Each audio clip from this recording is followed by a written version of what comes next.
US Fed keeps rates unchanged but says the risk of higher unemployment and higher inflation have risen. US futures trade flat after Federal Reserve leaves benchmark rates unchanged. S&P 500 posts first positive day in 3 sessions after a choppy day of trade. All 3 indices end higher. Indian forces retaliated after Pakistan continues cross-border shelling in Jammu and Kashmir's Kupwara.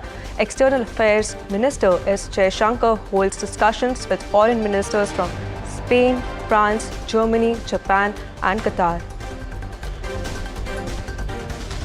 Trump refuses to reduce China tariffs ahead of talks scheduled between the 2 countries in Switzerland.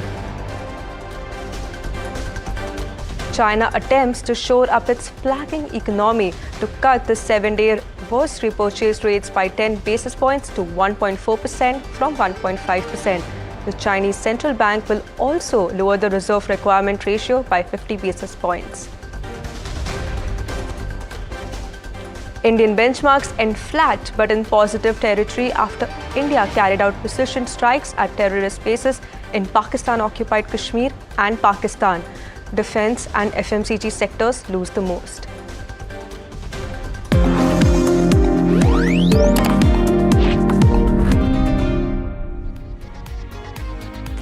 Good morning and welcome. This is NDTV Profit. My name is Anushi Vakharia and you're watching Markets Today. Over the next half an hour or so, we'll tell you everything you need to know to start the day on the right note. First up, on the global front, as widely expected, the Fed kept its interest rate steady at the target range of 4.25 to 4.5% range in its May meeting. Now, the rate has remained in that range since the central bank's December meeting when it cut interest rates by 0.25 percentage point.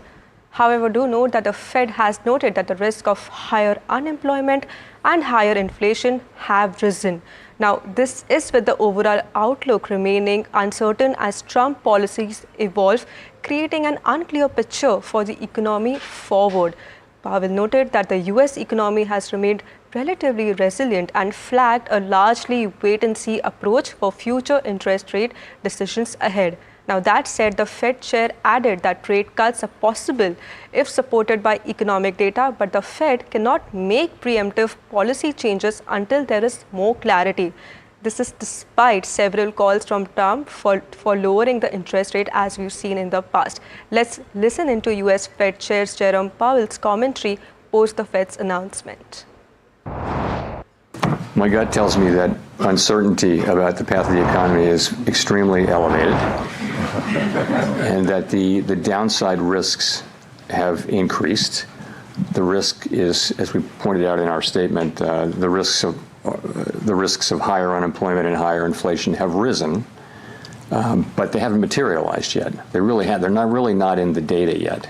So that tells me more than by intuition, because I think it's obvious actually that the right thing for us to do is we're in a good place. Our policy's in a very good place, and the right thing to do is await further clarity. And there's usually things clarify and the appropriate direction becomes clear. That's what usually happens. Right now, it's very hard to say what that would be. In the meantime, the economy is doing fine. Our policy isn't, it's not highly restrictive. It's somewhat restrictive. It's 100 basis points less restrictive than it was in, last summer. So we think it's in a good place, and we think the appropriate thing is for us to wait and see and get more clarity about the direction of the economy. The tariff increases announced so far have been significantly larger than anticipated. All of these policies are still evolving, however, and their effects on the economy remain highly uncertain. As economic conditions evolve, we'll continue to determine the appropriate stance of monetary policy based on the incoming data, the outlook, and the balance of risks. If the large increases in tariffs that have been announced are sustained, they're likely to generate a rise in inflation, a slowdown in economic growth, and an increase in unemployment. The effects on inflation could be short-lived, reflecting a one-time shift in the price level. It is also possible that the inflationary effects could instead be more persistent. Avoiding that outcome will depend on the size of the tariff effects, on how long it takes for them to pass through fully into prices, and ultimately on keeping longer-term inflation expectations well anchored. As Jerome Powell added that US negotiations with key trade partners could have a material impact on the economic outlook after Trump imposed higher than expected tariffs that surprised even the Fed. So over the weekend, what would be important to watch out for is investors looking forward to upcoming trade talks between US and Chinese officials. US Treasury Secretary Scott Bessent and his Chinese counterpart are set to meet in Switzerland this week to address trade and economic issues.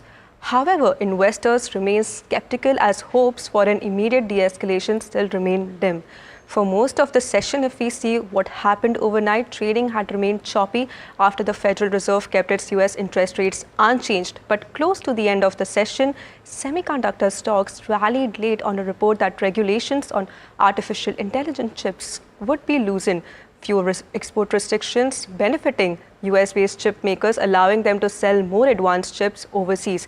Now, what happened? The S&P 500 rose 0.4%, Nasdaq rose 0.3%, while the Dow Jones ended with 0.7% of gains. Let's take a look across the futures as well. If you see what's happening with US futures, that remained mainly flat. But let's see how China is doing considering the trade developments and stimulus steps that we are looking at. Do note that effective today, China's central bank has lowered the borrowing cost of its 7-day reverse repurchase agreements by 10 basis points to 1.4% from 1.5% to boost economic growth over there. Let's take a look across how the Asian indices are doing in trade currently. If you are seeing Nikkei seeing 0.2% of gains, Hang Seng up around 0.15% and Shanghai up around 0.13%. So this is overall the global picture that we are looking at. But let's take a look across the derivative space. Chinmay is standing by to tell us what the futures and option cues are indicating for the markets today. Well, the implied open is indicating towards some negative bias on open today. Some 46 points in the red is what it's indicating.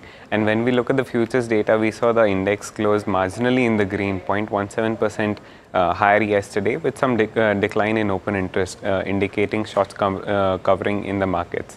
Over on the levels for the weekly expiry, which is set for today, we see that even though the index closed above the 24,400 mark, there is still some call option concentration on that level, indicating we could see some declines in today's session.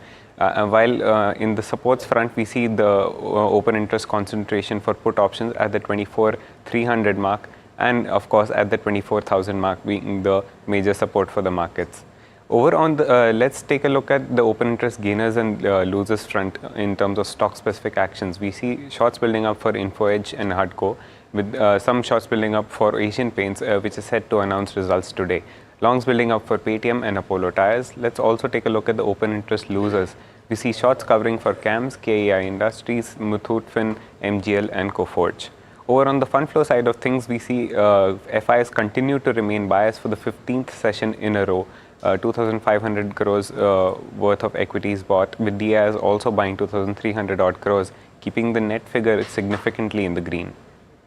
Okay, well, thank you for that breakdown, Chinmay. But let's take a stop across all the earnings that have come out yesterday. We have Coal India in focus. We have Mika standing by with more details on this one. Good morning, Anushi. So, in terms of the earnings, they have beat estimates, but concerns do remain. Now, soft demand in the non-power segment and pressure from cheaper imports has impacted the top line growth. And in terms of the net profits, it was driven on cost controls, higher e-auction realizations, and higher JV profits. In terms of concerns, volume growth still remains challenging. In FY25, captive market share of the company stood at 19% versus 15%. That the growth has not been significant because the company is losing share on higher captive mines. In terms of the numbers, our revenues were up 2.6% Q on Q at over 37,800, beating estimates. EBITDA, however, was down 4.3% at 11,790 crores, in line with estimates, and margins were at 31.2%, but this is a contraction to 33.4%. And in terms of net profit, we did see a 13% increase on a sequential basis to over 9,600 crores. Now, in terms of of what helped revenues in Q4, the 3.4% Q-on-Q uptick in sales volumes to 200.7 MT and a 2% quarterly rise in the blended realizations at 1,702. In terms of what dragged EBITDA, we've seen a 21% rise in the cost of materials, 8% rise in employee costs, 12% rise in contractual expenses, and a 37% rise in other expenses. And net profit is up despite EBITDA falling because the bottom line was aided by a 75% Q-on-Q uptick in the JV profits, which stood at 168.73 crores this quarter. In terms of brokerage views, Nuvama maintains a hold rating, target price at 405. The brokerage is saying that the triggers are missing and the company needs to grow its volumes. Earnings growth will be missing over FY25, FY27 because of lower volumes. In terms of Citi, they maintain a neutral rating as well. However, they've hiked the target price to 395. They expect limited upside in e-auction prices given the coal inventory in the system, and valuations limit the downside and lack visibility on upside triggers. And lastly, you have MK maintain a buy rating at 475 target. They do expect production to reach over 820 MT in FY26 and e-auction premiums to normalize, and they do say that valuations remain undemanding. Okay, thank you for that, Mihika. Overall, an earnings beat is what we are looking at. However, concerns remain for Coal India is something that we should be watching out for. But a couple of other earnings in focus, especially this is in the cooling space. Blue Star surged ahead in fourth quarter, beating estimates with 21% of a revenue growth, while Volta saw a slight miss despite the 108% of a profit growth that we are looking at. But domestic demand continues to remain strong with margins up and unitary products shining. Which cooling giants will dominate? Well, this is the question we should be asking, and let's bring in Mahima for a comprehensive comparison between the two. Right, so in terms of Blue Star and Voltas, Blue Star definitely a beat in terms of its revenue, margins as well as EBITDA, and slight miss in terms of its net profit, but overall good set of numbers for Blue Star. Voltas, of course, we did see a slight miss in terms of estimates, but overall domestic demand growth has been significant. It's been at 48% versus the overall growth for these kind of companies at only 44% even internationally. So definitely a thumbs up for both of these counters in trade today. In terms of how financial performance fared in terms of revenue, Blue Star saw a growth of 20.8% and beat estimates. Volta saw 13% growth, had a slight miss in terms of estimates. In terms of EBITDA, overall, Voltas and Blue Star both saw good growth. Blue Star saw a growth of 15%, beating estimates. Volta saw significant growth of 75%, but a slight miss in terms of its estimates. In terms of net profits, both had slight miss versus estimates, but overall for Blue Star, the growth was at 21% and Volta saw significant growth of 108%. In terms of margin improvement, Blue Star saw a margin improvement of around 30 odd basis points, but in terms of Voltas, where the margin grew significantly by 250 odd basis points. Lastly, in terms of how segmental performance fared, electromechanical and AC segment is a big chunk of Blue Star's revenue, where the revenue grew by 30 odd %, and Voltas saw a growth of around 3.6 odd % because their revenue is around 24 odd % from that segment. In terms of unitary products, it's a big segment for Voltas, where the growth was around 17 odd % versus that of Blue Star, which stood at around 15 odd %. So overall, both a good set of numbers, and both will be something to watch out for in trade today. Okay, so overall it's a strong set of numbers that we are looking for both of these, but of course stocks would remain in focus in trade today. But another stock in focus is Dabur. This is after its fourth quarter FY25 earnings fell flat with revenue stagnant at 2,830 crore and net profit down about 8.4%, missing estimates. Mahima joins us to tell us more on Dabur as well. Right, so overall Dabur as compared to the estimates, numbers were largely in line. I mean, the street was expecting this kind of disappointing performance. Volume growth stood at 4 odd % and pricing growth stood at around 3.5 odd %. Market share gains were sustained for 90% of their overall portfolio. Now, in terms of numbers, revenue was flat. EBITDA was down 8.6 odd %. Margins came at 15% versus expected of 15.4 versus that of 16.6 earlier in Q4 FY24. And net profit was down 8.4 odd %. In terms of segmental performance, home and personal care revenue declined by 3%. We did see Godrej numbers yesterday where home care in fact grew in double digits, but personal care saw a decline. Healthcare revenue overall declined by 5% with 8% decline in OTC counter and ethical portfolio. Beverages revenue declined by 9%. Foods is where the growth is coming in from, which grew 14% for Dabur this particular quarter. Even Badshah did grow at 6% in terms of revenue growth. Now, the interesting part in Dabur's earnings is the kind of guidance that the management has given. Management has said that they are expecting demand to recover both in urban as well as rural areas.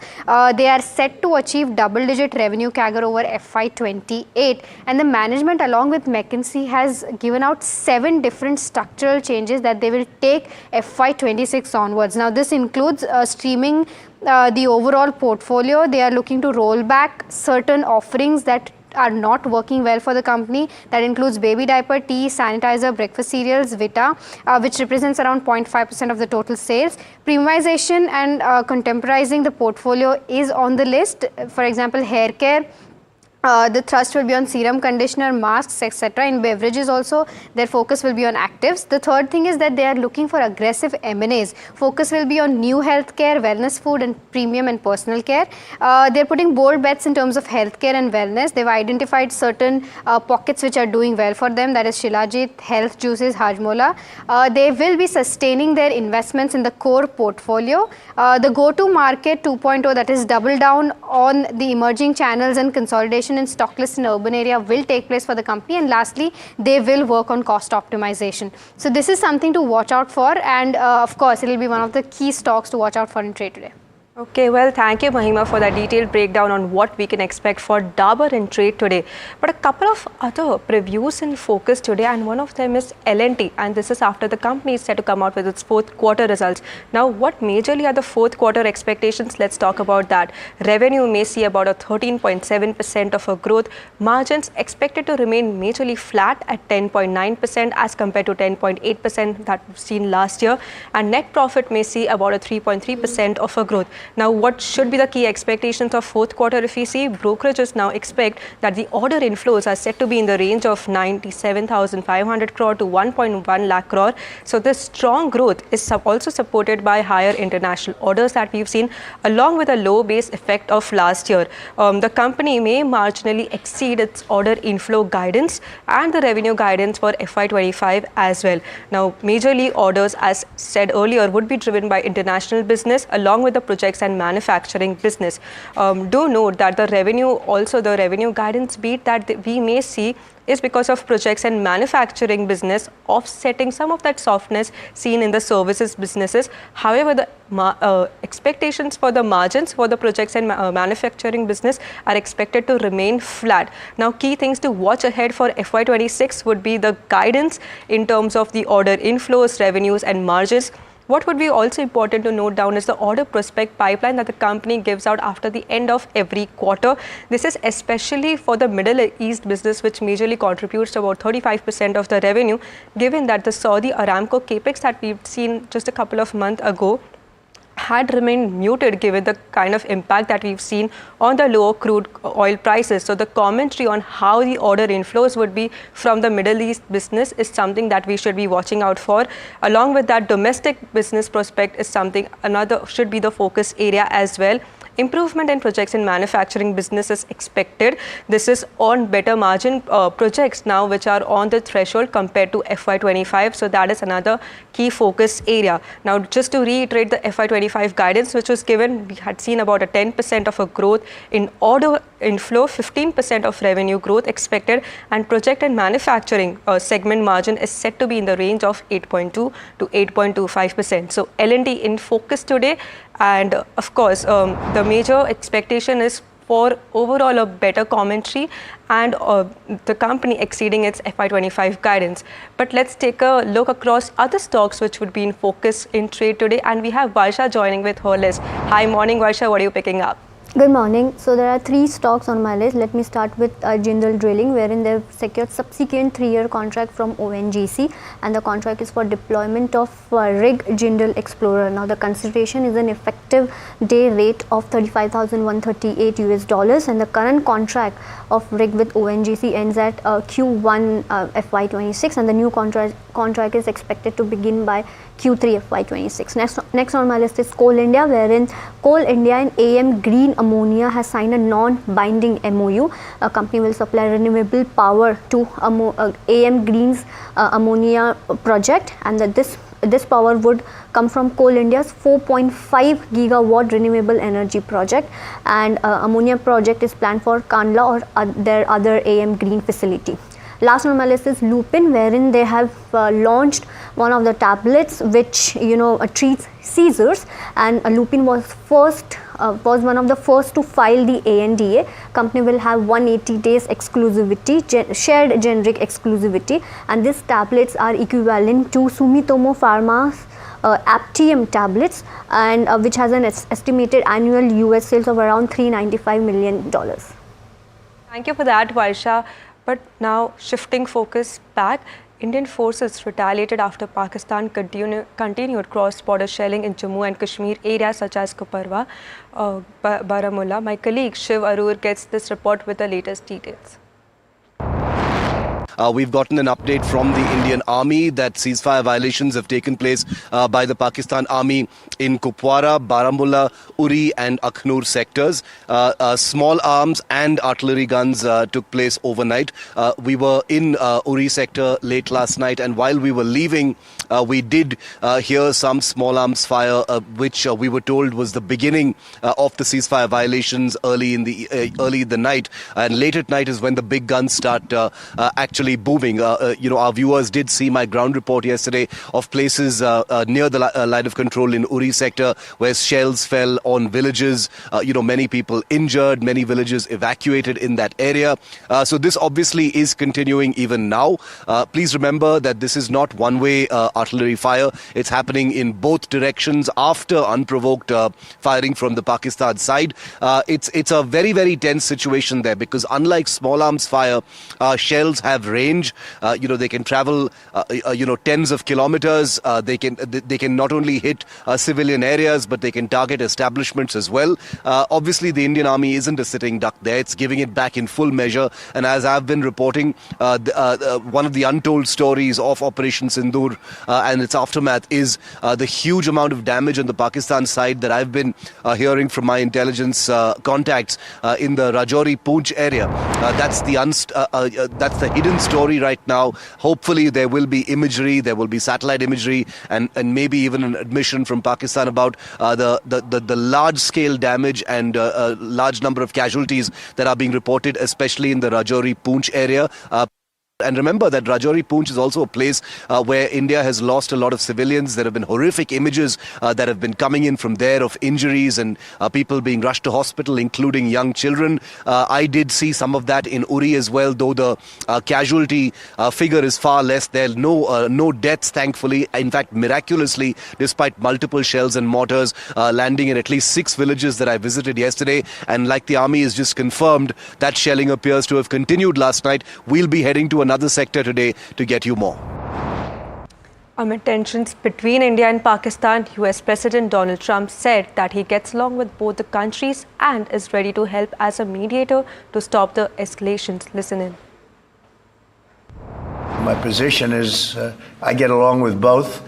I know both very well, and I want to see them work it out. I want to see them stop. And hopefully they can stop now. They've gone tit for tat. So hopefully they can stop now, but I know both. We get along with both the countries very well, good relationships with both, and I want to see it stop. And if I can do anything to help, I will be there. Well, that was Donald Trump on his commentary on what is happening over both the countries. But the Competition Commission of India tightened its grip over e-commerce and quick commerce platforms by introducing stricter rules against predatory pricing and zero pricing tactics used by major players, including Amazon, Flipkart, Zepto and Blinkit. My colleague Rishabh joins in with more details on this. right, honestly, what we've learned from this government notification that's come out last night is the fact that the Competition Commission has notified regulations for determining the cost of production. Now, what this will lead to is probably more effectively assessing the role of alleged predatory pricing as well as the deep discounting practices that are currently being practiced by a lot of e-commerce as well as quick commerce companies. This has become some sort of a significant issue over the past few months.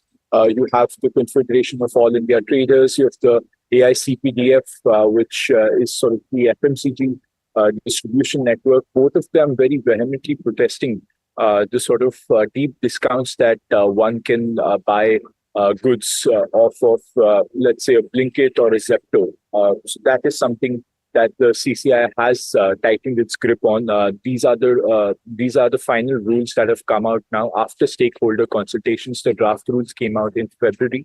And what we now also see is that rather than prescribing sector-specific metrics, these rules will now allow case-by-case handling of this. So that is something that has come in from the CCI and will continue to practice.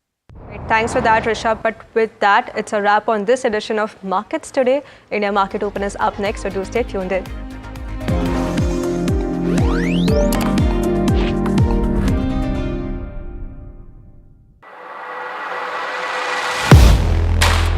Do you really know the company you invest in? What is the real picture behind presentations and claims? Is the outlook as rosy as the company claims? Know Your Company, powered by NDTV Profit Research, shines a light on the biggest stock market movers.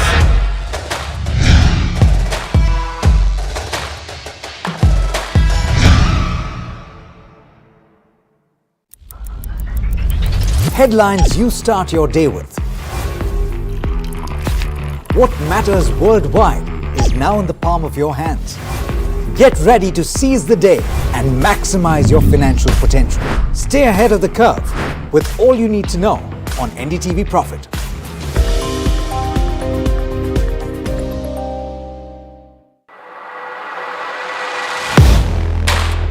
Do you really know the company you invest in? What is the real picture behind presentations and claims? Is the outlook as rosy as the company claims? Know Your Company, powered by NDTV Profit Research, shines a light on the biggest stock market movers.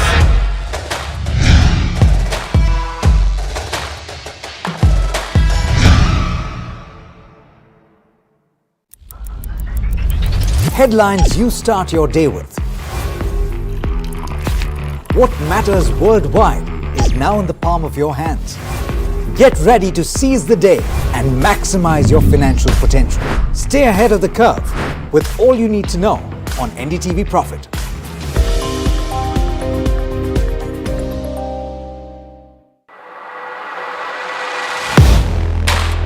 Do you really know the company you invest in?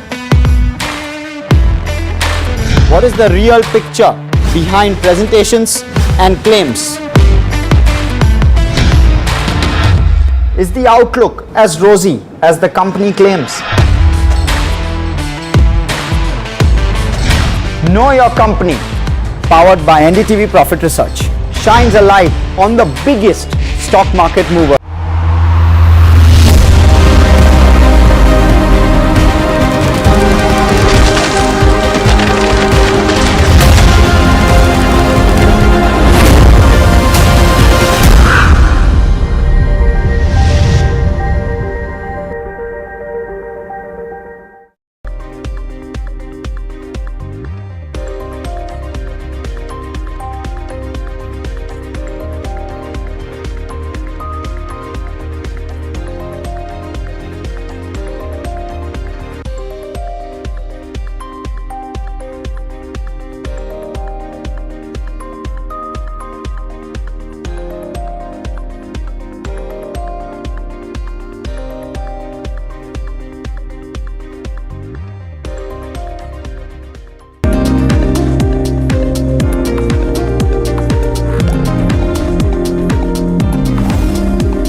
My gut tells me that uncertainty about the path of the economy is extremely elevated, and that the downside risks have increased.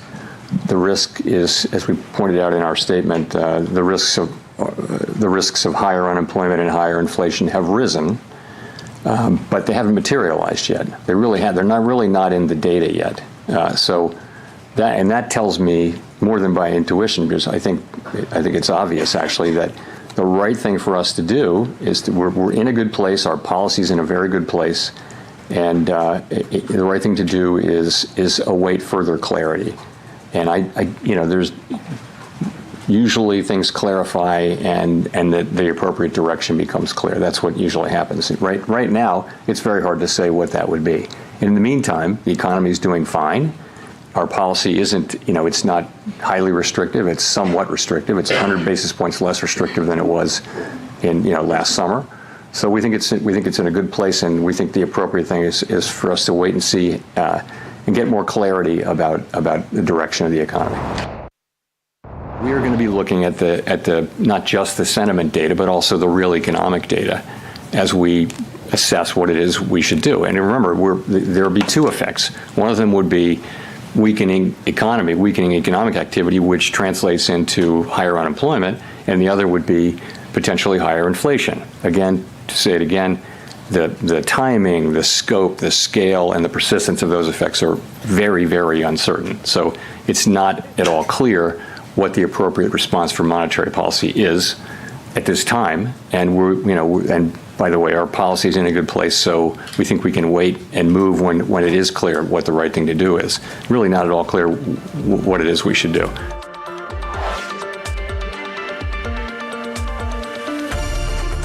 Hi, good morning. Thanks so much for joining in. You're watching India Market Open, and we're here to set you up for what could be a very interesting day of trade after a very eventful Wednesday midweek.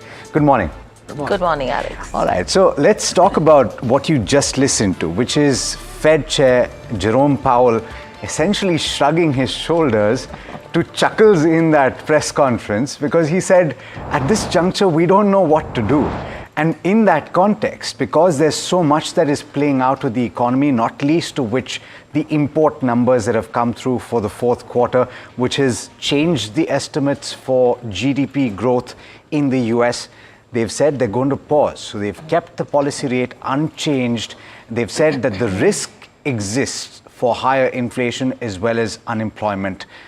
They've said, and I reiterate what he said, not at all clear what the appropriate response is for monetary policy at this time. But Alex, to this, what's interesting is, does this also mean that the Fed has confidence that they will be able to balance growth and inflation? In spite of the risks that he's talking about, the balancing act between the two is necessary. And probably the question arises, is there confidence? Because as you mentioned, if you talk about US inflation, that has been moderating as well. I think the last CPI read that was in early 2025 was at around 2.5%. So if they're able to balance it out, great. But if inflation remains sticky or reaccelerates, what happens because the rates have been left unchanged? Yeah, that's essentially why they have kept the policy rate unchanged at 4.25 to 4.5%. What happened on Wall Street? It advanced on account of a late rally in chip stocks. Asian markets at this juncture have opened a mixed to moderately positive. But let's talk about Wall Street's gains. You had gains of about 0.4% on S&P 500. The Dow gained about 0.7%, and the Nasdaq was about 0.3% higher. Those chip stocks are in focus. Why? Because the Trump administration is set to rescind and modify the Biden policy on AI chip exports. Biden administration had, remember, curbed the export of sophisticated AI chips with the intention of keeping that computing power and the technology restricted to America. Alphabet, and these are a couple of stocks that were in focus, Alphabet sank as much as 7.5% on Apple's plan to add AI-powered search options on Safari, and Disney shares rose about 10% or more on the back of strong earnings in the first quarter. Now, there's another important update. US-China talks are imminent. You saw this based on an announcement early in the week, but President Donald Trump spoke about this as well yesterday.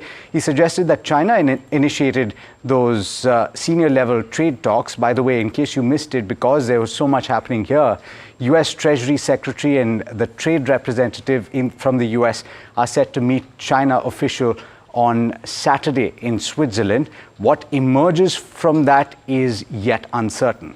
In the meanwhile, in China, they've announced a stimulus. This happened yesterday, and again, you might have missed this because of everything that was occurring here in India, but they have in fact cut the policy rate, the overnight rate, by 10 basis points, and they've announced an infusion of liquidity as well. The higher tariffs have already started hurting the Chinese economy, and that is evident in the latest factory activity data that showed a contraction in April at the fastest pace in 16 months.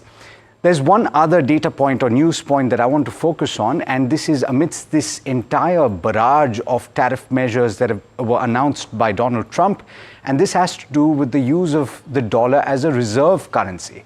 Ukraine has said that it is starting to consider a shift away from the US dollar. In fact, it could link its currency more closely to the euro. Where has this come from? Their central bank governor reportedly told Reuters this in an exclusive chat. So that's what we have as things stand right now. To put some of these things into context, we've got Jeffrey Dennis, independent emerging markets commentator, joining us this morning. Jeff, thanks so much for taking the time as always. I want to start by asking you about the chuckles that were in that room when Jerome Powell said, we don't know what to do with monetary policy at this juncture because so much is uncertain. What did you make of that? And if the Fed themselves don't know what to do, what hope do investors have? Oh, by the way, Donald Trump thinks he knows what the Fed should do, which is to cut rates. But I think that it was a rather kind of simplistic statement and a bit of a surprise that somebody like a Fed chairman would say that. We don't know what to do. I think the important thing he said, which meant he doesn't know what to do, is that there is, as we've noted already, tremendous uncertainty about the economic outlook at the moment, both in terms of inflation and unemployment. So I think what he was saying, until this uncertainty begins to ease, and we see whether inflation is going to move up significantly, which I suspect it will over the next few months, see what happens to the overall economy. The Fed's just saying, you know, we don't have the information that justifies a change in monetary policy. And there's nothing wrong with that. It's just the way he said it was a bit odd, frankly. But I think it's no surprise they kept rates unchanged today. And I think ultimately they will be forced to cut interest rates, although I think the economy will weaken, but inflation will rise. And I think that's going to pose a real dilemma for the Fed. Jeff, so clearly, you know, the read from here on is, I mean, an interesting point that you made firstly is Powell thinks that he knows what Fed needs to do, but I think it's Donald Trump probably who's dictating the terms indirectly. But does this mean that there is some bit of confidence that they will be able to balance growth and inflation? Because if you talk about inflation, that is moderating to some extent. You had the last CPI read in early 2025, which was at around 2.5%. However, if it remains sticky or accelerates, what happens then? Because the impact it could have on the currency is something that needs to be eyed. Yeah, I think it's going to be harder and harder as the year goes on, at least in 2025 for sure, depending, of course, how much in the way of tariff policies is increased going forward. Do we get the reciprocal tariffs reintroduced after the 3-month pause? But I think it's going to be very hard generally for the Fed to maintain its dual mandate here of low inflation and decent economic growth. And as I say, I think the most likely scenario here is that growth weakens somewhat from here and inflation picks up somewhat. And that's going to present a real challenge for the policymakers. Now, of course, everybody's talking about the minus 0.3% annualized for GDP in the first quarter. But the really important number in the first quarter was real domestic final sales to domestic customers. And that came in around 3%. And that, in some sense, as Jason Furman, who used to work at the Fed, says, that's like core GDP. So the economy's doing okay at the moment, but the logic would be inflation's going higher, the economy's going to slow, that's going to come out in the data going forward, and that poses a great dilemma for the Fed. I suspect they will cut rates this year, maybe once, maybe twice, but it's not going to get any easier as far as I can see. Okay, so that's on monetary policy. And incidentally, China has also announced changes in monetary policy ahead of that the meeting that they have on trade in Switzerland. At this juncture, we're hoping that some sense prevails and things move in the right direction, but and for global growth, right? But Jeff, the question is, from your perspective, sitting outside India, in this context, would you continue to bet on India amidst that pack, the emerging market pack? Oh, yes, definitely. And I'll tell you why. First of all, we continuously get regular headlines on China doing this, doing that in terms of easing of policy. An interest rate cut was significant. The reserve requirement cut was significant. But at the end of the day, until you actually see real evidence of the consumer picking up and the property market really starting to rebalance and stabilize, I think the case for Chinese equities is not going to be that compelling. But by comparison, although obviously you've got a major geopolitical issue going on at the moment with the conflict with Pakistan, which is taking a little bit of heat out of the market, I think, at the moment. But I think the outlook for India just frankly looks better because the economic outlook looks good. You've got low inflation. They can probably cut rates again. Oil prices are weak. That's good for India. Whereas the outlook in China is just so uncertain. So for me, India is still going to be, would still, as far as I'm concerned, be a core overweight in an emerging market portfolio, given that also the logic is that this India-Pakistan, interaction, let's call it that, military interaction, will probably not last for long. It will probably not escalate very much, and we can get back to following the fundamentals. But sure, I still like India a lot. As you were saying that there has been talks between US and China, and in India, if you specifically look at FIs have been biased for the last couple of months. With this increasing talks or increasing possibility of a settlement between US and China, do you think that there could be some FI outflows or FI funds moving from India to China now? I kind of doubt it for a couple of reasons. First of all, it's really, really hard to get a trade deal. I mean, trade deals are very hard to negotiate. And we are sitting at the moment on very, very high tariffs between the two countries. So how are we going to get those down? What's the deal going to include? What's going to be, are there going to be exceptions, etc.? So I think that's the real issue here. And if we don't get tariffs reduced all the way back to where they were, let's say 10% is a baseline tariff, which I'm sure would help the Chinese market for a period of time. If this is a long, drawn-out process of trying to sort the tariffs out, I think FIIs are not just going to switch out of India into China. Now, if there's a big surprise and China and the US agree suddenly they're going to take tariffs back to basically base levels, yes, that money will come out of India for a period of time. But I think it's going to be really, really hard, given the conflicts you've seen between China and the US on the trade front in Trump 1 and in Biden's term and now in Trump 2, to actually bring these tariffs down enough that it's going to persuade investors that China is suddenly the market you've got to be in. Jeff, my last question coming to you is in terms of how the markets are perceiving this unchanged stance, because does this tell you that probably we're looking at a prolonged high rate policy, in turn impacting bond yields, which in turn will increase the borrowing cost, leading to an impact on the corporate capex? How do you see this entire cycle panning out? I assume we're talking about the US here. I think that going forward, the bond yield is going to probably go up. There's a tug of war on the bond yield in the US. Clearly, the concern is higher inflation in the short term, and also the very, very high budget deficit and the the debt position, which could push up bond yields. And pushing in the other direction is potential economic weakness as this trade war plays out.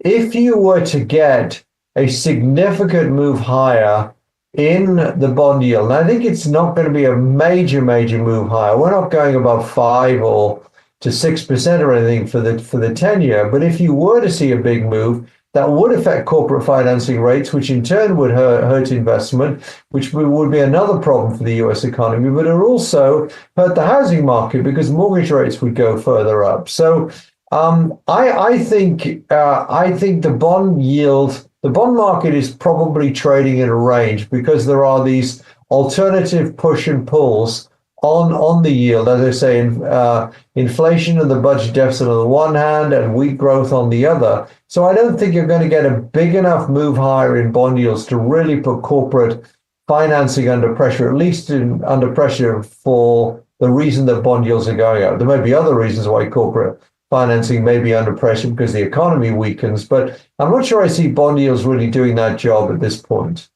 That's an interesting one coming in there, but thank you, Jeff, so much for speaking to us at NDTV Profit. It's always a pleasure to get your views as well. So that's with regards to how the global markets are panning out as well. But another major story that we have been tracking since yesterday is Operation Sindoor. Indian forces actually launched Operation Sindoor, a precise retaliatory strike targeting terror camps across the line of control in Kupwara and Baramulla following persistent cross-border shelling by Pakistan.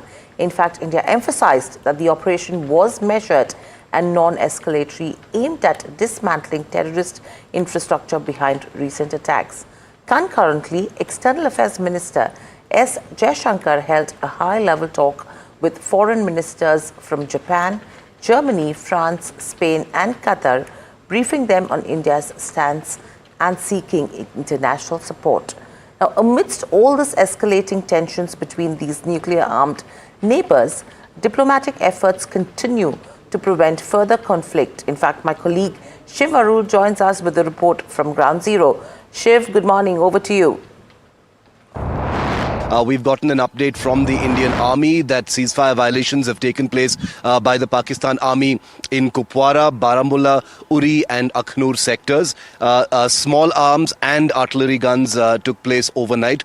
We were in Uri sector late last night, and while we were leaving, we did hear some small arms fire, which we were told was the beginning of the ceasefire violations early in the night. And late at night is when the big guns start actually moving. Our viewers did see my ground report yesterday of places near the line of control in Uri sector where shells fell on villages. Many people injured, many villages evacuated in that area. So this obviously is continuing even now. Please remember that this is not one-way artillery fire. It's happening in both directions after unprovoked firing from the Pakistan side. It's a very, very tense situation there because unlike small arms fire, shells have range. They can travel tens of kilometers. They can not only hit civilian areas, but they can target establishments as well. Obviously, the Indian Army isn't a sitting duck there. It's giving it back in full measure. And as I've been reporting, one of the untold stories of Operation Sindoor and its aftermath is the huge amount of damage on the Pakistan side that I've been hearing from my intelligence contacts in the Rajouri Poonch area. That's the hidden story right now. Hopefully there will be imagery, there will be satellite imagery and maybe even an admission from Pakistan about the large scale damage and a large number of casualties that are being reported, especially in the Rajouri Poonch area. And remember that Rajouri Poonch is also a place where India has lost a lot of civilians. There have been horrific images that have been coming in from there of injuries and people being rushed to hospital, including young children. I did see some of that in Uri as well, though the casualty figure is far less. There are no deaths, thankfully. In fact, miraculously, despite multiple shells and mortars landing in at least 6 villages that I visited yesterday. And like the army has just confirmed, that shelling appears to have continued last night. We'll be heading to another sector today to get you more. Right, and we look forward to that update. Shiv, thanks so much for joining us this morning and giving us that update. Everybody paying attention to what's happening where you're at. In fact, it's not just people in India that are looking at this update and this situation. President Donald Trump weighed in once again.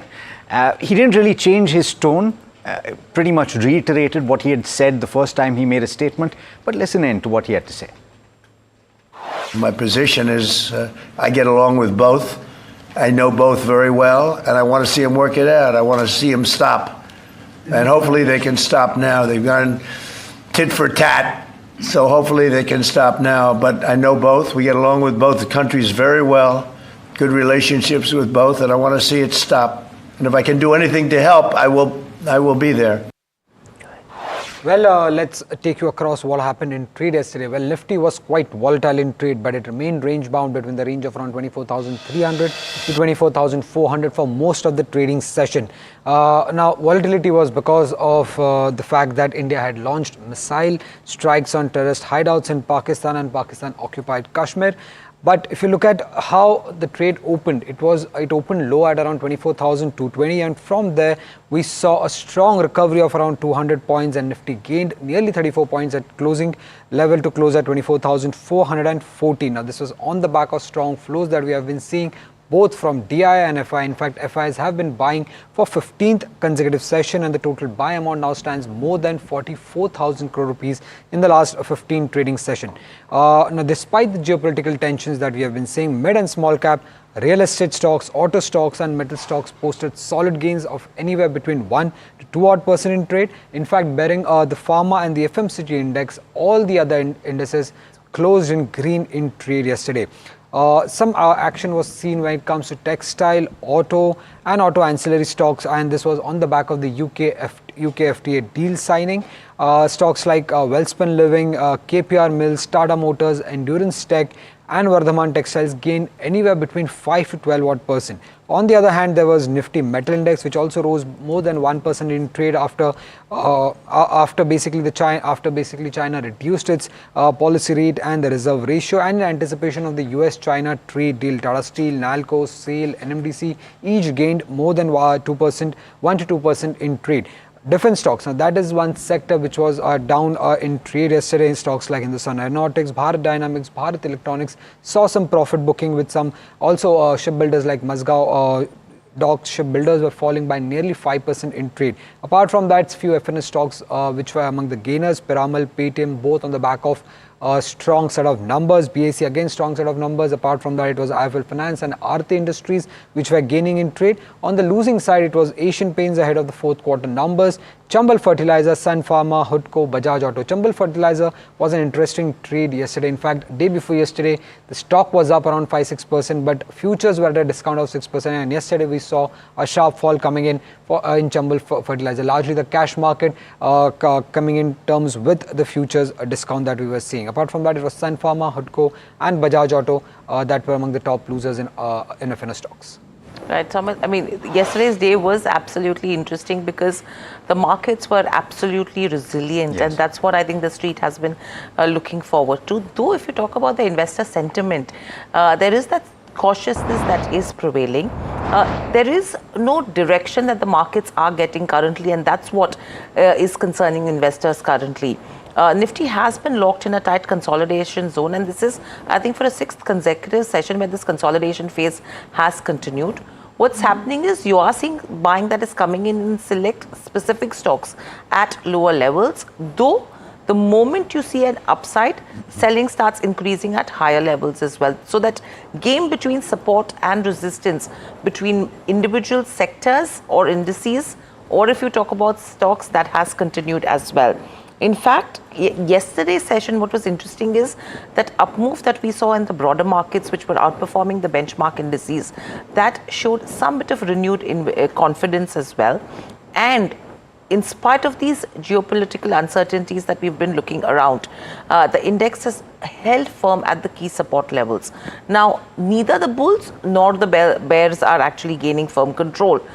FIs have continued their bullish stance because if you talk about the last 14 trading sessions, they've injected nearly over 43,900 odd crores in the Indian markets. And that was the key question that even Somit was referring to with Jeff Dennis, that will the FIs continue this kind of a stance or not? Because though I mean, you can't say that they are irrelevant, but their support is required. Definitely. In spite of the DIs being so strong. Yeah. Very quickly, the range that you should be looking out for in terms of Nifty 50 is 24,600 on the upside to 24,000. That's the consolidation zone for Nifty 50. The support that Nifty has been maintaining is at levels of around 24,250. In fact, yesterday, Kush did mention that a close about 24,400 is something that will come in as a positive. Now, if Nifty breaches 24,300, selling pressure could accelerate from here on, but 24,500 remains a critical resistance level. If we break about 24,500, you could test 24,600 and then 24,650, and after that you're looking at a 24,800 in terms of Nifty 50. Clearly, a break on either side of the support or resistance will give you some bit of a direction in terms of where markets are headed from here on. In terms of Bank Nifty as well, it was interesting because last couple of trading sessions, we didn't see that much of strength in terms of Bank Nifty, but yesterday, some strength has come back in terms of Bank Nifty. The immediate resistance is seen at around 55,000, followed by 56,000. The key support lies at around 53,890. And that consolidation range for Bank Nifty is seen between 53,500 to 56,000. So that's that broad range that you should be tracking. That 2,000 point range has now actually expanded. Lastly, VIX. We settled at 19.06 yesterday. So the elevation that you're seeing is implying some heightened volatility in terms of where markets go. The ongoing market uncertainty is what is being reflected in terms of the VIX. But it's interesting, you know, we've not moved to levels we've seen like 25, 30, 40 kind of numbers. And this is giving you an indication that there could be sharp intraday swings as well, and that will remain a constant threat to understand the directional move for the markets. So overall, you know, neither the bulls nor the bears that are taking control, and that is something that the markets need to wait and watch. Very quickly, let's quickly look at which are the earnings that are being reported in terms of today's session. Whole host of them, but I'll just highlight few of them. You have Aarti Industries, Asian Paints, Bharat Forge, Biocon, Britannia. You have even Escorts Kubota. You talk about Hindustan Construction, Idea Forge. Apart from that, you have L&T from the large names. Pidilite will be reporting numbers as well. Sula and Titan. These are a few of the names, and the ones that are on your screens will be reporting numbers today. So an interesting day of trade for the consumption pack, and that is something that we will be eyeing. Yesterday's session, there was pressure in terms of consumption. Did see a mild recovery, but watch out for this price pretty closely. We did speak about the technical levels, but let's understand what the derivative markets are indicating. Today is weekly expiry. Puneet, what are cues indicating, taking into consideration the kind of moves that we saw yesterday? Well, thank you for that. So you didn't mention the levels, so we're going to just go over that. But today, of course, the expiry, we're expecting to trade in a narrow range. Again, a week that's been dominated by earnings, and we'll see that between today and tomorrow as well. GIFT Nifty and implied open indicating down 14 points, but largely 24,300, which we've been speaking about this week. We've been above that level consistently, and we could be ending over that, at least for this expiry. Let's also look at the Bank Nifty. The 55,000 level is acting as one of the key supports, but we just saw roughly about 30 point fall from those levels yesterday. So it'll be interesting to see where we go from here, at least in terms of Nifty Bank. Let's also look at the key open interest distribution for both calls and puts. Seeing a heightened interest of calls currently at the 24,500 levels. We've also mentioned the 25,000 level as the key out of money call has been something that traders have been taking on, and that's been consistent. Also seeing some interest on the 24,600 level as well. We've also seen some build up over the last couple of days on the 24,400 level as well, while the maximum put option in open interest has been at the 24,000 odd levels. Seen some increase yesterday at a new level, which is 24,300, at least on the open interest puts, and that's something to watch out for in trade today. Finally, in terms of stocks, how are the stocks reacting? We saw, at least in terms of open interest, gainers and losers both. In gainers, we've seen some short build up in stocks like Info Edge as well as Hutco.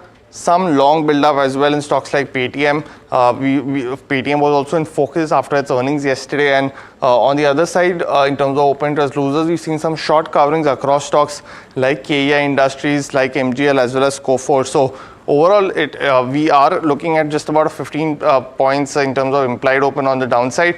But again, expecting to trade in a narrow range today? Absolutely. If anything, yesterday's move at the start was similar.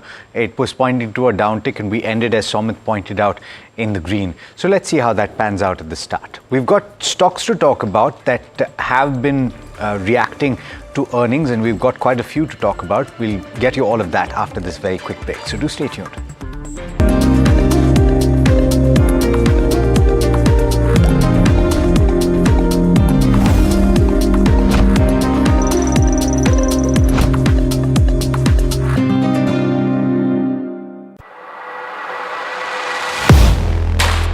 Do you really know the company you invest in? What is the real picture behind presentations and claims? Is the outlook as rosy as the company claims? Know Your Company, powered by NDTV Profit Research, shines a light on the biggest stock market movers.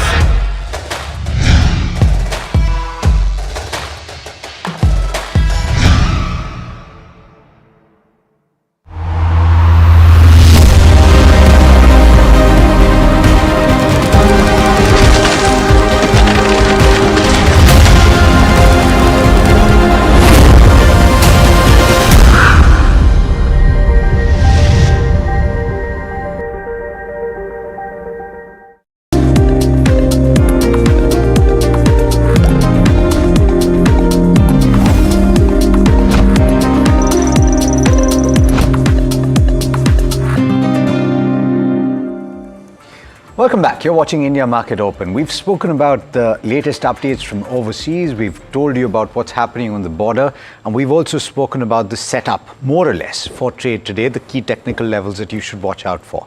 But let's get into stocks now. And there are so many to talk about on the back of earnings.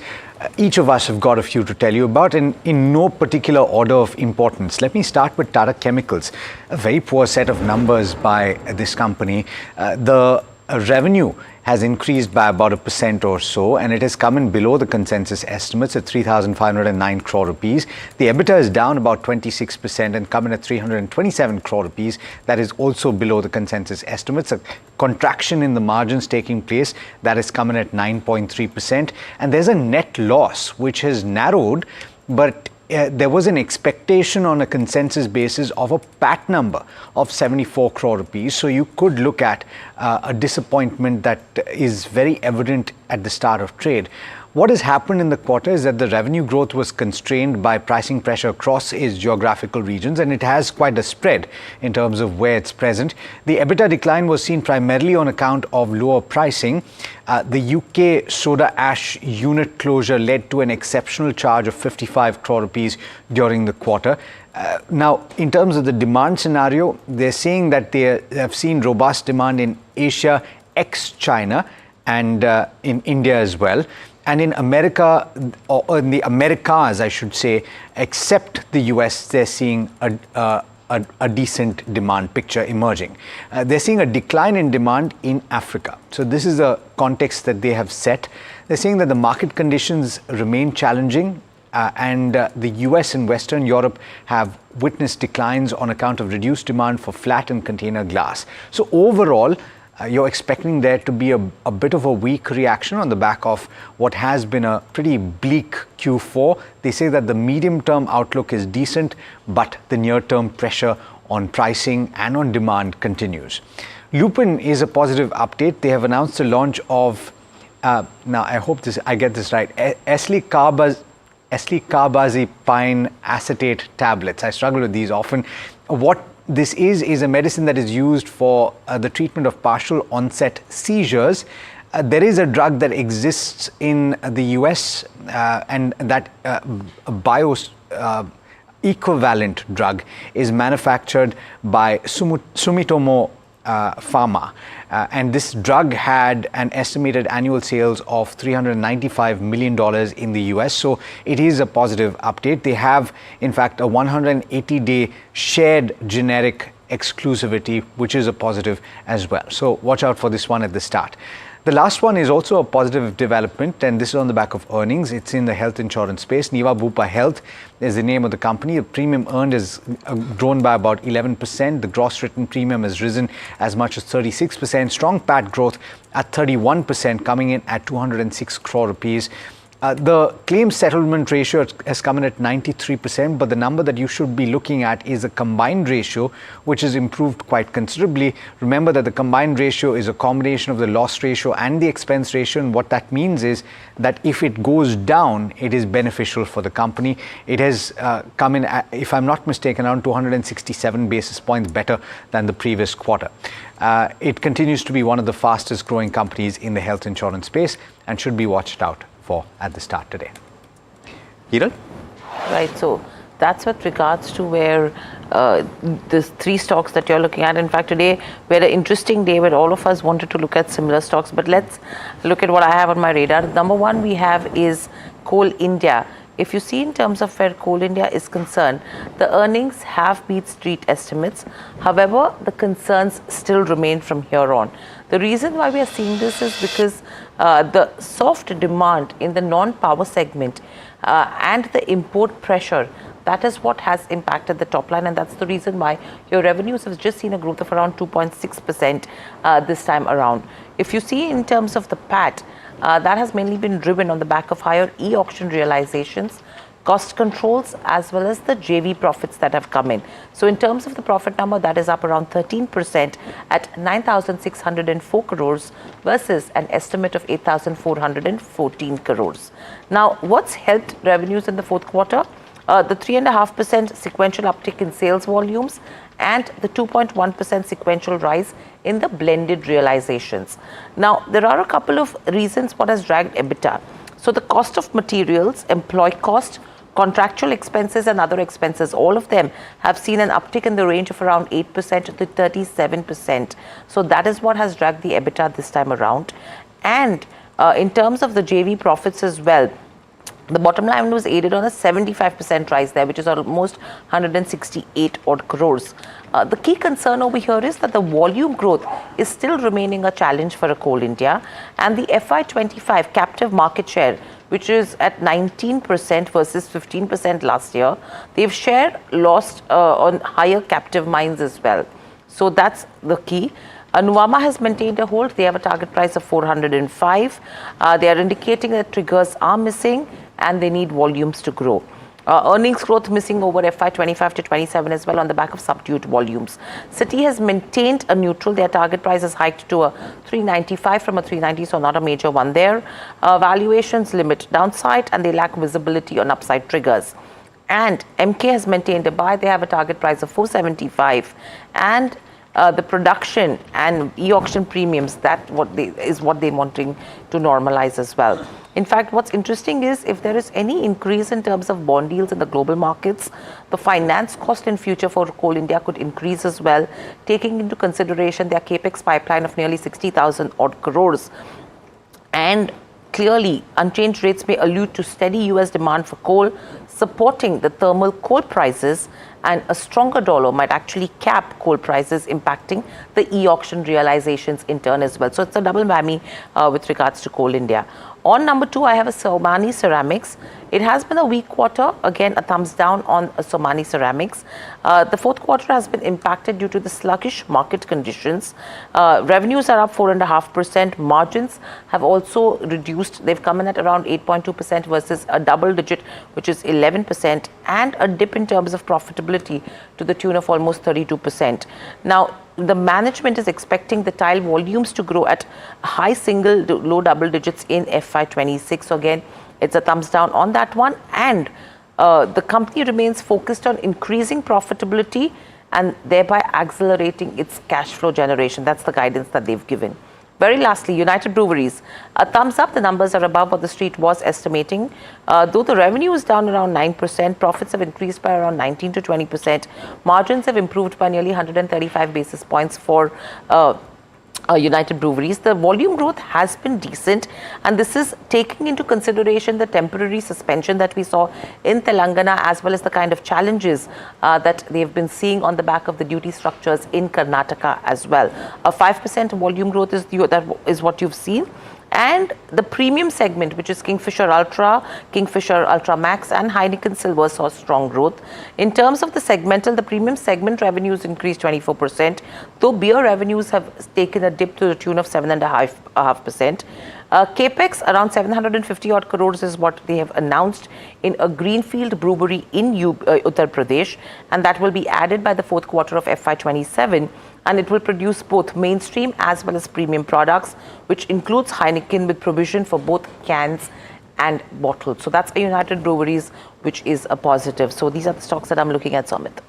The three stocks that I have, firstly, I'm starting off with Voltas. It's a thumbs up. Revenues were in line, but EBITDA and PAT were below estimates. So what led to this miss in EBITDA and PAT? It was the EMP segment, which is the project segment for the company, which reported a muted growth and losses yet again. In fact, EMP segment revenue grew just 3.6% on a YY basis, and this is after 9 quarters of solid double-digit growth that we have been seeing, and reported losses yet again, and this could have been because of the bank guarantee related provisioning, and that's the reason the company might have missed its EBITDA and PAT estimates on a consolidated level. But why I'm giving it a thumbs up? Because the UCP segment, which is the unitary cooling product segment or the AC segment of the company, the key revenue generator which contributes nearly 70% to the top line, reported a solid set of numbers. Revenue were up 17% on a YY basis, while EBIT grew nearly 28%.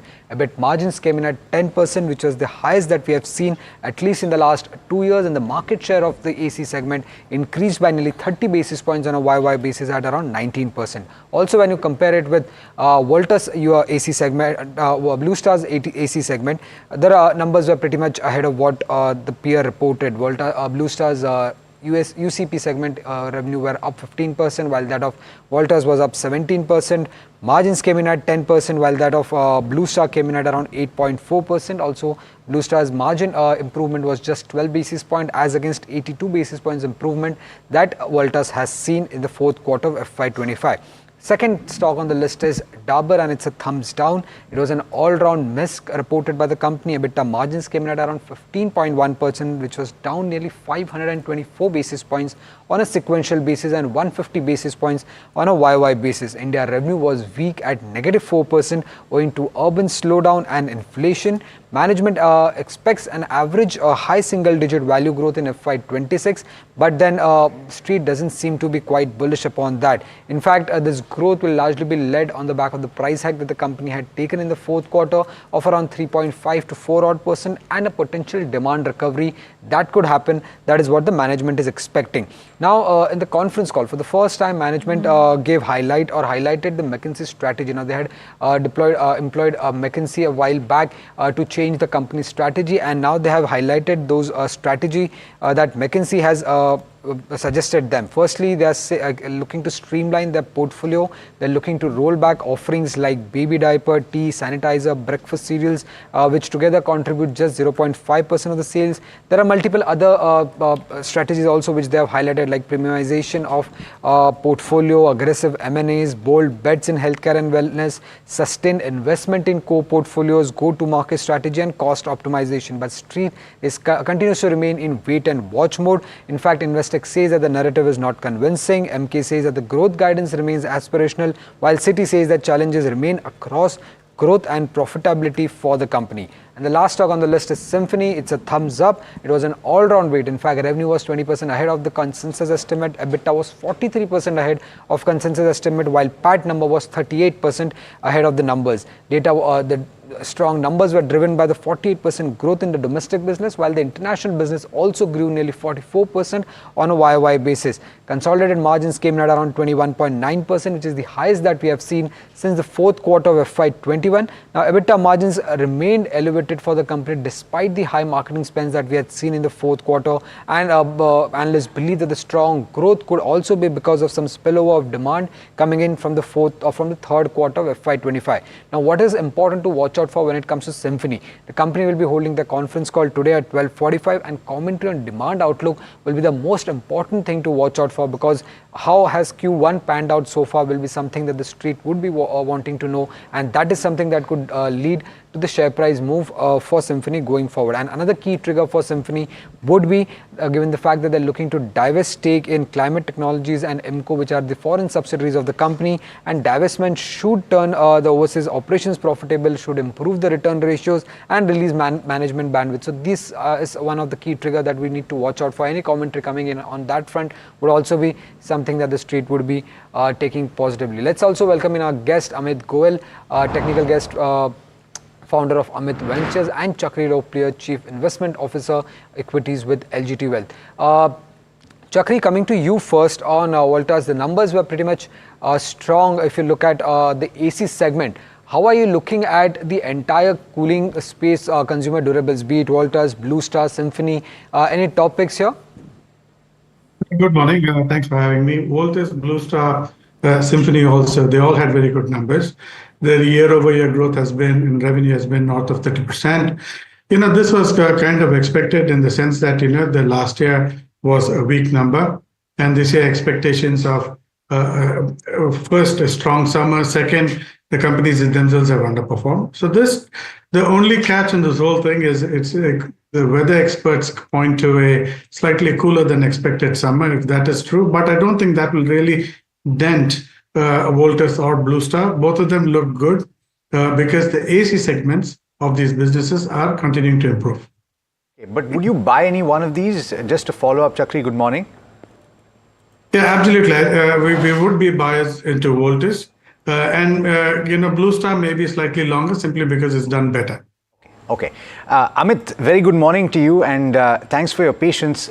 What is your view on the benchmark at this juncture? And considering that it is the weekly expiry, how would you approach strategy this morning? Hi, good morning, Alex, and thank you for having me here. It's nice to be back. Looking at the benchmark, there are mixed signals. We've had a very sharp and tremendous and a happy rally from the lows of 21,800. However, we have kind of struggled to really breach the 24,500, 600 levels, and that seems to be the near-term top, both from a price action perspective as well as from the open interest angle. 24,500 has seen a lot of call build-up, and that will act as a near-term resistance, with 24,100 to 200 being the absolute near-term support, from where the market has kind of given a relief buying seen yesterday also. So it is a very tight range. There is another level of support at 23,850 on the price on the Nifty's chart. So I'm looking at a broad range, and we are right now at slightly the higher end of the spectrum. So the bias would be slightly negative considering all that is happening around us. So until and unless 24,500, 600 is taken out convincingly for a couple of sessions, I would not really initiate fresh longs. However, from a derivatives trader, one could always look at trading this range through a non-directional setup. Right. Amit, good morning. Hiral this side. So that's a range-bound trade that you're alluding to in terms of Nifty. Bank Nifty has been interesting over the last couple of trading sessions, because yesterday there was some strength that was emerging in terms of Bank Nifty as well. What should be the levels that you should be tracking in terms of Bank Nifty, and what should the trade be? Hi, Hiral. Good morning. So Bank Nifty, if I look at the chart, purely from a price action perspective, 56,100 or 98 to be precise, happens to be the all-time high and the near-term top for us for the time being. Yesterday, what was very interesting is, given the situation, given the political scenario that we are in, one would have expected the market to, kind of give away the supports. However, we have seen some very smart buying, and 53,868, 54,000 has been punched as the near-term support for us. So we are looking at a broad range of 2,000 points. But if you look at the price action of the last few trading sessions on Bank Nifty's price chart, it is what I would term it as a retracement phase. I'm saying that that primary trend continues to be up. However, we are kind of giving away a little bit of it in the retracement phase, and 54,000 would be a good level to go long in the Bank Nifty from a positional perspective. Not too far away from these levels, all things considered. Amit, what are your picks today? What stocks are you looking at, and what's interesting you? So I've looked at again. I mean, the situation is not that we are in a clear trend. So picking directional moves is a little tough. However, selective stocks are showing some technical, bullishness. Hero Motor for me would be the first pick, in which I am seeing that after it has given a low of about 3,400. It has kind of moved up by about 400 to 500 points, and 4,000 also looks to be a level of breakout for us. Given the situation, and from a technical perspective, if you look at the RSI and the MACD levels, they are pointing towards a bullish momentum to continue in this stock. Hence, I would recommend traders to take long positions in this stock at about the current levels, keeping 3,702 as the stop loss for targets of 4,000 and 4,117. Right, so those are the topics coming in from Amit. Chakri, let me come to you with regards to the auto space. Now, what's interesting that is happening with the Tata Motors, yesterday on the back of the FTA, you did see a strong move that did come in, the kind of gains that a Tata Motors would see from a JLR perspective. Today, there is anticipation that a deal between US and UK will also be looked at. Again, that to an extent becomes a positive for Tata Motors as well. What should your strategy be with a Tata Motors from here on? You said it right in terms of, the number of moving parts for Tata Motors. Until a couple of days ago, there was no catalyst. Now there is one, a UK-India catalyst. Second is a potential US-UK catalyst, because JLR had stopped sales to the US. So if that happens, then clearly some amount of volumes, which is about, I think 3-4% of the volumes about 12% will be added back over the next 12 months. So that remains to be seen if this news is true, and if that is true, it would bring back another 4-5% to the bottom line and about 8-9% to the top line. So valuations are still therefore dependent on what happens to the news, if the news is real or not. All right. So what's the final call on Tata Motors though, Chakri, from what we know, because it has moved up from those absolute low levels, and then I'll go to Amit as well, whether he thinks that there is a trade here. But Chakri, would you venture out, considering that they've restarted exports from the UK into the US, and domestically you're also just ahead of that demerger that will take place? So how do you approach this? And that's exactly the place of uncertainty, which is it's been a stop and start of sales of business into the US, into the other key markets. And so that needs to actually stabilize, and therefore it becomes difficult to forecast. But given the good news of yesterday's UK, India, and the potential news of the US, that could be a trading call at best, but I'll leave it to my counterpart. But fundamentally, we'll wait a little bit to see for real numbers to be able to forecast. So, Amit, I just want to very quickly close the loop on Tata Motors. So it's probably one of the stocks of the day yesterday, at least from the benchmark Nifty, 55% higher. Would you venture out and buy? I mean, looking at the chart, definitely there is what a technical analyst of my ilk would say, an engulf on the pattern, which is a bullish sign. And the other indicators also point towards, momentum building up. If you look at the RSI also at 58 levels, and the slope is pointing towards the upside. But I would definitely be a buyer in this purely from a momentum perspective and nothing to do with the fundamental view. Here, I would, however, wait for some bit of retracement, given that yesterday we have had an outlier move. So I would, try to pick it up if there is any bit of dip during the first couple of hours, and I will keep a stop loss at about 635 for targets of 730 on this. So that's the view coming in on Tata Motors. Let's also welcome in Shrikant Chauhan from Kotak Securities. Shrikant, good morning and welcome to the show. Taking into consideration the kind of resilience that we saw in terms of Nifty 50 and the buying interest that has emerged in terms of Bank Nifty yesterday, what should the strategy be with both? Good morning, everyone. See, like for Nifty, it is like very clear that it is not, I'm going to say it is finding a lot of difficulties to cross the level of 24,500. It is not breaking the level of 24,200. In fact, yesterday when there was like some panic at the opening, market managed to sustain above the levels of 24,200. So one thing is very clear that till the markets are not crossing this particular range on a closing basis, we could see some range bound sort of activity in the near term. On the dismissal of 24,500, I am expecting market to move towards 25,000 because most of the stocks are reversing from their important support levels or they are consolidating very close to their resistance level.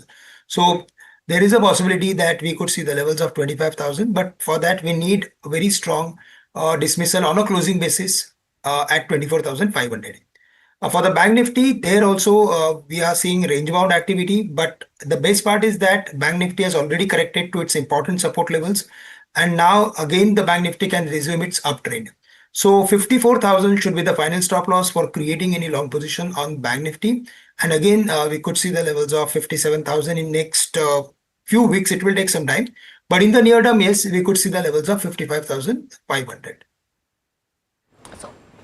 Right, Shrikant. What would be your top picks for the day? There are a number of stocks which are very close to their important resistance level, and few of them are reversing after hitting important support levels.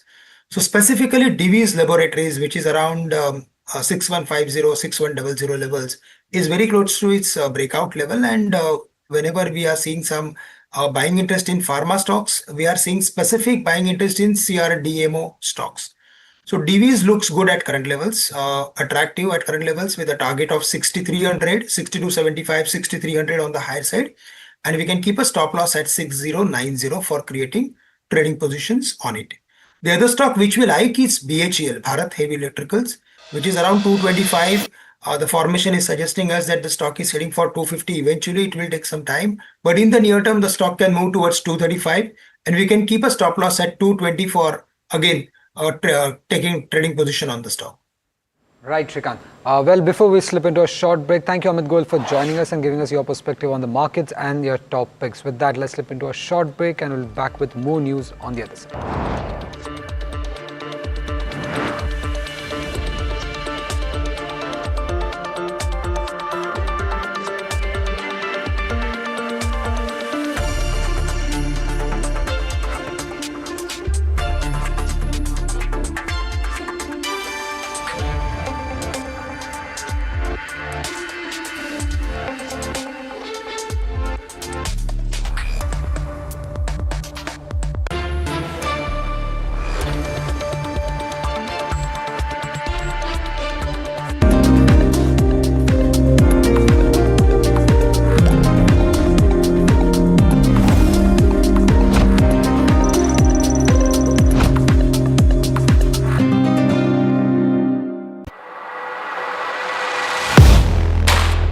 Do you really know the company you invest in?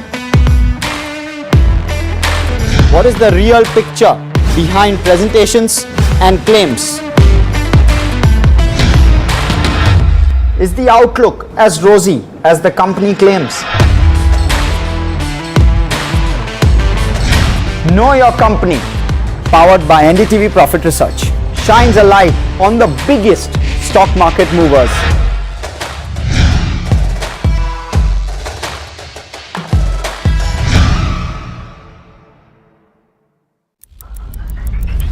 Headlines you start your day with.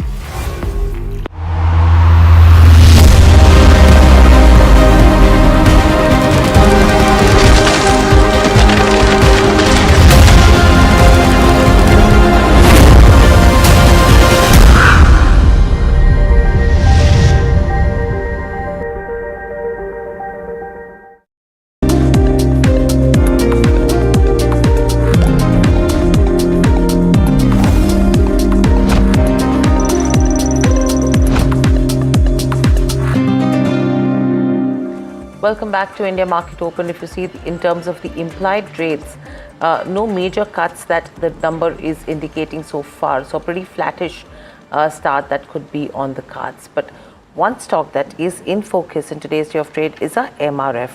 What's interesting with the MRF is the kind of up move that we saw in terms of yesterday's session on the back of a strong set of numbers. The margin trajectory, which is seeming absolutely strong. The stock is seeing gains of almost 24 to 25% in the last 1 month as well.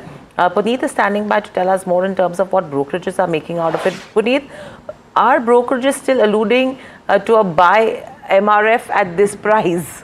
Well, definitely, we've seen really strong results come from the company yesterday. Revenues up 11%, EBITDA up 18%, and profits are up 29%. And brokerages have penciled in that this is, a start of a margin recovery going forward. The last 6 to 8 quarters have been really, really poor for all tire companies because of high natural rubber prices, and that's reflected in notes as well. So CLS has come out with a note. They maintain an outperform rating on, something like a MRF, and they've hiked their target price by 30% to 1,68,426 per share. It was earlier roughly between 1,29,000. So a big upside that they're seeing from these levels as well. They mentioned that EBITDA improved 337 basis points on a quarter-on-quarter basis. That's a key positive. They've also mentioned that this could be a beginning of a margin upcycle, as I mentioned, and they've seen that the bulk of the recent commodity correction could, come from roughly about Q2 of FY26. So seeing that margins coming back as well. They mentioned that MRF is an industry leader and a superior capital efficiency should drive its cash flows going forward. We've also had another brokerage note from Anand Rathi as well. They've raised the target price for MRF to 1,65,000 from 1,60,000 earlier, and they mentioned that the outlook for all the 3 segments of OEM, replacement as well as export is quite bright for the company. And despite higher revenue increase in FY25, the input cost actually dragged the margin, so they are anticipating that to reverse going forward. They've also said that they're expecting gross margin improvement led by lower international rubber prices. And the CLS note is interesting because they initiated only in April of 2025, so definitely a big beat there, but positive on Q4 results as well as improving prospect for this industry leader for MRF. Got it. All right. Thanks so much for that, Puneet. And I'm tempted to go to Shrikant and to Chakri on this one. Shrikant, of course, I will refrain from doing so because by the time you give us levels, we'll have gone past the market open because we're talking about it in lakhs, right? So, but let me come back to you on that one. We're joined by Vishwanath Mahendra, who's the Chief Financial Officer of Niva Bupa, to talk about their earnings. Mr. Mahendra, thanks so much for taking the time, and congratulations on a solid set of numbers in the fourth quarter. We see that the combined ratio has seen improvement. Can you take us through how that occurred? Yeah, good morning, and thanks for inviting me. So let me just give you a context of our results and just remind you, there was a change in accounting in the mid of the year, last financial year, effective 1st October 2024. The multi-year accounts, multi-year policies were mandated to be accounted in proportion. So we have given our combined ratio both on like-to-like basis as well as on previous accounting basis. So if we just compare for whole year, the combined ratio has improved from 99% to 96% in last financial year. And here just to reiterate that lower is the better. Combined ratio accounts for everything: claims, expenses, commission, etc. And this improvement is driven by 1% point in terms of claims ratio improvement and 2 percentage point in terms of expense ratio improvement for the whole year. Okay. When you're talking about the offtake and your sales at this juncture, what guidance can you give us, and what are you seeing on the ground? And in terms of the kind of route through which you're selling, I'm just curious about that. What are the kind of trends that are emerging there? Because seemingly from the gross underwritten, that growth is pretty decent. What are you witnessing on the ground right now? Sure. So just to start with numbers, so last year on same accounting basis, we grew by 32% in terms of gross written premium for the whole year. And this is coming from all the channels: agency, direct digital, brokers, all other partners. So all channels are contributing to this growth of 32%. And our focus area remains to be retail insurance, which is annuity business, which is more profitable. And we have launched various products. One I can talk about is Aspire, where we are, looking at millennials, because that's one segment which was not buying health insurance traditionally. Second, we also in the last quarter launched a product, Rise, that is mainly meant for middle income group. So what we call as missing middle. So we look at various segments by demographic, by affluence level, by income level, etc. So this growth is coming from all channels and all those segments which were traditionally not buying insurance. Okay, interesting.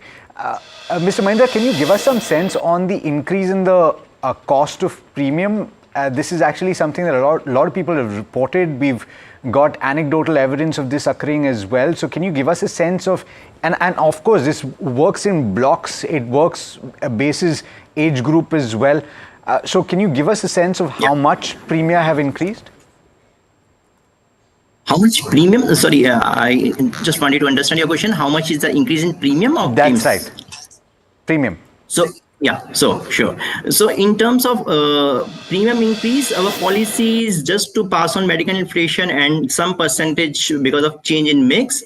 So we have been revising premium of all our mature products in single digit, low single digit. So let's say 7-8% is an increase in premium. And we have experienced medical inflation of around 5% last financial year.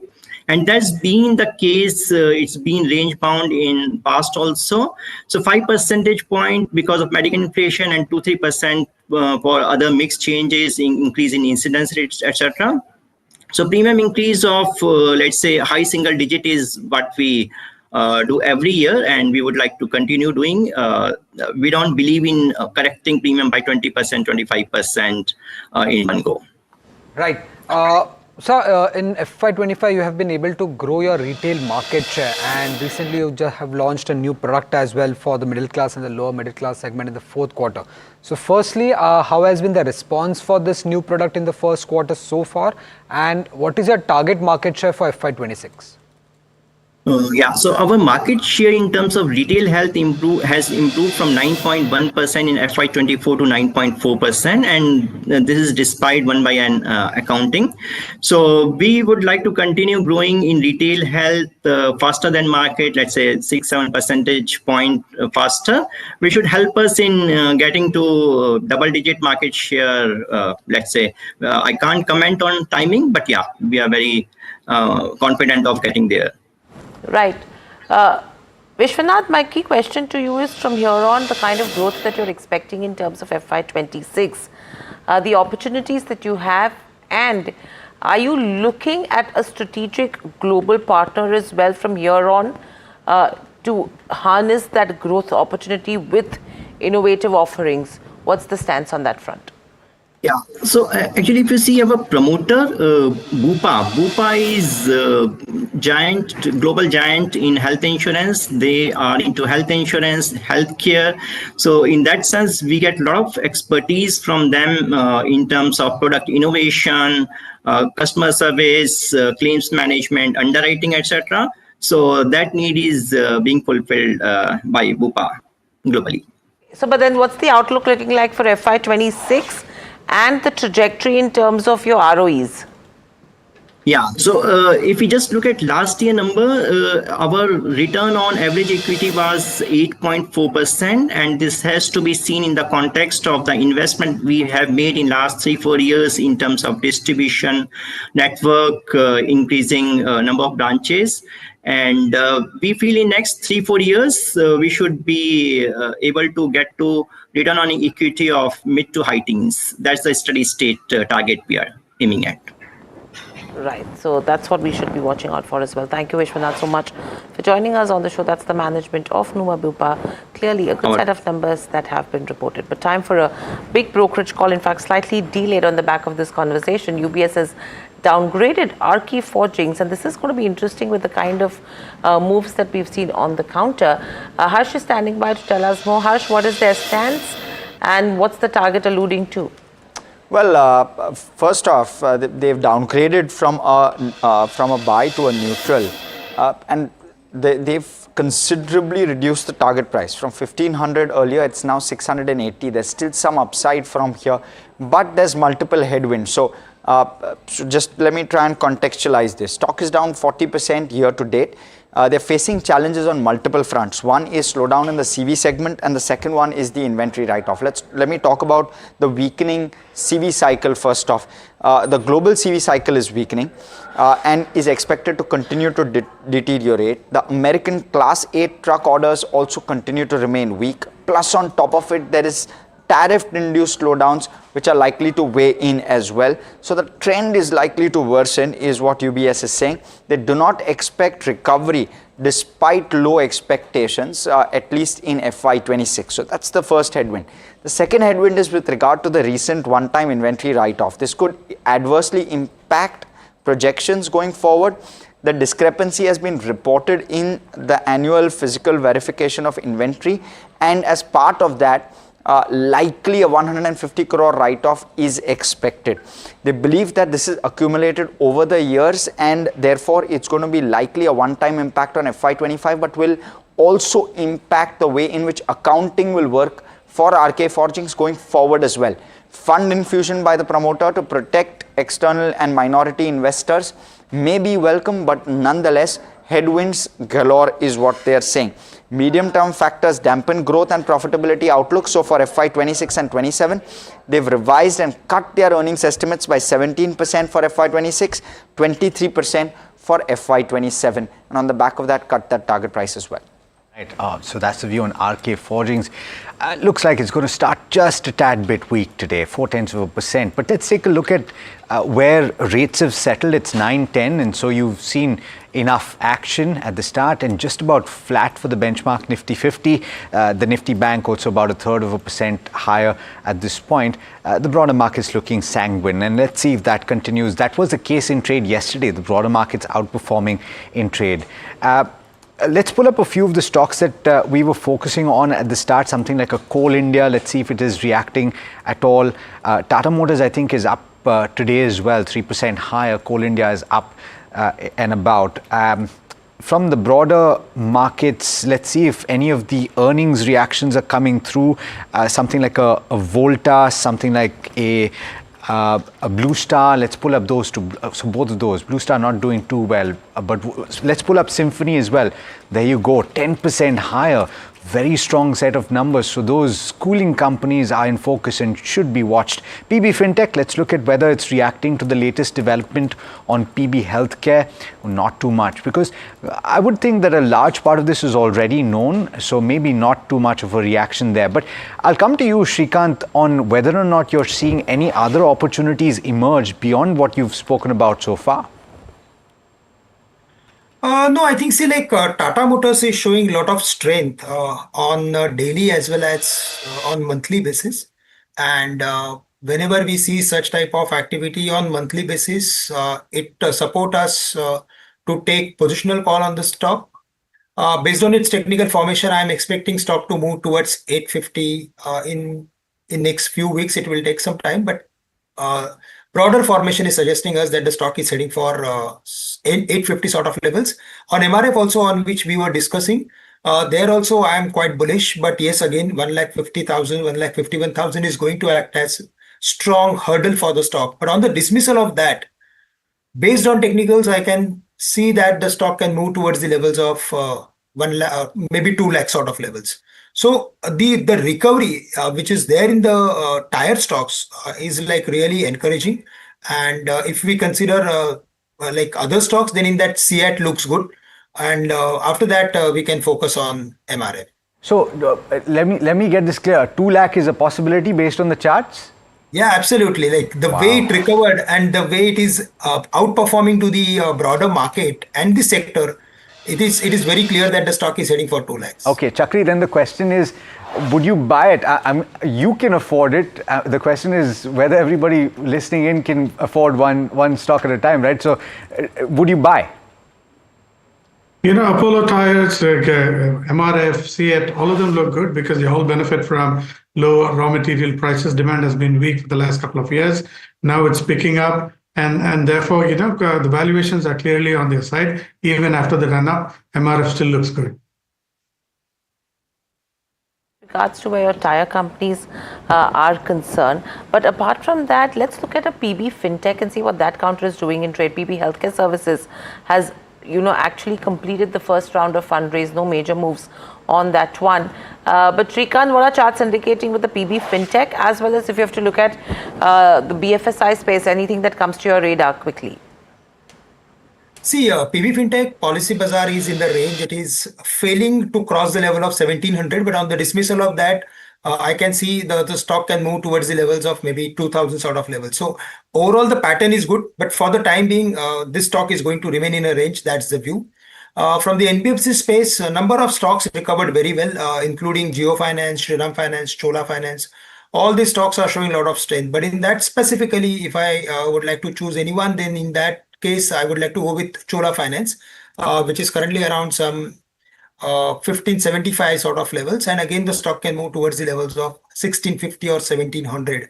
So yes, we like NBFCs. Okay. So Srikanth likes NBFCs. Now, that is perhaps going to be one of the talking points at the start today as well, because as Hiral pointed out in her trade setup, there was resilience in the banking space. The Nifty bank moving high about 0.6% yesterday. Let's see if it lends support in trade today. So the first ticks coming up on the screen. This was expected. Range bound start for the benchmark Nifty 50, about 0.1% higher. Of course, the expectation was of a minor downtick that hasn't come through. The Nifty bank holding up, gaining about 0.4% or thereabouts. Broader markets, what about that? IT, okay, IT is not doing too much, about 0.1%, but let's pull up the broader markets and see whether the mid-cap index is once again outperforming, and that indeed is the case. 0.6% for the mid-cap index, another 0.8% for the small-cap index. Whether that strength builds through the course of the day is a question that you have to ask. India VIX cooling off just a bit further. Yesterday it heated up in the first part of the session and then cooled off towards the end. This is a further cool off. Let's pull up the heat map for the Nifty 50 and let's see what's moving in trade today. And look at the gainers at the start. Tata Motors, another up move. Srikanth likes this stock. We'll find out what levels he's looking at on the upside. And 3% higher after yesterday's 5% move is quite a considerable move for Tata Motors at the start. Coal India reacting to numbers, up about 2% or so. Axis, IndusInd, Kotak Bank, so quite a few private sector banks up in the top half of the screen. Power Grid is the other stock that is gaining about 0.8% or thereabouts. On the losing end, let's take a look at this. So you have something like a Dr. Reddy's Laboratories, you have Tata Consumer, you have ITC, SBI Life, Maruti Suzuki. So not really too much of a trend, at least in the bottom line of the screen, but you have a few sprinkling of FMCG companies losing. You have HDFC Life that is down about 0.5% or thereabouts, and you have HUL that's also losing about 0.5%. So not too much to speak of in terms of a trend. Tata Motors, a stock to watch at the start. So Hiral, that seems to be the picture at the start. A little bit of resilience in the banking space. IT not doing too much in trade today. What does the broader market look like? And the other thing that I'm picking up over here is that pressure that is continued in terms of consumption from yesterday. Yeah. So if you see for the likes of Eternal, Tata Consumer, ITC, Nestle, HUL, all in terms of the top 10 losers. So I think that nervousness from a consumption perspective is there for a second consecutive session. Because of geopolitics. Absolutely. Dr. Reddy's is going to be interesting, and I don't know, I mean, is it the US tariff impact or it's the IPM data that has come in for the domestic market that will tell us as to how the company has performed there. So I think Varsha will be able to tell us more on that front, and Cipla as well. So I think it's going to be interesting to look at this. But yes, overall 24,400 till the time we are maintaining that on Nifty 50, it is going to be important and it will be on the positive side. So let's see where that takes us to. Sure. But let's quickly look at the sectoral heat map as well and see which are the sectors which are actually picking up. Yesterday, defense was the top losing sector. Today, again, that has picked up to be the top gaining sector with gains of 1% coming in there. Energy, private banks and the PSU banking space in the positive. Oil and gas is also seeing some good moves. There you go. FMCG, the top loser, 0.6% lower. Healthcare, consumption, pharma. That's where the pressure is. You have real estate, which is pretty much on the borderline. Metals is on the borderline. So what is being highlighted right now is Nifty defensing gains of around 0.7%. Now let's quickly look at the stocks in terms of the broader markets as well as the overall markets as well. PB Fintech, that's one of the stocks that we're looking at today, and this is on the back of PB Healthcare that has gone ahead and actually completed a $218 million first tranche of funding, and that stock not seeing a major reaction overall. Apart from that, if you see in terms of brokerage calls, RK Forgings is one where UBS has downgraded and cut the target price. Still, the stock is resilient with gains of 0.6%. MRF is another one. CLSA has gone ahead and hiked the target price. That stock has cooled off, seeing gains of 0.7%. And the Somani Ceramics, you have JM Financial and Asian Market Securities who've downgraded the counter stock, still seeing gains of 0.4%. Moving from there on earnings, Tata Chemicals, a weak set of numbers, has missed estimates. That stock is still trading in the positive, and a Coal India, which we gave a a down, is trading in the positive. So that's interesting moves that we are picking up so far. On the back of earnings, Symphony is another one, strong beat in terms of the fourth quarter, 9% up move, and I think we will need to get Mahima to tell us more as to what's worked on a Symphony. Sonata Software as well. The profit has beat estimates. That the impact is clearly being seen. Niva Bupa, we did speak to the management, and that's an NDTV impact that we're seeing, probably a 10.5% on the back of the commentary that's coming in as well. Blue Star, a 1.5 to 2% downtick. The numbers have beat estimates, but still you're seeing pressure on that one. And a Voltas, a slight miss, but strong domestic growth is what is keeping the stock afloat. Lupin has launched a new drug in the US. They have some months of exclusivity that is coming in. However, the stock is seeing cuts of 0.4%. Jindal Drilling on the back of a contract from ONGC, 1.5% up move on that one. And a Tata Motors, second consecutive session, and this is on the back of the US-UK trade deal that could be on the card soon, and seeing gains of nearly 2% in trade. And to be noted, JLR is almost 30% of Tata Motors revenues, and US is a strong component in terms of JLR. So that's the reason why you're seeing these kind of moves. So interesting names, Alex and Somit, that we are watching out for. But Somit, any other stocks that are coming to your radar which probably Alex and I have not looked at? Well, one stock that has been buzzing in trade is Nykaa. It gained around 2.5% from yesterday's lowest point, and reports suggest that Nykaa might as well be a part of the MSCI inclusion. Chakri, any views on Nykaa here?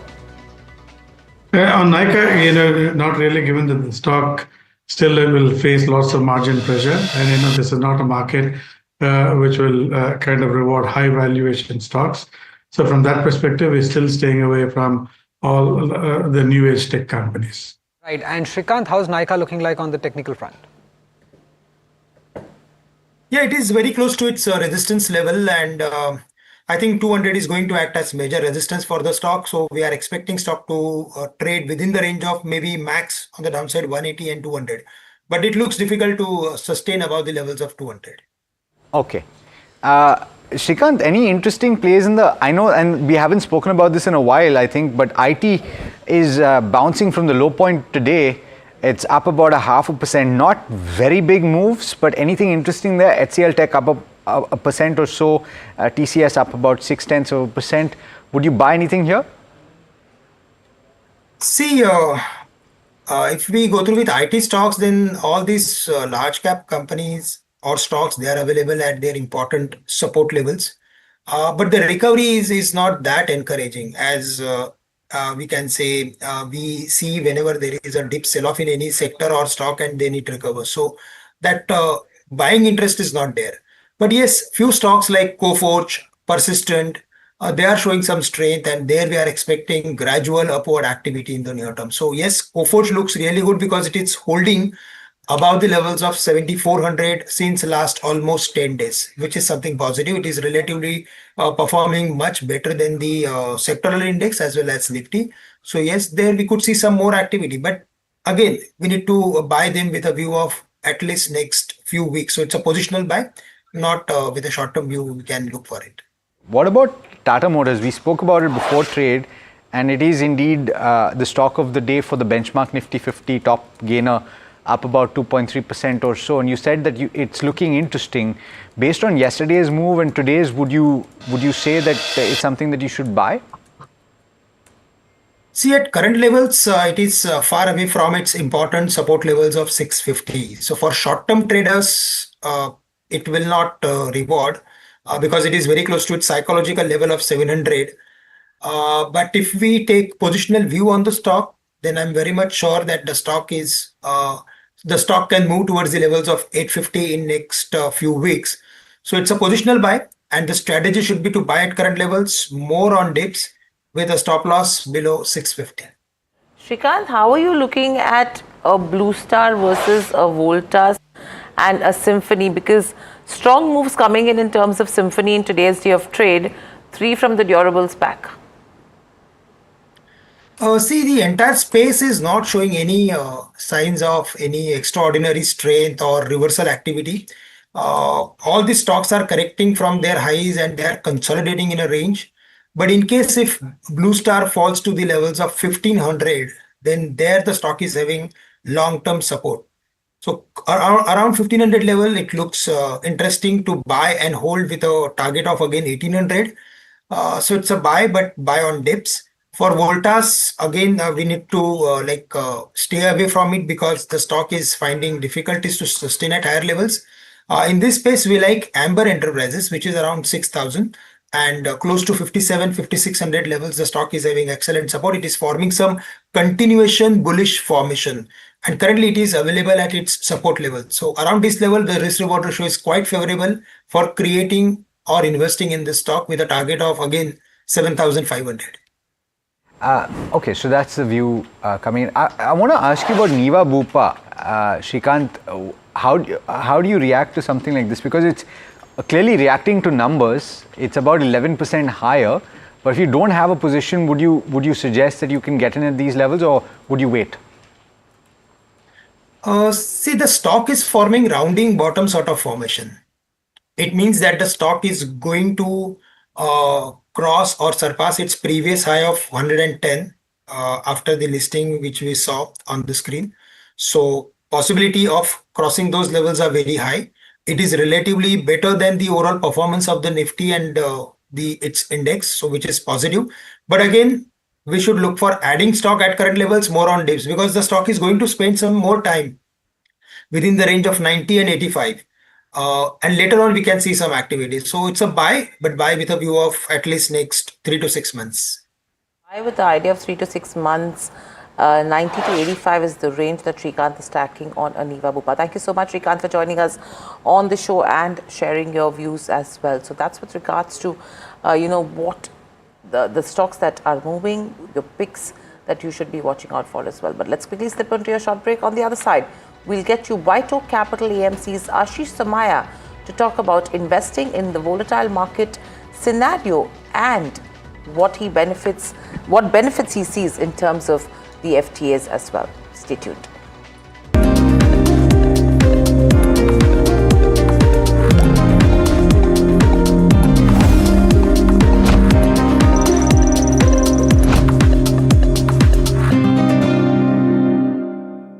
Gold plus optimistic reflective glass लगाओ, धूप की गर्मी को दूर भगाओ और बिजली का बिल भी बचाओ।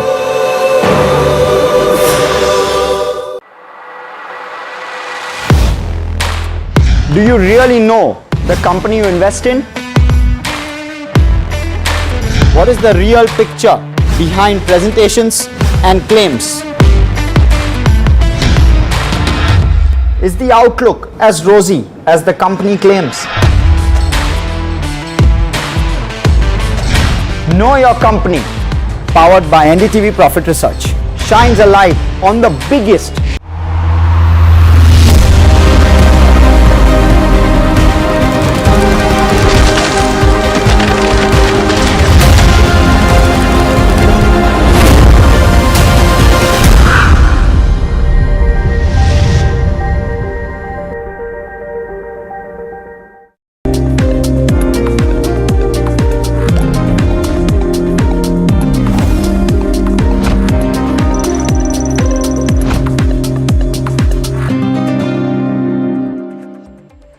Welcome back. You're watching India Market Open, and it's been a bit of a soft start to trade today, but we're holding. And there is resilience that is evident not just for the benchmark, but for the market as a whole, that's seen over the course of yesterday and today amidst very significant developments, both on geopolitics as well as on trade. To give you the mutual fund perspective and how flows have looked in the recent past, we're joined this morning by Ashish Somaya, who's the Chief Executive Officer of White Oak Capital AMC. Ashish, as always, thank you so much for taking the time. Very good to speak with you this morning. We're speaking, I think, just a day ahead of the presentation of the data by the Association of Mutual Funds in India for the previous month, but you'd be able to give us some perspective on how you have seen flows. Has it been resilient? How would you compare it with recent months?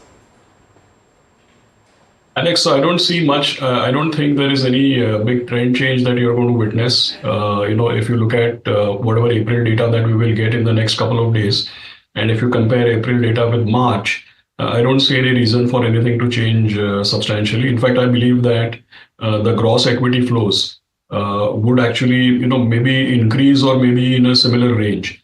So typically, if you see the averages, we end up doing, X of index funds and ETFs. If I just look at equity funds and hybrid funds, we end up doing anywhere between 60,000-70,000 crore of gross inflow and anywhere between, say, 30,000 crore kind of redemption.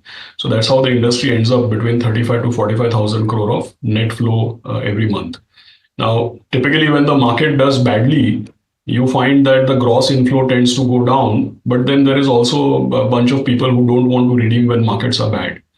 So what happens is that when markets are bad, the turnover kind of comes down, the gross inflow also comes down and the redemption also comes down, but the net inflow doesn't get impacted too much. So my sense is that we will be in that ballpark. I don't see any reason, I haven't observed anything which tells me that there is going to be a big change in numbers really. Right. Ashish, good morning. Hiral on this side. Now, taking into consideration the kind of resilience our markets are showing currently, in spite of the geopolitical concerns, you have US tariffs which are behind us. If you talk about India-UK FTA, that has turned positive as well for a lot of sectors. How should the strategy be from here on in terms of investments, taking into consideration where valuations are? So, my guess, at any point in time, there are multiple variables which are acting on markets and on investors' actions. But if you ask me, I think in the recent times, the resilience has got a lot to do with the change of our external macro and the change of RBI's stance. Because, if you look at fundamentals, I don't think there was much that was being expected from the last quarter that went by. And, it's in line with expectations. I mean, people weren't expecting a big uptrend. People were just looking at commentary and maybe some positive trend. So from that perspective, I think the results haven't thrown up any major surprise. So I don't think that the uptrend in the market, we saw 21,700, we saw a lot of nervousness. And from there, we are, significantly up from the lower levels.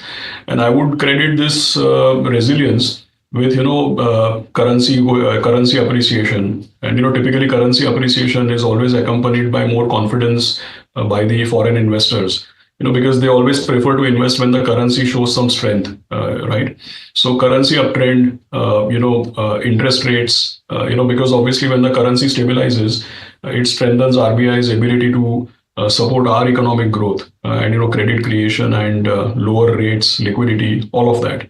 So I think the external macro is what might have given, and plus, see, look, a big part, like some 7-8 lakh crores of our industry is hybrid funds. And when yields go down, hybrid funds automatically tend to allocate more money to equities.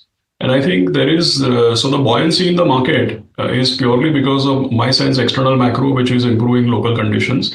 But on your question on the stance, I would still be wary, just because we're 24,000, I wouldn't extrapolate it up. I believe that from time to time, there will be volatility and there will be downside because geopolitics is not done and over with. And on the other hand, even if you see US, maybe India is close to signing an FTA, but the 90-day moratorium, China, European Union, further likelihood of, things, discussions going back and forth. So I think there is some uncertainty if the US economy is slipping, Chinese economy is slowing down. My sense is that because of the economic slowdown, overall, I mean, at a global level, I don't think we're out of the woods yet, but yes, domestic conditions have improved. Ashish, you mentioned a couple of things that I'm thankful for. One, you've talked about the currency, and two, you've also spoken about hybrid funds.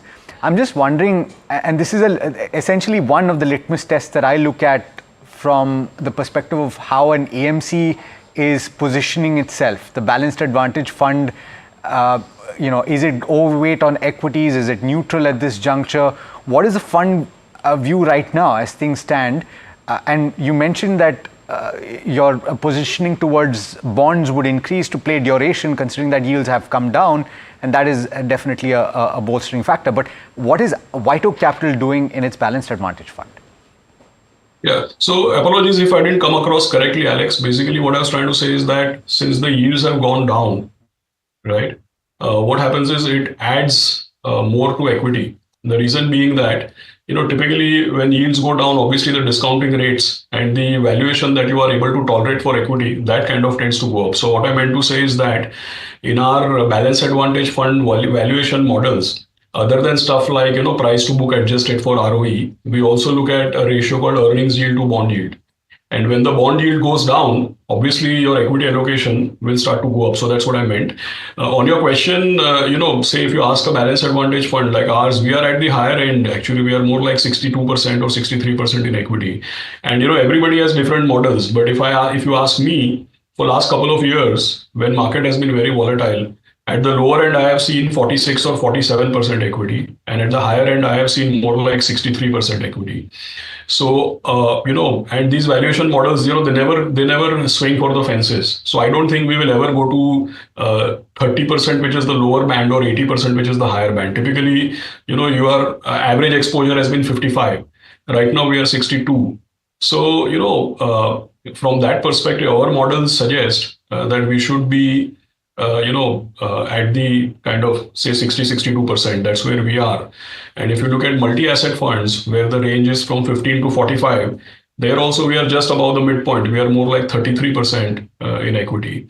So I think because of yields going down, the allocation to equity has kind of gone up. Quick question. Given the consideration that there could be a change in strategy and you've been encouraging a mix of asset classes between equity, debt and gold, what should an investor do in terms of their exposure between the three? And two, which sectors have been resilient where you are now allocating fresh funds? So, if you look at it, say, always a moving picture is what helps people to understand. So if I were to give you a perspective, say, when Nifty was, say, 26,200 in the end of September, at that time, our domestic conditions were not as easy as they are now. At that time, we were under pressure for interest rates. We were getting into pressure for currency, right? There was a huge Trump trade playing out. And markets had run up. We were 26,200 plus kind of number. At that time, our models were at, say, 24% in equity, 23% in gold, and the rest was, fixed income. From there, we have traveled now 6-7 months. The gold allocation has gone from 23 to 13, and the equity allocation has gone from 24 to 31. And all of this change is for two reasons. One is because equity valuations came off. And secondly, like I said, you will be able to tolerate higher valuations when the yields come off. So the equity allocation goes up when the yields are actually declining. So this is how the journey has played out from, peak of 26,200, then down by, say, some 5,000 points all the way to 21,500, and then this up move. So this is how the allocations have played out. My sense is that anywhere now in the next, if the market continues to remain like this, the models will start showing that equity needs to be reduced probably. That's my guess. Now, coming to sectors, we are not really a sectoral investor. We are kind of, we are not benchmark and we are not benchmark agnostic. I would say we are benchmark aware. So we don't chase any specific sectors, but yes, if I tell you where we are overweight, that will give you a good indication. So, one is consensus, which is banking, but not just banking. We are overweight, across the capital markets, insurance, the whole financial services NBFC, the whole space. Then there is healthcare and consumer discretionary. I think these are top overweights. And the fourth one is industrials, capex, manufacturing, etc. Ashish, a pleasure as always. Thanks so much for joining. I found that breakup that you gave us for the multi-asset very, very interesting. Thanks so much for taking the time. Thank you, Alex. All right, we have to slip into a very quick break. We've got more corporate conversations on the other side, so do stay tuned.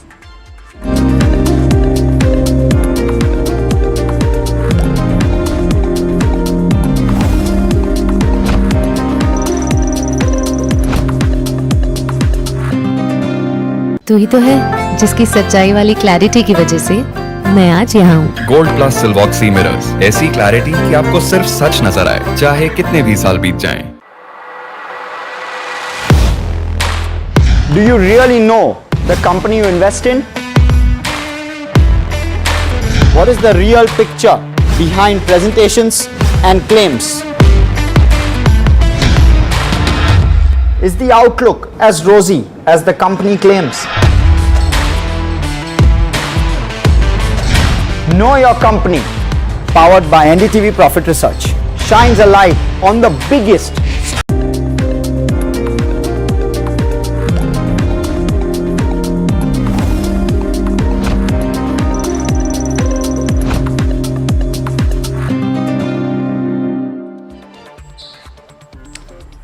Welcome back. Now on to this chat with regard to earnings. We have Mr. Kalyan Kumar joining us of Punjab National Bank. Declared its numbers yesterday, and let's quickly get perspective on how the numbers look like and what is in store for FY26. Good morning, sir. First, I want to start off with trying to understand the Bhushan Steel case and where we're sitting at this point with regard to how everything in that case is playing out. I want to first understand what's the recourse available at this point and how are you all planning to proceed? Thanks, Hers, for the opportunity. First of all, I respect the Supreme Court judgment in this case, Bhushan Power and Steel Limit. Our exposure was rupees 6,286.22 crore, and we actually received approximately 3,000 crore there. And the recourse is available in the law. Our actually COC is the competent committees who takes decision, and the recourses and facilities available in the existing law, they are contemplating further action what they have to take within the permitted time frame as per the law of the land. In that way, I told you our exposure and our things, how it gets evolved. Now, the judgment is being actually they are discussing the judgments, and as things will evolve, then you will come to know about it. And sir, the committee of creditors are having meetings, of course. As part of this meeting and the agenda, how is it playing out? Just give us some perspective on what's happening there. Actually, I told you, COC meeting has started already. They have started meeting. All the banks actually they have already started. Number of sittings already have done. And as I told you, because all the banks will decide there and take all the actually necessary actions which is available under the law of the land. Right. Sir, let me switch focus to Q4. Now, in terms of the Q4 sequential growth numbers, they look slightly softer. Just talk to us about what has worked for you, hasn't worked for you with regard to growth in Q4, and what's the outlook for in FY26? Us, actually, we gave guidance to the industry. For credit, we gave guidance of 11 to 12% and deposit 9 to 10%. And we achieved growth of 13.6% in credit and 14.4% in deposit. In that way, we exceeded the guidance which we have given to the market. And looking to the opportunities available, in the market, and government's support and initiative, and also looking to the macroeconomic scenario, industry outlook, we are actually quite upbeat that our growth, we will going to achieve our guidance which we have given for financial year 26. For credit it is 11 to 12% and deposit again 9 to 10%. We are certainly going to achieve, and I understand from where you are coming, our growth in credit and deposit is less than as of December quarter. It was our considered decision, conscious decision to improve our yield on advances and reduce cost of deposit. In that way, we have actually reworked our portfolio. That's why this growth rate you are observing, it is less, but we have actually achieved the guidance given to the market. That makes a lot of sense, Mr. Kumar. Thank you for that last piece to kind of clarify. So just talk to us, you're focusing on more higher yielding loans at this point, but margins have contracted significantly. So what's the outlook like with regard to margins, and this higher yielding book shift or focus, how should it aid margins going forward? What would maybe, is it a bip or two in terms of better margins? First, actually, you know, there is 50 basis point reduction in repo rate, and that is 6% now. And this reduction immediately on the next working day, it is passed to the customer. We are having 44% repo linked loan. Immediately, that actually hit on our income starts from the next day of implementation of this rate cut. And in that way, actually, approximately hit of 250 crore in this actually quarter was on our NIM. But immediately we started recalibrating, as I was giving my answer towards your first question. RAM sector, MSME, agriculture and retail side, more focused towards that side. And I am happy to share we have organized a customer outreach program in the month of February, and those outreach program we were able to mobilize good number of leads, approximately 24,000 crore leads in SME side, and approximately 10,000 crore in home loan side, and for SHG agriculture side also good leads were available, and those were actually converted into the business in this quarter. And also this is continuous process. We have opened 1,000 MSME intensive and agriculture intensive branches in all the active clusters in the country, and special products, customized products for those clusters we have prepared, which will certainly give us good spread, good margin to us. Apart from that, low cost deposit, CASA is also very important, where there also in current account we have revisited our products. Sir, apologies for interrupting. Sir, measures all look good. I don't doubt that. But where will margins bottom out in this cycle? Because certainly more rate cuts to come. So where do margins bottom? What's the outlook like? And thereafter, I understand your guidance for FY26. You are right, actually. We expect that more rate cuts will be in near future.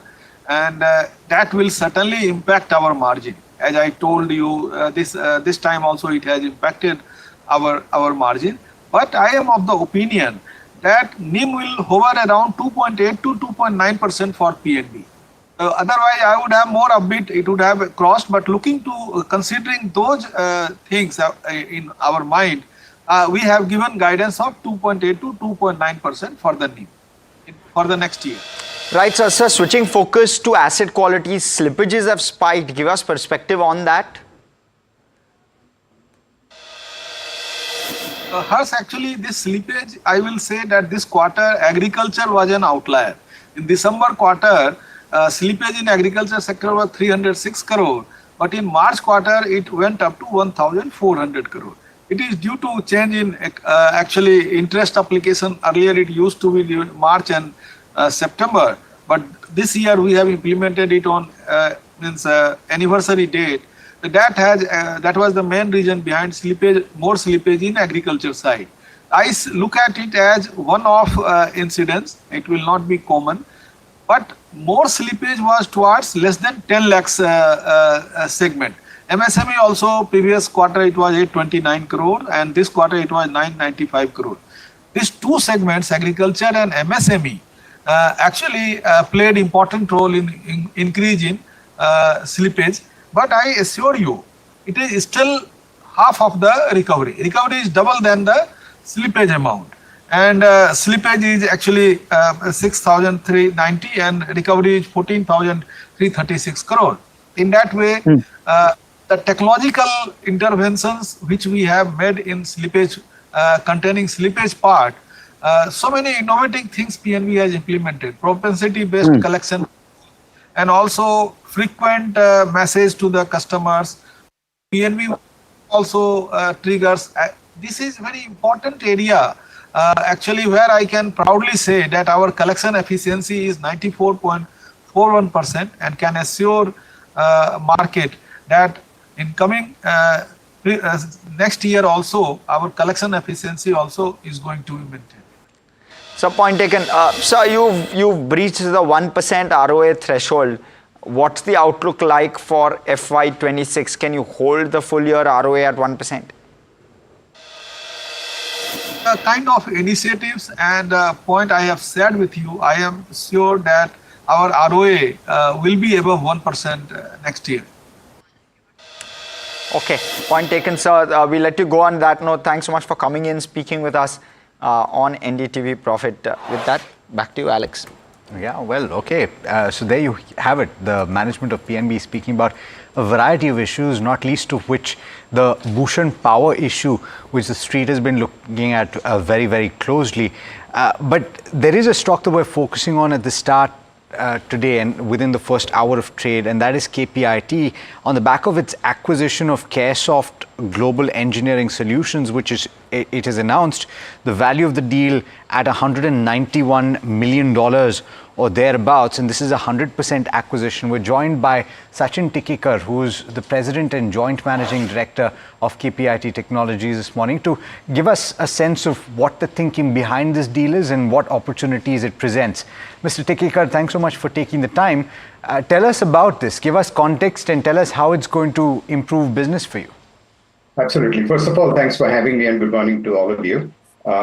If you look at our business, more than 70% of our business came from passenger cars over the years. And it's been our effort over the last 2 years to expand into trucks and off-highway.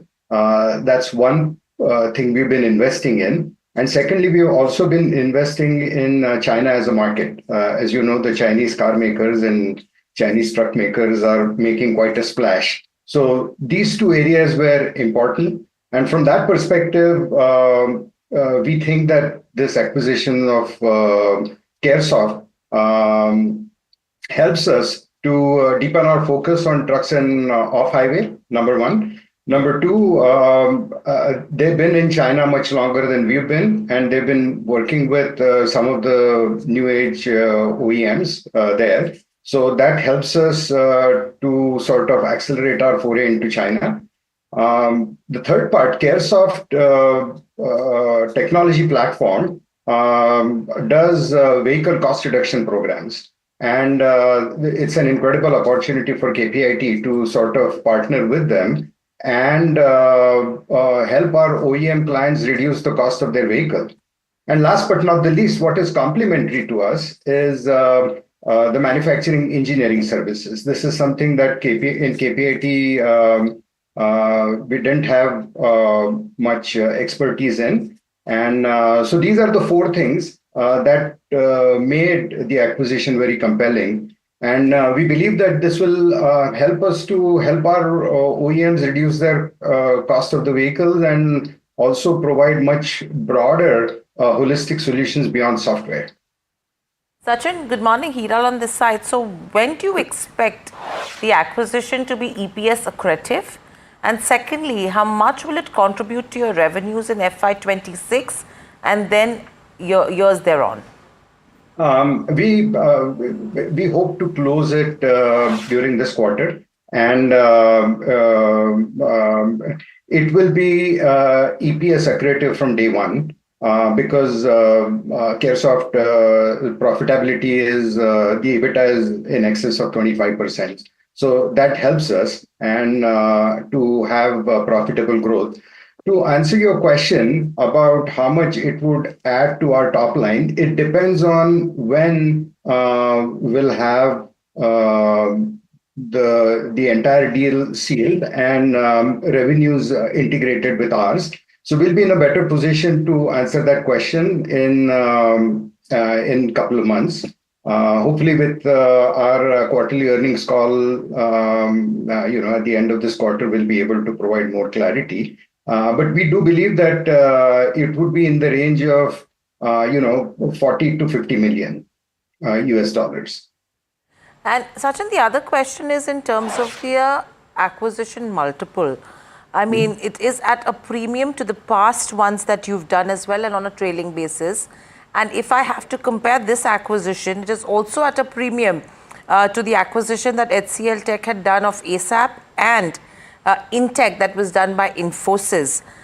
Just to understand, why this kind of a premium valuation? So let me just put a context. Usually, if you look at most of the acquisitions, they are about at the 10 to 16%, 10 to 16 times, in terms of the multiples of the EBITDA. Caresoft Engineering Services EBITDA is in excess of 25%. So if you look at the overall value, it's at around 15 times of the EBITDA.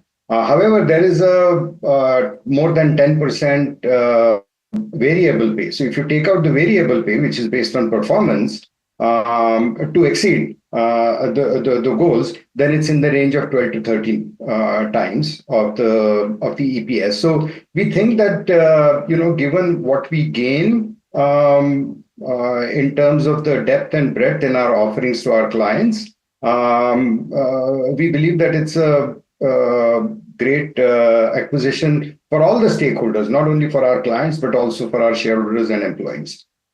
Sachin, you mentioned, and okay, I've taken that point on valuations, but you've mentioned the contribution to revenue likely to be in the ballpark of $40 to $50 million when it does come through on an annual basis. I'm just wondering, this is not a significant deviation from the sales that was achieved in FY24.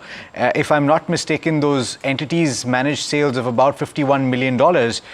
Why is it that they're not growing as fast as you yourself, perhaps?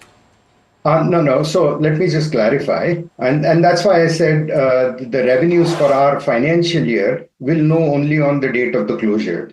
And it depends. So if you lose one quarter, even though there is growth in this business, we won't be able to take the entire growth in KPIT for this financial year. So we do believe that this business will grow once the entity is fully merged with KPIT in line with KPIT's growth rate.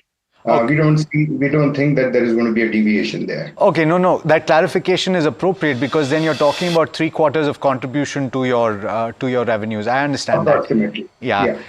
Thank you so much, Mr. Tikekar, for joining in. Wish you all the best with this new acquisition and look forward to the clarity that you will probably be able to provide in a couple of months. Absolutely. No, thanks for having me. Pleasure. All right, time for a short break. On the other side, we'll bring you Pallav Banerjee, who's Managing Director at Pearl Global Industries, to talk about the implications of the UK-India FTA, which was signed amidst quite a bit of fanfare. So do stay tuned for that.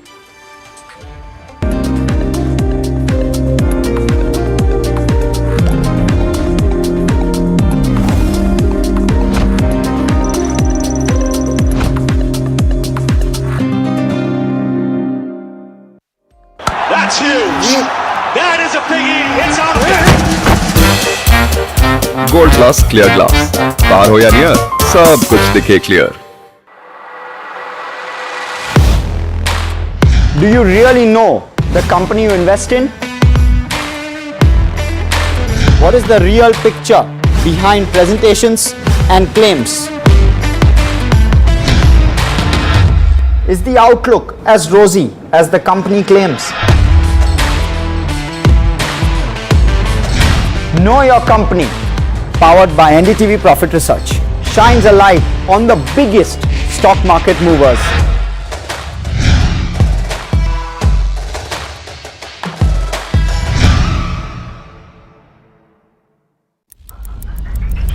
Headlines you start your day with. What matters worldwide is now in the palm of your hands. Get ready to seize the day and maximize your financial potential. Stay ahead of the curve with all you need to know on NDTV Profit.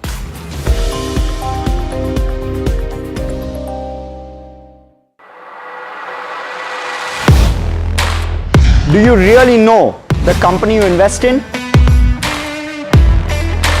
What is the real picture?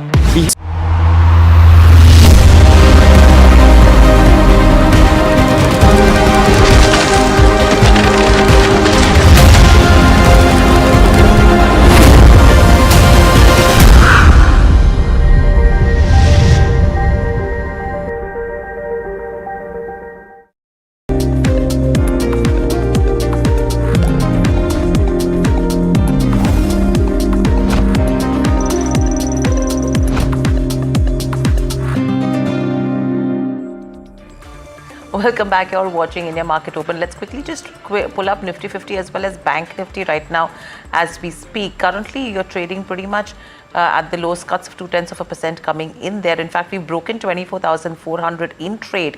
24,350 is the next level we should be tracking in intraday session in today's day. Bank Nifty as well. Let's quickly pull up that one. There you go. 0.2% higher, but no major moves coming in on this front. So we are going to be in wait and watch mode. That is what is the indication that we're picking up so far.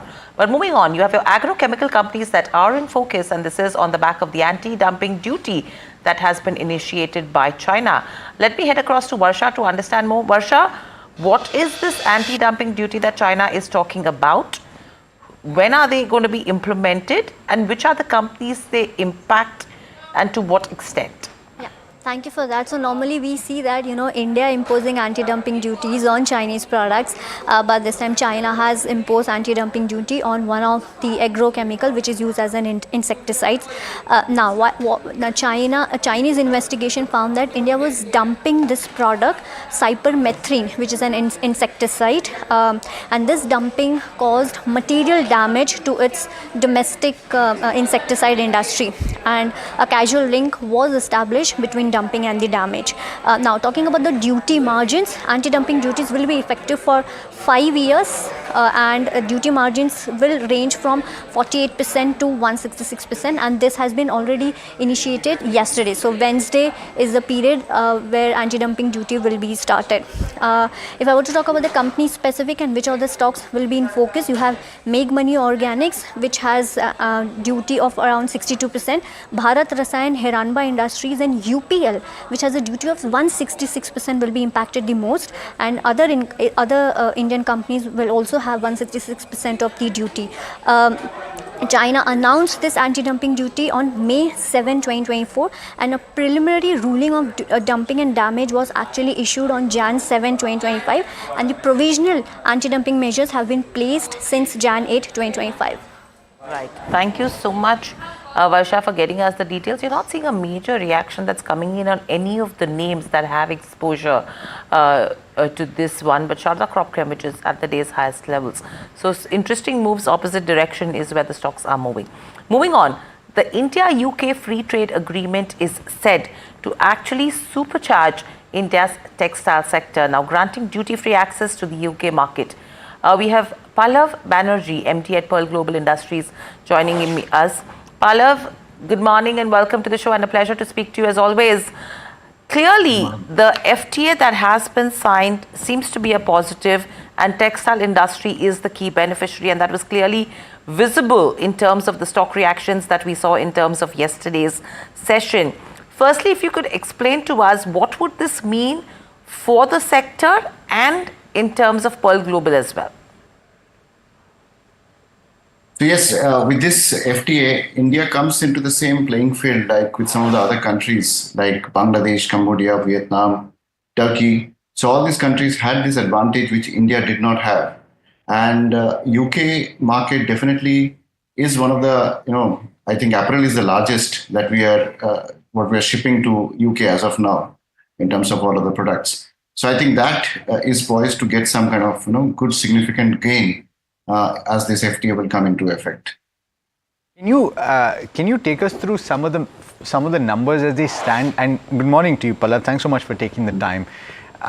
What is the kind of revenue contribution for you geographically currently in the UK, and do you see that moving up, considering that it becomes more lucrative for you to participate in a bigger way? Oh yes, of course. Because we have already in the UK market. Historically, we have been doing about 250 crore plus business in the UK market. Primarily, we have been shipping because Pearl as a company, we do ship from many other countries. Like we have factories in Vietnam, Bangladesh, Indonesia, India, and Guatemala. So primarily, the shipments have been going from Bangladesh and some from Vietnam and also from India. With this effect, this FTA coming into effect, India sector gets a huge boost. And the kind of advantage, the two kind of advantage we can think of. One would be that the product which had a cost innovation factor from India now becomes much, much more competitive. And the margin pressure that would come, like when a company who is importing, let's say, have a choice either to import the same product from Turkey or Bangladesh or from India, whereas on those two countries, or like even for Vietnam, they don't have to pay that duty. So naturally, the cost burden share was always coming onto the vendor side as well, this tariff difference. So now the advantage of this 10 to 12%, depending on which product we are shipping, comes in our favor. So both in terms of growth as well as better margins, both kind of improvements we will see in our business as well as I'm sure like the other Indian exporters who are shipping to UK market. Right. Pallab, one question I have is with the exposure that you have in terms of Bangladesh and Vietnam, the ongoing crisis in terms of Bangladesh was taken into consideration as a tailwind for Indian textile sector. Plus, you're talking about the China Plus One strategy as well. How are you placed then in terms of the exposure that you have to Bangladesh? Will you be shifting, manufacturing from Bangladesh, and if so, how are you playing that entire dynamic? Yeah. So you see, like specifically, if you speak about UK market, almost 50% of their total apparel imports is coming majorly from three countries: China, Bangladesh. Both are around, I think, 20%. I think China is plus 20%, whereas Bangladesh should be about 17-18%. I think in that range, and followed by Turkey, which is about 8 to 9%. So between these three countries, almost 50% of the UK market share is there. India was following them. India was at around 6% of a total, you can say about $24 billion of imports that of apparel that is going into UK. So I think at this point of time, most of the Western economies are, talking and thinking, and also we are seeing certain actions to decouple from the China. So that gave rise to this China Plus One, and which has really accelerated with President Trump coming into his second term. So that's something like we are seeing as a direction overall in the Western economies. So if that continues, I think that's a major gain that would happen. Bangladesh, fortunately, for the country of Bangladesh, they had a duty-free access because of the LDC status to UK. And that is going to continue till 2029. They will get that benefit. So a lot of dependency of these UK customers are there in Bangladesh. So really to decouple it overnight or very fast, I don't think that will happen.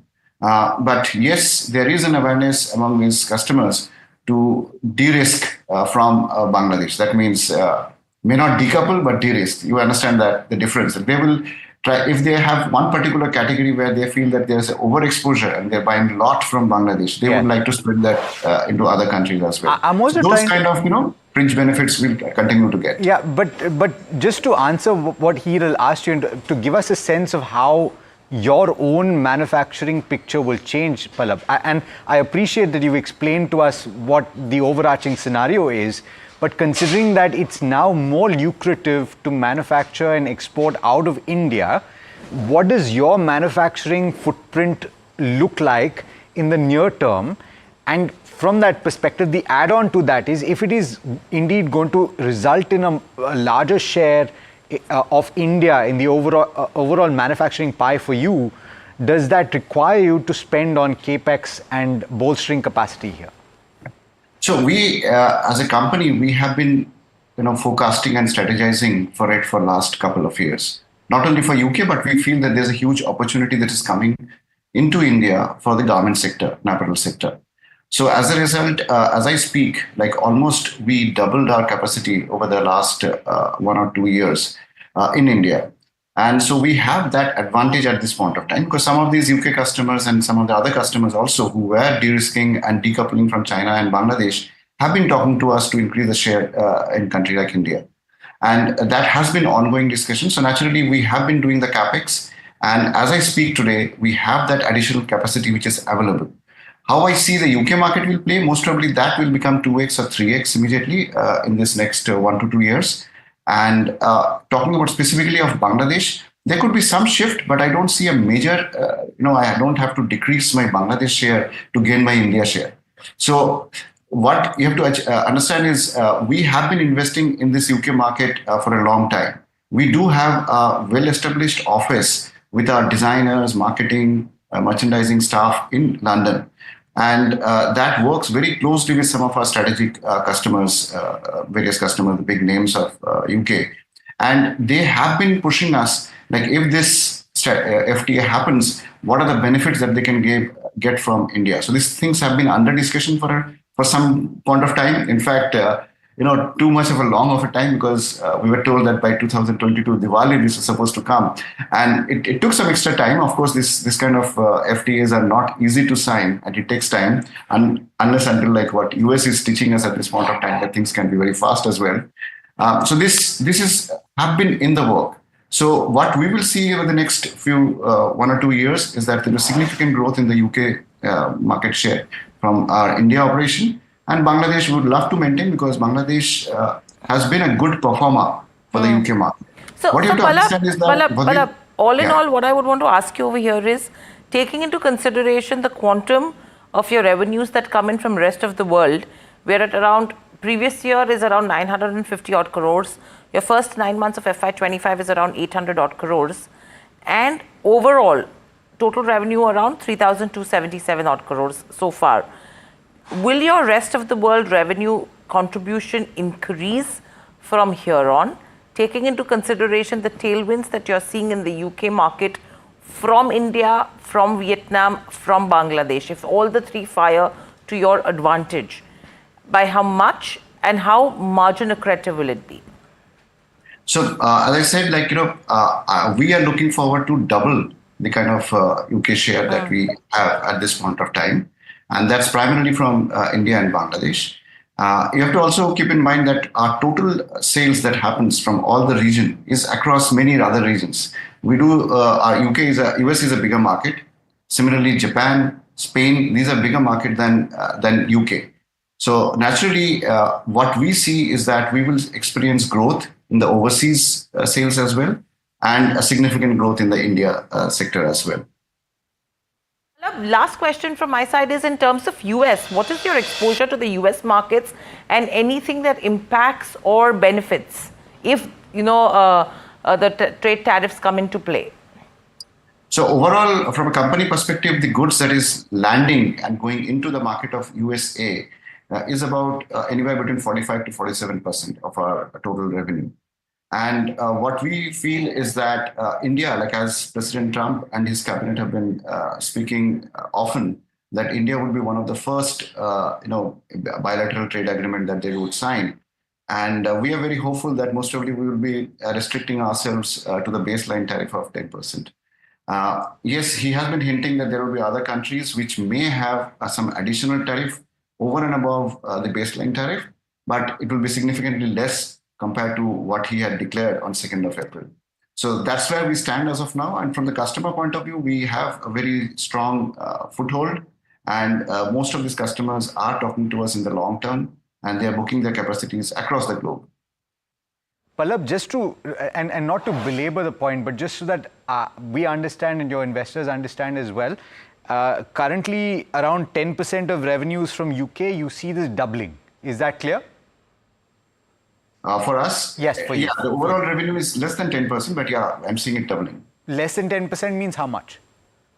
So we are in that NDA period at this point of time specifically, but I can talk of the historical reference. If you see our trends, UK has been almost about 6 to 7% of our total share of a business that we do. So that we expect to double at this point of time. Right. How this percentage will shift will depend on the other markets as well. We are seeing a significant rise for markets like Japan and Spain as well at this point of time, apart from US. Pallab, I really appreciate that you've taken the time and also that you've spent the time explaining the implications for you, and wish you all the best. Hope this deal gets signed and the implications come through faster than you've had to wait. You've had to wait for 3 years for this to come through. I see the happiness on your face of this deal being signed. Yes, you see, the most important part is that once you start working with any market, there are many finer nuances that you understand. The design, the work ethics, the kind of, the need that they have in the factories and all. So we feel that we have been investing on it for such a more than 10 years now in that market, having our own office. We invested that and we have been taking the benefits, but there's an opportunity to really fast forward it and things could be much better. And drive that focus that we had for ourselves that gets fast forwarded. Yeah. Thanks so much for joining us and wish you all the best. Thank you. Thank you so much for having me. All right. Let's talk about more implications of this FTA and what's building on the trade front, because understandably a lot of countries getting into bilateral agreements. This is a new age that has been heralded, one can argue, by the change in the White House that you saw earlier. Manpreet Gill, the CIO of Africa, Middle East and Europe of Stancy, is joining us this morning. Manpreet, thanks so much for taking the time. Brave new world, you can call it. And amidst that, I think a lot of people looking to have conversations with India. What did you make of the announcement of the FTA? What are the implications? And do you expect that more such deals will come through? Good morning. Indeed, brave new world. I think since November, I think trade has been sort of the top of everybody's agenda. Look, I think there are two ways to look at some of the recent trade deals. You could argue that the UK-India FTA, for example, has been in the works for some time. But I think what's really giving these trade deals more impetus is just the environment we're in, given what's changed, from a US policy perspective. So I think implications are, look, trade deals are a positive, right? I think it's hard to argue against that. But I think why they look interesting at this particular point in time is that when I take a financial market view, there's obviously been a lot of doom and gloom driven primarily by worries about just how much of a hit economic growth in India, in the US and elsewhere, how much of a hit to growth we'll take from the tariffs that have come through. So the more policies that are able to sort of offset that, lean against that, the better we're likely to be. So in that sense, I think FTAs are likely to be well received, but just how many more there are, what sort of form they take, there's likely to be a lot of focus on that. And I think particularly what sort of deal is likely to come through with the US and how the US sort of forms trade deals with key trading partners. I think that's really the key focus from a market perspective. Right, Manpreet, that's an interesting point to make. But let's talk about the domestic market as well in terms of what's happening. The FTA, yes, a positive. There are some concerns with regards to US trade tariffs. You're talking about the geopolitical situation in the country as well. And with all of this said and done, you have valuations to some extent which are compelling. Which side of the boat would you advise an investor to go? Time to hold back or time to start deploying?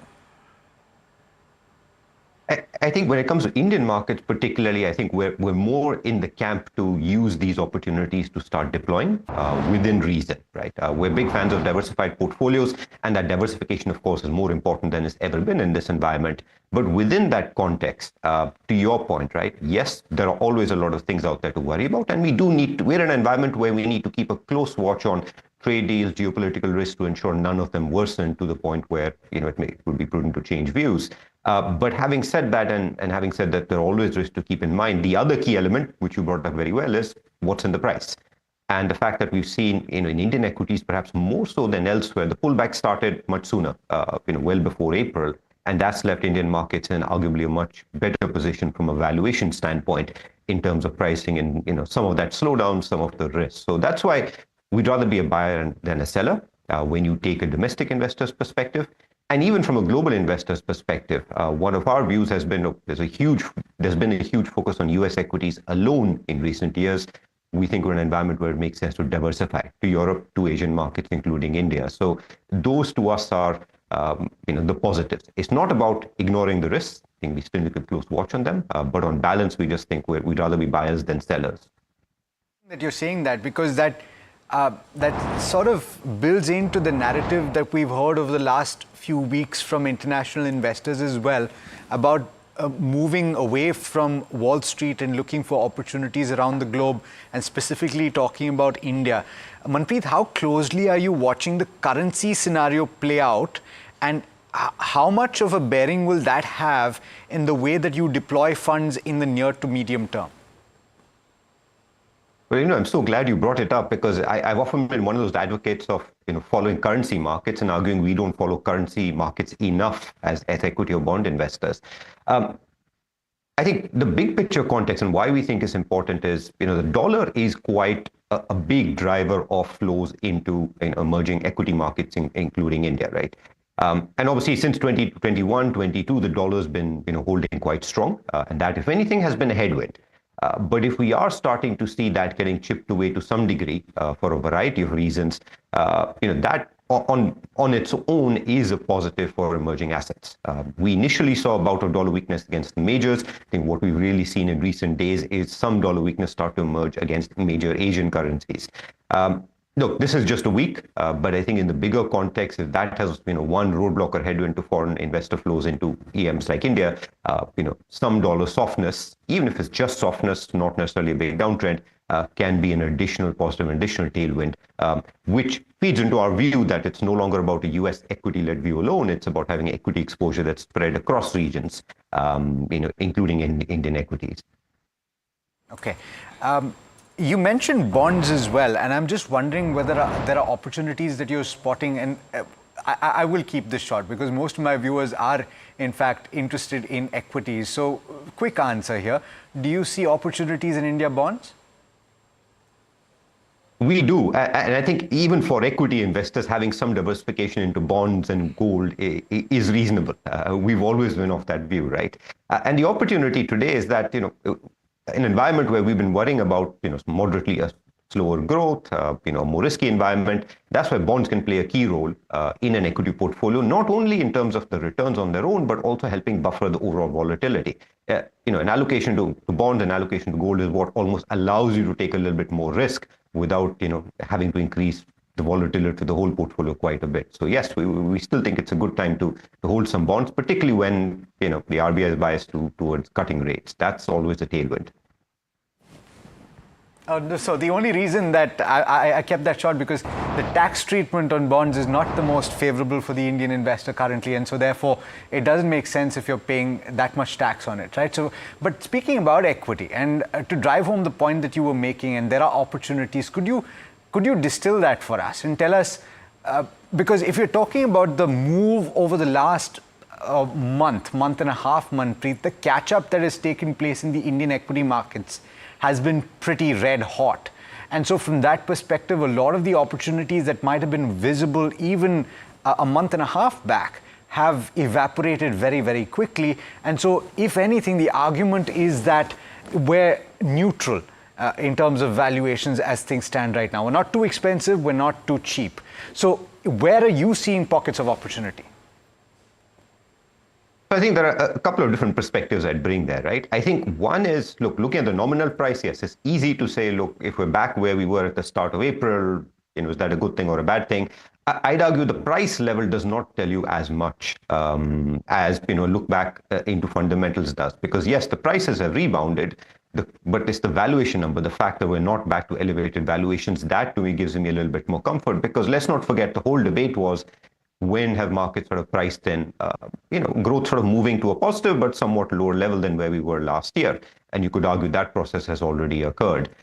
The other one, of course, is, look, we do need to think in terms of scenarios, right? Because, and that's not India specific, but at a global level, if I look at the US scenario for a moment, our base case is still that we start to get trade deals, we start to get growth stabilized, and that's, of course, good for equity markets. But there is obviously that concern about, what if this growth slowdown extends further than we'd like? Those kind of factors do have some sort of drag on onshore markets. I think one way we're trying to address that is through our sector calls, because one rotation we made, and this is mainly a top-down call, is we sort of closed our preference for infotech in onshore Indian equities and replaced that with healthcare. That's arguably a more defensive approach. We're trying to reduce exposure to trade-sensitive, U.S. growth-sensitive sectors and raise more exposure to a relatively more defensive sector. But that's perhaps an example of saying, look, we would like to stay invested for a continued equity rebound, especially when valuations still don't look like a hindrance.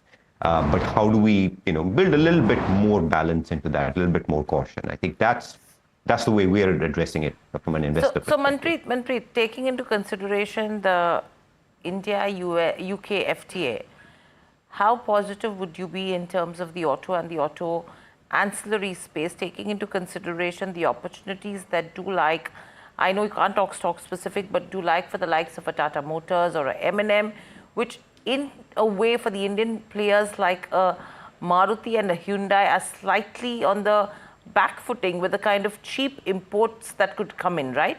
So your sectoral perspective, would you bet on auto as well as auto anch? Look, I think there's an absolute and a relative angle here, right? Because no disagreement with what you said. If you take a sector perspective, is the FTA likely a positive catalyst? Most likely yes. But I think when we think about our own sector perspectives, we're trying to almost identify top down where we like to get the best relative performance. So looking beyond just the FTA itself, because one is the sectoral specific impact of the FTA, but what we're focused on also is the bigger picture macro implication of the fact we've got one FTA and the likelihood that maybe there are more in the pipeline, and particularly keeping an eye on any deal with the US. Our sector preferences from a ranking perspective, we'll still put consumer discretionary more broadly. I think that feeds more to domestic growth. That looks interesting as an international investor. And financials, which we think is a more unique story. And like I said, third is sort of looking at healthcare for adding that defensive tilt. I think in terms of relative preferences to the way, or rank ordering the way we look at it, those would still be the three areas we'd focus.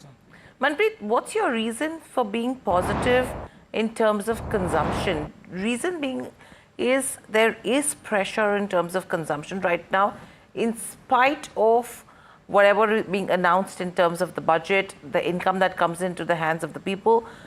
Urban recovery is something which is not happening. Rural is picking up. So what is your thought process behind consumption as a bet? So I think it's really sort of trying to balance what the current news flow and what recent data tells us, and trying to balance that with what we think is in the price and the forward-looking path from here. Because without disagreeing with anything you said, I suppose the two offsetting factors we balance that with is one, how much of that is now well known and possibly in the price, and second is which direction our policy catalyst going. So yes, we had obviously the budgetary support, that's from the fiscal side, and increasingly so more room to provide support from the monetary side as well. So when you balance those factors up, you sort of say, look, would you rather be a buyer rather than a seller? I guess it comes to the same question. Well, point taken. Manpreet, thanks so much for joining us this morning. Fascinating insights, and thanks so much for taking the time. Thanks so much. Right, that brings us to the end of this edition of India Market Open. It's been an absolute pleasure bringing it to you from the entire team that put this show together, from Hiral and myself, of course. Do stay tuned. There's lots more coming up. And Ask Profit is up next, so keep your questions ready.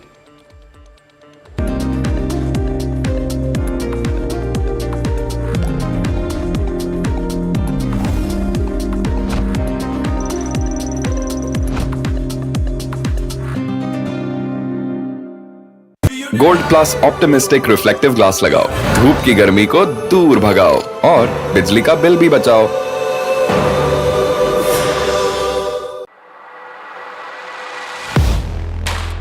Do you really know the company you invest in?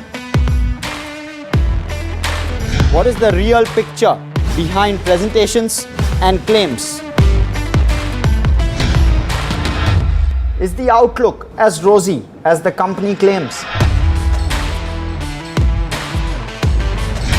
Know Your Company, powered by NDTV Profit Research, shines a light on the biggest stock market movers.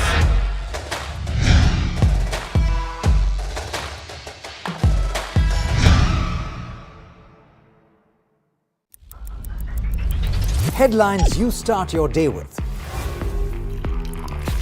What matters worldwide is now in the palm of your hands. Get ready to seize the day and maximize your financial potential. Stay ahead of the curve with all you need to know on NDTV Profit.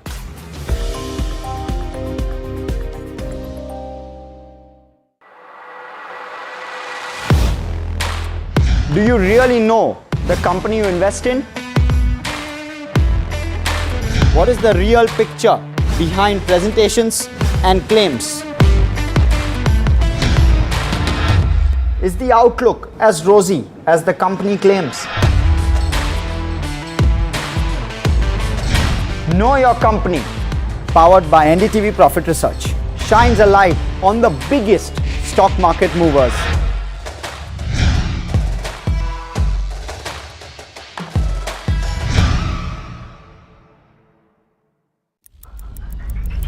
Headlines you start your day with. What matters worldwide is now in the palm of your hands.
Welcome to NDTV Profit. I'm Mahima Vachrajani and with me is Puneet Jhaveri and you're watching Ask Profit. Before we move on to the queries and interesting management conversations lined up for you, let's take a quick look as to how the markets are panning right now. Well, markets have been resilient since yesterday. The Nifty 50 right now is trading flat, up by about 0.1%, but the broader markets are doing well in trade today. Both the mid-cap 150 as well as the small-cap 250 have gains of about 2% odd. Let's also pull up the overall Nifty heat map and see what stocks are buzzing in trade today. We have likes of is that M&M? Okay, no. Tata Motors. Tata Motors, which is up by about 2% in trade today. There's Asian Paints also buzzing ahead of its earnings.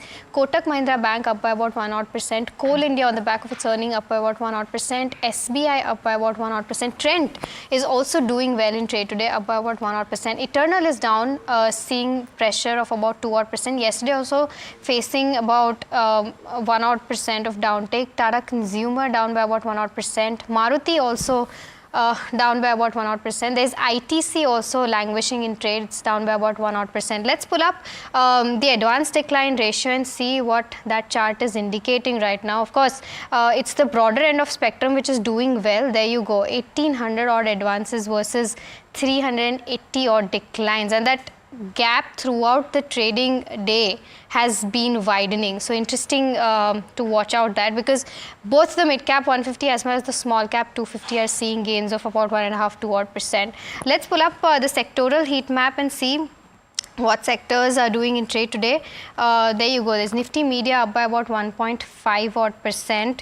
There's Nifty Defense also doing well in trade today, up by about 1 odd %. We have Nifty PSU Bank, Nifty Energy, Nifty IT doing well. Nifty FMCG languishing down by about 0.9 odd %. Consumption is also not doing very well. Nifty Pharma down by about 0.6 odd %. Nifty Auto down by about 0.3 odd %. Let's pull up the constituents on Nifty Defense and see what are the counters that are actually kind of buzzing and leading that gains of 1 odd %. If we can pull up Nifty Defense, till then let's also see what are the other counters that are doing well in trade today in terms of the overall Nifty market. There you go, BEL seeing gains of about 0.3 odd percent. Let's also pull up some other counters. Mazagon Dock doing well, HAL doing well, Cochin Shipyard up by about 1.5 odd percent. Also pull up the BSE 500 if we can and see what counters are buzzing at the broader end of spectrum. There you go. Jindal up 12%, Apar Industries up 10 odd percent. Symphony on the back of its earnings doing very well, above about 10 odd percent. Significant beat across numbers and all earnings. KPR, Wellspun Living on the back of UK FTA seeing gains of about 6 odd percent.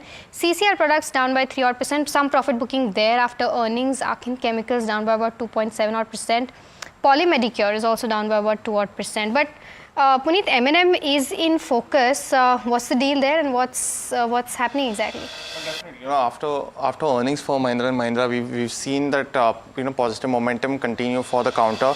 The other one I want to also mention is Tata Motors as well, because that is one of the key beneficiaries of this UK FTA. Yesterday also the stock was up almost 3 to 4%. Again up 2.7% today, and we've also had a City note on the company today. They mentioned that they could see a 40% correction in terms of prices for Land Rover in India because of favorable pricing as well as lower taxation essentially that India would offer UK. Currently I think the cars are taxed at 110% in India. That could come all the way down to just 40% for importing the completely built unit. The other one I want to just highlight is of course Shriram Pistons as well, on the back of results, almost up 13% on Q4 earnings as well. But there's also one more stock, Mahima, which is GCPL. We've seen the earnings come out yesterday. What were some of the key highlights? Right, so it is buzzing on the back of its earnings, and numbers were largely in line, margins lower than normative range, but the commentary coming from the management is quite positive. In terms of the consolidated volume growth, that stood at 6%, and I had the chance to speak to Sudhir Sidapati, who is the Managing Director and CEO of GCPL, and Asif Malbari, who is the CFO of GCPL, whom I spoke to. Listen into the conversation. See, our priority is a company volume growth, not value growth. We price to recover costs and not price for growth. Our idea is to get more penetration in more years.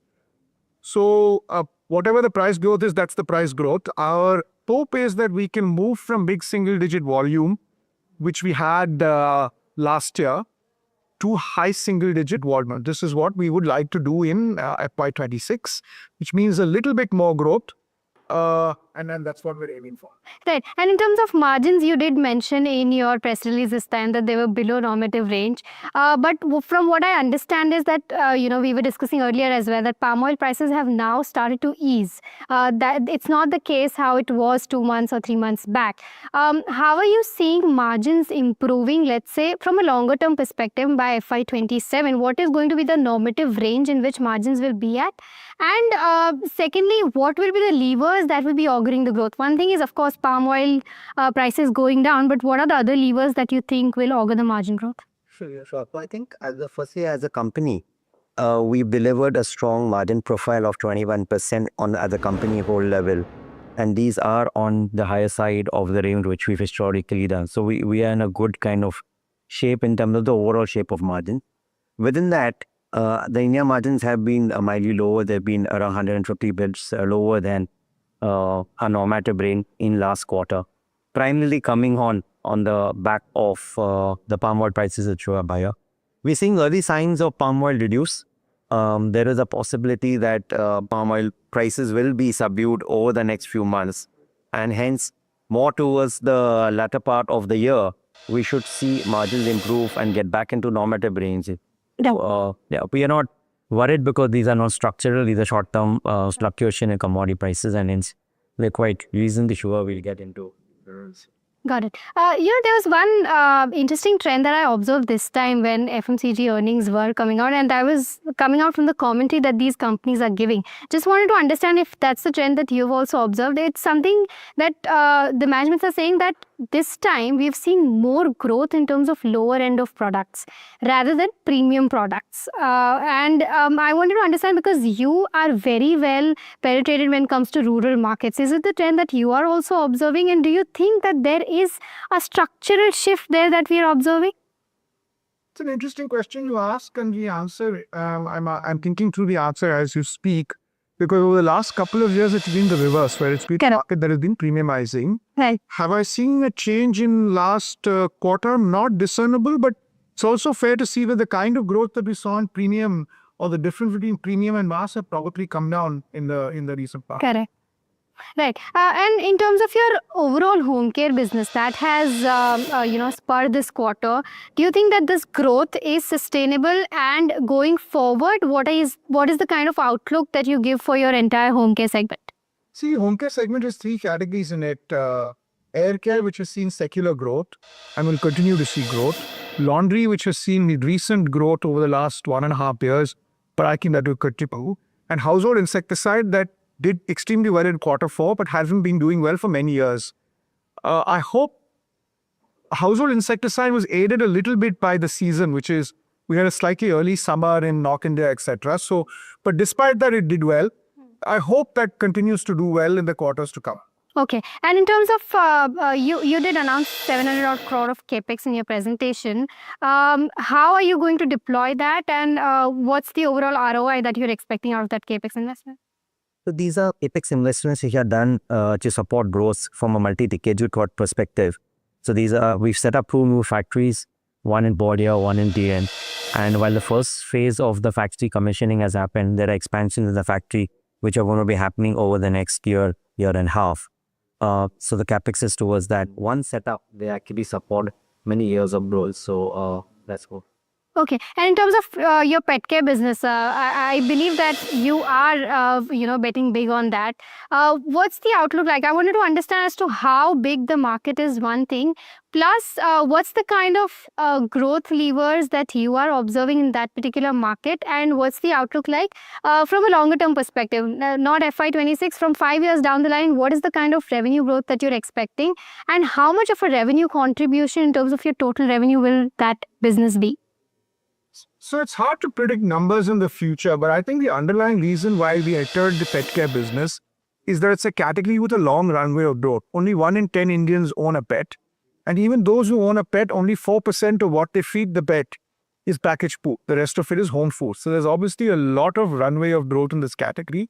It's a category that we kind of understand. So we've got an informal joint venture with Godrej Agrovet, which is a sister company, which is going to make the product for us, and we're going to sell it. And we've created a new company called Godrej Pet Care with a CEO who's running it. And so we think it's a large runway of growth. And as a group, we have reasonable capability to win. The category today in India of pet foods is 5,000 crores. But if you take, let's say, a country like China, it's $20 billion. So, in India, if it is $600-700 million, in China, it is 30 times the amount. So there is only a matter of time before, like in anything else, India becomes China. So I think we want to ride this long runway of growth up it. Right, and one last question on your international business. Indonesia did see only 1% in terms of constant currency growth, but the overall MENA business is recovering. You also did mention that some of your capex will be allocated to a new factory that you want to set up in Indonesia, if I'm not wrong. What's the outlook like in terms of how recovery will take place in international business?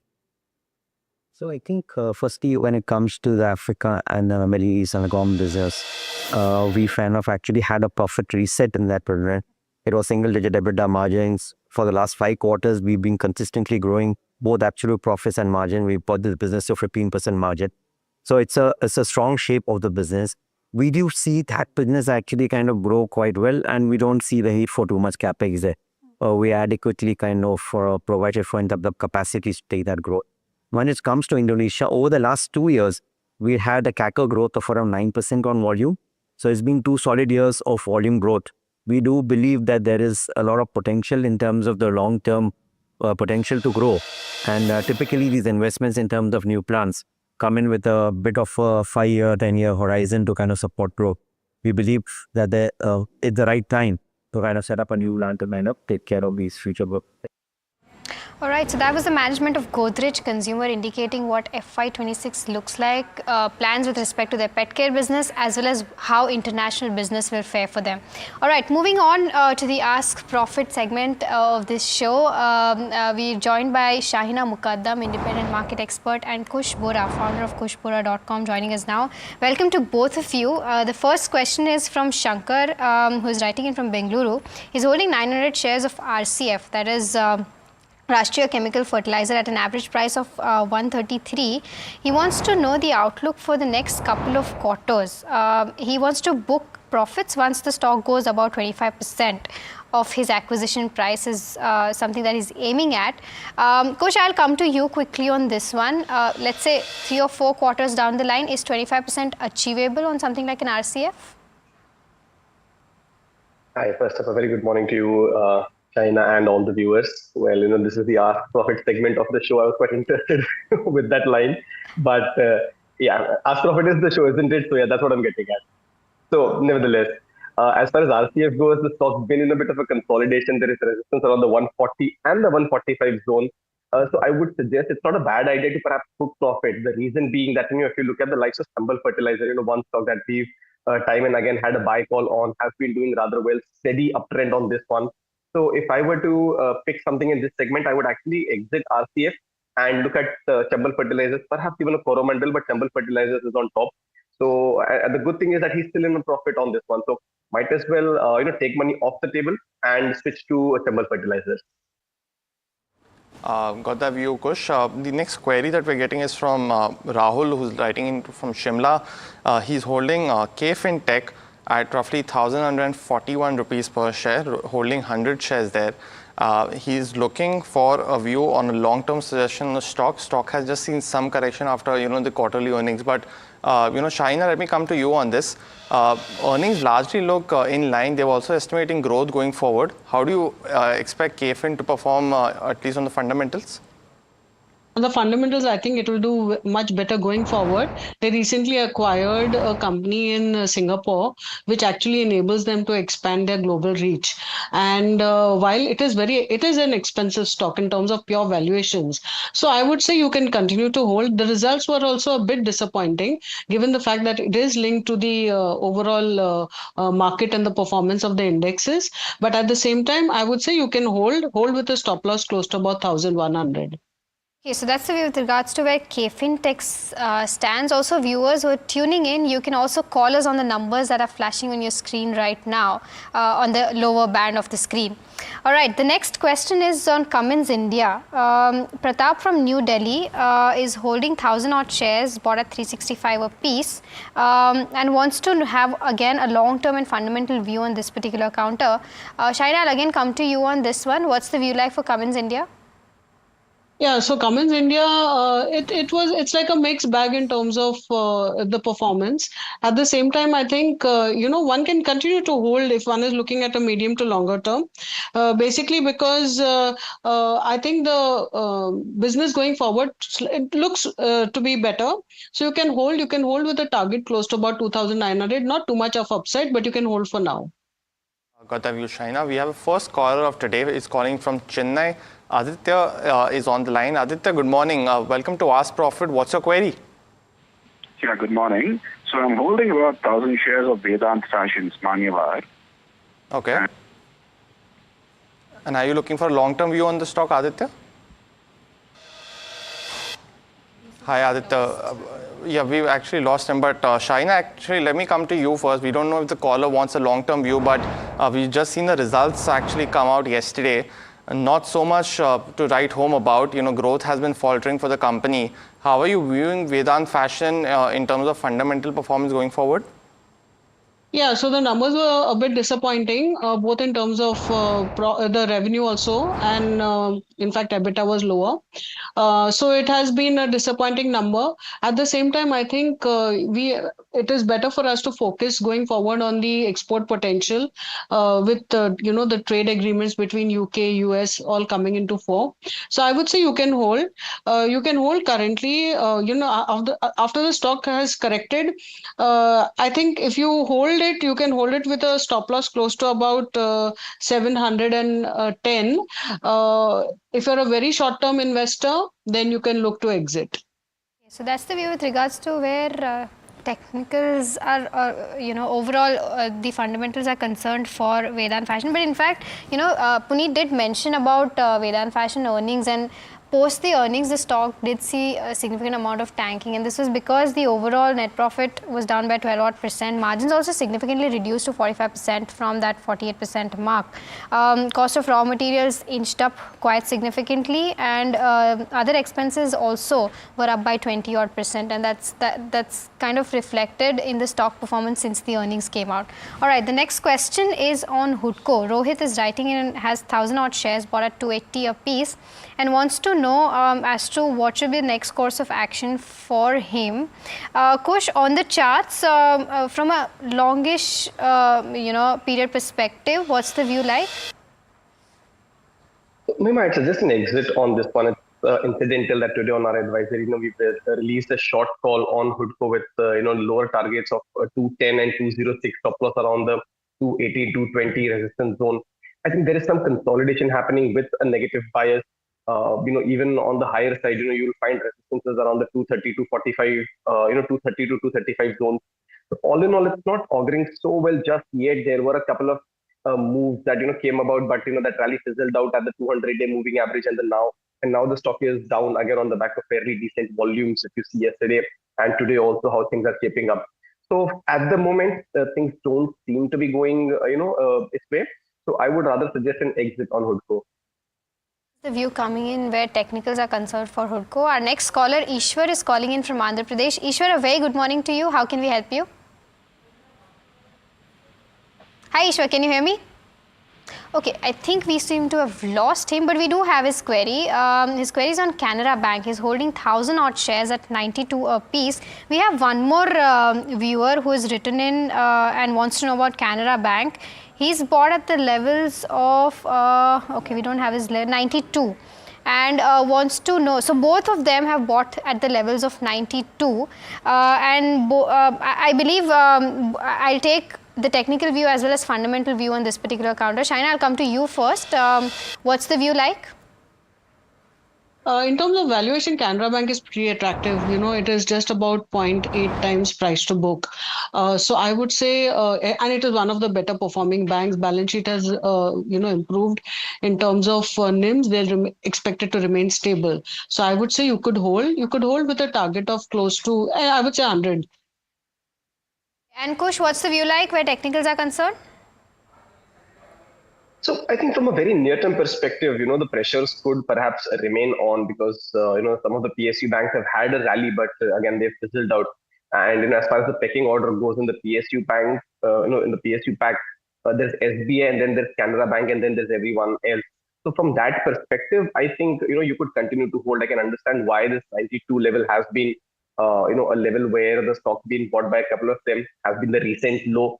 But you could see some sort of sideways consolidation. So my suggestion would be to keep a stop loss near the 89 mark. That's where the 50-day moving average support will come in. But on the way up, you could look at targets of 97 and then about 100, as even China concurred. But my suggestion would be to keep exiting as the stock rises and keep trailing the stop losses higher. You could see some time, some sideways consolidation. Hence, the momentum might be missing in the likes of Canara Bank and some of the other PSU names. Got the view, Kush. So the next query actually is on stock Anupam Rasayan in the chemical space. This query is coming from Rajesh Maheshwari from Indore. He's holding roughly 125 shares at 852 rupees per share, and it's a long-term holding, but he's also wanting a short-term outlook as well. So let me come to both of you. Shaina, let me come to you first. A chemical stock has been doing decently in terms of quarterly earnings. How do you view the same? Yeah, so the numbers, even if you saw the last quarter, were pretty good. So expecting a good set of numbers. And I think the overall sentiment for chemical stocks is better now that China is sort of, facing a lot of difficulties, and India should actually gain on that. So I would say it's a hold at current levels. Okay, and sorry, just let me get Kush's view also. Kush, 26% year-to-date movement on the stock. Do you see any further upsides on charts? Well, it's not a bad setup. I'll give you that. But what's happening is that from a very near-term perspective, the stocks actually just hit the overheated territories on the daily setup, and hence some profit booking cannot be ruled out. So if he's quite active, when it comes to trading, it not be a bad idea to book partially right now, say about 50% or so, maybe a little less, and then re-enter, close to the 890, 895 zones, as and when you see some sort of profit booking, which eventually might come in. It's had 5 weeks of gains, which is quite a healthy sign. But I would book partially and then re-enter at the 890, 895 zone. Also, this is a view if he's a very active trader. If he's a long-term investor, then he should continue to hold. On the upside, you're looking at targets of 955 and about 995 in the coming couple of months. Okay, so that's the view with regards to where Anupam Rasayan stands. All right, our next question is from Vipul Seth, who's holding Bayer Corp Science, 15 shares at an average price of 5,581. Wants to know whether he can accumulate more, sell or book loss right now. He's sitting on a loss of roughly 13,000 odd rupees right now. Shaina, he wants a fundamental view on this one. What's the view like? I think if he's a short-term investor, he can actually switch. There are better stocks available in the sector. But otherwise, I would say the overall sentiment, as I said, for chemical stocks overall is better, and especially exports to Europe should actually pick up. So you can hold if you're a long-term investor, and maybe you can hold with a target close to about, you can hold with a target close to about 4,800.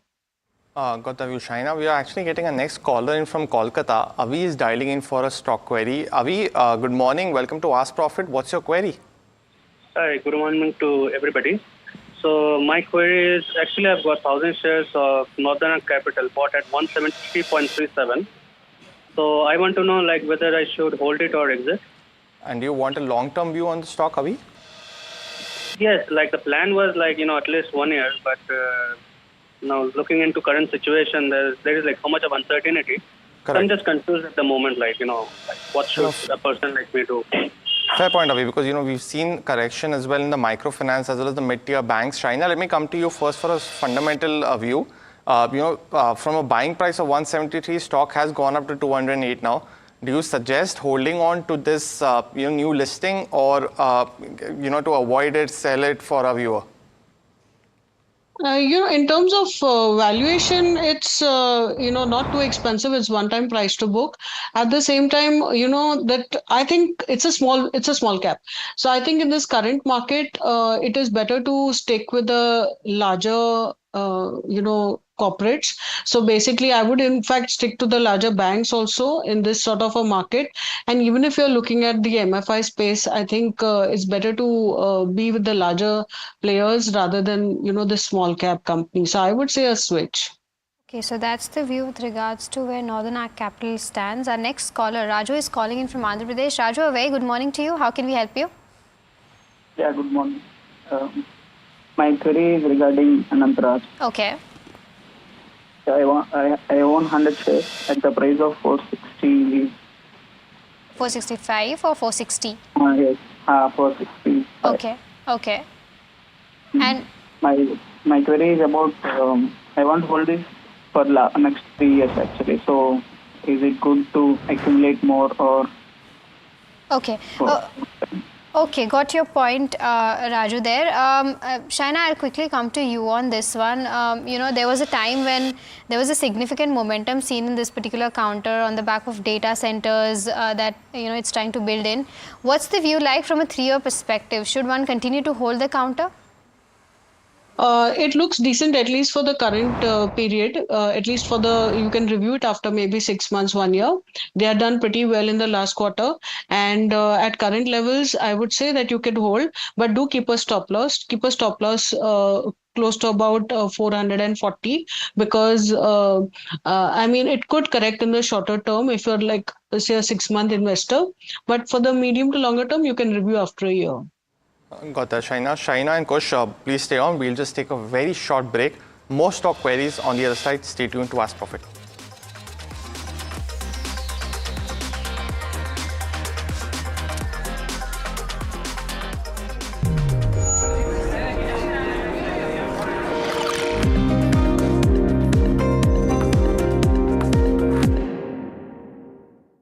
तू ही तो है जिसकी सच्चाई वाली clarity की वजह से मैं आज यहाँ हूँ। गोल्ड प्लस सिल्वॉक्सी मिरर्स, ऐसी क्लैरिटी कि आपको सिर्फ सच नजर आए, चाहे कितने भी साल बीत जाएं। Do you really know the company you invest in? What is the real picture behind presentations and claims? Is the outlook as rosy as the company claims? Know Your Company, powered by NDTV Profit Research, shines a light on the biggest stock market movers.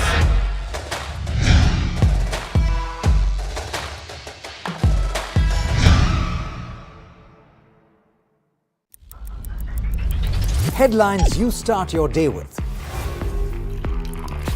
What matters worldwide is now in the palm of your hands. Get ready to seize the day and maximize your financial potential. Stay ahead of the curve with all you need to know on NDTV Profit.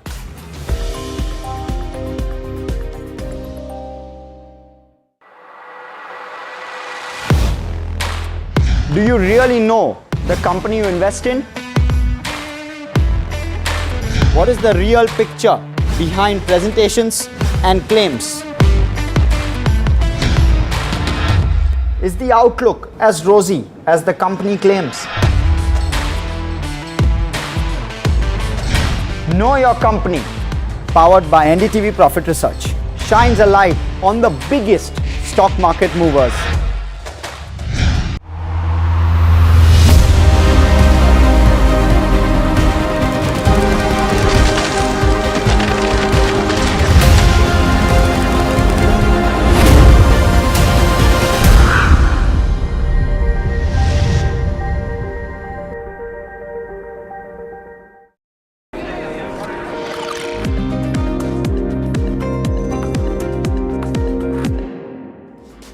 Welcome back to Ask Profit. We are getting another query on from a caller.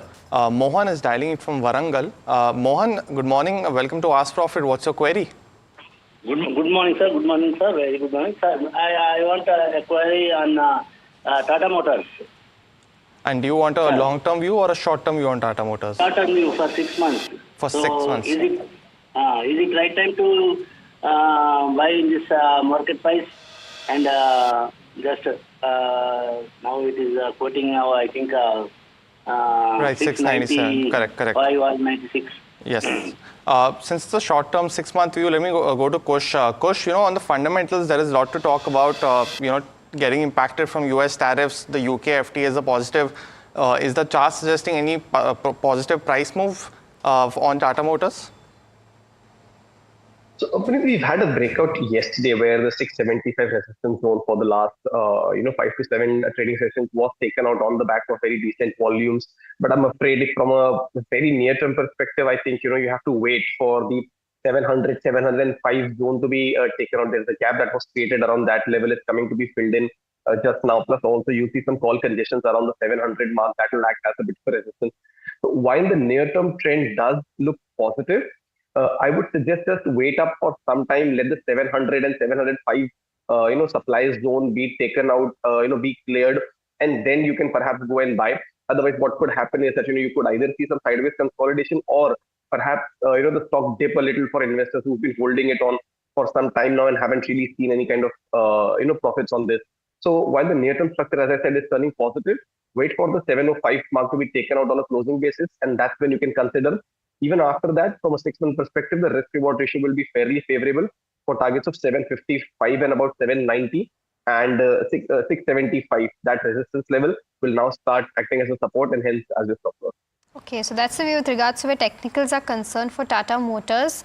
Our next question is from Sai Karthik, who's writing in all the way from Dallas. He's holding 1,000-odd shares of Bajaj Healthcare at an average price of 521 and wants to know the prospects from a short to mid-term perspective. Kush, I'll come to you again. What are the charts indicating for Bajaj Healthcare? Very interesting moves on this one, actually. The stocks run up quite a bit, then seen some profit booking and is now trying to find a base near the 510 zone. I would suggest, taking a position at Bajaj Healthcare My only suggestion would be take a small quantity because the volumes on the way up aren't really as strong that will suggest that everything's in the clear and the stock is now ready to soar to 625, 640 odd levels. But nevertheless, there are early signs of base formation near the 505, 510 mark. So yes, you could start accumulating the stock at this level, and as I usually suggest, add more as the stock goes up. So in this case, your stop loss will be at the 510 mark on the way up. You're looking at the first target at about 595. Once that is taken out, even a 640, 640, 645 zone will also come into play. But this is one stock that you want to accumulate as it goes up and not average on the way down. Okay, so that's the view with regards to Bajaj Healthcare. Our next caller, Santosh, is calling in from Hyderabad. Santosh, a very good morning to you. I believe you have a query on IRCON. Hi, Santosh, can you hear me? All right, we seem to have lost him, but we do have his query. Santosh is holding 650 odd shares of IRCON at 189 a piece. Shaina, I'll come to you on this one. What's the view like? Should he continue to hold? I think he should switch at current levels because if you see IRCON in terms of their operational performance, it has been a bit disappointing. It is, it is a small cap and of course it's government owned PSU. But at the same time, I would say that, in terms of operational performance, it's been a bit disappointing. I would say a switch. There are better quality stocks available in the PSU space. Even something like a defense, I think as a sector would look better at current levels. Got the view, Shaina. We have a next query on WhatsApp. Tejas Sheth is writing to us from Mumbai. He's asking for a question actually on Easy Trip. He's holding 10,000 shares at just 18 rupees per share. Kush, let me come to you on this one because we've seen all kinds of negative fundamental news on this counter, management changes, venture into unrelated businesses. And on the charts, does it suggest any kind of positive price move so that if need be, our viewer can exit the stock? So, Puneet, I think the only positive that is seen in the price action and hence on the chart is the fact that the stock actually stopped falling. It's gone into a sideways consolidation. I think which you could take as a first positive sign for the stock to actually start gaining ground. Now, at the moment, what I could suggest is have a stop loss at the 11 mark. That's the 11 to 11.5 is the zone where the stock has taken support at multiple times. So I'm suggesting that as a strict stop loss because if things were to go south, then you could see much lower levels on this one. But for the last 2.5 months, for the most part, the stock respected the 11.5 zone. Once that is held for some more time, I think investor confidence might return and the stock might go higher. But my suggestion would be to start exiting at intermediate levels of about 14, 16, and then perhaps closer to the 18 mark. Not sure if, in the coming, weeks or months time, the stock would actually go to his buy price of 18. So my suggestion would be keep a tight stop loss at 11 and start exiting at, slightly higher levels. In that case, your loss will actually start reducing from the current level. Okay, so that's the view with regards to where Easy Trip stands. Our next question is from Naman, who's writing in from Kolkata. His question is on his question is on InfoEdge, and he wants to understand both fundamental as well as technical view on this counter. I'm not sure if there's an X split today. Shaina, if you are aware of this, is that correct? Is there an X split for InfoEdge today? There is a split. One sec, I'll just check. I think the split is 7th of May. Yeah. So basically, that would fall into effect. That is, old value is 10 rupees, split to 2 rupees. So that would be there. Of course, the stock is actually moving up because there are a number of positives that are coming in. So I would say this stock is a hold at current levels. There's a lot happening and one can hold at current levels. Quick technical view on this, Kush? Not a bad setup. It's just that, on the higher side, about 1450 odd, the stocks made, triple high kind of a formation where there is some resistance. But I think on the whole, the moves and the recovery on this one has been fairly sharp. Yes, you could continue to hold. Stop loss on this one is close to the 1330 mark. Got the view, Kush. We have a next caller from Bengaluru. Murli is dialing in with a stock query. Murli, good morning. Welcome to Ask Profit. What's your query? Good morning. Thank you for taking up my query. I bought Sri Cement at the 10 shares at the rate of 30,545. Okay. Now I am incurring a loss of around 11,000 rupees. And There are two options. Just I want to confirm, take your advice. Whether I should add more considering the good results of Ultratech, Ambuja and ACC, or should I switch over to Abbott India, which is available at a similar price level, Okay. which is also equally a solid company. Got it. Let me go to So that they are Shaina. different industries. Yeah. Got the view, Murli. Thanks so much for dialing in. Shaina, let me come to you because, the cement space prices were very, low over the last year. They've started, increasing all players. Do you suggest our viewer to stick with Shree Cement? He's currently holding 10 shares at 30,545 per share. Yeah, I think it's better that he continues to stick to this stock for now. Basically, volumes, as you also mentioned, are improving. And I would believe as the averages realizations go up, they should do better going forward. So I would continue to hold and keep a near-term target of close to about 31,000, and then you could review it again. Got that view, Shaina. Now, the next is a WhatsApp query from Hyderabad. Naga Kumar is writing in for a question. He holds 100 shares of Eicher Motors purchased at 5,500. He's asking a view on that stock and also asking if any negative view, if he should switch to Tata Motors. So, you answer the Tata Motors part. Let me come to Shaina, to you back because of a fundamental view on Eicher Motors. Do you suggest sticking with this counter? As of now, Tata Motors does look like a bit better than Eicher because of, what is happening on the tariff front, and Eicher would be impacted in a bigger way. Tata Motors is a positive, as we're hearing, in terms of they're starting to again export to the US market. And so to that extent, it looks like a better shorter term view. But if you're the long term investor, you could continue to hold. You could hold with a stop loss close to about 5,000. Okay, so that's the view with regards to where Eicher Motors stands. The next question is from Satyan. He wants a view on Supriya Life Sciences for the next 1 or 2 odd years and wants a fundamental view again. Shaina, I'll come to you. What's the view like for Supriya Life Science? I think I'll pass this question. Okay, Kush, then any view with regards to where charts are concerned? What's the kind of support and resistance that you're observing? At the moment, the stock is at the 200-day moving average support, near the 640 mark, but it's really not got anything going for it in the sense that, for almost all of this calendar year, it's stuck to a broad range of about 610 on the downside and a slightly higher one, which is about 770, 780 on the upside. If he does want to make this range play, then the risk-reward ratio is fairly favorable. So with a stop loss around the 610 mark, you could consider a long position on Supriya Life Sciences. 685, 690, that's your first target. Once that is taken out, you could still stand and continue holding this for the 750, 770 zone as well. But it's a range play, and you could see the stock spending some more time in this band. So momentum might be missing, but from a range perspective, the risk reward ratio seems favorable. Well, that's the view on something like a Supriya Life Sciences. The other question is, the other query which we have is again on WhatsApp. Ashutosh is writing in from Pune. He's purchased 30 shares of JK Tires at roughly about 300 rupees per share. He wants a view of a longer term view to, for any kind of returns. Shaina, let me come to you on this again. All tire makers, have been impacted because of high rubber prices. Do you suggest staying with this counter of JK Tires or switching to any other company in the tire space?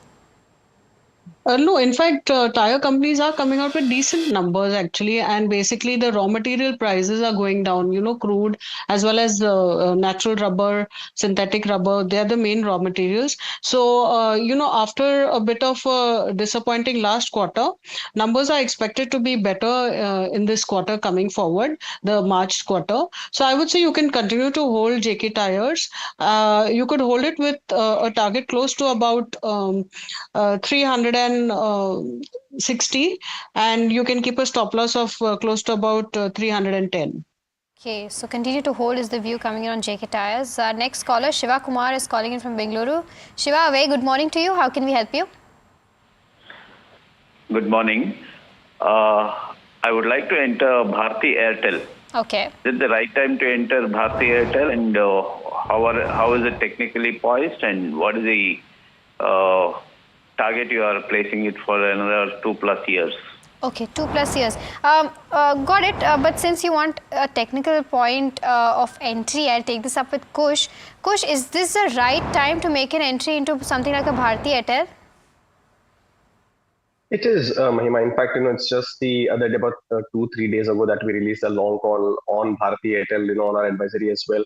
The reason being that this stock has negated or averted any kind of pressures that were there in the market and has continued to rally higher. We've seen good build up on this one. In the last about 15 odd sessions, also some profit booking, but the recovery was also rather strong on this one. A couple of technical parameters that could perhaps suggest some sideways consolidation is that the 1900 mark is proving to be a bit of a resistance, and then there is this negative RSI that is starting to develop, which could suggest that the stock could consolidate for some time. But since his view is about 2 years and longer, I think he should very well continue to hold, or in fact he could go ahead and add at the current level and even accumulate as long as the stock remains between the 1850 to 1880 zone, which it is at currently. From about a 2-year standpoint, I think 1990, 2050 are the targets that we could look at, and a positional stop on this one comes much deeper, closer to the 1775 mark. So on the whole, the stock has done well, continues to impress, and also let's not forget that Bharti comes with a certain degree of margin of safety. So with the kind of volatility that we're seeing closer to home and across the globe, I think Bharti makes a good buy at this level. Got a few questions on fundamentals as well, expecting a decent results from Bharti Airtel in quarter 4. The next query is again a WhatsApp query from Purna Chandra Rao is writing to us. He wants a view on Birlasoft, which is the IT major. Shaina, let me come to you on this. He's already holding roughly about 1,000 shares bought at 450 rupees. He bought this 3 years ago. So what's your view currently on this stock? Stock generally trades at a lower price to earning multiple compared to its other mid-cap peers. Do you have a positive view on Birlasoft? Yeah, actually, the stock had corrected a lot after the very disappointing Q3 numbers, where we had seen both the revenues and as well as the profits coming off. But I think, overall, the sentiment is improving and they are moving towards the $1 billion revenue. So I would say it's a hold at current levels. Okay, so hold is the view coming in on Birlasoft. All right, our next question is from Anish, who's writing in from Hyderabad. Not sure, Shahina, if you have a coverage on this one because it's a recently listed company, Aether Energy. He's got 46 odd shares and got the IPO allotment and wants a view on this particular counter. Should he continue to hold? I would say it's a risky bet because there's a lot of competition coming in this segment and, they are making losses. So I would say, take any upside that you can get and switch. Got the view, Shaina. We have another query from Bangalore coming in. Sunita Rai is writing to us. Best level to enter Bank of Maharashtra as well as Bank of Baroda. Those are the two queries. Shaina, let me come to you on this. Bank of Baroda results were a little iffy to say the least. NII fall in this particular quarter. Do you have a view? We've heard your view on Canara Bank. Any of the views on Bank of Maharashtra or on Bank of Baroda? Bank of Maharashtra looks decent at current levels, given the fact that valuations are quite decent, attractive, and even the numbers I expect are quite good. So Bank of Maharashtra balance sheet also improved substantially. If you see the quality of the net NPAs, they have absolutely improved. So to that extent, Bank of Maharashtra looks like a better bet. And Bank of Baroda, of course, is the larger one. And for the longer term investor, you can look to add at lower levels, but at current levels, I would say it's an avoid. Okay, so that's the view with regards to where both of these banking counters stand. Shaina and Kush, it's time for the rapid fire segment. You know the drill. Keep answers as short as possible and we'll try to throw as many questions as possible at you. The first question is on KRN Heat, a newly listed company. Shaina, what's the view like? The person wants to know, should he wait to enter or should he enter at the current levels? He should wait to enter. Wait. Got the view, Shaina. The next query is from Anil from Bangalore, asking a view on Vodafone Idea. Kush, does the chart suggest any positive momentum on Vodafone Idea? Avoid. Okay, the next question is from Tamil Selvan, who's writing in from France. He wants to know on Chola Mandalam Finance, what's the view like? It's fairly a short-term view. Kush, what's the view like on the charts? You could continue to hold or even consider adding more. Stop loss near the 510 mark, and on the upside, you're looking at 1620 and 1660 as target. Well, next query is from Prakash from Bangalore, asking a view on Apar Industries, priced 7,200, holding 150 shares. Shaina, do you suggest holding the stock going forward for Prakash? You can hold with a stop loss of 4,300. Okay, the next... 6,000. Yeah, you can hold with a stop loss of close to about 6,000. Yeah. Okay. The next query is on SpiceJet. The person is holding 45 odd shares. Should he continue to hold? Shaina, your view? I would say it's a switch to Interglobe. Well, next question is, specifically which we are getting in is on Paisalo Digital, not a stock that we speak about a lot. Kosh, anything on the charts suggesting any kind of view on Paisalo? Some consolidation, but not enough to suggest a very strong buy yet. Okay, Piyush Raj wants a view on Coal India. Shahina, your view from a longer term perspective? I would say switch. Next question is on IRFC. Kush, anything on the charts suggesting a buy on IRFC? No, not yet. The stock's seen some pressure. So once it crosses the 127 mark, perhaps then, not at the moment. Well, Kush, Shaina, thank you so much for joining in, giving us a whole host of views on both these stocks as well. But we have a management right now as well. And, Mahima, before we go, Blue Star came out with its quarterly earnings yesterday. What were some of the key highlights? Right. So in terms of the numbers, earnings did beat estimates. April has been soft for them, but overall demand is expected to rise in May and June. Numbers were something that did beat estimates. In terms of the overall revenue, it was up 20-odd%. The EBITDA was also up 15-odd%, and in terms of margins, they stood at 7-odd%, and net profit was up 21-odd%. In terms of the segment revenue, electromagnetic projects did perform well, around 30% growth year on year, and the overall unitary product segment also grew by 15% year on year. And we are joined by Veer S. Advani, Chairman and MD at Blue Star, who is joining us now with more details as to what the future of the company holds and how quarter four panned out. Mr. Advani, before I move on to the details as to how Q4 has panned out, your view as to how the overall earnings were in terms of FY25 as well as Q4. Was it up to what you expected, or there was something better on the cards? So thank you. Thank you so much for having me. I want to say that we are extremely happy with our results for the year. We crossed 12,000 crores of total income. We were able to grow our EBITDA by 32% to 876 crores. Actually, the EBITDA margin improved from 6.9% to 7.3% on a full year basis. And the carry forward order book is also at an all-time high. We grew that by 10% to over 6,000 crores. So most of our financial objectives have been met. Of course, Q4, we could have hoped for a little better. I think that, we did well overall. Revenue grew 21%, EBITDA grew 15%. So slight erosion in EBITDA margin from 7.3 to 7%. But we're not concerned about that. That's more to do with the mix of business. You would have seen in the standalone Q4 that our segment one electromechanical projects has grown by about 30%, much faster than our unitary products business has. So it's really a mix of business issue rather than it being any structural change. So very good overall. Of course, March was a good month. Again, there was a lot of buying of room air conditioners by the channel in anticipation of some shortages in compressors. So that did help Q4.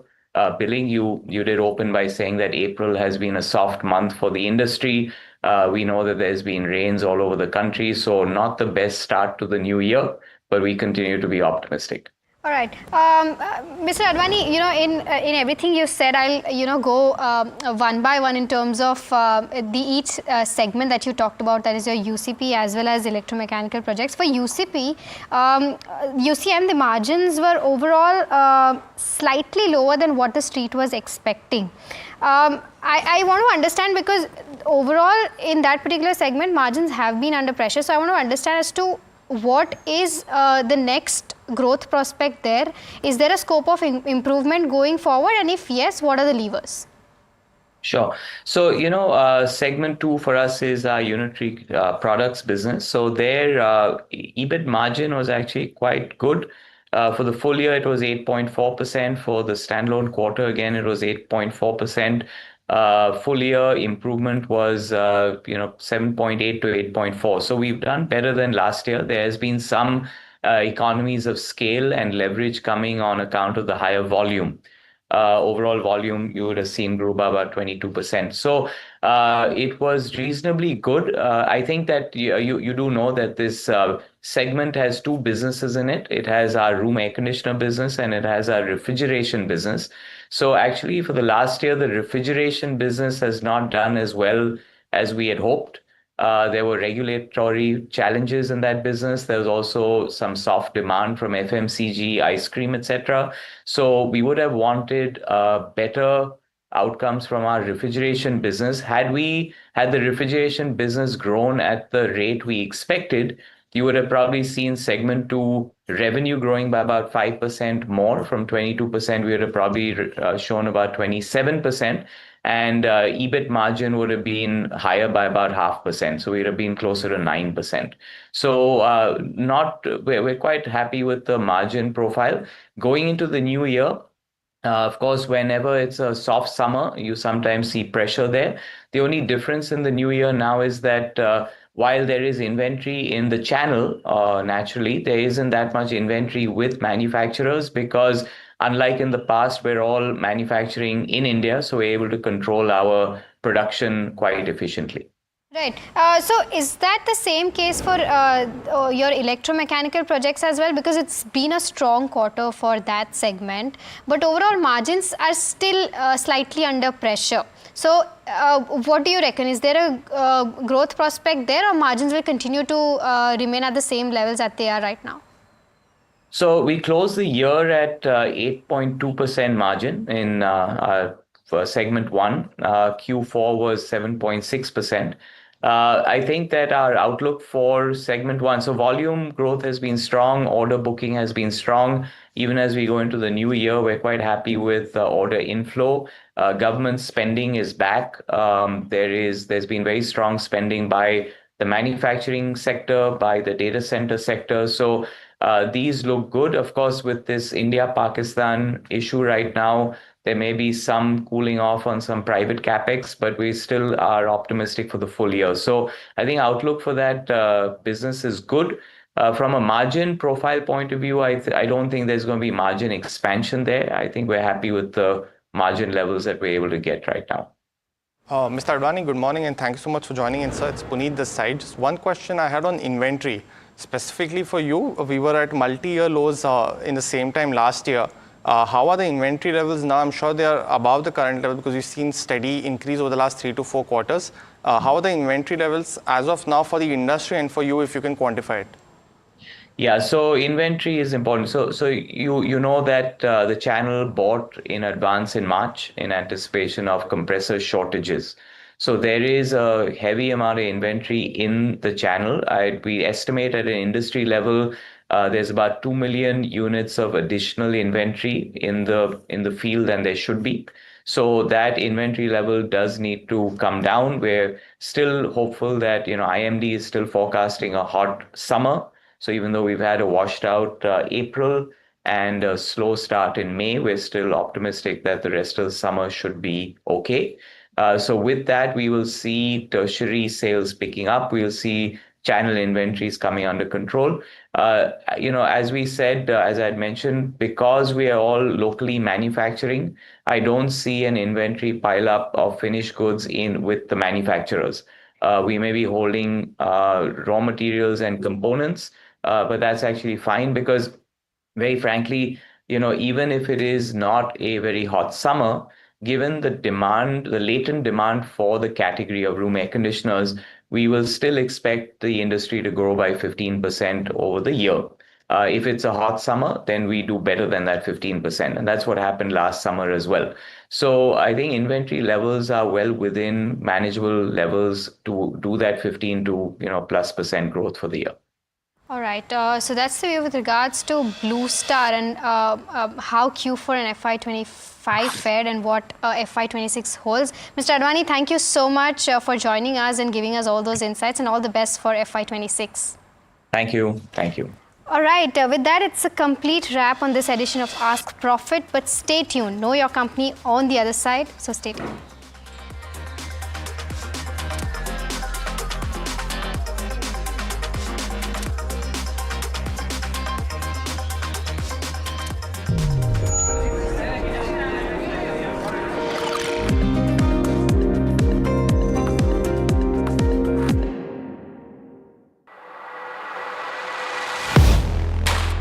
Do you really know the company you invest in?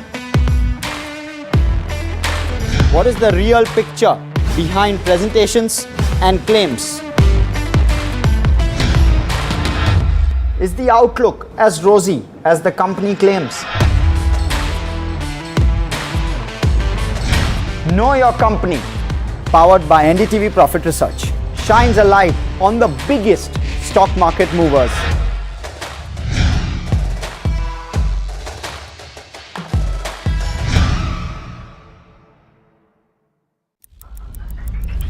Headlines you start your day with.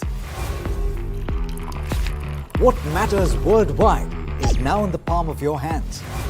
Get ready to seize the day and maximize your financial potential. Stay ahead of the curve with all you need to know on NDTV Profit.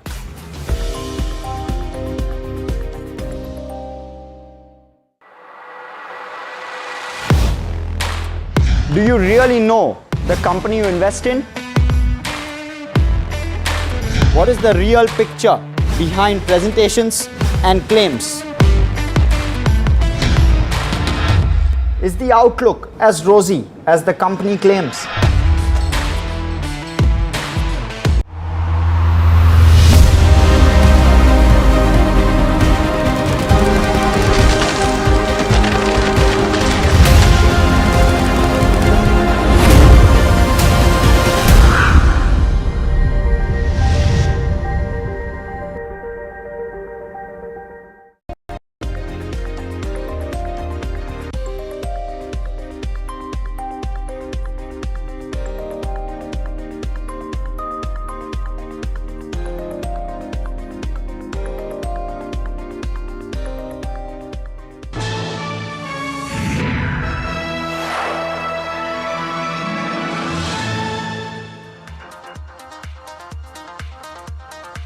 Hello and welcome. You're watching KYC, and today we're going to look at Alembic Pharma. They've come out with numbers for Q4, but outside of that, doesn't look like a very enthusiastic set, and it's a stock which hasn't given returns to investors, and therefore if you're an investor, becomes extremely crucial for you to understand what to do and what the outlook also suggests, and therefore we will break this down on KYC and get a management interview. So four things or four factors that I want to know with regard to the company. I want to first start off with US tariffs.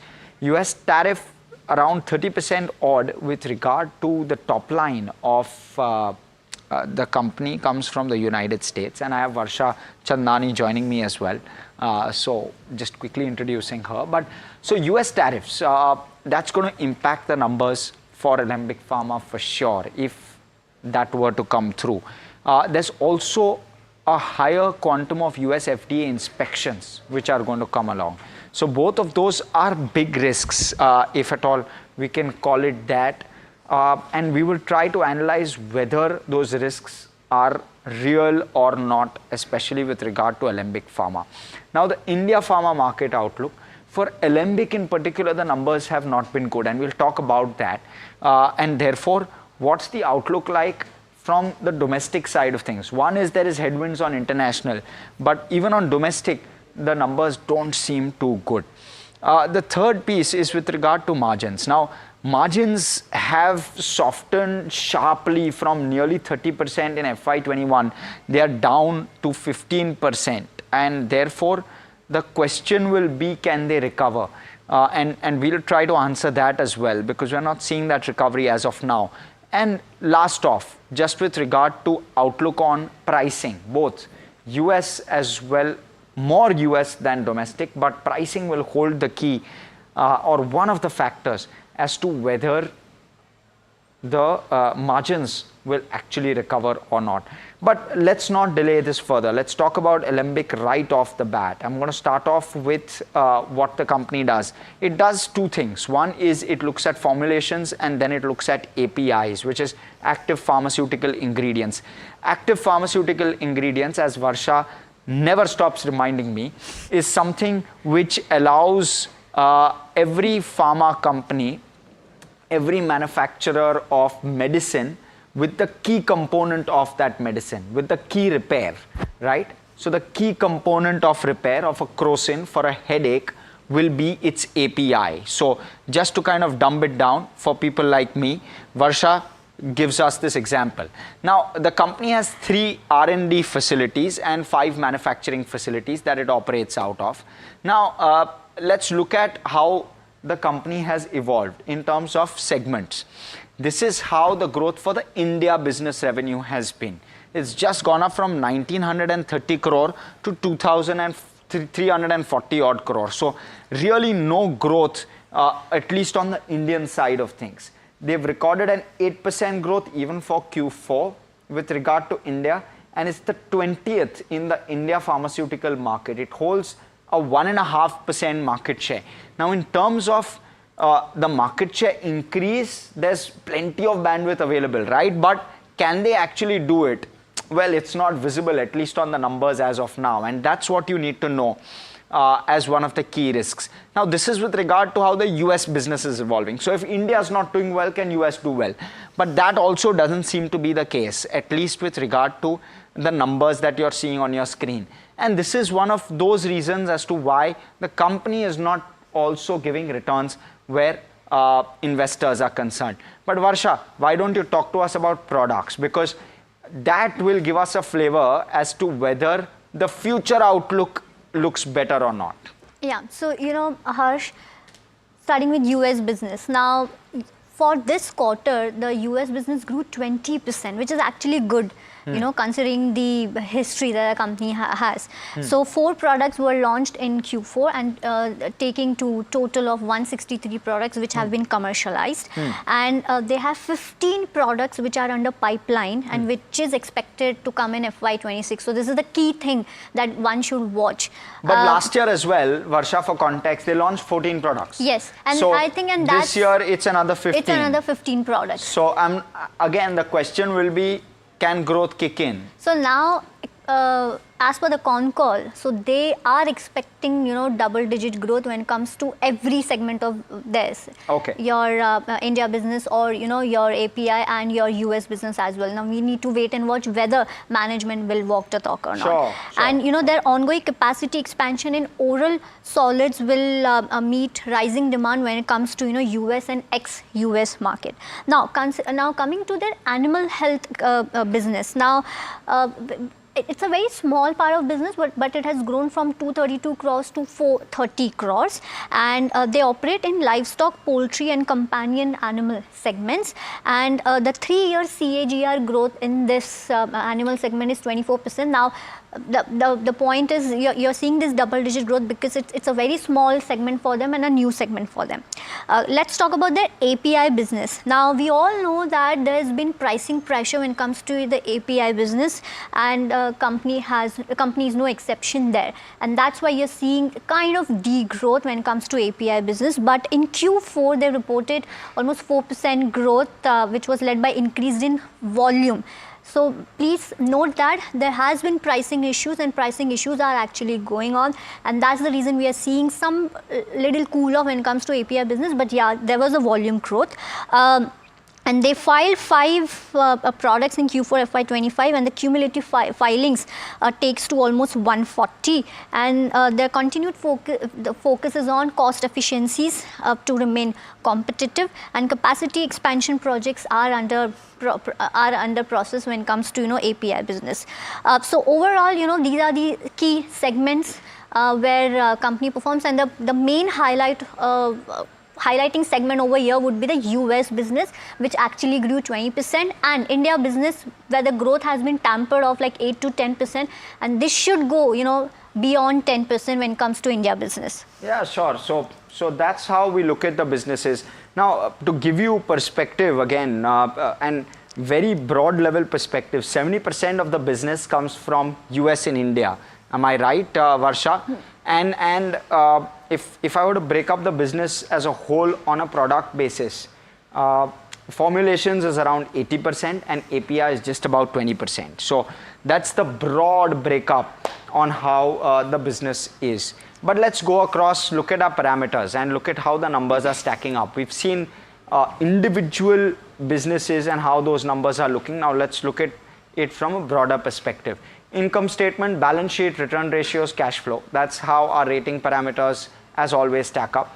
Shareholding, street cred, street coverage and valuation. So that's all our 8 rating parameters, as you would call it. Now let's first start off with the income statement, and I'll take it across to Varsha, who'll handle it. Yes, thanks for that. And now, so if you look at the income statement, there you go. So now the growth has not been that good for the company. Now there are key reasons why company had faced challenges. So one is the challenges in the oral and respiratory baskets were due to higher base in previous years, and which had actually impacted the overall growth for the company.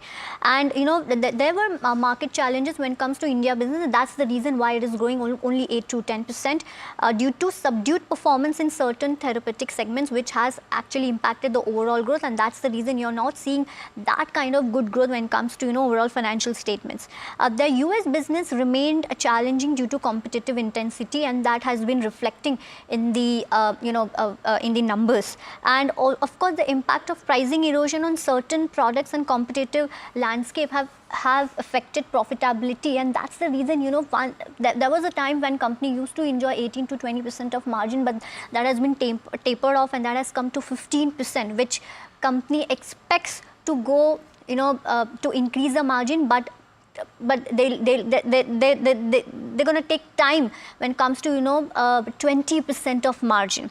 Now API market was actually experiencing volume growth, but prices were still falling, and that's the reason the end product prices have gone down, and that has affected the sales for the company. So overall, Harsh, I would say because of the pressure in APIs and because of the pressure in India business and US business, we are not seeing that strong financials that was expected.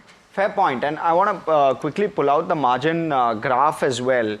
It's an interesting one because, Varsha, what we've seen is from FY18 to FY21, margins have gone up, and margins were always above 20%. Exactly, yeah. Thereafter, after margins have crashed, they found it very difficult to recover. So they've recovered from the FY23 level in FY24. But thereafter, they've really struggled to improve it any further.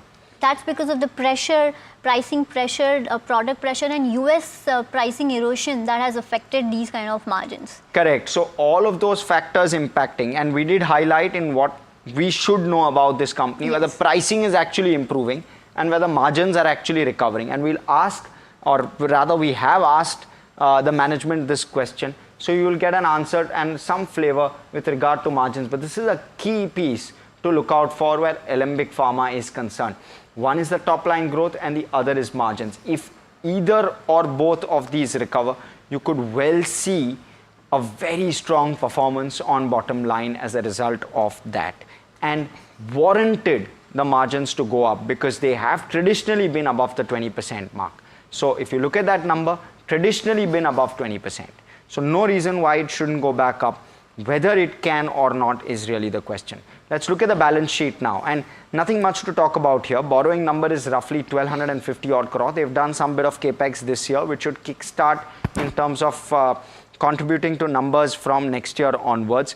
The capital is fairly strong compared to the debt. It's around a 5,500 crore in terms of the equity shareholders funds, and in terms of the market cap as well, 17,000 crores. So a thumbs up on that count. Decent amount of cash on the balance sheet as well. Varsha, cash flow. Yes. So now look at these numbers. In FY24, they had a cash flow from operation of 803 crore. But in FY25, it's only 88 crore. And the net cash flow, if you see, it's a negative when it comes to FY25. Now, let's see the reasons why sudden, drastic change when it comes to 24 versus 25. One of the reasons is they have been building inventories as they've scheduled multiple launches. And that's the reason. So, even US inventories are also high, and they have to keep backup APIs. That API is the main salt. So they have to keep a backup APIs and other products, and that's the reason you're seeing higher inventory, which has actually impacted cash flow, because your cash is stuck in inventories, number one. And they also build up inventories on the anticipation of the good launches, which are actually expected to come in few months. And having said that, management is expecting this inventory to taper off over the few quarters. The second highlighting reason why you're seeing only 88 crores of cash and net cash flow as a negative, because of the receivables.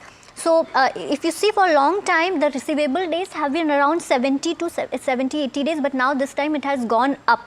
Now, because there were some new launches where the collection days are little higher, and that's the reason your cash is stuck in receivable days. But they are expecting this to normalize and go back to their normal level, which is about 70 days. Now, these are the main two reasons, Harsh. Your cash is actually stuck in inventories and receivables, which has impacted your cash flow, but management is expecting this would taper off in near future. Interesting. Okay, so that's with regard to cash flow. I would want to see that cash flow number for FY26. We're giving this a neutral, hoping that cash flow number for FY26 shows some bit of improvement, if not too much. Let's look at return ratios, and both, as expected, return on capital as well as return on equity are showing a downward trend, and that is because of that margin erosion that we've seen, which has been sharp. You see how your return on capital is now come off from that 20+% to just about 11%. Can it rebound will be the question. For the moment, you're not seeing any visible rebound. Varsha. Yes, so I would actually talk about, Harsh, over here, shareholding pattern. Yes. So when it comes to promoter holding, almost 70%, and they've maintained that, so skin in the game, good thing.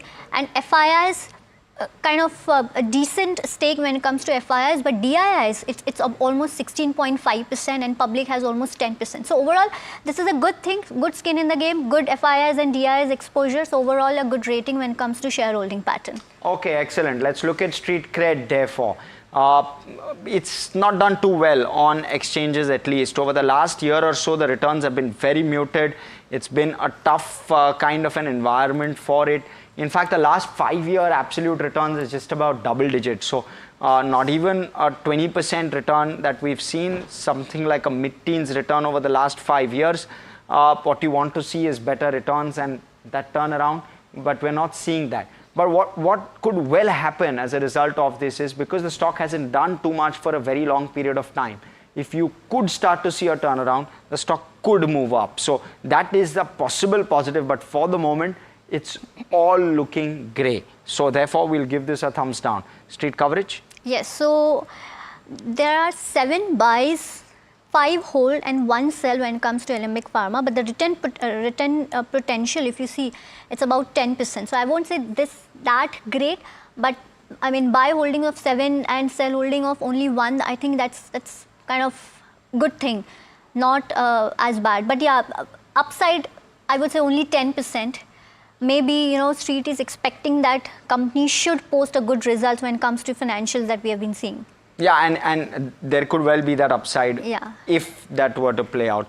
But Varsha, I think you're better placed even to cover valuation. So why don't you do that? So exactly. So if you see now, Alembic Pharma is trading at, if you see the trailing 12 months P, trading at 30x, but Oro Pharma, Zydus Life Sciences are trading much below, like almost 20x. Sun Pharma I can understand because the company is going into specialty segment, and that's the reason, one of the reasons why market is giving a premium, and of course Sun Pharma kind of management that a company has. So I would say Alembic Pharma kind of little overvalued compared to Oro, Zydus and Sun Pharma trading at 36x. So yeah, valuation kind of. So we've given it a neutral, therefore. Let's quickly look at all the parameters, sum it all up. There you go. That's how it stacks up. Not a very impressive performance per se. A couple of green shoots, and if you're looking at even the next, yeah, absolutely. So nothing much to be too enthused about. It's just about a 4.5 on 8 on our KYC rating. Now, in terms of outlook, Varsha, if you can quickly sum that up for us, what's the outlook like so that we can go to management thereafter and hear it from them?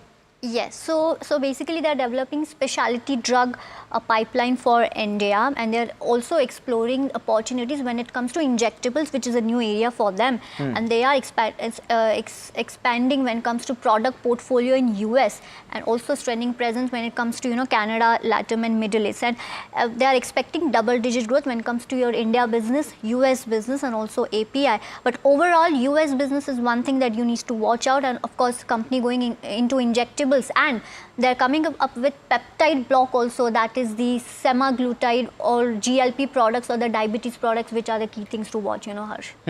Okay, so all of that on the roadmap, but let's hear it straight from the management. We spoke with the managing director of Alembic Pharma, Mr. Shaunak Amin, both Varsha and myself, and here's what he had to say regarding growth prospects going forward. Listening to the first piece of that conversation. In fact, the first piece of that conversation was more with regard to how tariffs and US FDA could impact the company. Listen in. Yeah, so I think maybe I'll just take a few extra minutes to go through a couple of the things that have happened in the US, which is ex-business related totally. So obviously one is, with the tariff side of things, I think at this point, we don't have a clear directional view on this. We're talking to our US partners all the time, and they haven't given us any indication in terms of whether they'd like to pick up some extra stocks at this point in view of, any impending tariffs that might be put in. I think we're quite confident that both the governments are talking to each other, and it seems to be, progressing, but we don't have a directional view on this today. I mean, to the fact that whatever Q4 growth we saw in the US, there's no element of pipeline stocking or or customers picking up extra stocks in lieu of any impending tariffs that might be coming in. So that's on the tariff front. The second bit, what you're talking about, is on the executive order that Donald Trump has signed in terms of looking at self-reliance from a US drug supply chain per se. So when you look at that, I think it's more you got to look at it in a total context of pharmaceuticals, where generic is a small component from a value point of view, though from a volume point of view, very large component. The feeling we have and the sense we get is, I think this order is being targeted, or it's been put forward from more of a global perspective, which includes innovators as well as generics. But the sense we are getting is that directionally it seems to be tilting towards the innovators rather than the generics at this point in time. But like I said, we have no firm view on this. The third bit, in terms of onshoring manufacturing in the US, which is a part of this order, I think at this point in time it's too early to speculate on onshoring the US. Yes, it's a universal truth that to manufacture anything in the US, let alone pharmaceuticals, is significantly more expensive than it is in a country like India. So that obviously is a reality of life, not just for pharma, but for all sectors per se. So keeping these things in mind, at this point in time, we don't have a directional view on this that I can come out and say, look, we're working towards something, or we see either direction. We're quite neutral on this. Now, coming to the FDA inspection front, so, a benchmark, a landmark, a part of what Alembic has always done is we've been very high on our FDA and regulatory compliances. Our track record, I think, is one of the best in the industry per se. And that's been a strategic initiative since the last 10 years that we've been working on. So in view of the higher FDA inspections coming in, we actually welcome this move, and we're quite happy and we're quite ready to face any inspection at any time. So we view that as a positive for the sector. And Mr. Amin, I want to also understand how pricing is evolving at this point. That's been one pressure point, especially US pricing. How has it shaped up in Q4? And what's the FY26 outlook that you can give us? Yeah. So I think how it's shaping up is it's become quite stable from where we were a year and a half ago. So we see this as a stable environment per se at this point in time. Going forward, we hope that we expect the pricings to stay the same. We don't see any further erosion coming in at this point. Does it go up or not? I think it's hard to say. We have some new launches lined up this year. So I think hopefully a combination of one-time purchases plus some new launches plus some stable supply of running products should help us, maybe best case scenario, help us move the margin a few notches. But like I said, it's like I said, we don't give a forward guidance on these things. Right. Hi, Mr. Amin, Varsha this side. Just wanted to understand basic financials. You know, the operating margin, which is at 15%, this has been in the range of 13 to 15% in the last 3 years. So what is the scope of expansion when it comes to your margins in FY26? Can we see maybe 50 basis point or 100 basis point increase when it comes to margin, because you're coming up with your peptide plant as well, which will help in the expansion of products, and of course you talked about the product mix as well. Yeah, so I think on the margin front, if I recollect clearly the last time I was here, I think we were quite clear that we want to move to a 15 kind of a scenario, and we're quite comfortable with 15 at this point in time. In terms of moving up, yes, we have an in-house, obviously a cost optimization project running that's been running for the last year and a half. We expect this to continue. Directionally, we're trying to work towards a higher margin profile, but at this point, I think we're quite comfortable with 15 also. What is it, Mr. Amin, that it's going to take to get that margin more towards 20? What's the headwind that you're facing, and what change will likely drive that? So I'm just trying to understand. Yeah, so I mean, if I go into historically when we were at this 20% plus margin for a fairly long period, it was a combination of two things. I think the plants were heavily optimized at that point. We only had one US FDA formulation facility and a couple of API facilities which were running at full capacity at that point in time. So our ability to, get a product out very efficiently was high. We expect that to happen over time as the new products do kick in and the new plants do start getting filled up. So that's one part of it. The second part of this, obviously, launches. Right launches can really change your profile for the period. So let's see. We have nothing in the horizon that I can confirm or talk about today, but I think we have a robust pipeline of products. So we expect something to happen maybe in the next year or year and a half. Mr. Amin, on the US segment, which grew 20%, you had a very strong growth when it comes to US. Now, I'm assuming this is on the back of the new launches that you have done. But quarter on quarter, I believe there's a dip, despite you did almost 4 product launches this quarter. So what's the outlook when it comes to US business in FY26 and number of launches expected there? Yeah, so I think quarter to quarter is a wrong basis to say whether it's moving up or down, because it's just hard to calibrate it because of new launches or because of how product moves or how the supply chain moves. So that's at this point not. I think directionally we are okay. It will keep moving in this direction. I would not want to look at it over a single quarter. I think you look at a couple of quarter trend. I think that should be the more indicative process. See, I mean, this mid-teens growth when it comes to US business in FY26, because 20% you did this quarter. Like I said, this quarter was a mix of stable volumes plus a few launches. We don't give a forward guidance, but I would say you can make a trend over the last 4 quarters, and I would say we're quite comfortable to maintain that directional movement. And Mr. Amin, in terms of top line growth, you've guided for mid-teens there too. Now, and in terms of domestic as well, no substantial pickup that we are seeing. We're seeing a 10% kind of growth. What will be that lever which will catapult the growth on a slightly higher trajectory, both when it comes to the India business as well as the US business? Yeah, so obviously I think on the US side, new launches plus optimization, I think we expect that to continue. On the India side, I think it's more about execution and operational efficiencies that's going to drive it.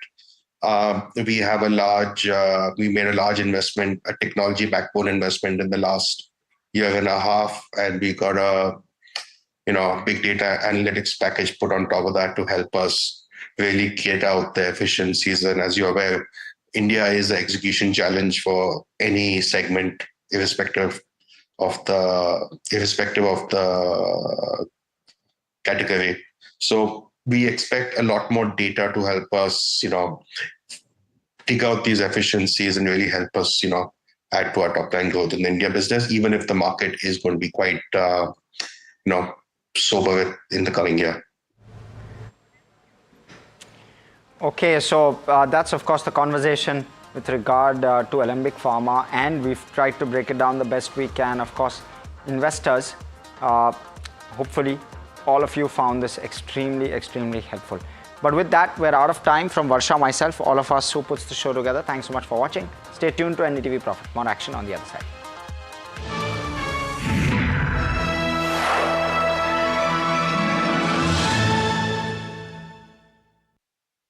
That's huge. That is a biggie. It's out of Gold Class Clear Glass. Far ho ya near, sab kuch dikhe clear. Do you really know the company you invest in? What is the real picture behind presentations and claims? Is the outlook as rosy as the company claims? Know Your Company, powered by NDTV Profit Research, shines a light on the biggest stock market movers.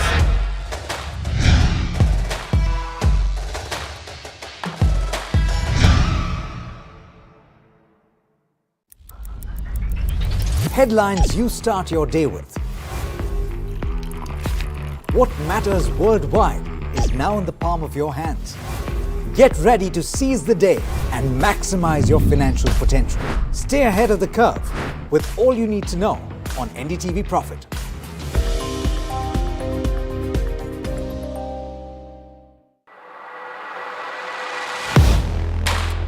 Do you really know the company you invest in? What is the real picture behind presentations and claims? Is the outlook as rosy as the company claims? Know Your Company, powered by NDTV Profit Research, shines a light on the biggest stock market movers.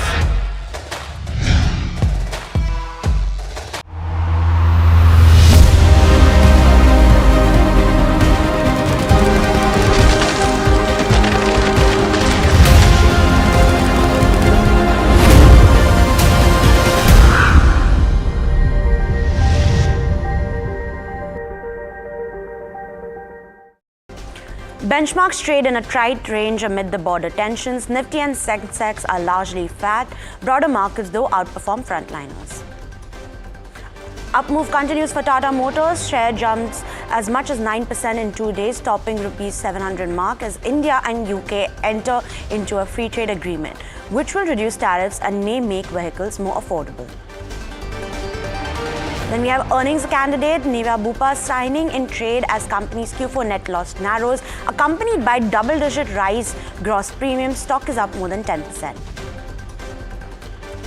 Q4 is expected to be muted for something like an Asian Paints with modest growth, while rising gold prices may boost Titan's revenue and profit, driven by strong jewelry sales and high double-digit growth forecasts. An all-party meet on Operation Sindoor is underway. Defence Minister Rajnath Singh is briefing all political parties on India's strike on terrorist bases in Pakistan and POJK.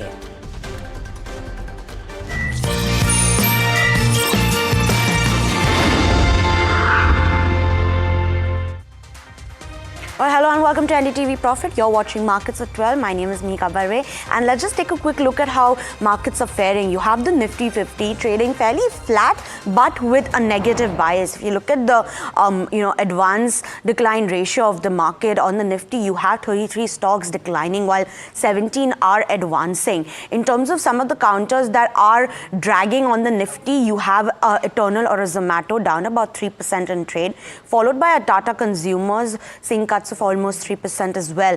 You have some weakness coming in from a Maruti Suzuki, a Cipla, and ONGC as well, all down over 1.5%. On the gaining side, however, you have Tata Motors that is in focus yet again, up over 2% in trade today. It's also followed by an HCL Tech up almost 2%, and even Titan showing some strength, and this is on the back of a good Q4 expected for the counter.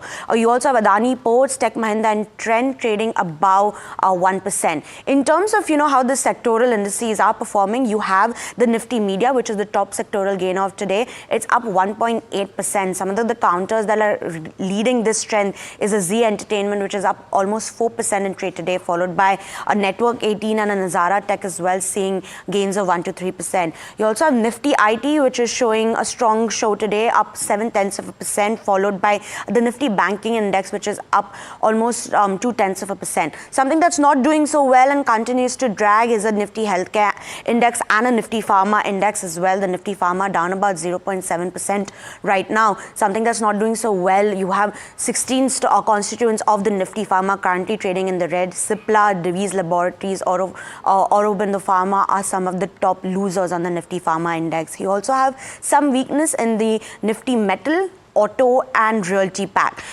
Next, moving on to the broader markets, they are outperforming, and it's actually the small cap 250 that is outperforming up over 1%, while the Nifty mid cap is trading 0.4%. But joining us on the phone line is Parag Thakkar, Head Fund Manager at Fort Capital. Welcome to the show, Parag. I wanted to ask you up first, how should an investor, kind of look and what his or her strategy should be in markets currently, given that domestic tensions with neighbors are high and there's a lot of global uncertainty that still creeps in?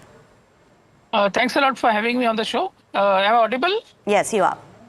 Yeah. So basically, after this recent rally in the Nifty, and of course, as you rightly pointed out, the tensions around at the border and on the global level of trade tariffs and all, I would say that you have to be bottom up, stock specific and sector specific. That should be the strategy going ahead, because one big rally has already happened.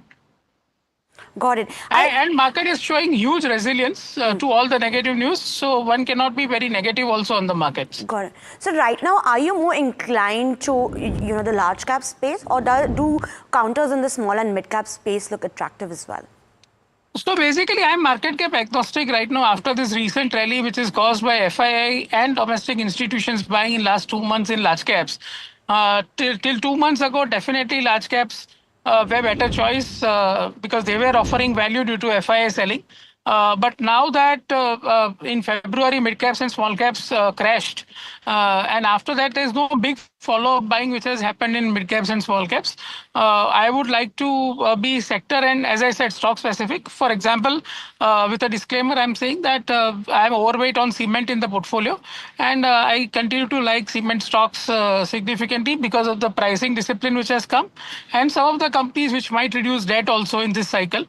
So I would be very positive on. So basically, in mid cap and small cap space also, particularly cement is a sector which I like. Okay, I'll come to the cement space because that's something I want to talk to you as well. But I want to highlight the textile space that is buzzing in trade today as well as yesterday. Pull up something like a KPR Mills or even Arvind Fashions, Welspun Living, Trident. They all saw strong moves in trade yesterday, and KPR Mill up over 7% today. And this is all on the back of the potential opportunity that the India-UK FTA opens up for duty-free textile exports. Now, wide range of Indian products will receive duty-free entry in the UK. The FTA is expected to boost exports in the labor-intensive sectors as well. Parag, how do you, do you think there's a play here in the textile space? So we have a huge opportunity in textile industry in terms of both in US and Europe. Currently, our home textiles are are getting more exported more to US. But of course, there's an opportunity for companies like KPR Mills, as you rightly pointed out, which is a high quality company. Once this UK FTA also is signed, and so because it will attract lesser duty in UK, and so it will open up more opportunities for them. And it is already a very recent company with about 20% ROC history from last many years. So I would say that, but of course, valuations have now become a little bit I would say expensive. So, so that is only the problem. And all these treaties and all will take some time to get implemented. Before that, we'll get another opportunity to buy. So I would say that I'll not chase the momentum at this point of time, but the opportunity is large. You said valuations are slightly expensive. Are there any current picks that you have in the textile space where the risk reward stands favorable on the reward side, despite maybe valuations being slightly higher than the historical average? No, so some of the names which you highlighted are good, no doubt about it.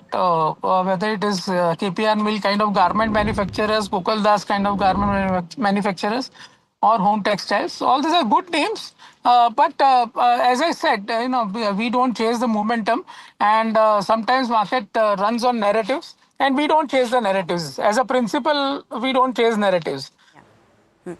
Now, I want to talk about the cement space, and we've seen prices improve. We actually had an MK note come out today which says, resumed the coverage on the cement space, and they do expect, multiple, tailwinds in favor of the space. Parag, we've seen, muted pricing. You've seen improvements. Do you expect, the kind of marginal improvements that we're seeing every month to continue? Or can we expect like a significant bump up in prices? So basically, see, as I told you, after there was a big consolidation in the sector, there was expectation that price hikes will be happening. It has happened in East in January, February, March, as reflected in the results of Eastern companies. Somehow, some price hikes happened in North also. But I think after 1st April, what we have seen is there has been a decent improvement in the prices in South. And this was a region which was laggard from last 5-6 years actually because of oversupply. And now that the price hikes are happening, the very good genuine business companies like Ramco, and with a disclaimer that I own Ramco and India Cement, which are South cement companies in our portfolio, and it has been bought from long-term perspective. So, so I will put a disclaimer there. It is not a trading buy, but I would say that these companies will benefit from increased EBITDA because of higher price realization. And as I keep saying, that good companies always try to do good things during bad times. So when the times were bad, I think the companies like Ramco have started reducing debt by selling their non-core assets also. And on one hand, this pricing benefit will give them tailwind to further reduce debt, and they are increasing capacity at the lowest cost per ton, which is $35 per ton. They are adding capacity by 25% to 30 million tons. So I would say that all this combined in a long-term 2 to 3 year view, these companies look like minimum 50 to 60% you can get in this kind of companies. Got it. Parag, I wanted to ask you, I mean, we saw, since late 2023, around 64 million tons per annum of capacity being acquired. Are there any trends that, maybe the pace of consolidation in the sector will now slow down? Because, the kind of likely candidates, there are very few in the space. Absolutely. So the very weak players got bought out first. Yeah. And then, of course, we saw some of the good players like Orient Cement also getting acquired. Ambuja Cement in its recent call had put emphasis that we are going to grow organically more now. So I would say that you can say that 1 or 2 acquisitions can still happen, but more or less it is done. And hence the pricing scenario is improving. And plus, of course, the government spending, which was not there last year, with April GST collection of 2.37 lakh crores and RBI's dividend coming in June, July, I think government spending should be enough. The Pradhan Mantri Awas Yojana is gaining momentum in some of the states like East and all. Amravati project will boost demand of cement in South. So I would say that the demand environment looks okay. And it will gradually pick up if we have normal monsoon again. Rural housing will pick up in second half. So I would say that the tailwinds are there, and this is a sector which is where if you increase the prices, your profitability improves significantly. And remember, most of the players in the industry were generating very low ROEs. So it was a need of our for them to keep investing in the business. Also, you need profits, right? So basically, this price hike was due very much. It got delayed, but now it has started to happen. Got it. The next, sector I want to focus on is the oil and gas space. We've seen the OMCs, report their Q4 numbers. So I want to talk about that first. You've seen the companies beat, the EBITDA estimates, and we've seen them, even in the refining front, beat the benchmark. But your LPG losses still remain at highs. You have around 10,000 to 18,000 crores across IOCL, BPCL and HPCL. Is the OMC pack something that looks attractive? So they look attractive, but generally as a policy, we don't invest in these companies because there are so many moving parts here. As you rightly said, government policy, oil prices, there are so many moving parts that you have to buy it grossly cheap. And right now, after the recent rally, I would, again, as I told you, I would not chase momentum again. But of course, if the oil prices continue to be below 65 and if government allows them to make good marketing margins, the stocks are the stocks can still see some upside. But as I said, we don't own OMCs in our portfolio and we don't intend to buy after this move. What about the gas counters? I mean, maybe not an MGL in Q4, but something like an IGL. It did see, its EBITDA expand 5% on a quarter-on-quarter basis. Even the unit EBITDA has seen some improvement, and they are expanding geographically. Does the gas space look more attractive? So basically, see, again, here also there are many moving parts, right? Government reduced that APM gas allocation to them. And after that, we have seen IGL taking some price hikes, which will protect their EBITDA. So again, I would say that these are the areas where you have to be very nimble, agile, and you have to then sell also very quickly once the thesis actually turns. So I would say that these are great franchises, I would say, IGL and MGL, good ROC businesses, good net cash balance sheets. But after the recent thing which government did, that they reduced that APM gas allocation to them, I would not be a buyer in them. Got it. And lastly, Parag, I want to ask about something like an ONGC and Oil India. I mean, I keep on, you've seen volume growth and production that has been missing for a while. Currently, even the oil prices are not in favor for the oil exploration companies and gas prices are packed, but there's still a lot of bullishness in terms of brokerage ratings on the counters. Why is that so? Is there still some strength in something like an ONGC or an Oil India, or is it purely just based on cheaper valuations? So, see, they are good dividend yield plays. Plus, the contra investors like like me or some other fund managers would always see value when the oil prices are down, right? When oil prices are down, you have to buy ONGC. You cannot buy it when it recovers to $80-85 because by that time the stock price would have gone up. So I would say that it offers it's a good contra value buy where the dividend yield is very good, where the production is, as you rightly said, production is set to increase, and that is why some of the brokerages are also bullish on ONGC because after a long time you are going to see increase in the production. Got it. Thank you so much, Parag, for talking about all the kind of spaces that we mentioned today, and we hope to speak to you very soon. Thanks. Yeah. Well, moving on, the focus is now on the consumption space. Asian Paints and Titans are expected to announce their earnings today. While Asian Paints is expecting margins to remain under pressure, Titan, on the other hand, is anticipating strong growth in their jewelry business, fueled by rising gold prices. When we have Mahima joining us to tell us the details. Right, so I'll start with Titan first. Revenue growth, of course, on the back of rising gold prices. Margins might stay under pressure, is something that the street is expecting in terms of financial estimates. Revenue may rise around 9%. EBITDA may rise 13%. Margins may be at 9.9 versus that of 10.6 earlier. Net profit may rise around 9.8%. In terms of Q4 business update that the company did post, CaratLane sales are expected to grow by 22%. Standalone business to grow at 25%. Emerging business sales to grow at 7%. iCare to grow at 19%, which is a big win for Titan.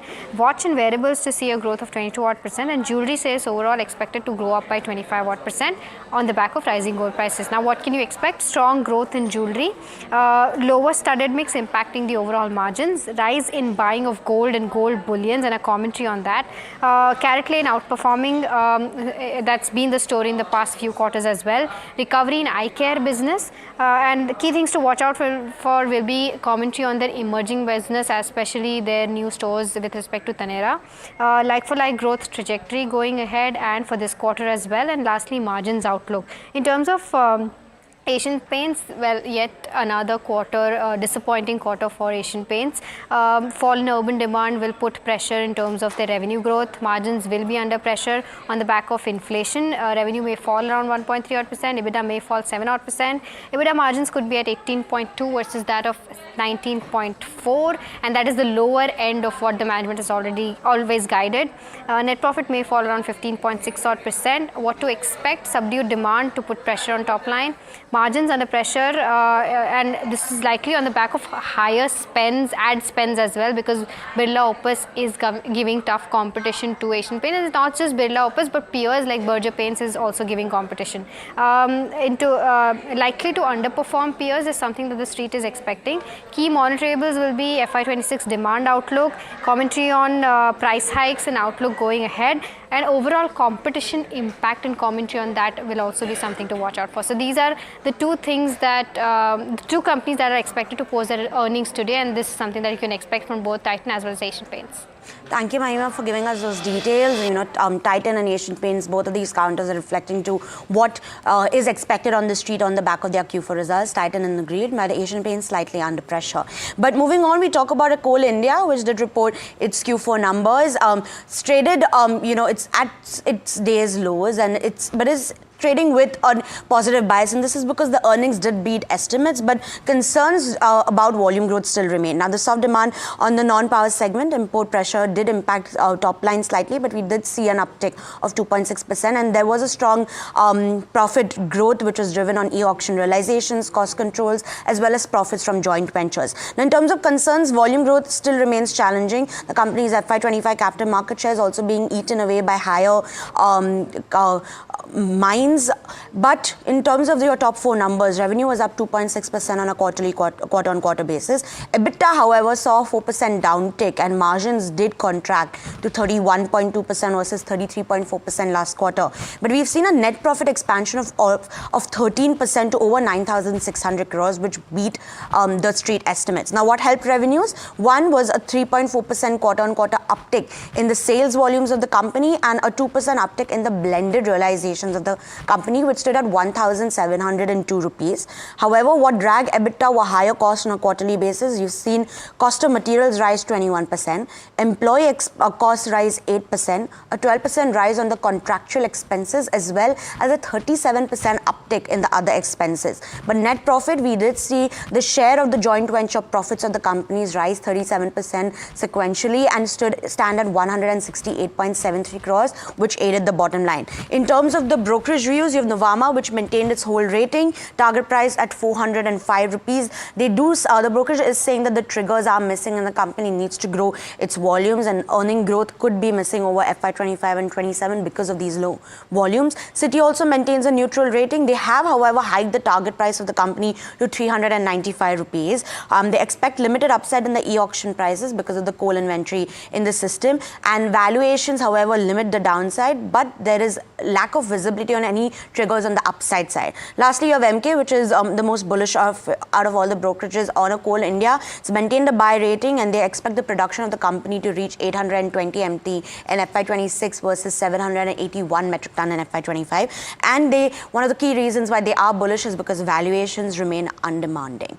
Well, that's what we have on something like in Coal India. But moving on, sources are telling NDTV Profit that the Minister of Commerce, Piyush Goyal, is set to meet Export Promotion Council on the UK FTA. Now, my colleague Rishabh joins us with more details. Rishabh, what are you picking up? Right, Meka, what we've learned is the fact that there is a key exporter meeting that is scheduled to happen between 3 and 6 p.m. today. We expect the Commerce Minister Piyush Goyal as well as the various secretaries in the Commerce Ministry to come and sort of brief all these various export promotion councils, about 14 of them that come under the Commerce Ministry, on the various opportunities and the sort of next leg of growth that these exporters can tap on, given the fact that that finally after 3 years the UK-India FTA has been now formalized. Though such a meeting is routine, it is crucial because UK is in talks with also the US, is what we're hearing. This is a very, very historic deal that India has also cracked with the UK. So very, very important deal with regards to that.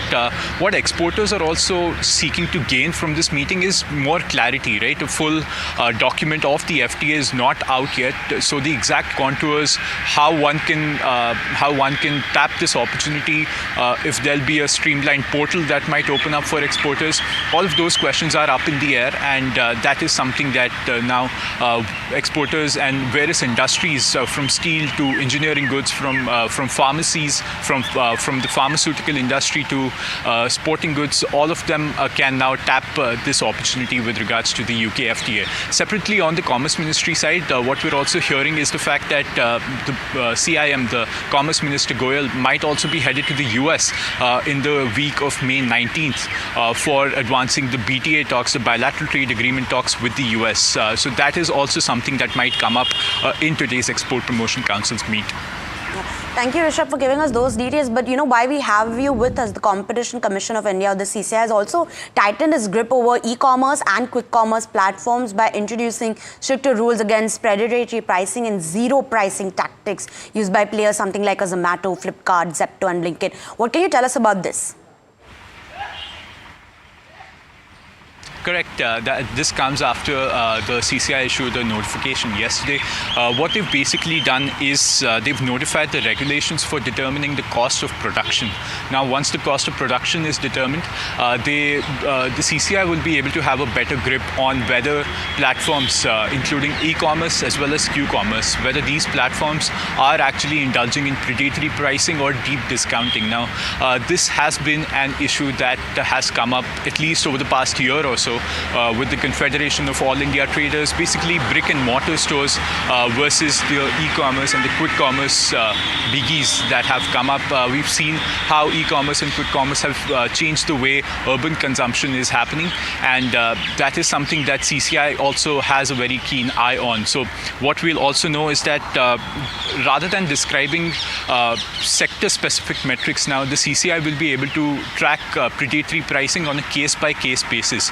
And that is something that is very important now with the CCI approaching and sort of tightening the news around whether or not these quick commerce and e-commerce platforms get a free rein in terms of deeply discounting and hurting your mom and pop neighborhood stores.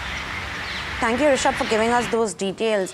We now move on to my colleague Neeraj Shah, who spoke exclusively to market expert and Alchemy Capital's Hiren Ved to understand where he is finding value amid persisting geopolitical uncertainty. Let's hear what he had to say. No, I didn't say IT services because we don't have the big IT companies, but we certainly have exposure to some mid-sized companies and some product companies which we haven't sold down in this. We have only added to our IT exposure. Nice. Because I feel that, these, too often have I seen these narratives which keep changing every 6 months, right? So it's not, it's just that we are being very selective where we want to put our money in IT. It's certainly not in the big mega caps. So that's as far as IT is concerned. I think broadly speaking, if you tell me post-COVID, right, if two things have remained largely consistent in the way we've seen the opportunity set and our portfolios, one has been a set of consumer companies that are more discretionary in nature, more aspirational in nature, right? So as India becomes more wealthy and the consumer becomes more wealthy, he aspires to buy things which are more premium. And which are the companies that could benefit out of that? On the lower ticket side, we have seen tech disruption, right? We've seen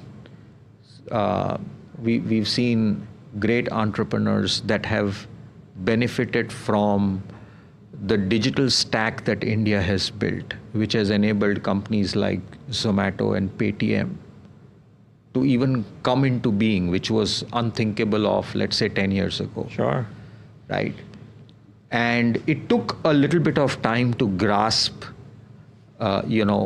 what they were trying to do and whether they can build a business of enduring value.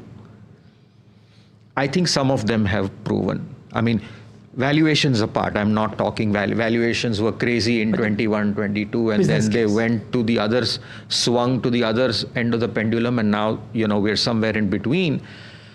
But I think these companies, what I really feel excited about is that, and which is what I talked about, that for now, after a long time, we are seeing fresh entrepreneurial blood coming into the Indian business ecosystem and willing to build world-class leading-edge companies. I'm happy that the best food delivery company is not from the house of Tatas or Ambanis or Mahindras or any of the old conglomerates, but it is a first-generation entrepreneur. And with that, that's all the time we have on this show. But do stay tuned to NDTV Profit. Lots more lineup on the other side.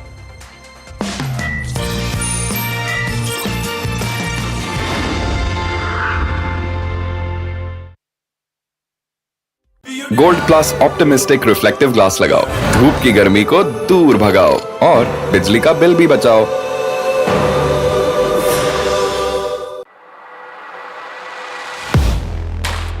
Do you really know the company you invest in? What is the real picture behind presentations and claims? Is the outlook as rosy as the company claims? Know Your Company, powered by NDTV Profit Research, shines a light on the biggest stock market movers.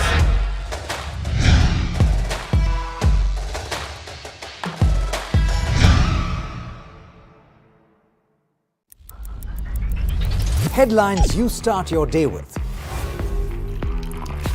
What matters worldwide is now in the palm of your hands. Get ready to seize the day and maximize your financial potential. Stay ahead of the curve with all you need to know on NDTV Profit.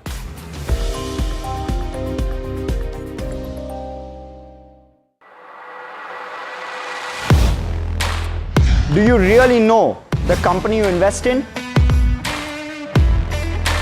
What is the real picture behind presentations and claims? Is the outlook as rosy as the company claims? Know Your Company, powered.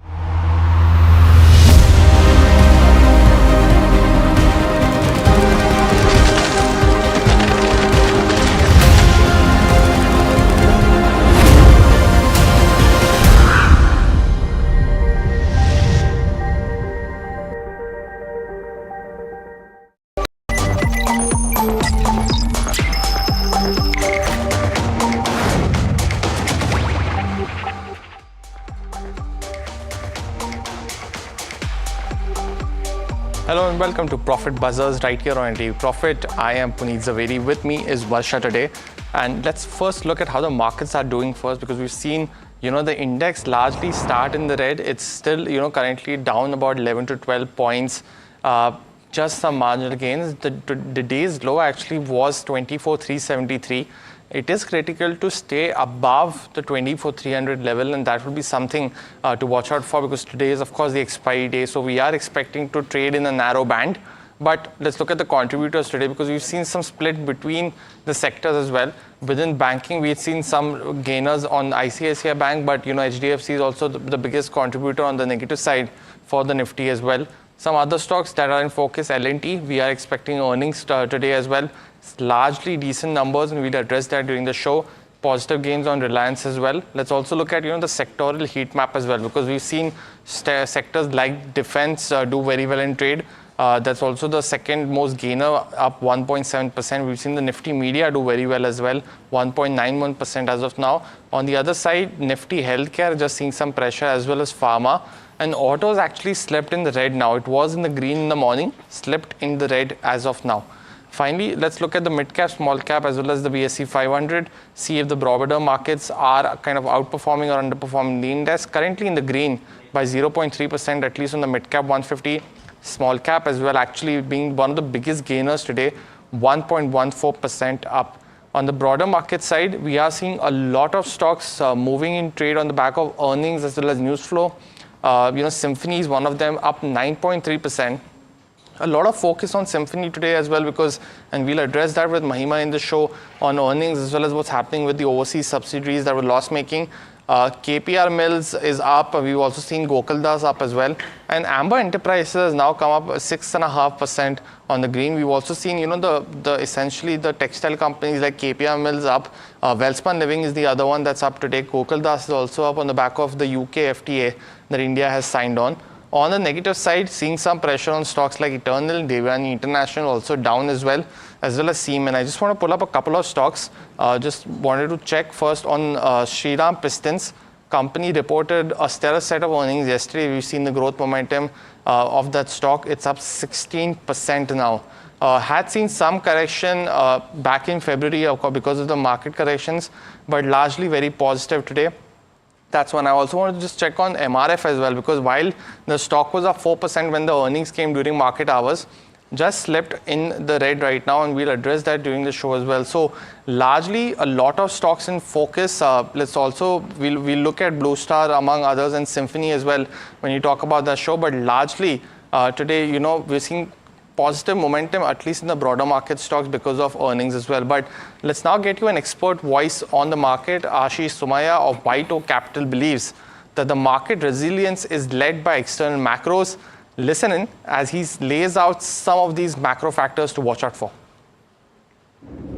We saw 21,700, we saw a lot of nervousness, and from there we are, significantly up from the lower levels. And I would credit this resilience with currency appreciation. And typically currency appreciation is always accompanied by more confidence by the foreign investors, because they always prefer to invest when the currency shows some strength, right?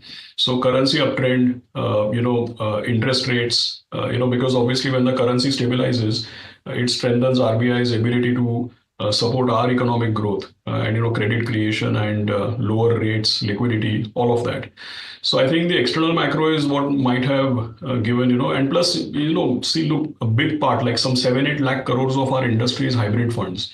And when yields go down, hybrid funds automatically tend to allocate more money to equities. And I think there is, so the buoyancy in the market is purely because of, my sense, external macro, which is improving local conditions. Well, on that note, let me also invite, Avinash Gorashakar, who is the Director Research at Profit Mart Securities. Hi, Avinash, good to have you. Just wanted your view when it comes to market. A lot of stocks are actually buzzing on the back of earnings. Yeah, I think good afternoon. I think markets are definitely in a wait and watch mode. I think, apart from the geopolitical factors, I think, if you look at the broader index, I think it's been showing a very, tepid kind of moment. But I think specific stocks, if you see where the quarterly numbers have been good, the management commentary has been quite solid. I think markets are obviously, betting on these kind of companies. So I would say that, we really don't know what would happen in the next few days as far as the, India-Pakistan front war is concerned. But I think very clearly, I think markets are betting on earnings momentum. Wherever the numbers are good, the trajectory is positive, and where the outlook is going to be good for the next 12 to 15 months, I think earnings are going to decide finally re-rating of these companies. So I would say that, this is a good time to look at good quality companies, in an environment like this, if provided the investor has a slightly medium to long-term view.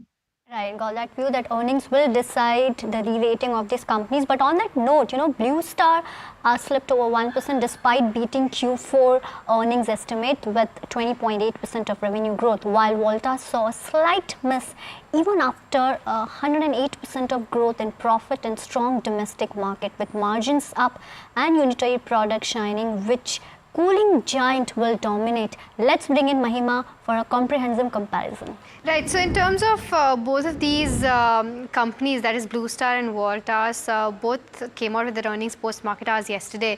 And Blue Star, of course, did beat analyst estimates on most of the fronts. Voltas did miss estimates slightly, but overall good domestic demand has led to good set of numbers this quarter for Voltas. Now, in terms of how financial numbers fared in terms of revenue, Blue Star saw a growth of 20% and did beat analyst estimates, whereas Voltas saw a growth of 13% and slightly missed the overall analyst estimates. In terms of EBITDA, the overall growth for Blue Star was at 15%, again beating analyst estimates. Voltas did grow at a 70% pace, but still missed estimates slightly. In terms of the net profit growth, for Blue Star it's at 21%, slight miss there.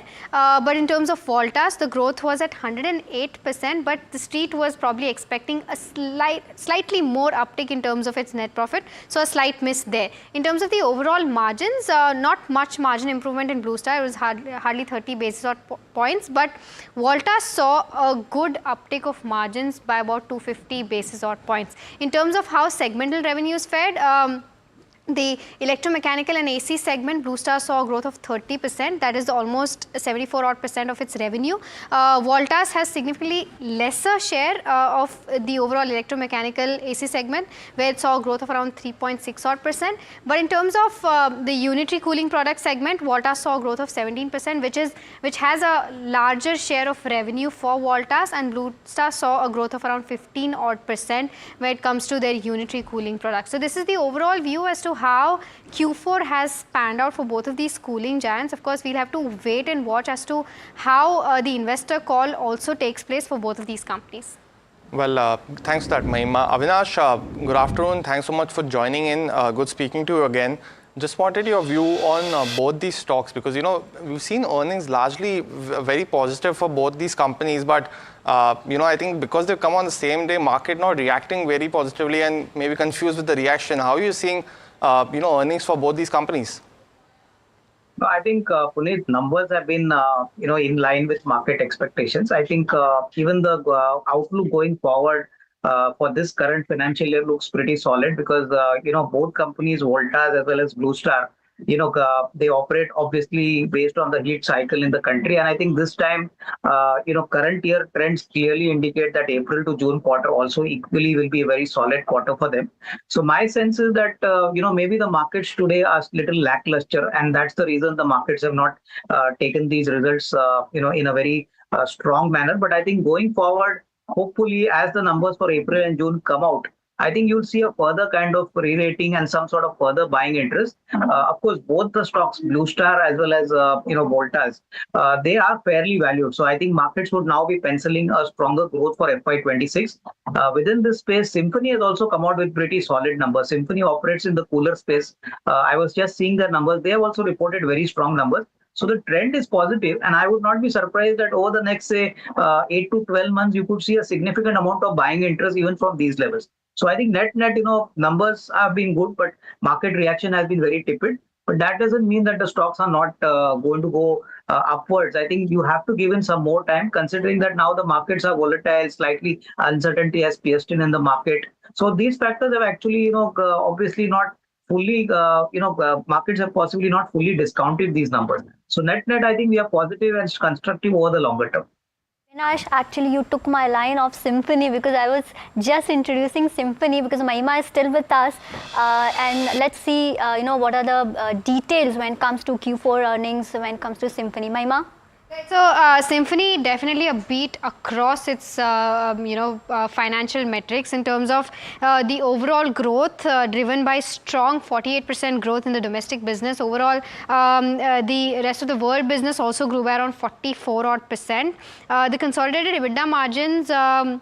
Stood at 21.9%, and this remains highest since Q4 FY21 for Symphony. In terms of EBITDA margins, they were elevated despite of the heavy marketing spends that the company has done this quarter. Strong growth was also owing to some spillover of demand from Q3 for Symphony, and better penetration in semi-urban and rural areas has led to this kind of growth. They've also launched 17 new air coolers this particular quarter. In terms of the numbers, revenue was up almost 47%. EBITDA was up 87 odd percent. Margins improved by 475 basis points to 21.9%, so almost 22% odd there.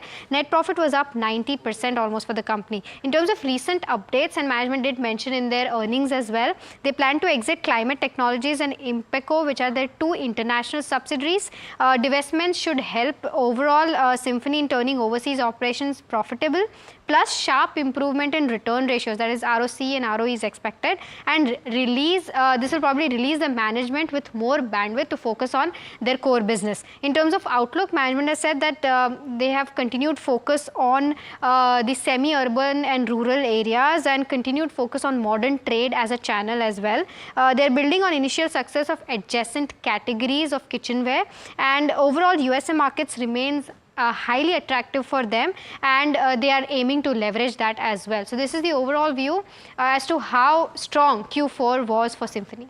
Well, thank you so much, Mahima, for all the details. Let's shift our focus to Godrej Consumers. It's gaining over 0.5% after releasing their Q4 numbers. We spoke to the management to understand the company's growth projection and strategy. Listen in. See, our priority as a company is volume growth, not value growth. We price to recover costs and not price for growth. Our idea is to get more penetration in more years. So whatever the price growth is, that's the price growth. Our hope is that we can move from big single-digit volume, which we had last year, to high single-digit volume. This is what we would like to do in FY26, which means a little bit more growth. And then that's what we're aiming for. Right. And in terms of margins, you did mention in your press release this time that they were below normative range. But from what I understand is that, we were discussing earlier as well, that palm oil prices have now started to ease. That it's not the case how it was 2 months or 3 months back. How are you seeing margins improving, let's say, from a longer term perspective by FY27? What is going to be the normative range in which margins will be at? And secondly, what will be the levers that will be auguring the growth? One thing is, of course, palm oil prices going down, but what are the other levers that you think will augur the margin growth? Sure. So I think firstly, as a company, we've delivered a strong margin profile of 21% at the company whole level. And these are on the higher side of the range which we've historically done. So we are in a good kind of shape in terms of the overall shape of margin. Within that, the India margins have been mildly lower. They've been around 150 bits lower than a normative range in last quarter, primarily coming on the back of the palm oil prices which were higher. We're seeing early signs of palm oil reduce. There is a possibility that palm oil prices will be subdued over the next few months, and hence more towards the latter part of the year, we should see margins improve and get back into normative range. We are not worried because these are not structural, these are short-term fluctuation in commodity prices, and hence we're quite reasonably sure we'll get into. Right. Avinash, let me come to you on Godrej Consumer. Numbers in line, but EBITDA margin is expected to come to normal levels. How are you seeing these numbers, and what do you expect from the counter? No, I think numbers have been in line. I think margins of 21% compared to 22% has been in line with what the street expectations were. But I think clearly, I think the company still is targeting for slightly higher single-digit numbers. I think what the market would be happy is, I know if the volume growth is at least in double digits, hopefully we have a good monsoon, rural demand picks up, and even urban market consumption picks up, because I think a lot of consumption related buying is expected now from the April to June quarter. I think whatever budget has announced, plus whatever RBI cuts have been announced, I think the consumption kind of trend would be more visible in the next couple of quarters. If the company is able to maintain a close double-digit growth in the volume, kind of category, then I think that would further re-rate the stock. See, as of now, there's no major trigger which I would believe, is the near-term trigger to re-rate the stock significantly. Although numbers have been better, slightly better than what the street expected, but I think some more improvement, if it could come in the next quarter, that is April to June, that would be a kind of positive thing I would be looking forward to. But nevertheless, I think, this is not a bad number. It's a decent number, but I think re-rating could happen post the June quarter of FY26. Got the view. Avinash, another stock in focus is Niva Bupa after the company reported 11% growth in its premium earned. We spoke to the company's CFO Vishwanath Mahindra on the quarter gone by as well as the outlook going forward. Listen in. So premium increase of let's say high single digit is what we do every year, and we would like to continue doing. We don't believe in correcting premium by 20%, 25% in one go. Right. So in FY25, you have been able to grow your retail market share, and recently you just have launched a new product as well for the middle class and the lower middle class segment in the fourth quarter. So firstly, how has been the response for this new product in the first quarter so far, and what is your target market share for FY26? Yeah, so our market share in terms of retail health has improved from 9.1% in FY24 to 9.4%, and this is despite 1/N accounting. So we would like to continue growing in retail health faster than market, let's say 6-7 percentage point faster, which should help us in getting to double-digit market share. Let's say I can't comment on timing, but yeah, we are very confident of getting there. Right.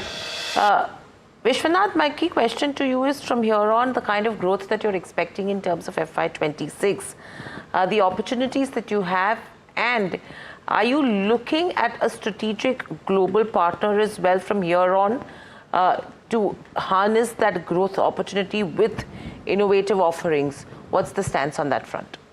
Yeah, so actually, if you see our promoter, Bupa is global giant in health insurance. They are into health insurance, healthcare.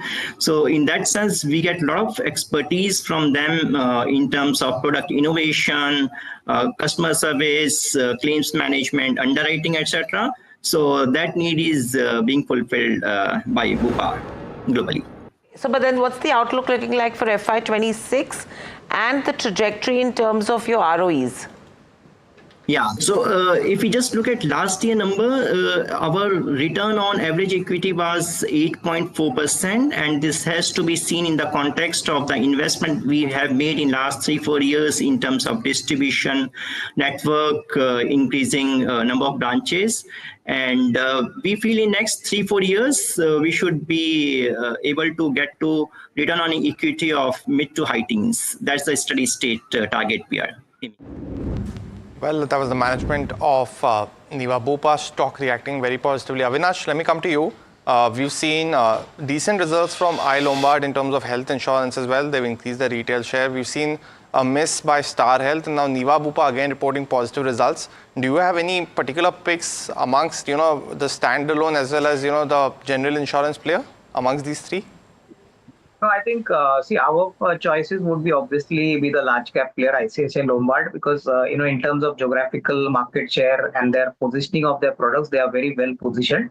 I think, obviously the stock has run up, but our sense is that somebody who wants to take a long-term view and put up a portfolio of, insurance players, then I think ICICI Lombard could be the best category in the large cap. Niva Bupa has also come out with very decent numbers. I think these numbers, if they are sustained, and if the management commentary fructifies that, they do get a double-digit market share in the retail space, then I think definitely even this stock looks to be quite attractive. But again, these stocks have to be looked upon from a longer-term point of view. Quarter-on-quarter kind of growth expectation from these kind of businesses is a little difficult.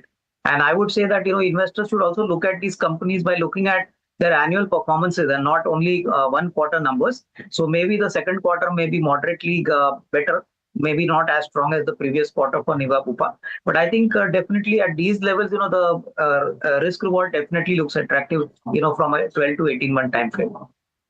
Risk reward looks attractive. Well, the next stock which is in focus is PNB. Now the bank posted its Q4 earnings and the margins contracted while the product mix has changed, and we spoke to Kalyan Kumar, who's the executive editor of the company, about how will all these factors and margins be reacted and how this will look when it comes to the overall picture of the bank. Listen in. First, actually, there is 50 basis point reduction in repo rate, and that is 6% now. And this reduction immediately on the next working day, it is passed to the customer. We are having 44% repo linked loan. Immediately, that actually hit on our income starts from the next day of implementation of this rate cut. And in that way, actually, approximately hit of 250 crore in this actually quarter was on our NIM. But immediately we started recalibrating, as I was giving my answer towards your first question. RAM sector, MSME, agriculture and retail side, more focused towards that side. And I am happy to share we have organized a customer outreach program in the month of February, and those outreach program we were able to mobilize good number of leads, approximately 24,000 crore leads in SME side, and approximately 10,000 crore in home loan side, and for SHG agriculture side also good leads were available, and those were actually converted into the business in this quarter. And also this is continuous process. We have opened 1,000 MSME intensive and agriculture intensive branches in all the active clusters in the country, and special products, customized products for those clusters we have prepared, which will certainly give us good spread, good margin to us. Apart from that, low cost deposit, CASA is also very important, where there also in current account we have revisited our products, and segment wise for startup customers, for mid segment customer, or for large customer, we have customized our products in current account. We expect that more rate cuts will be in near future, and that will certainly impact our margin. As I told you, this time also it has impacted our margin. But I am of the opinion that NIM will hover around 2.8 to 2.9% for PNB. Otherwise, I would have more upbeat, it would have crossed, but looking to considering those things in our mind, we have given guidance of 2.8 to 2.9% for the NIM. So 2.8 and 2.9% is the guidance for the NIMs given by the company. But Avinash, now margin pressure and cost control, are the key areas to watch out when it comes to, upcoming quarter. But just wanted to have your view on PNB, plus if you can give your view on Canara Bank and also on Bank of Baroda. Yeah, I think, as far as Canara Bank of Baroda is concerned, I think numbers were slightly below expectations. Again, we don't know what was the reason for the higher provisioning, but I think numbers were definitely a tad below what the street expected. As far as, PNB and Canara Bank is concerned, I think PNB, as management clearly mentioned that, if further rate cuts come in, then I think obviously their margins could come under pressure. Most importantly, even today the return on the asset is just about 1.4, 1.45%. So I think, for these kind of stocks, my sense is unless we get a better trajectory in the ROA and the ROE, these are not going to be banks which are going to go up in a hurry. Although the absolute profitability at the net level has improved, I would say that this selling which we have seen today is largely because the markets are not very sure as to whether the ROE and the return on asset would change significantly over the next 6 to 12 months. That is going to be the key, kind of issue for both these public sector banks, that is for Canara as well as for PNB. So I would say that, these could at best be, in the current scenario, unless we see a very good jump up in the April to June quarter number and some very strong credit growth and disbursals, these stocks are not going to go up in a hurry. So at best, they could be market performers. So we continue to be structurally positive on these PSU banks, but we expect better numbers. Only then some big re-rating can happen. Avinash, just a follow-up on that. Do you expect the similar view on something like a UCO Bank as well? Because we did speak to the management. They are affirming that they will expect to cross the 1% ROA mark in this year despite pressure on NIMs. So do you have a similar view on something like a UCO Bank as well? Just to round off the public sector bank conversation. Yeah, exactly, Puneet. Initially, I think we are more structurally positive on the larger PSU banks. UCO Bank is a much smaller PSU bank, but as you rightly mentioned, unless we see a very noticeable, significant improvement in the ROA, and which is supported by good margins, because on one side, if the margins are down and if the ROA is struggling to go up, then I think such kind of banks will take a little longer to get re-rated. Although there's good demand, credit demand in the market, I think structurally, unless we see better ROA numbers, re-rating is not going to happen in a hurry, especially for smaller banks like UCO Bank. Got that view, Avinash. Avinash, stay with us. So we'll just slip into a very short break. Come back with more on Profit Buzzers on the other side.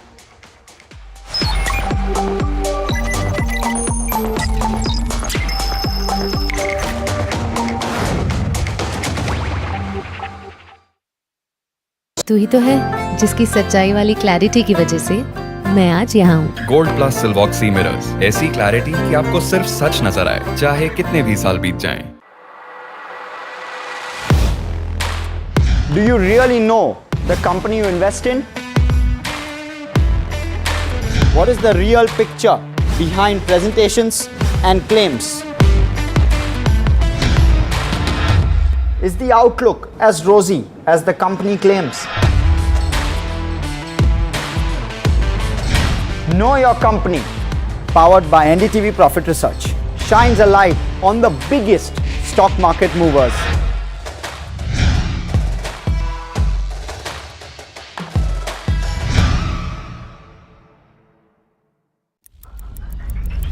Headlines you start your day with. What matters worldwide is now in the palm of your hands.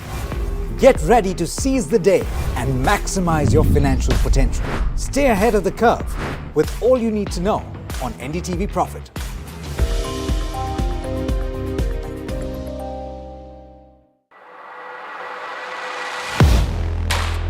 Do you really know the company you invest in?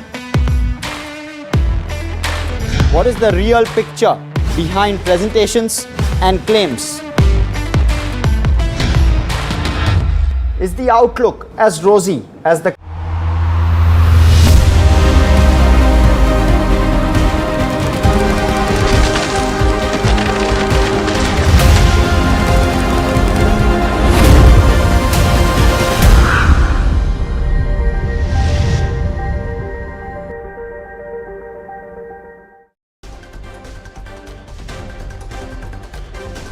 Benchmarks trade in a tight range amid the broader tensions. Nifty and the Sensex are largely flat in trade today, while the mid and small cap indices outperform the benchmarks. Shining in trade as company's Q4 net loss narrows, accompanied by double-digit rise gross premium, stock up more than 10%. Symphony is gaining over 9% on the back of strong Q4 earnings, as well as Blue Star is slightly in the red even as the fourth quarter numbers beat estimates. Expects demand to rise between May as well as June. L&T gains ahead of Q4 results as it expects revenue and EBITDA to rise about 14%, while the street is estimating strong revenue growth on the back of rising gold prices. An all-party meet ends after 90 minutes. The opposition shows strong support for Operation Sindoor.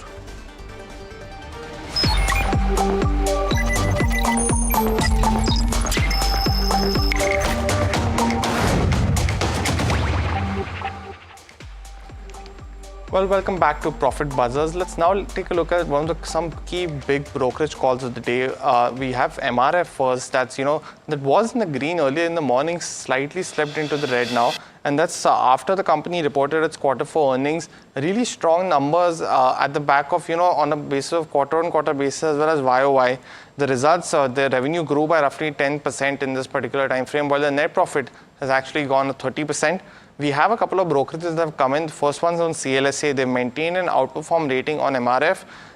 Target price is now 1,68,426 rupees per share. It's up 30%. It's been hiked by 30% from the previous target prices. And there are three key points that CLSA is making this report. The first one, that they say that the EBITDA margins were beating their estimates by roughly 200 basis points in this particular quarter. They also mentioned that this could be the beginning of margin upcycle going forward, largely after being affected for the last 4 quarters. And finally, they say that bulk of the recent commodity correction could happen over the next couple of quarters, and they see that MRF is the industry leader and they will have superior capital efficiency, which will drive cash flows for them. Anand Rathi also had a brokerage. They've taken the target price now to 1,65,000 from 1,60,000 earlier, and they've said that again the outlook for the OEM replacement as well as the export market is very strong for something like an MRF. They've also said that despite higher revenue increase, there was the input cost pressure on the margins, but demand seems to be largely stable as well. Let me go to Avinash as well as welcome in Vikas Jain, who's the head of research at Reliance Securities. Avinash, first let me come to you because we've seen numbers from CIAT being positive. Another one now from MRF. Are you getting constructive on the tire space as a whole? Yeah, Puneet, I think if you see the numbers for CIAT and now MRF, I think one clear indication is that EBITDA growth has been much faster than the top line growth. And I think to a large extent, I think, correct me if I'm wrong, I think rubber prices have softened. So I think that is one reason. Again, now, if we look at the current crude price trend, I think, that has also now become very soft. I think it's around $60 a barrel. So, unless there are some further geopolitical events which could upset the crude price, it's very unlikely that crude prices will be going up in a hurry. And that, I think, is also going to be a positive driver for earnings going forward. And hopefully, this year we have a good monsoon. So I think rural demand for pockets like two-wheelers, passenger car, tractors is expected to be quite solid, at least 9 to 10%. And if that happens, then I think, OEM players, which are largely present with most of the bigger companies like CIAT, MRF, could definitely benefit. So I think, yes, I think if these stocks also correct a bit, they've gone up post the results. So I think, if they correct a bit further, that would give a better kind of entry point for investors and obviously generate a better risk reward over the next, say, 12 to 15 months. Yes, Avinash, definitely. And you're absolutely right, because the natural rubber prices have either softened, at least from a quarter-on-quarter basis, and seen their margin growth as well. Vikas, good afternoon. Thanks so much for joining in. Just specifically, definitely, Vikas, it's a pleasure. Just wanted to view on MRF first, because we've seen a 20% up move in the last 1 month. The charts suggest to stay on course with MRF going forward as well? The view continue to remain positive, but maybe not for the fresh investment perspective, because if you look at the last step stock delivering 20-25% in less than a month's time, and plus the volume activity is also not so being read into the MRF stock, and plus the result reaction has also been pretty positive, and we are witnessing some amount of reversal. So maybe testing near the 200-day average near to 1,35,000, 1,36,000, any retracement happens through in the broader markets, that would be a good entry point to enter to the name. Right. Now let's shift our focus to cement sector. Now MK is bullish on several cement companies. It has initiated a coverage on Ultratech, ACC and JK Cement. My colleague Mika joins in with more details on this. Well, we've actually seen MK resume their coverage on the cement space. Counters like Ultratech and ACC and JK Cement with a buy, and Ambuja Cements and Shree Cement with an add rating. Now, what the brokerages is saying that the cement space is gaining ground after multiple headwinds that we've seen in the last 2-3 years, especially which has impacted pricing as well as demand. Now, they do expect cement prices to improve going forward. This is on back of multiple factors. One is the toned down aggression from industry players as well as better utilizations, and these two factors are expected to drive the prices in the space. The demand, cost and price are now favorably placed for the sector is what MK states, and they do expect Indian cement demand in FY26 and FY27 to be in the range of 7 to 7.5% on a year-on-year basis. And they also expect consolidation theme, which we've seen in the past 18 months via mergers and acquisitions. They're seeing hints of a ceasefire or a pause, and the companies will now focus on stabilizing and ramping the acquired capacities and expanding probably via brownfield expansions. Right, got that view. Thank you so much, Mika, for that. Now, Avinash, a lot of consolidation is actually happening when it comes to, cement sector. And the cement space is also gaining after multiple headwinds. Just wanted your view on the overall sector and your favorite picks. Yeah, I think consolidation definitely has happened and will continue to happen, in the cement sector. I think clearly we believe that, in the current year, hopefully April to June and in the second quarter, the government spending on several government projects also will get a significant boost. The previous year, June and September quarter were quite, flattish because, at that time we had the elections. So possibly, cement could be one sector which could definitely benefit significantly. And we have seen a decent amount of performance, coming out from companies like Ultratech, typically large players which operate pan-India. So I think, we still believe that the larger players would be in a better position as far as pricing power is concerned. The smaller players could possibly be South players like Ramco, or typically, even smaller players like Heidelberg Cement. So our sense is that Ultratech and Ambuja Cements from the large cap, and maybe the smaller players like Ramco and Heidelberg, these could be good choices. Obviously, the geographical distance for the target markets is also very important, because freight cost plays a very important role in the overall profitability. So as of now, we are positive on these companies, and we still believe that, at these levels also, if one were to take a call, the next 12 to 15 months, one could definitely expect a reasonable risk reward. And Vikas, want to know your favorite picks from the cement sector. Also, how are charts looking when it comes to, JK Cement and Shree Cement? So we look at Shree Cement has been a strong outperformer over the last 6 months. It is facing some amount of headwinds near to those 30,000 mark and witnessing some amount of reversal. So unless and until the outcome doesn't come through in terms of results per se, or the breakout happens, the stock can witness some corrective action near to 28,500, 28,000. From the cement space, we like Dalmia Bharat Cement because the stock has been trending pretty particular. It is making higher tops on the monthly charts. The breakout has happened through, and we believe this stock is poised for a strong amount of upmove near to 2250, 2300 levels over the next few months. So Dalmia Bharat remains a preferred pick in terms of the cement space. Got the view, Vikas. Another stock in focus is Coal India.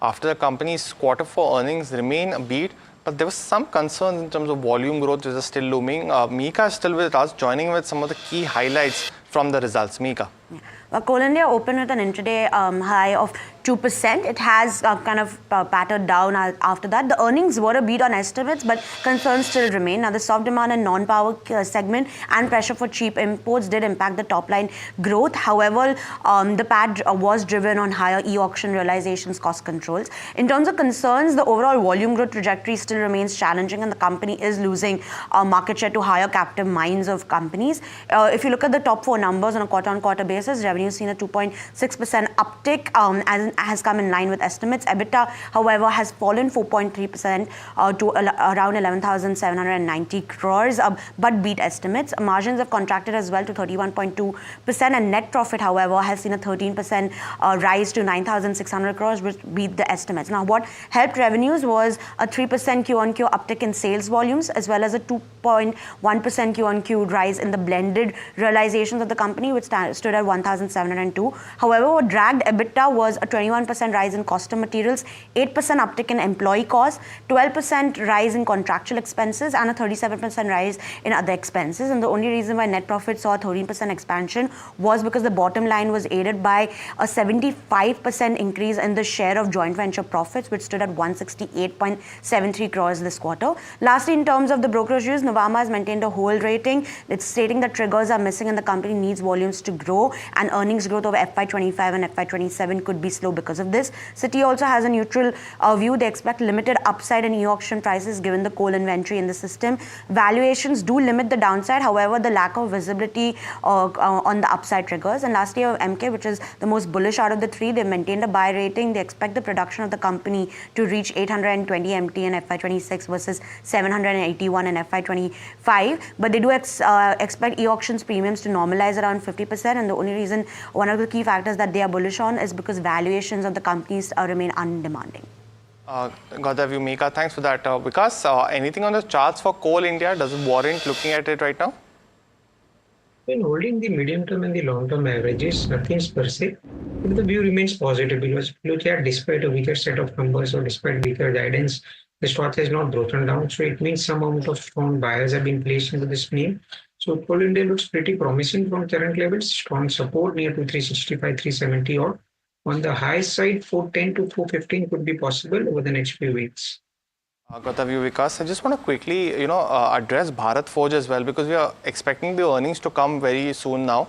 Earnings con call is also, we have actually have an interview with the management at 3 p.m. today on the channel, so do stay tuned. But in terms of preview, it's expected to be a slightly tough quarter for something like a Bharat Forge. On a consolidated basis, revenue is actually expected to fall by 19%, while the EBITDA margins will slightly rise because of a lower base last year. So EBITDA margin might come in 20% on a consolidated basis, while the net profit will also rise to 330 crores in this particular quarter. Now, it's been a quarter where the export market has been very muted, and we've specifically seen for something like a Bharat Forge where the Class A truck market has also not been very buoyant. And on a standalone basis, though, we are expecting flat numbers, which is for the forging business. So just watch out for that one specifically, because that is going to be one in focus. And because it's in market hours, we'll see that reaction as well.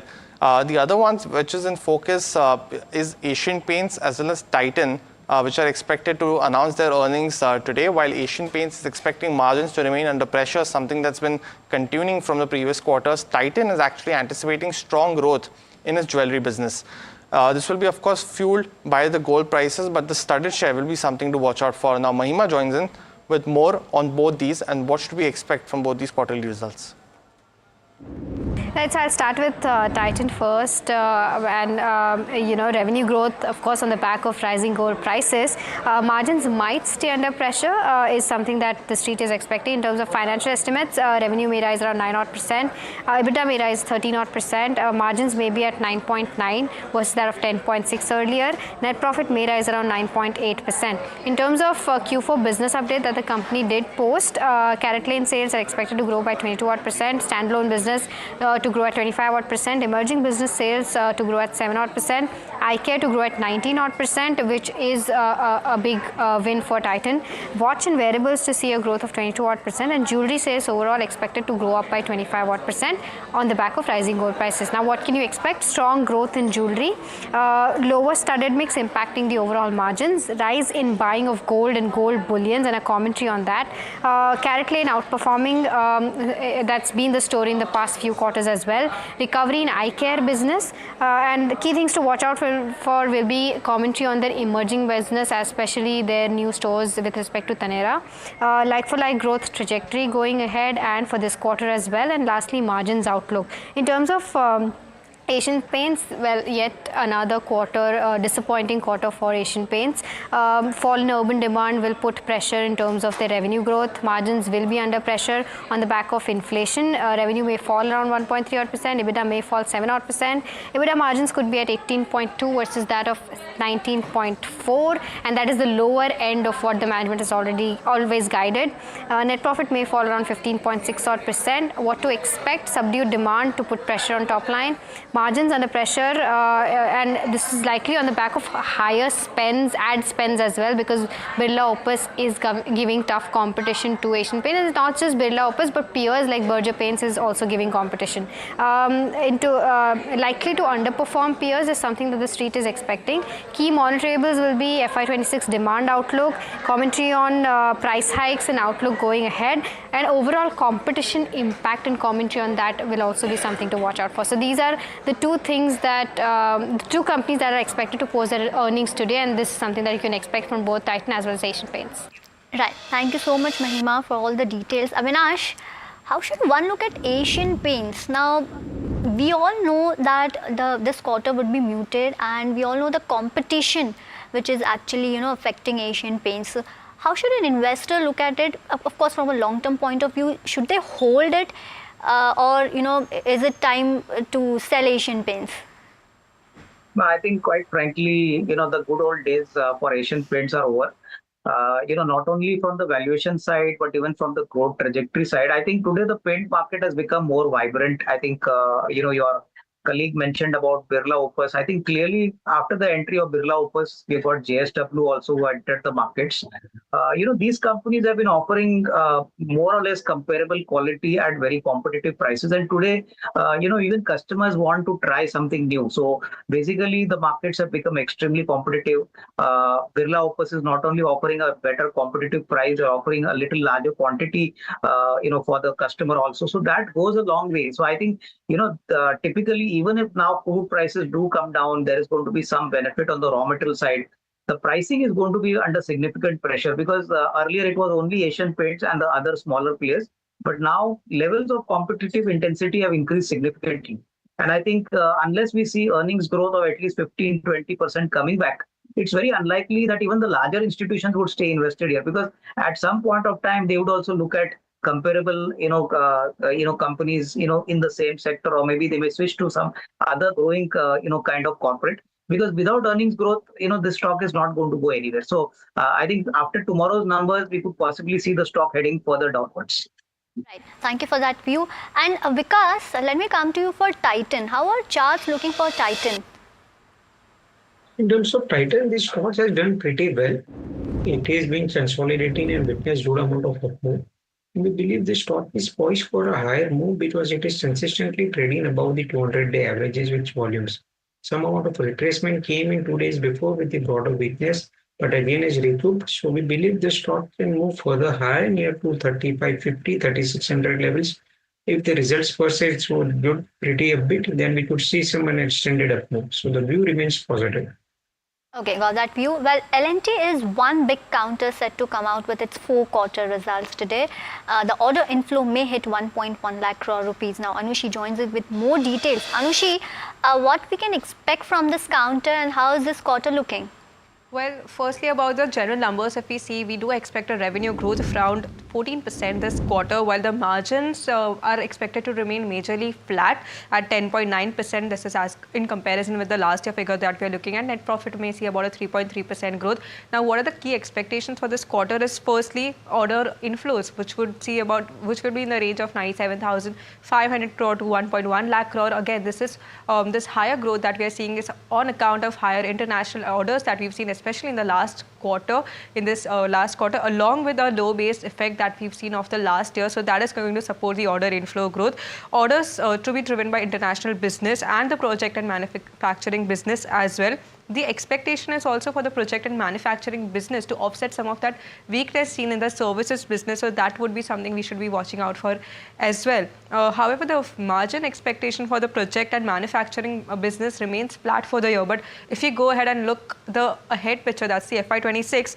FY26 guidance for order inflows, revenues and margins is something we should be watching out for. What's the management commentary on this? Especially given at a timeline when, if we see in the last few months, Saudi Aramco capex had been muted. So given that, given the impact of those lower crude oil prices, what could be the order prospect pipeline coming from Middle East business, which contributes to about 35% of the mix of the company, is something we should be watching out for. Along with that, there's a domestic prospect pipeline, also something that we should be seeing. Improvement in projects and manufacturing businesses expected, and this is on the higher margin threshold that the company is expecting for FY26. So that is another area that we should be focusing on. There are expectations that the company may beat its order inflow and revenue guidance marginally. If you look at the FY25 guidance given, the expectation is for a 10% of an order inflow growth, 15% of a revenue growth, and project and manufacturing segment margin guidance set at the range of 8.2 to 8.25%. So this is the overall picture that we are seeing for not just Q4 of L&T, but also what we should be watching out for FY26. Well, thank you for that, Anushi. Avinash, is there anything specific that you will be watching out for in the L&T earnings? Because definitely a very big one to watch out for in trade today. Yeah, I think my guess is that, what is the kind of new order win expected? I think order inflows expected is going to be a critical number. And secondly, on the working capital side, how would they benefit if obviously as a top rated corporate, whether they would be getting working capital funding at a much more competitive kind of cost? Because if these things are resolved, then I think you could see a better kind of margin picture in the coming financial year. Overall, we are positive because the order book continues to be strong, but inflow of orders in the current year and obviously the margin picture, looking at the revised working capital costing structure, these would be points which I think the management, if they spell out clearly, that would give a better perspective on the stock. Got the view. Avinash, very, very important points that you also highlighted. Vikas, for you specifically, I just wanted to, we addressed Symphony earlier in the show, stock reacting almost up 9%. Do you have any view on two stocks, Symphony as well as Shriram Pistons, both up almost 9 to 13% trade? Does it warrant anything on the charts for a fresh entry or wait from the sidelines? In terms of Shriram Piston, it has broken out from its strong consolidation zone, and with strong set of numbers remaining through, the stock reaction has been pretty positive. So we believe whenever these small cap companies move up, they move up pretty sharply in the range of around 25-30%. So it is at the higher band of the range, all about it, but it could extend the up move near to 2250, 2300 levels over the next few weeks. So it tends to remain positive. In terms of Symphony, I would give it a skip because we believe the stock has not seen some amount of so great up move, and it is near to the resistance area of those 1310, 1330. So I would give a skip in terms of Symphony. Right. Got that view? Well, few agrochemical companies will be in focus on the back of anti-dumping duties, which has levied by China. Now, China will impose anti-dumping duties on a product called cypermethrin, which is being imported from India starting yesterday. Now, this product is actually used in agriculture as an insecticide for various crops. Now, why they're doing is because Chinese investigation found that India was dumping this product, and this was causing material damage to its domestic insecticide industry. If I were to talk about that duty margins, anti-dumping duties will be effective for 5 years, and the duty margins ranges from 48.4% to 166.2%. Now, let's see which are the companies which will be in focus. You have Make Money Organics, which the duty for this company is 62%, while Bharat Rasayan has a duty of 62%. UPL will be having a duty of 166%, and the other Indian companies will also have the same duty. Now, China announced this anti-dumping investigation on May 7th, and a preliminary ruling of dumping and damage was issued on January 7, 2025, and the provisional anti-dumping measures have been in place since Jan 8, 2025. So basically, China is being, imposing anti-dumping duties on this key product. Now, Avinash, we all know that agrochemical sector overall is, is under pressure on the back of China dumping, and and the pricing pressure that all the chemicals are actually seeing. Now, just wanted to have your view on this sector, because we have been just hearing from like last 2 years that FY24 will be good, FY25 will be good, but nothing seems on the right track. So just wanted to have your overall view on the sector, and if you can give your picks. I think agrochemical sector, as you rightly pointed out, has been a big underperformer, and I think stocks like UPL, definitely Make Money Organics, these have been actually beaten down from their 52-week highs. I think overall, I would say that the current year, hopefully, if the monsoon is good, the dumping from China actually subsides, and most importantly, if most of the agrochemical companies focus more on the domestic markets and other European as well as US markets. Like UPL has got a very large exposure to the Latin American market. So I think we need to see strong numbers, here. I think clearly you're right in pointing out that unless we see a strong trajectory both on the top line and the profitability, it's unlikely that we could see a very big jump in the very near term. So I think, typically the first half for agrochemical companies is supposed to be a very good period. The second half is not that remunerative. So I think the April to June and June to September quarter, hopefully, if we see some good numbers coming in, then only I think, larger companies like UPL could bounce back. So till that time, I think it's better to keep them on watch. I don't think, the January to March quarter is really a great indicator, because April to September is the peak period for most of the agrochemical plays. So I think it's better to wait for some time before taking a call here. Got that view. Well, moving on, India pharmaceutical market came out with its data for April 2025, and IPM grew 7.8% year on year. Now, this was flattish growth when it comes to month on month, and it saw 140 basis points decline year on year, and the growth was driven by price increase and introduction of the new products, but the volume growth was weak at 0.4%. Now, IPM growth has been slow, rather it has been below 10% for the past 18 months and single digit for the last 25 months. Now, if I were to talk about, who are the top performers, let's just shift our focus to that. Torrent Pharma and Sun Pharma were the fastest growing among the top 20 corporates. You have Torrent Pharma, Sun Pharma, Alkem, Cipla, which have actually outperformed when it comes to, IPM. Just a quick view, Vikas, just wanted to have your view on Torrent Pharma and Sun Pharma. How are charts looking for both the counters? In terms of Torrent Pharma, it's trading in a particular range. So, no, it's a sideways move. So, unless and until it continues to sustain above those 3050, 3080 levels, the view remains positive. If 3050 has been broken down, then it would see some amount of a vertical correction of 5-7% shift. From the good names, LKM Labs looks pretty promising. The stock is sustaining above the higher band of the range, and a breakout trade will be emerged above 5100 or levels. So LKM Labs looks positive. A breakout above 5050 would extend the move to 5450, 5500 levels. Got that view, Vikas. Avinash, both of you, thanks so much for joining in, giving us a whole host of views across a bunch of stocks. We look forward to our next conversation. Thanks so much for joining us today. Canara Bank flashes on the bottom of your screen. Operating profit is up 12%, while provisions have fallen 26%. So, stock up 3% now as well. But moving on and shifting focus to some national news, the all-party meeting chaired by Defence Minister Rajnath Singh, where he briefed the opposition leaders about the Operation Sindoor. Parliamentary Affairs Minister Kiran Rijiju told the reporters that the opposition has agreed to support the government and armed forces and also gave suggestions. Listen in.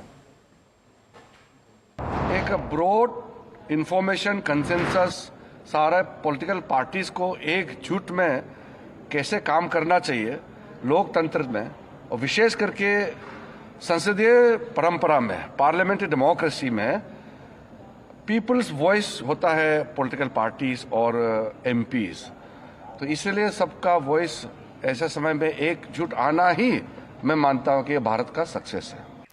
Well, viewers, that's all the time we have on this edition of Profit Buzzers. Stay tuned to NDTV Profit.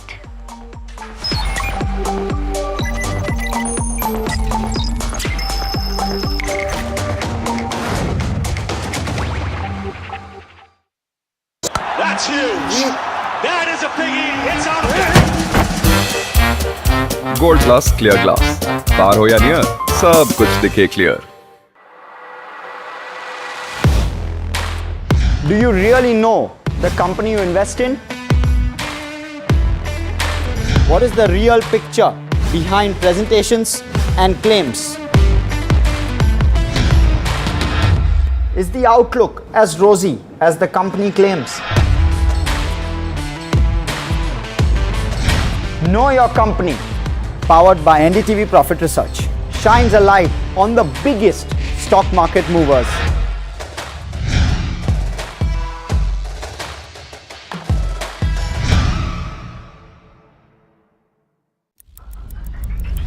Headlines you start your day with. What matters worldwide is now in the palm of your hands. Get ready to seize the day and maximize your financial potential. Stay ahead of the curve with all you need to know on NDTV Profit.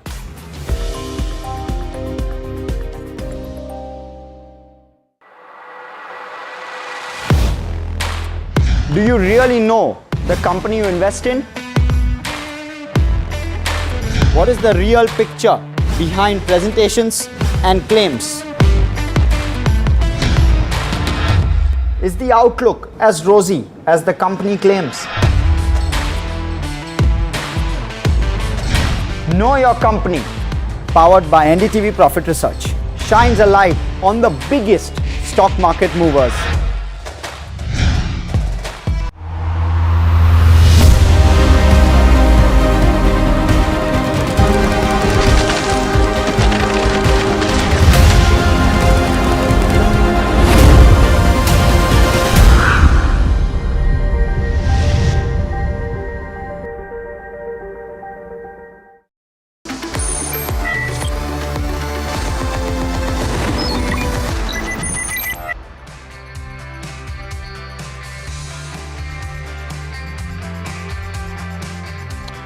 Hello and welcome. You're watching Top Trades on NDTV Profit with me, Somit Sarkar, and my co-anchor Anushi. Well, Anushi, not much of an action that we're seeing. Nifty is down around 50 points. Small cap is holding in green, but mid cap again, it's in red, 0.3% down.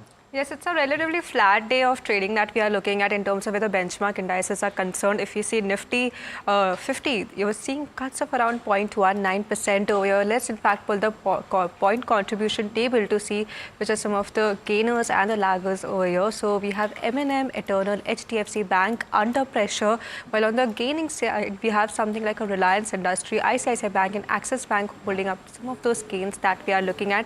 L&T stock in focus as it reports its fourth quarter results today later on.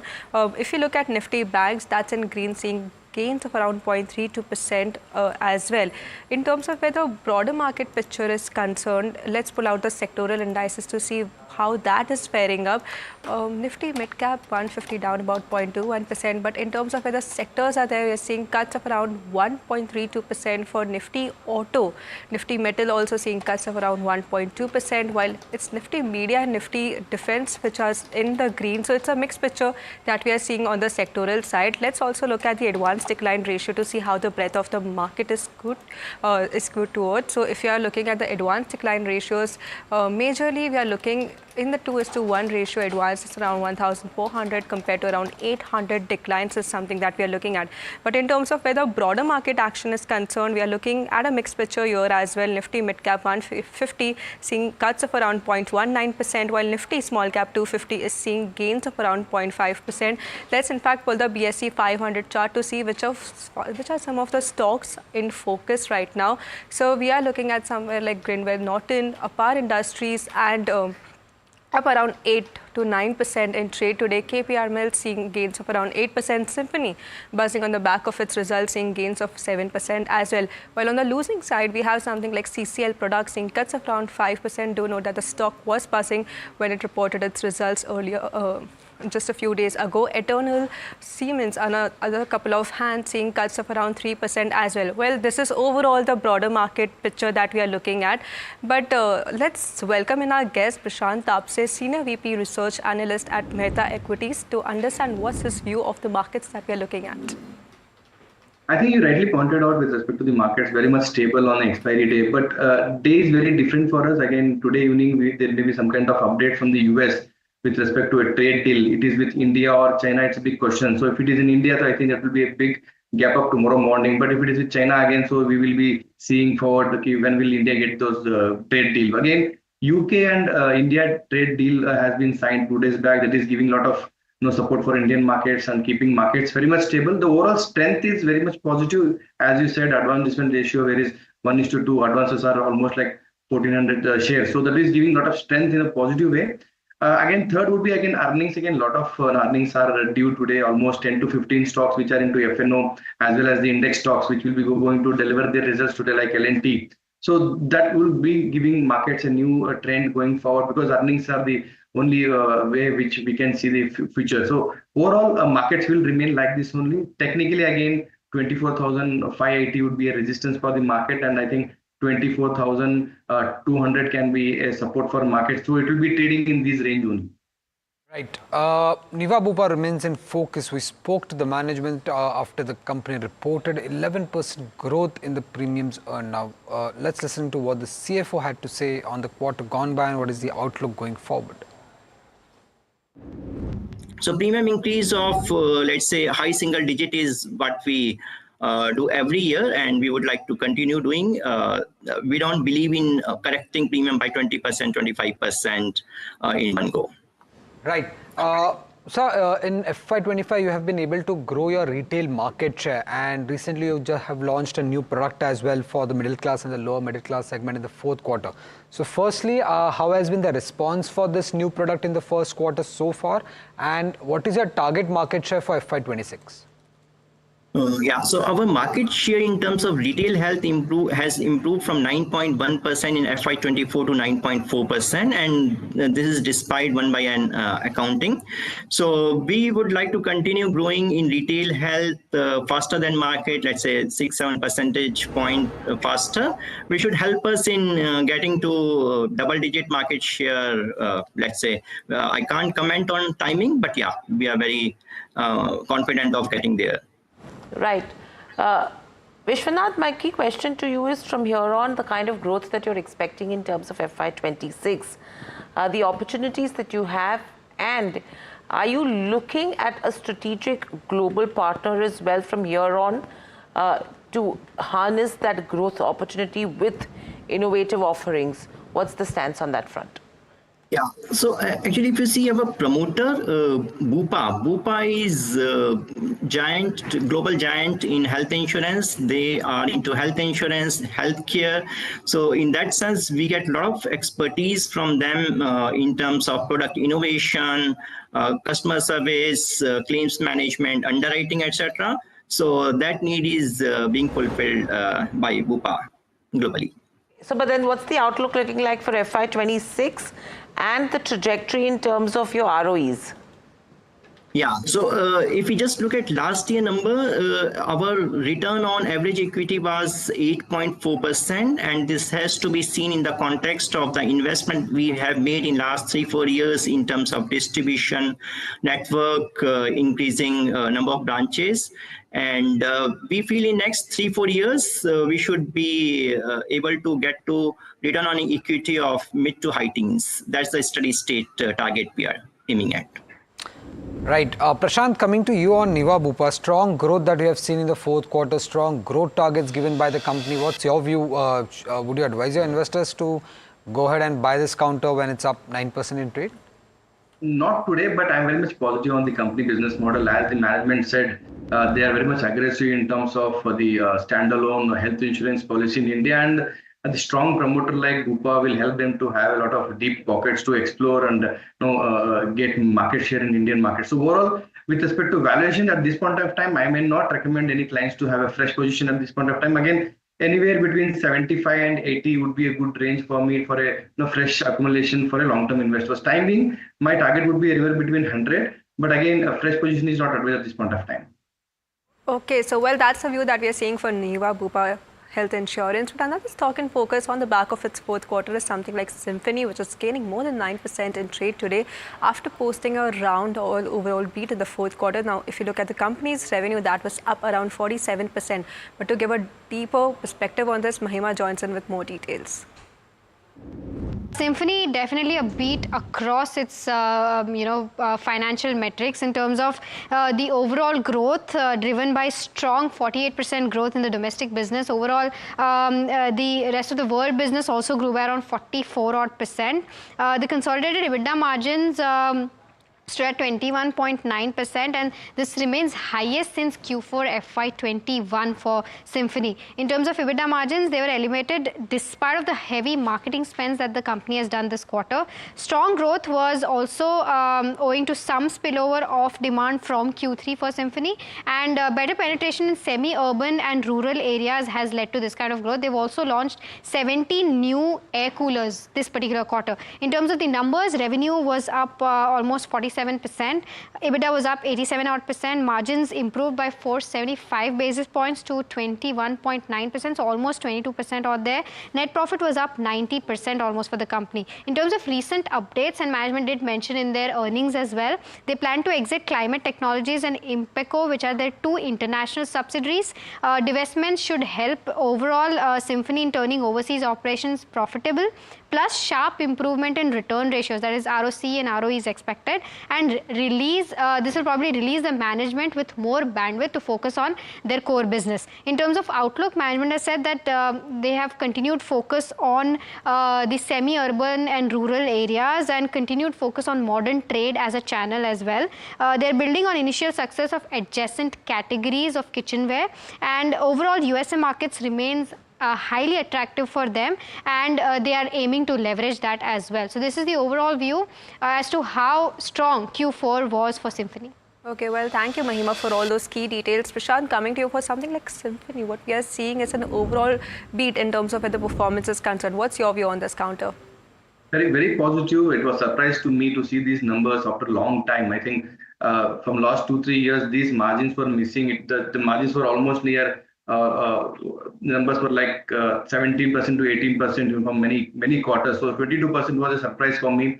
But again, if you see the volume growth, if you see the segmental growth, I think the stock should continue to do well. The management has given a lot of comments with respect to the new products as well as the growth going forward. So for me, in terms of valuations, are very comfortable at 30-32 PE going forward. Is a great product right now when we compare with the other home-made durable stocks like Bajaj Electricals and all. I think they are trading like 50 to 60 times currently. So there is a good opportunity for a new investors to freshly get into this stock as a long-term investor. Right. Pharma industry remains in focus after Indian pharmaceuticals market comes out with their April data. That market grew by nearly 7.8%. To give us better picture about the same, Varsha is joining with more details. Yeah, thank you for that. So yes, IPM, that is India Pharma market, grew 7.8% year on year. Now this growth was driven by price increases and of course introduction of new products. The volume growth was though weak at 0.4%. Now IPM growth, if you see overall, has been below 10% for the past 18 months, and a single digit growth has been seen for the last 25 months. Now this is excluding a seasonal spike in October 2023. Talking about the therapies, if you see growth in acute therapies areas remain weak, but cardiac, urology and hormones grew faster than the overall market. Now anti-diabetic derma therapies also grew slower than the IPM. But now talking about the price-led growth, if you see most therapies saw growth driven by price increase of 4 to 6%, but there was a weak volume growth across the board. Now talking about the volume leaders and laggards, oncology saw the most volume increase, while gynec and respiratory volumes declined the most. Most companies outperformed. You have Torrent Pharma and Sun Pharma, but Glenmark, if you see, grew marginally below IPM. Now talking about the unit growth decline, Lupin, Zydus and Glenmark saw a decline in unit growth when it comes to April 2025. Talking about the top performers, you have Torrent Pharma, Sun Pharma, Alkem Labs, Cipla, Dr. Reddy's, who were the top performers. Their growth ranges from 11% to 14%, while the industry growth, if you see overall, was 8.3%. Right. Well, Prashant, coming to you on this, 8% growth for the Indian domestic pharma, though the Nifty Pharma Index is down 1%, is the domestic focused players that have been gaining in trade, be it Mankind, Ajanta Pharma, JB Chemical. What is your view when it comes to the entire pharma space? Would you prefer domestic focused players more, or US focused or international focused players? What is your top pick here when it comes to the pharma sector? For time being, looking at the condition, I think we all should focus more on the domestic manufacturers only, like Alkem and all. So those will give you a lot of domestic driven consumption story with respect to the pharma products. But once we get into a good deal with US, and then these companies like Cipla or Sun Pharma or Dr. Reddy's looks good at this point of time, when we get a great deal with respect to the India and US pharma treaty as well as the tariff plans. So time being, I will be focusing more on the domestic Alkem stock, and when we get a great deal with US, so I think Cipla and Dr. Reddy looks good when the deal is get closed. Okay, so that's overall the view that we are seeing for the pharma space. But let's focus on something like a key brokerage note which came out today, and that is UBS, which downgraded RK Forgings to a neutral rating, reducing the price to 680 from 1,500 held earlier. We have Harsh joining us with all the details on this one. Well, first off, they've downgraded from a buy to a neutral, and they've considerably reduced the target price from 1500 earlier. It's now 680. There's still some upside from here, but there's multiple headwinds. So just let me try and contextualize this. Stock is down 40% year to date. They're facing challenges on multiple fronts. One is slowdown in the CV segment, and the second one is the inventory write-off. Let me talk about the weakening CV cycle first off. The global CV cycle is weakening and is expected to continue to deteriorate. The American Class 8 truck orders also continue to remain weak. Plus, on top of it, there is tariff-induced slowdowns which are likely to weigh in as well. So the trend is likely to worsen is what UBS is saying. They do not expect recovery despite low expectations, at least in FY26. So that's the first headwind. The second headwind is with regard to the recent one-time inventory write-off. This could adversely impact projections going forward. The discrepancy has been reported in the annual physical verification of inventory, and as part of that, likely a 150 crore write-off is expected. They believe that this is accumulated over the years, and therefore it's going to be likely a one-time impact on FY25, but will also impact the way in which accounting will work for RK Forgings going forward as well. Fund infusion by the promoter to protect external and minority investors may be welcome, but nonetheless, headwinds galore is what they are saying.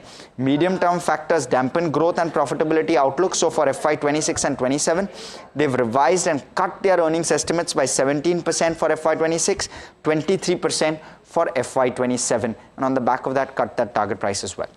Well, interesting note that we are seeing for RK Forgings. If you are looking at the stock price of this, it's been really flat, about cuts of 0.32%. In fact, let me come to you, Prashant, on this counter RK Forgings. Now, it's the medium-term uncertainties that Harsh was pointing out based on the tariff picture that is being pointed out. What is your view on something like this, or are there any alternative plays other than RK Forgings that one should look at in this space?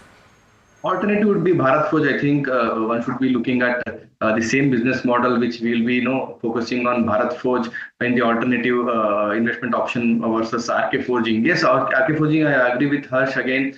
All the hurdles which he has mentioned would keep the stock under pressure, and then I think until unless 1 or 2 quarters, the management should perform well in terms of better growth, in terms of top line as well as in the bottom line. Then only the investor confidence will return back in RK Forging. For time being, again, if anybody would like to have a forging premium stock, I think Bharat Forge should do well. There are hurdles again. The tariff hurdles will continue to remain same. I think within this 90-day period of the US deal, I think that would also be cleared off. So Bharat Forge would be a preferred pick at this point of time. Right. Asian Paints and Titan are expected to announce their earnings today. While Asian Paints is expecting margins to remain under pressure, Titan numbers are expected to report a strong growth in the jewelry business. Let's get in Mahima with more details on the same.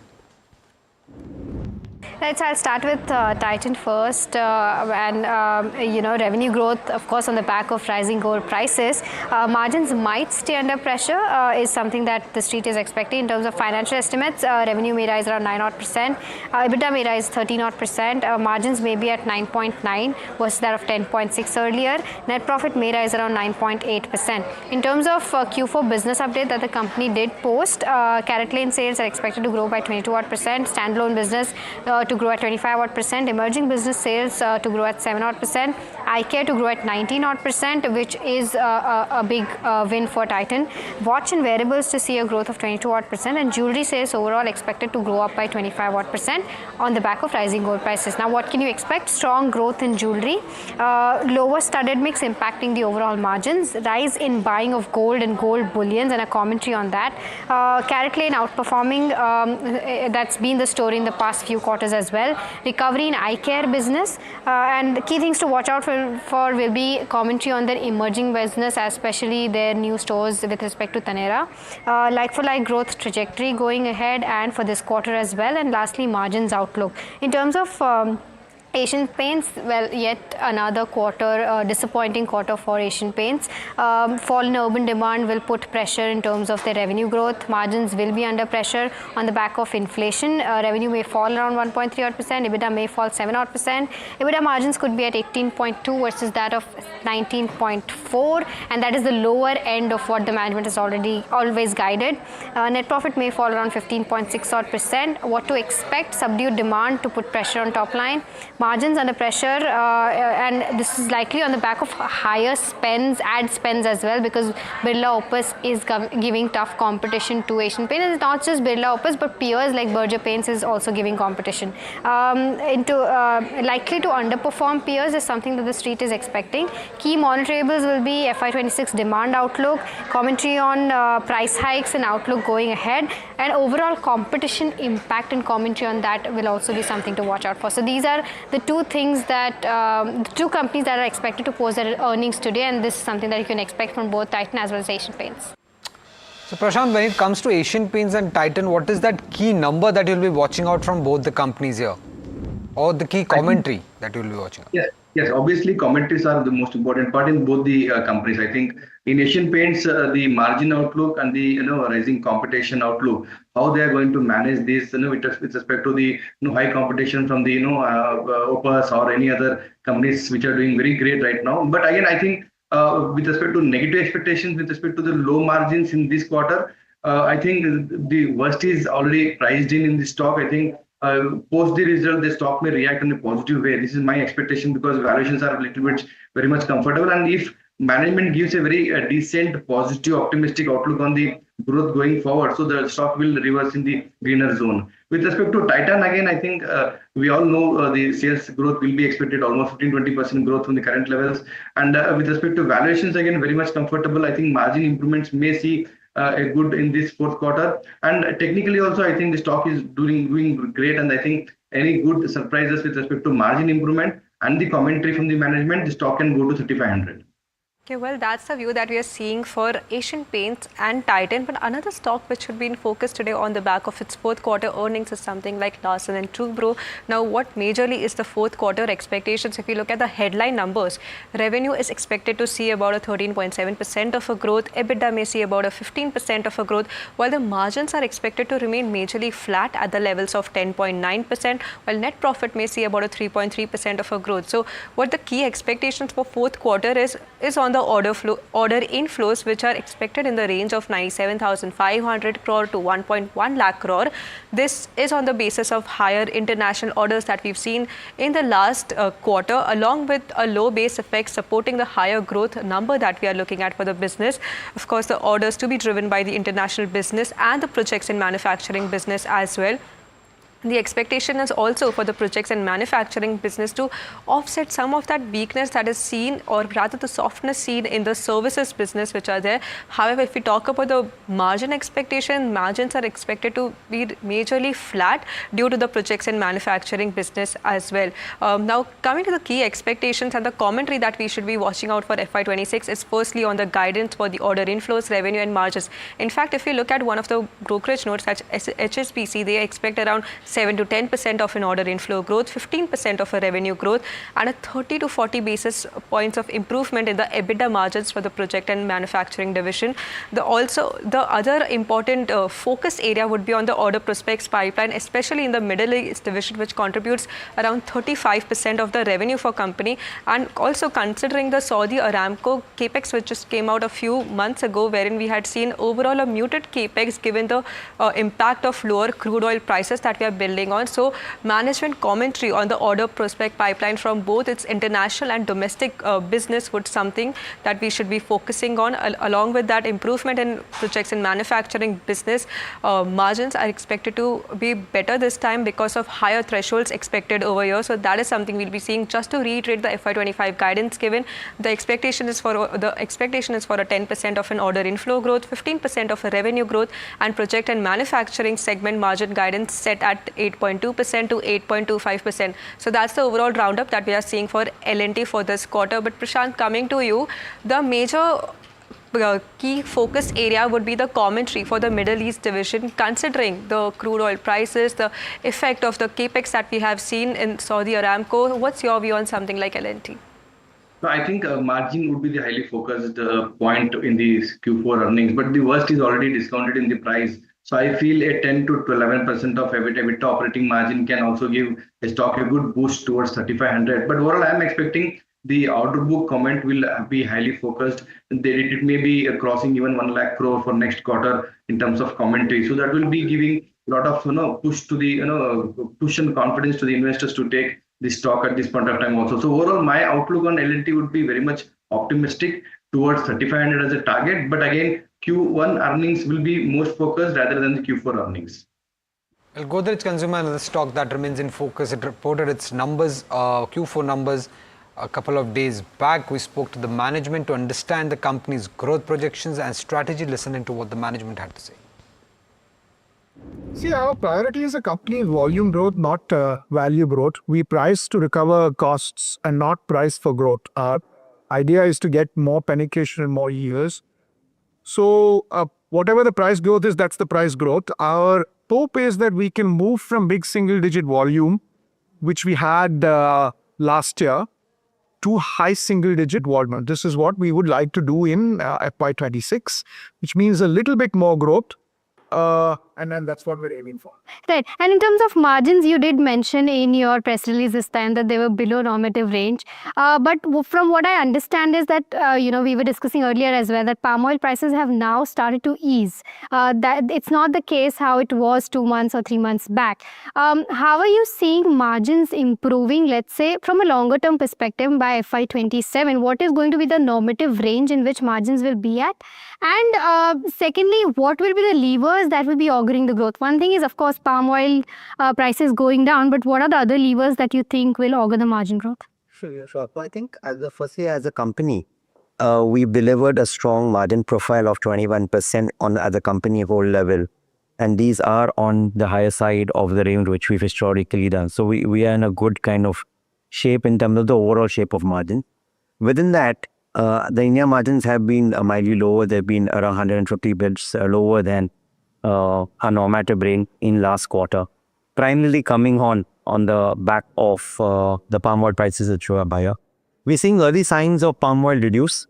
There is a possibility that palm oil prices will be subdued over the next few months, and hence more towards the latter part of the year, we should see margins improve and get back into normative range. We are not worried because these are not structural, these are short-term fluctuation in commodity prices, and hence we're quite reasonably sure we'll get into. Well, that was the management of Godrej Consumer, and with that, it's a wrap on this edition of Top Trades. Keep watching NDTV Profit.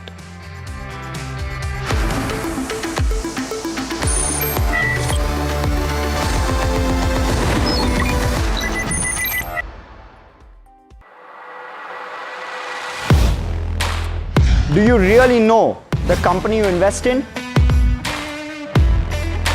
What is the real picture behind presentations and claims?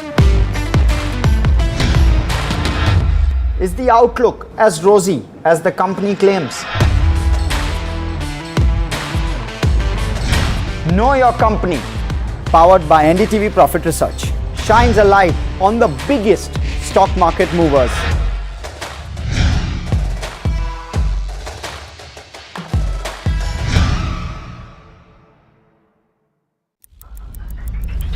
Headlines you start your day with.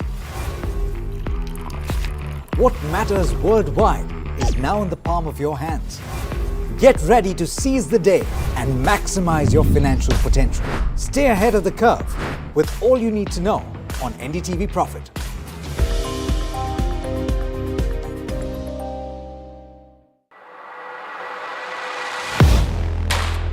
Do you really know the company you invest in? What is the real picture behind presentations and claims? Is the outlook as rosy as the company claims?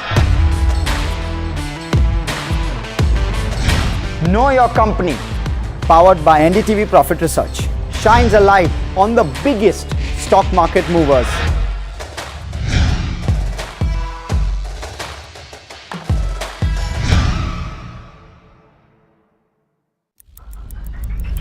Headlines you start your day with.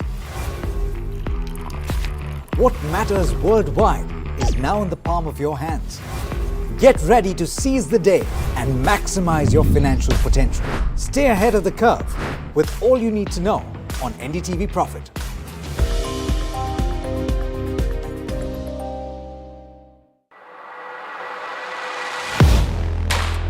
Do you really know the company you invest in? What is the real picture behind presentations and claims? Is the outlook as rosy as the company claims? Know Your Company, powered by NDTV Profit Research, shines a light on the biggest stock market movers.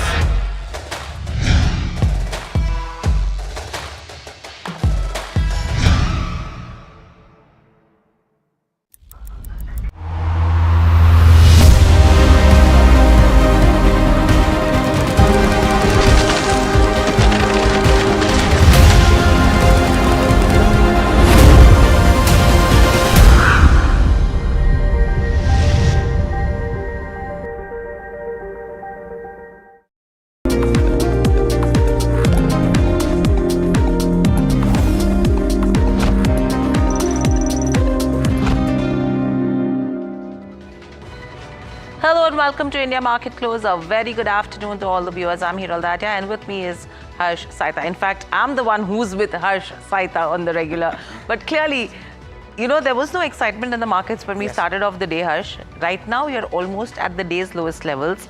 You are seeing cuts. And what's interesting is we've broken that 24,400 mark, which Kush was alluding to. And I think it's great. It's going to be great to have him as well. That what from here on? So 24,300. We are seeing cuts. It's broken the support of 24,350 as well. So tomorrow's day is going to be absolutely interesting to watch out for. Bank Nifty as well. Similar kind of cuts that are coming in there. 54,600 is what we've broken. So 54,570. But pretty flattish on that front. You're not seeing major pressure. And it was yesterday where we saw buying interest that did come in terms of Bank Nifty as well. Let's just quickly pull up either the sectoral or the Nifty 50 components because that will give you an idea of what's happening and where the pressure is.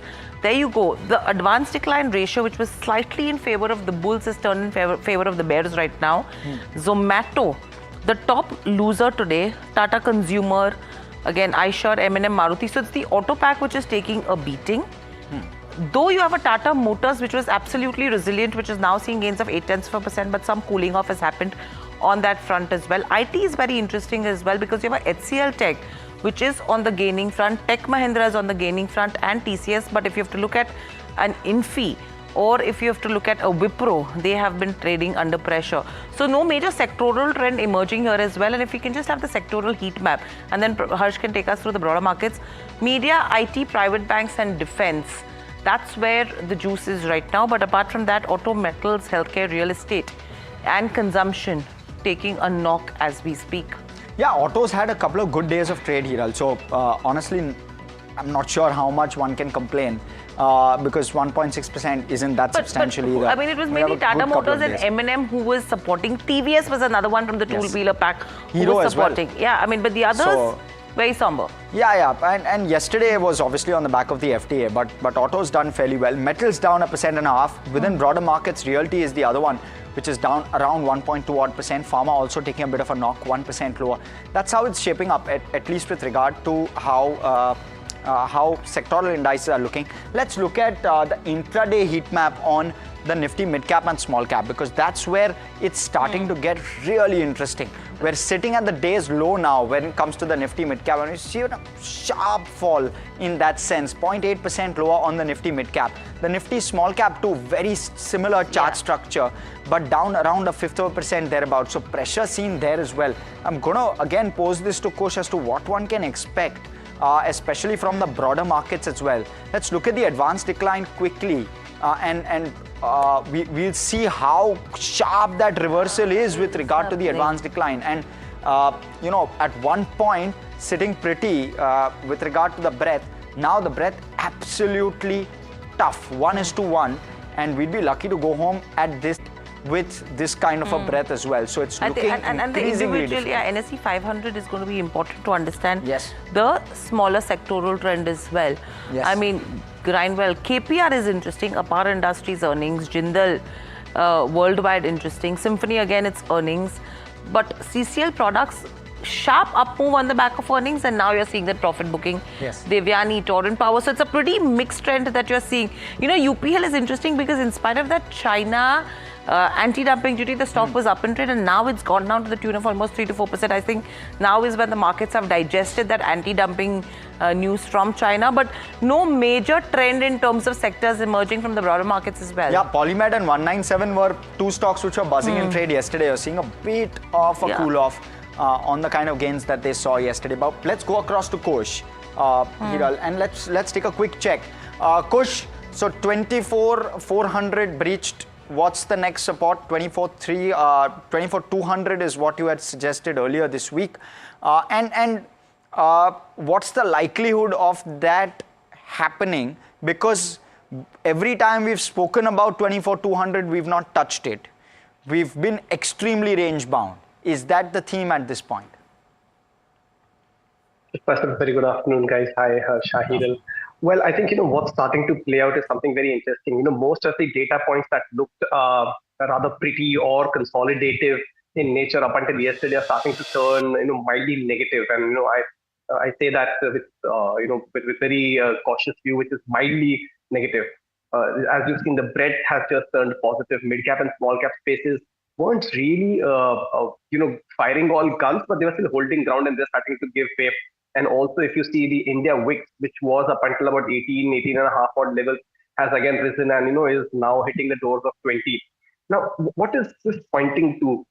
If you'll recall, there have been recent instances in the past where up until Thursday, market has digested, some bad news, be it local or global, in a manner in which it seems as if, we aren't really as badly affected by it. But come Friday, and once the expiry hangover is over, you've seen a sharp reaction. So the Indian markets have had a delayed reaction to some of the news, as I said, global or domestic, in the recent past. Now, what this is suggesting is that we might be shaping up for one more cautious, perhaps even a downward Friday move. So I will be a little cautious.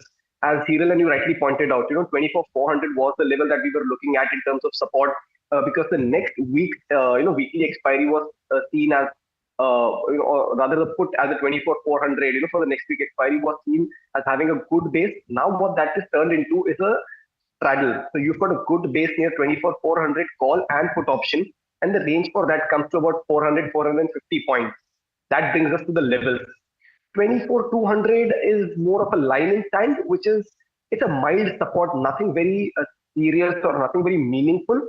The actual support comes in at the 24,000, 24,050 mark, because the next put base for next week is at that level. The 200-day moving average support comes in at that level. So, it could be a bit of a delayed reaction that we have to, the action across the border. So I'll be a little cautious. I still maintain the view that 23,800, 24,000 is the zone to watch for. As long as that is protected, I don't think there is anything to worry about. This could well be, a very normal reaction to what is happening, in the geopolitics side of things. So all in all, still constructive, but yes, a down move, perhaps even a sharp one, cannot be ruled out. So, Kush, 24,300 needs to be protected from here on as well. But what would your strategy be with regards to Bank Nifty? Because if you see, it actually started to see some buying interest only in terms of yesterday's session, and that's what actually gave it strength. The immediate resistance that we were tracking was around 55,000 on Bank Nifty. And the support that the market is looking at is somewhere around 53,890. According to you, at the current level where we are, what should that strategy be? So quite rightly pointed out in terms of levels, Hiral, I might push the resistance level a little higher to 55,200 perhaps, but yes, that's the number that even I've got on the upside. On the downside, the 20-day moving average itself is at 53,850 odd. So yes, that is the immediate support, and we did allude to that yesterday. The Nifty came very close to, or the Bank Nifty rather came very close to that also. What's interesting is that for the past 4 sessions, we've had a lower high, lower low formation which is just a confirmation of the kind of pressure that the Bank Nifty already is in. I think out of the last 10 sessions, we've had only 2 or 3 sessions of positive close. And yesterday's positive close also, very interestingly, has been a lower high formation where, the index where Bank Nifty wasn't even able to take out Tuesday's high. That's not a good sign if you're looking for momentum or strength in Bank Nifty. While I do remain, fairly constructive on Bank Nifty as well, the 850 mark that we spoke of, I think that might just come in play. And if the market were to react to the news and the delayed reaction that we're speaking of, I won't be surprised to see that tested. So wait for any further, major deployment of funds, in a market like this. Sure, you could take opportunities of, swings here and there, but any major fund deployment should be done with caution or perhaps on a limited ticket size. Bank Nifty could perhaps go and test the 53,850 mark that we just spoke of. And Kush, your picks therefore in this market? Well, still braving, a long position, but has to be hedged with a short one at that. SFWL, Steel Tips Wheels Limited. The moves on this one for the past 1 week have been phenomenal. What is more interesting, and I give more weightage to that, which is the volume action. If you see the volume action for the past 5 days has been nearly double of the last 20-25 days of volume action on this one. Right now being unfazed by what happened in the market, albeit some of the highs of the day, but I think this momentum could well continue. So from a near-term perspective, 231, 236 are your targets, 219 is where you place that stop loss. On the short side, I think the metal stocks are starting to see some cracks. JSW Steel dearly trying to hold on or regain the 200-day moving average, but hasn't really been able to. Today also you're seeing some downward pressure on this one. So for targets of 950 and 940 with a stop loss around the 970 mark, could consider a sell on JSW Steel. Right, so that's a sell call coming in terms of where JSW Steel goes. Kush, stay with us. In fact, let's also welcome in Dilip Bhatt, founder at Padigree Advisory. Dilip Bhai, good afternoon and welcome to the show. Hiral on this side. An interesting day to speak to you as well, taking into consideration the geopolitical issues that we heard of yesterday in terms of Indo-Pak. You have a positive in terms of the India-UK FTA. And now you're talking about US-UK FTA as well, which in some fashion could benefit some of the sectors. Taking the way markets are panning out and the way the earnings season has panned out, where would you place your bets in terms of valuations currently? Do you think this is the time to look at stocks and start nibbling in? Hiral, always a pleasure to interact with you all. And it's nice to see you back. Hiral, I think overall we are seeing a lot of developments. So there is bound to be some knee-jerk reactions. So like you mentioned about the India-UK FTA deal, and possibly the buzz is that maybe US also will sign a similar one with a deal is happening with UK. So I think some of these may generate a knee-jerk reactions, but the real point to be seen is that how much of it, if you go through the nitty-gritty, how much of it is really going to be very beneficial. Very early days to really make a call on that, because even regarding UK FTA deal, I think there's only a summary which is available. There is no details which are available at the moment. Of course, summary gives a very broad idea. Now, looking at the geopolitical state that we are into and looking at the valuations, I don't think that one need to be really in a hurry to commit into this market, because valuations certainly are not cheap and geopolitical issues are yet to play out properly. Not that I'm thinking that it's going to deteriorate or I think it's going to go worse, but we do not know. These are, these are the realms of uncertainties that we are talking about. So what I would say is that looking at the overall picture, looking at the valuation, of course, the positive side is that the dollar has stopped appreciating. Rupee has stopped depreciating, to put it in a better way. I think that is a positive. Oil is a positive. But I think even the GDP revival is quite nascent at the moment. And here I'm very firmly of the view that if all said and done, if the GDP growth is between 6.5%, I don't think that it will have any great impact positive impact on the corporate earnings. So I would say that India needs more than 7% on a very sustainable basis if the corporate earnings have to revive and roar back. But otherwise, given the situation, I think I would prefer to wait and watch, let the things play out. Even if let some certainty come amidst so much of too many moving parts, after that, maybe one can take a call. But right now, I would prefer to be a very passive spectator on an overall basis. Right, Dilip bhai, this is Harsh also joining in, and before I ask you my question, I just want to quickly point out to viewers, you have Bharat Forge's numbers flashing at the bottom of your screen. There is a consolidated number which is flashing. There's also a standalone number which is flashing. The consol number largely seems slightly below estimates from a PAT perspective. The PAT on a standalone basis as well is down roughly 11% on a YOY basis. Revenue seems to be a strong number, especially on a consol basis versus estimates. We'll give you better perspective on these numbers. Puneet will come in and speak about them, and we will have Amit Kalyani as well come in and speak with us. But back to you, Dilip bhai. Just trying to therefore understand, you've summed up the geopolitics extremely well. But how do you look at flows, and how do you look at the debt returns versus equity? So the equity risk premium in that sense, especially from an FII inbound perspective. When you're looking at the quantum that FIIs have put in, it's very, very solid. And large chunk of that is within financials at this point.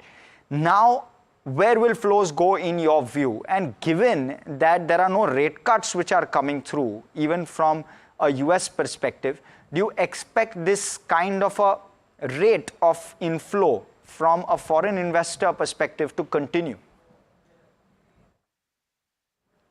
So Harsh, I would say that on an overall, if you see from an overall point of view, the FI inflow is a good relief after such a long spell of unabated selling. But what I understand is that the selling which happened and even the buying that is happening is largely on an ETF basis, on an index basis. It is not confining itself to any particular sector or as such. So I think that always is, the FI inflow is always more a function of how they view the US, how they view, on a relative basis, the opportunities. Like, just to take this point, we all were shouting from the top of the roof, all of us, that's what I mean, that India is the best place to invest, including all the FI broking firms were all telling us, and we all endorsed that. But look at the way the FI sold, unabated selling for such a long time, not just one-off kind of selling. So I think looking at this FII flows at the moment, yeah, it gives a good relief. And they always take it as a very tactical one, maybe on a relative basis where the valuation looks a little more attractive, rather than on a very secular basis that this is a very good place to invest. Having said all this thing, I would think that the FII flow has come back and it appears to be for real and it will be sustainable. That's what we think. And that, of course, will give a good support.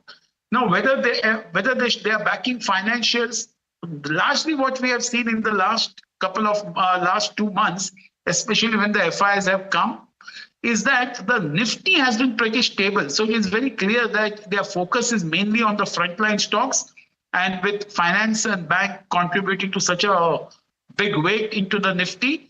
So possibly they are buying one of those, they are buying, focusing on that also. So what I would say is Nifty has been pretty good, largely because of the good FII support. But market on a broader basis, apart from the Nifty, I think they're all over places. There is a good divergent trend. There is no definite trend available.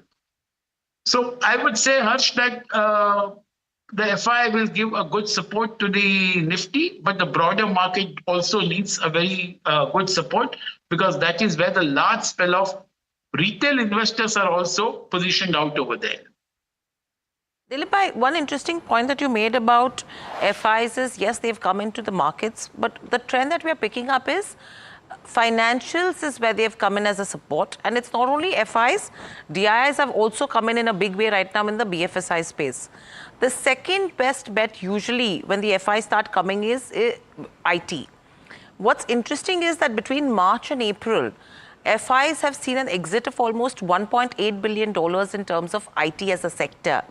Does this tell you, and the DIs have been positive though on IT, do you think that BFSI probably could be a sector for someone who's sitting on dry powder right now and they can start nibbling in? And if so, would it be private banks versus or PSU banks? Sure. Hiral, as what you said about they're putting in a lot of money in the financial sector. So my take on this basically is that they are basically investing on an ETF basis, maybe in the finance sector also. And I think it's a top-down kind of an approach which they are taking, rather than on a stock-specific basis or on a sector-specific basis. So I would say one has to view the FI buying and the way the Nifty has held up also because of that. It has to be seen from that perspective. And as far as your observation on IT is concerned, yes, I think IT still continues to be presenting a somewhat a hazy, a nebulous, incohesive kind of outlook at the moment for everyone. Because once again, there are a lot of things happening out over there. And the US is certainly one of the strongest reasons, whether it's H-1B visa, how they are going to, whether they are going to spend so much on outsourcing. All those questions have come up right in front and staring at us. So what I would say is that IT is something which always merits a look, largely because they're very well-managed companies and their conversion to free cash from the PAT is from EBITDA to free cash is phenomenal. And they're holding on to their the ROEs, they've been coming down, but they're holding on to the ROEs. So I think all those factors gives you an attraction to buy some of these IT companies, possibly because they're well managed and may give some kind of resilience.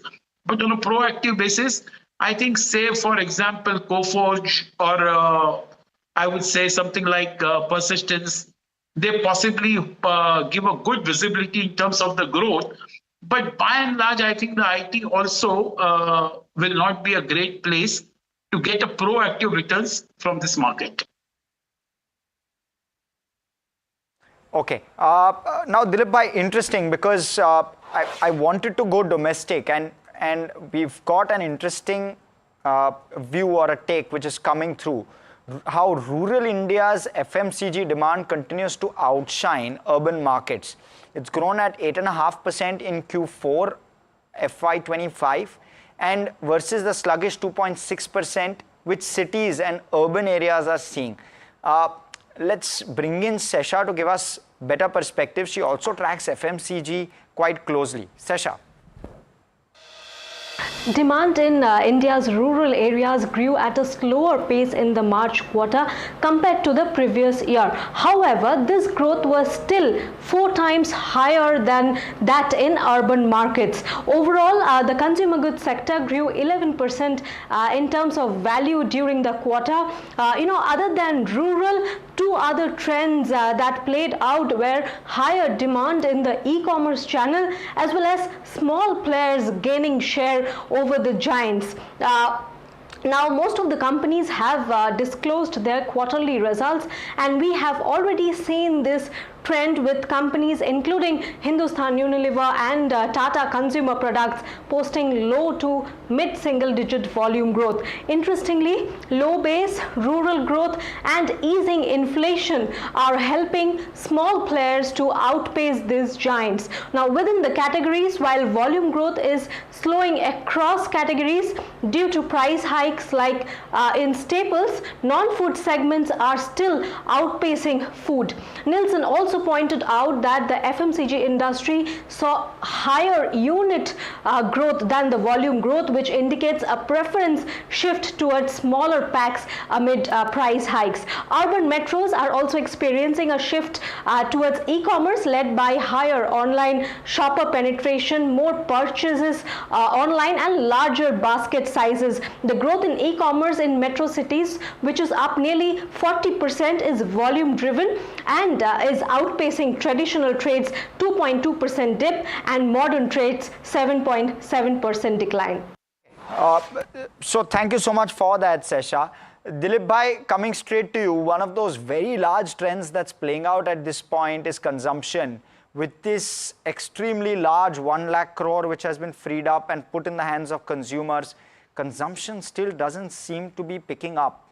What's your sense? Is it going to take more time? And if so, what are the pockets that you're looking to play consumption through? So I think a very interesting analysis I just saw right now, and I mean last 1 month we have been trying to analyze this and trying to read this also. So I think the real good point is that the rural demand seems to be coming back. And at one point of time, if you remember, the rural demand was almost outpacing the urban demand. It was 1.7x times. So that was a kind of the difference. And somewhere over the last maybe 5-7 years, the rural demand started dipping because of the rural pain, whatever it was, and also because of the inflation. So I think all that now is behind us. Now, as what we said, that though the urban demand is reviving, albeit in a very muted way, but more important is as the inflation sobers down, I think that will prove to be a good tailwind for the FMCG sector and especially for the consumer staples. So what I would think is, I would take these 2-3 factors into account: the volume growth becoming in the rural as well as in the urban, the softening of the commodity prices, and as usual, there will be some kind of small price hike being taken across during the year. So I think all that will get reflected in a larger EBITDA margin and also will play out good way on the bottom line. Yes, FMCG as a sector and consumer staples within that can give a good 15-20% return over next 12 to 18 months is what my broader guess is. And possibly some of those returns will get compressed in a possibly 1 or 2 quarters in the next 5 to 6 quarters. Dilip, your view in terms of auto as well as auto Ank, taking into consideration the opportunities that are coming their way. I mean, Tata Motors, fabulous story right now on the back of the FTAs. But overall, how are you looking at this space if you have to divide it between passenger vehicles, two-wheelers and CVs? Well, I think as far as the auto sector is concerned and narrowing down to the passenger car segment, I would still wait for more details to emerge. Yes, the first round with UK has been good for something like Tata Motors and maybe some of the auto ancillaries also. So I would say that in a way that has been good. But the valuations still continue to be very rich. And if you were to listen to what Mr. Bhargav of Maruti Suzuki had to say, and that also played out in a very interesting way as he analyzed why the demand can't really go up. And CM, which is their main body, is also talking about 3% growth. So somewhere I think this money which has been given in the hands of the consumers, even that possibly will not play out the way what at that moment of time we all thought it's going to. So putting all that into account, taking into account that the valuations are not cheap and most of the stocks are, they haven't really come down in any serious way. Auto sector is something which I will stay away. I'm not looking at it at the moment. I will prefer for some serious correction to happen before committing into auto sector, whether it's Maruti, whether it's M&M has done exceedingly well in the last 1 month and the last 1 year too. but still I would prefer to stay away from most of these from the current levels. And as far as two-wheelers is concerned, I think a revival in the rural demand and maybe even the urban demand bodes well for the two-wheelers, especially the motorcycles. So that's a segment which one should look at, because the exports also will continue to the rest of the world, will continue in a good way. So I would say that Bajaj Auto or something like even TVS would look pretty good and interesting from the current levels on a longer term basis. Okay, thank you so much, Dilip Bhai, for coming in, speaking with us and giving us all of those views. We'll let you go on that note. What we're also going to switch focus to, or rather bring back into focus, is Bharat Forge. Numbers came out. Puneet here with a perspective. Puneet. Well, thank you for that. So for Bharat Forge, it's important to look at both the consolidated as well as the standalone numbers because the defense as well as the export markets are coming in the consolidated numbers. It's largely a miss on the consolidated side, specifically for numbers. When you look at the revenue, it's down by 7.5% at 3,853 crores. This number, the revenue number, has largely met estimates of roughly 3,300 crores, but the EBITDA, that's a miss on that front versus estimates. It's coming at 681 crores. The overall margin henceforth has fallen to 17.7% in this particular quarter, while the net profit is come at 282 crores versus estimates of 330 crores.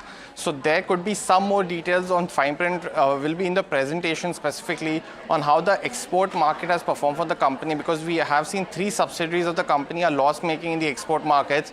One's in the US, one's in the EU, and one's in the rest of the world. So all 3 are loss making as of now. So there could be some more details which will come in the presentation. It's not been uploaded yet on the NSE, but could be something to watch out for. On the standalone side though, which is the forging business, it was expected to be an absolute flat quarter on a year-on-year basis, and that's what's happened.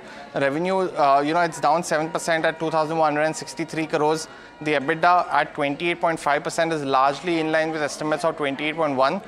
With the net profit down at 346 crores. That's led by operating deleverage in this particular quarter. On the segmental side as well, the forging business is down 0.8% in terms of revenue, but the defense business has come down by 49%. So we'll have to talk to the management, and we are going to at 3 p.m. today on what led to this fall, or was there any exceptional item, because there's nothing mentioned in the results. But largely, the standalone numbers for the forging will be something to watch out for, because we've seen the Trump tariffs come in now. What will be the outlook? That will be something we'll quiz the management on, and if there's any kind of potential that fall that they've seen in April, specifically on that aspect. But results for standalone largely in line, but for the consolidated basis, there seems to be a couple of one-offs, when we'll wait for the presentation for that.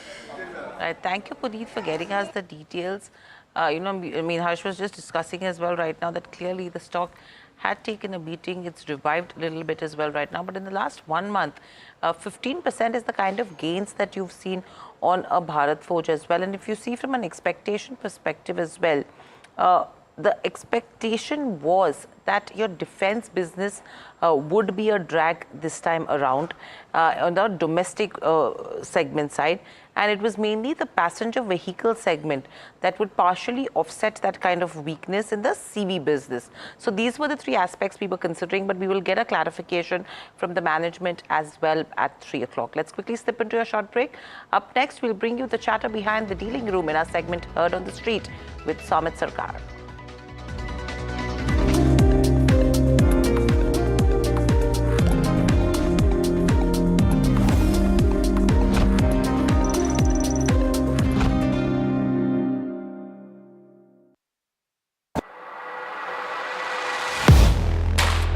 Do you really know the company you invest in?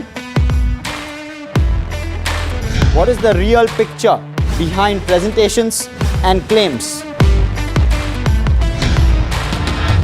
Is the outlook as rosy as the company claims? Know Your Company, powered by NDTV Profit Research, shines a light on the biggest stock market movers.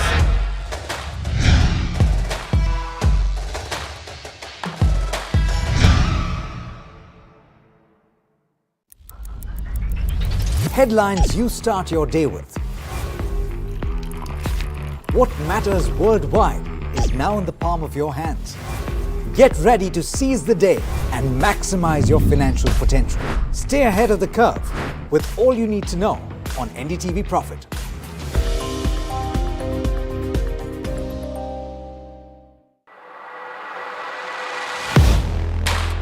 Do you really know the company you invest in?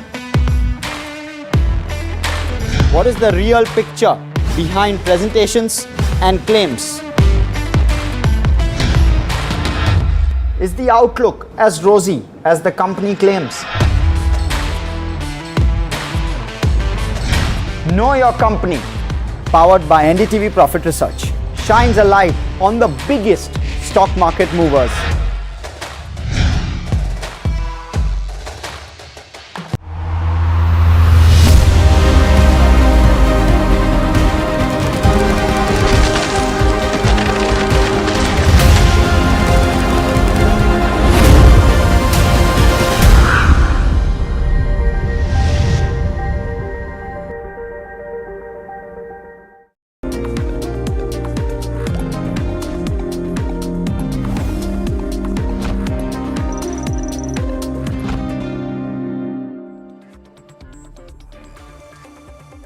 Welcome back. You're watching India Market Close, and it's that time of the show where we bring in Somit, who gives us a pulse of everything that's happening in dealing rooms. Somit, I'd be really interested to know that in the last half hour or so, we've seen a bit of selling pressure that's come in. Anything that you're hearing specifically from a larger market perspective, of course, apart from all the stock insights that you always give? From larger market perspective, the only reason that is worrying the market is the India-Pakistan conflict. That's the only thing that is worrying the street. There's nothing other than that. Obviously, stock-specific reactions that we see based on earnings is completely different. But yeah, broader perspective, India-Pakistan conflict is the only thing that is worrying the street, and hence people are sitting on the sidelines. But stock-specific action, if you look at Paytm and Zomato, both the stocks are down in trade. The potential buzz on the street is that there could be a potential block deal that could come in from Anfin, which is the Alibaba Group company. Now, Anfin owns close to 9.85% stake in Paytm, while in Zomato or Eternal, it owns close to 1.95% stake. So keep an eye out for both these counters. For Paytm specifically, what I'm hearing is that the discount on this block could go as deep as 8 to 9%. When it comes to Aditya Birla Fashion, there are buy flows on mutual fund desk, and dealers are expecting some potential positive announcement to come in, or positive development to happen when it comes to Aditya Birla Fashion. For Aarti Pharma, there are buy flows in the counter on anticipation of some long-term order that could come in for its key product, Zenthia, I guess the name of the product is. When it comes to Chambal Fertilizers, dealers are indicating that large HNIs have been selling this counter at higher levels. In fact, at one point of time, Chambal was trading at around 730 rupees, and currently it's trading below 700 rupees level. Shakti Pumps and Zaggle, delivery-based buying seen in the large HNI counter or large HNI desk ahead of the Q4 numbers for both these names. Shakti Pumps and Zaggle will be reporting their Q4 numbers on May 9th and May 12th. So keep an eye out for both these counters in trade. And lastly, Goldem International. That is one counter where influential investors have started to accumulate this counter. Now they believe that this stock could be one of the beneficiaries of the India-UK FTA and the potential India-US trade deal, which is expected to come in anytime soon. So Goldem International is one stock that we need to keep an eye out for. These are interesting names that one should be tracking. But what's interesting, Somit, is with regards to Aarti Pharma as well, because a long-term order for Xanthin will mean a big deal for the company, taking into consideration. I was speaking to Varsha, and they said that this is the key product for the company. Exactly, this is a key product for the company. So the stock, which is up almost 2.5% today, watch out for this one pretty closely. And the other two, which is Paytm as well as Zomato, a block deal by Anfin on both of them is also very interesting. At least that is what they are looking at. That's what I've heard from the dealers. So is that the reason why you have both the counters which are under pressure today? Yeah.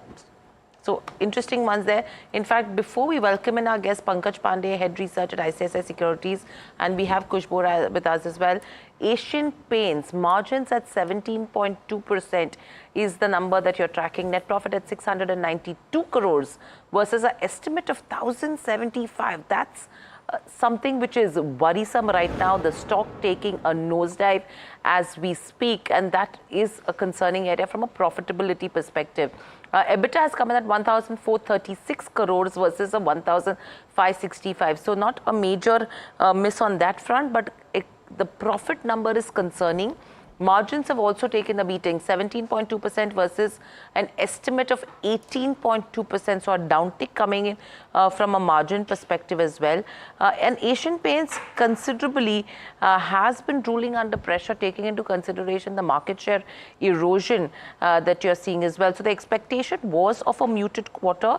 There has been a fall in terms of urban demand, and the margins were expected to be under pressure. But this is something which is absolutely, I think the reason why the profit has fallen is what we need to see, because the versus number is a 1,275. So it's nearly halved, in terms of the profitability on a year-on-year basis. The margin number in the previous quarter was 19.14.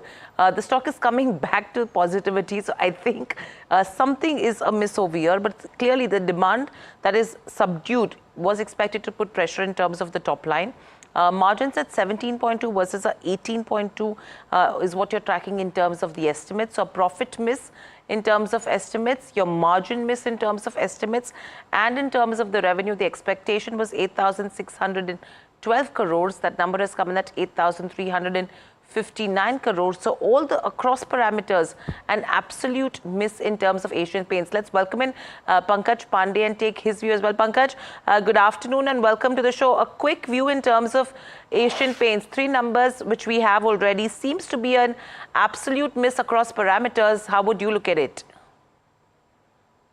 So I need to sort of look at the current quarter numbers, but off late, if you look at even last quarter, the volume growth was quite tepid at about 2% if I recollect it right. And on top of it, there is a margin challenge for not only Asian Paints, but most of the players, largely because the Grasim is offering 10% lower prices. So our sense is volume growth could take some more time to sort of recover, which is what we look at it from the commentary from some of the ceramic companies and the players in the home building segment. And overall sense is that for a company like Asian Paints, while yes, the valuations look attractive compared to a historical perspective, I think it's about less than 40 times at current on forward valuations. But from a top line growth perspective, earlier we were looking at mid-single digit kind of a growth and a flattish bottom line for the next 2 years. So at this point in time, we are still not sort of looking at this company from a constructive perspective. I think probably may not be more of a price correction, but time correction is definitely expected in the stock. So I think there would be better opportunities in the market than sort of chasing this stock at this point in time.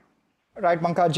Pankaj, what's the sense like with regard to how much would the price to earnings multiple need to correct? And I'm not talking about stock price correction, maybe a time-wise correction as well, for it to become reasonable in your opinion?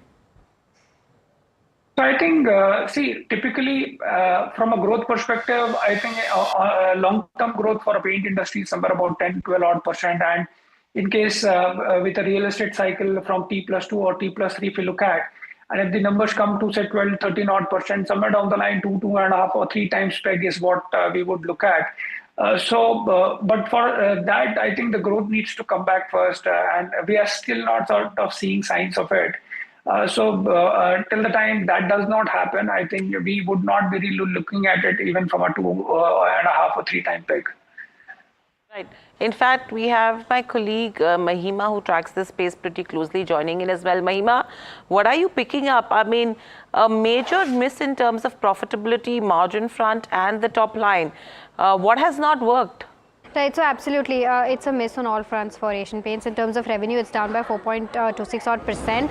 The estimated number for revenue was around 8,600 odd crores. It has come to 8,358 crores. In terms of the overall numbers, EBITDA is down 15 odd percent, which was expected around 1600 odd crores, which has came at 1436 odd crores. Net profit down 44%, almost 45% at 692 crores. But there is an adjustment of exceptional item of around 183 odd crores. So adjusted PAT is down by about 30 odd percent. Margins were expected at 18.1 odd percent, which has come at 17.18%. So disappointing numbers yet again for Asian Paints. In terms of key highlights, the decorative business saw volume growth of around 1.8 odd percent. The management has reckoned to the fact that muted demand, consumer sentiment and down trading and higher competition has impacted revenue. Higher competition is important to emphasize because now they're acknowledging the fact that competition from Birla Opus as well as peers like Berger Paints is coming in.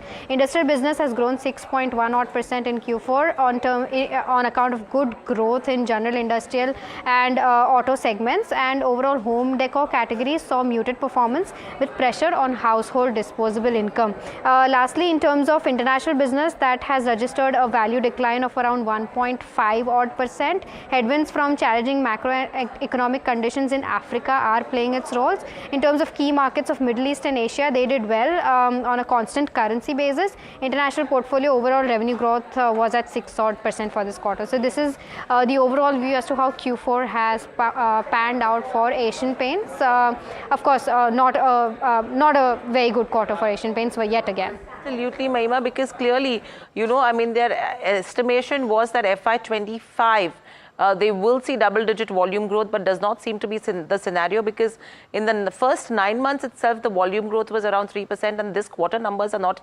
anywhere alluding to that kind of a number. And if you see in terms of the value growth as well, the first 9 months was around negative 4.8%, so that's a concern on that front as well.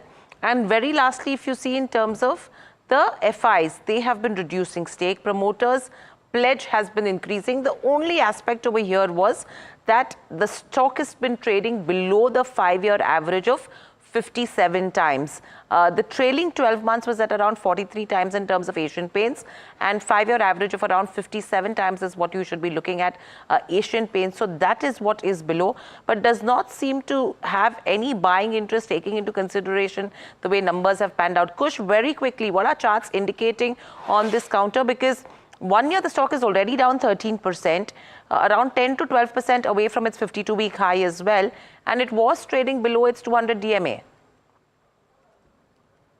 I think more worries continue for this one, because even on the way up, it wasn't a tearaway rally, especially on a big name like Asian Paints. Right now, it's just slipped below the 50-day moving average. But what I'm more concerned about is the resistance, which comes in at 24.75 for the last 15 odd sessions. It's not been able to take that out. Negative divergence is popping up and high volumes on the way down. All these factors suggesting that it might, even if it does kind of hold ground, after this kind of fall that it's seen over the last 3 sessions, including today, it might just consolidate sideways. So the levels to look for are 22.50 on the downside and about 24.75 on the upside. This could perhaps be the broad range for the stock going forward. Okay, so that's on Asian Paints. Escorts also, the numbers coming out, flashing at the bottom of your screen. No reaction on the stock per se. Okay, you're seeing that reaction on the stock. It's a strong beat with regard to where numbers are concerned. Profit after tax is a strong beat. 293 crore is the EBITDA number versus the EBITDA estimate of 273. So a marginal beat there. And net profit at 297. Rather 200, sorry, the revenue is at 2,430 versus 2,423 was the estimate. EBITDA at 293 versus 273 was the estimate. And margins at 12% versus roughly 11.3 was the estimate. And I'd wait for that profit after tax number to come through. Just going to wait for that. The estimate was 239. So above. The actual is 297. Correct. So thought I misread that. Yeah. So 239 versus 297. So strong beat with regard to that number as well. So very, very strong numbers coming through with regard to Escorts as well. But, I'm going to go across and Kush take a view with regard to a Niva Bupa, because that stock is perked up in trade around 12 odd percent. I know it's a newly listed, maybe you very, very limited, a time frame in terms of giving us data. But what's it saying with whatever less data that we have? And thereafter, I also want to take a view, because we're talking about standalone health insurers, about Star Health, because plenty of buzz around that stock as well. So Harsh, starting with Niva Bupa, I think this stock has its has had its share of consolidation, good base around the 70 mark, and then reviving from there. From a very near-term perspective, I think there is a good support zone at 85.5.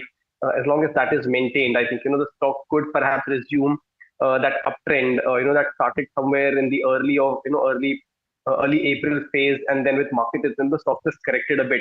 But I think as long as 85.5, that zone is respected, I think the stock could perhaps head higher. Today also on the back of very good volumes, the stock rose, but it's come off the 93 level highs that it was seeing. But that's all right, considering where the rest of the market is. I think if you have a position in this, you should continue to hold on. Keep a slightly deep stop loss close to the 82 mark. For any fresh positions, I think that could act as a stop loss with targets around 93 and about 99 odd levels. So I think this is poised for a nice up run after the kind of consolidation it's had. Star Health, on the other hand, has given way from the rally, but on the back of very strong volumes.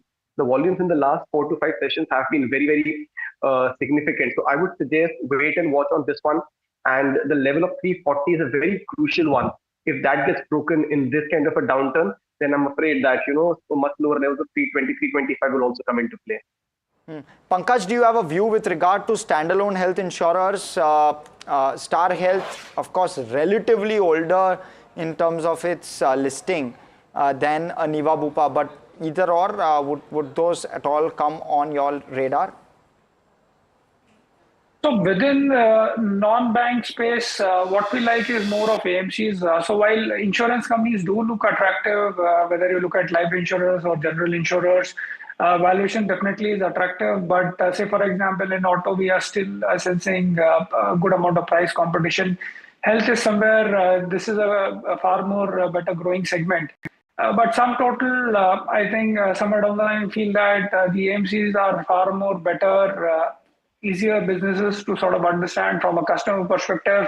And since we are bullish on market, I think this looks that space looks a lot more better to us with players like HDFC AMC or Nippon AMC looking attractive to us.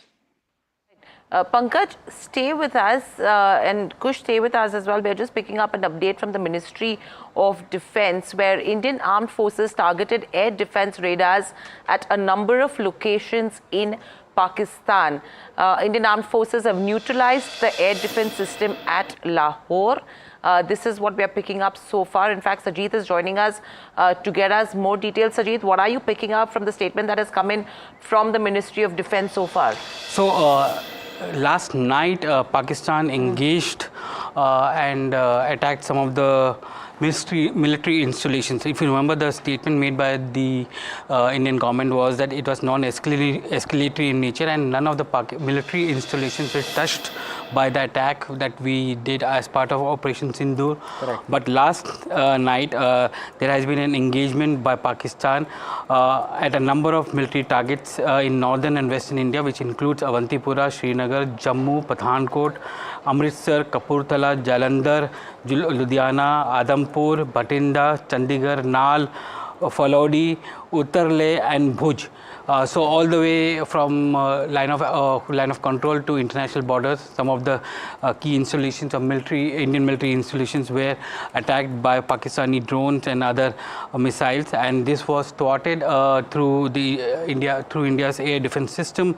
And as part of today morning's action by the Indian Armed Forces, India also retaliated in the same measure, leading to some casualties which happened at the Pakistani side, including it is learned that the air defense system at Lahore has been neutralized, and that's something, some of the reports, which unconfirmed reports which we were getting since morning, that there has been some explosions seen in Lahore. That's coming in from there. Pakistan has increased the intensity of its unprovoked firing across the line of control using mortars and heavy caliber artillery in areas of Kupwara, Baramulla, Uri, Poonch, Mendar and Rajouri sector in Jammu and Kashmir. So the proportionate of firing has also gone up, and now artillery and heavy artillery is getting it used. The army statements or the MOD statement says that 16 innocent lives have been lost, including 3 women and 5 children due to Pakistani firing, and India has been compelled to respond with mortar and artillery fire from its side to Pakistan so that it comes to a halt. So Indian Armed Forces reiterate their commitment to non-escalation provided it is respected by the Pakistani military. So it's an equal measure response coming in from the Indian side after many of the military installations were attacked, which was defended by some of the air defense system of the Indian Army. So clearly, I mean, the attempt that Pakistan has been making in terms of escalation, it seems that has been negated as well right now. Now, whether this is Operation Sindoor Phase 2 or not is something we need to know. But let's also get in Aishwarya, my colleague, to get us more. Aishwarya, what are you picking up in terms of the statement that has come in from the Ministry of Defense, where Pakistan's bid to escalate seems to be negated?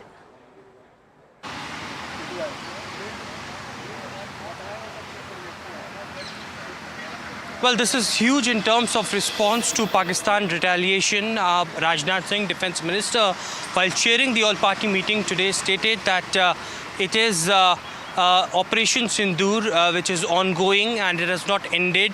And these are the details of Phase 2 of Operation Sindoor.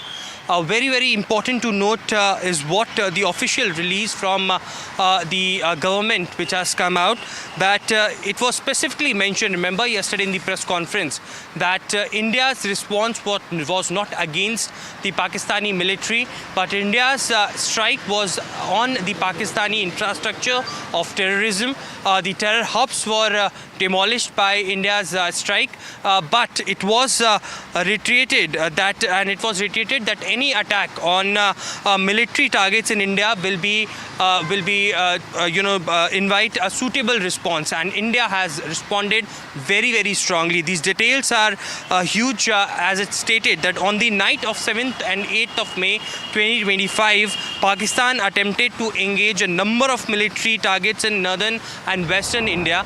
It has been stated about the cities that were under the attack by Pakistani military establishments. The cities, namely Avantipur, Srinagar, Jammu, Pathankot, Amritsar, Kapurthala, Jalandhar, Ludhiana, Adampur, Bhatinda, Chandigarh, Nal, Falodi, Uttaralai and Bhuj. These are cities from Punjab and Jammu and Kashmir, and these were under attack using the drones and missiles by the Pakistani military establishment. They were neutralized by the integrated counter of UAS grid and air defense systems as well. The government has also stated that Indian armed forces and Indian defense radars and systems of a number of locations in Pakistan had been demolished. India's response has been in the same domain with the intensity in Pakistan, and it has been reliably learned that Indian air defense systems in Lahore has been neutralized. That's very, very important target that India had used. The air defense systems and radars have been neutralized in Lahore in Pakistan as well. It has been also stated that India is giving a befitting reply to the artillery action along with the line of control we are witnessing on every day, and since last 2 nights the artillery response is being given by the Pakistani troops along with the line of control. The ceasefire violations are happening and India is reacting it very promptly. Also the release states that because of these ceasefire violations,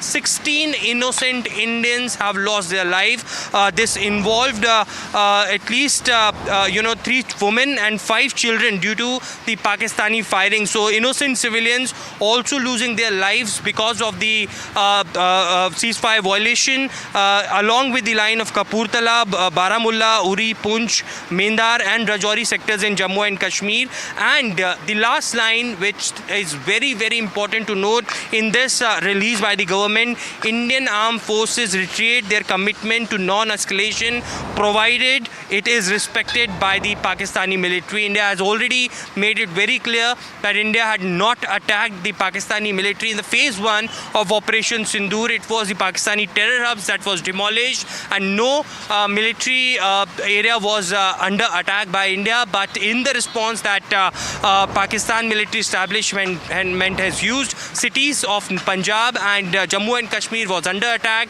and India has retreated and reacted in a very prompt way, effectively, and demolished the air defense system, the radar system in Lahore in Pakistan as well. Thank you, Aishwarya, for getting us all the updates. What's interesting right now is you have the Pakistan stock trading, which has halted as its frontline index slides almost over 7%. Pakistan's Karachi 30 index has fallen 10% in the last 2 days as well. And if you see in terms of Indian markets, we are at the day's low. The border areas are remaining on high alert. VIX has seen a significant spike as we speak. Can we just get the VIX up on the screen right now? It's over 10% actually. It's exactly. This VIX is up over 10%. We've gone beyond that 20 mark, 20.86 at the day's highs, a 10% up move coming in terms of VIX. And that's actually indicating the kind of volatility and the kind of cautiousness that is coming in terms of our markets, the nervousness that is coming in as well. Sajid Harsh, clearly, I mean, this is something which was anticipated, that yes, there could be something that could be coming in, but it's a strong retaliation that India is giving to Pakistan's response as well right now. And I don't think so this is going to stop. If you look at the statement that came out yesterday after Operation Sindoor, they made it very clear that it was a non-escalatory in nature. They haven't touched either public places or military or economic facilities.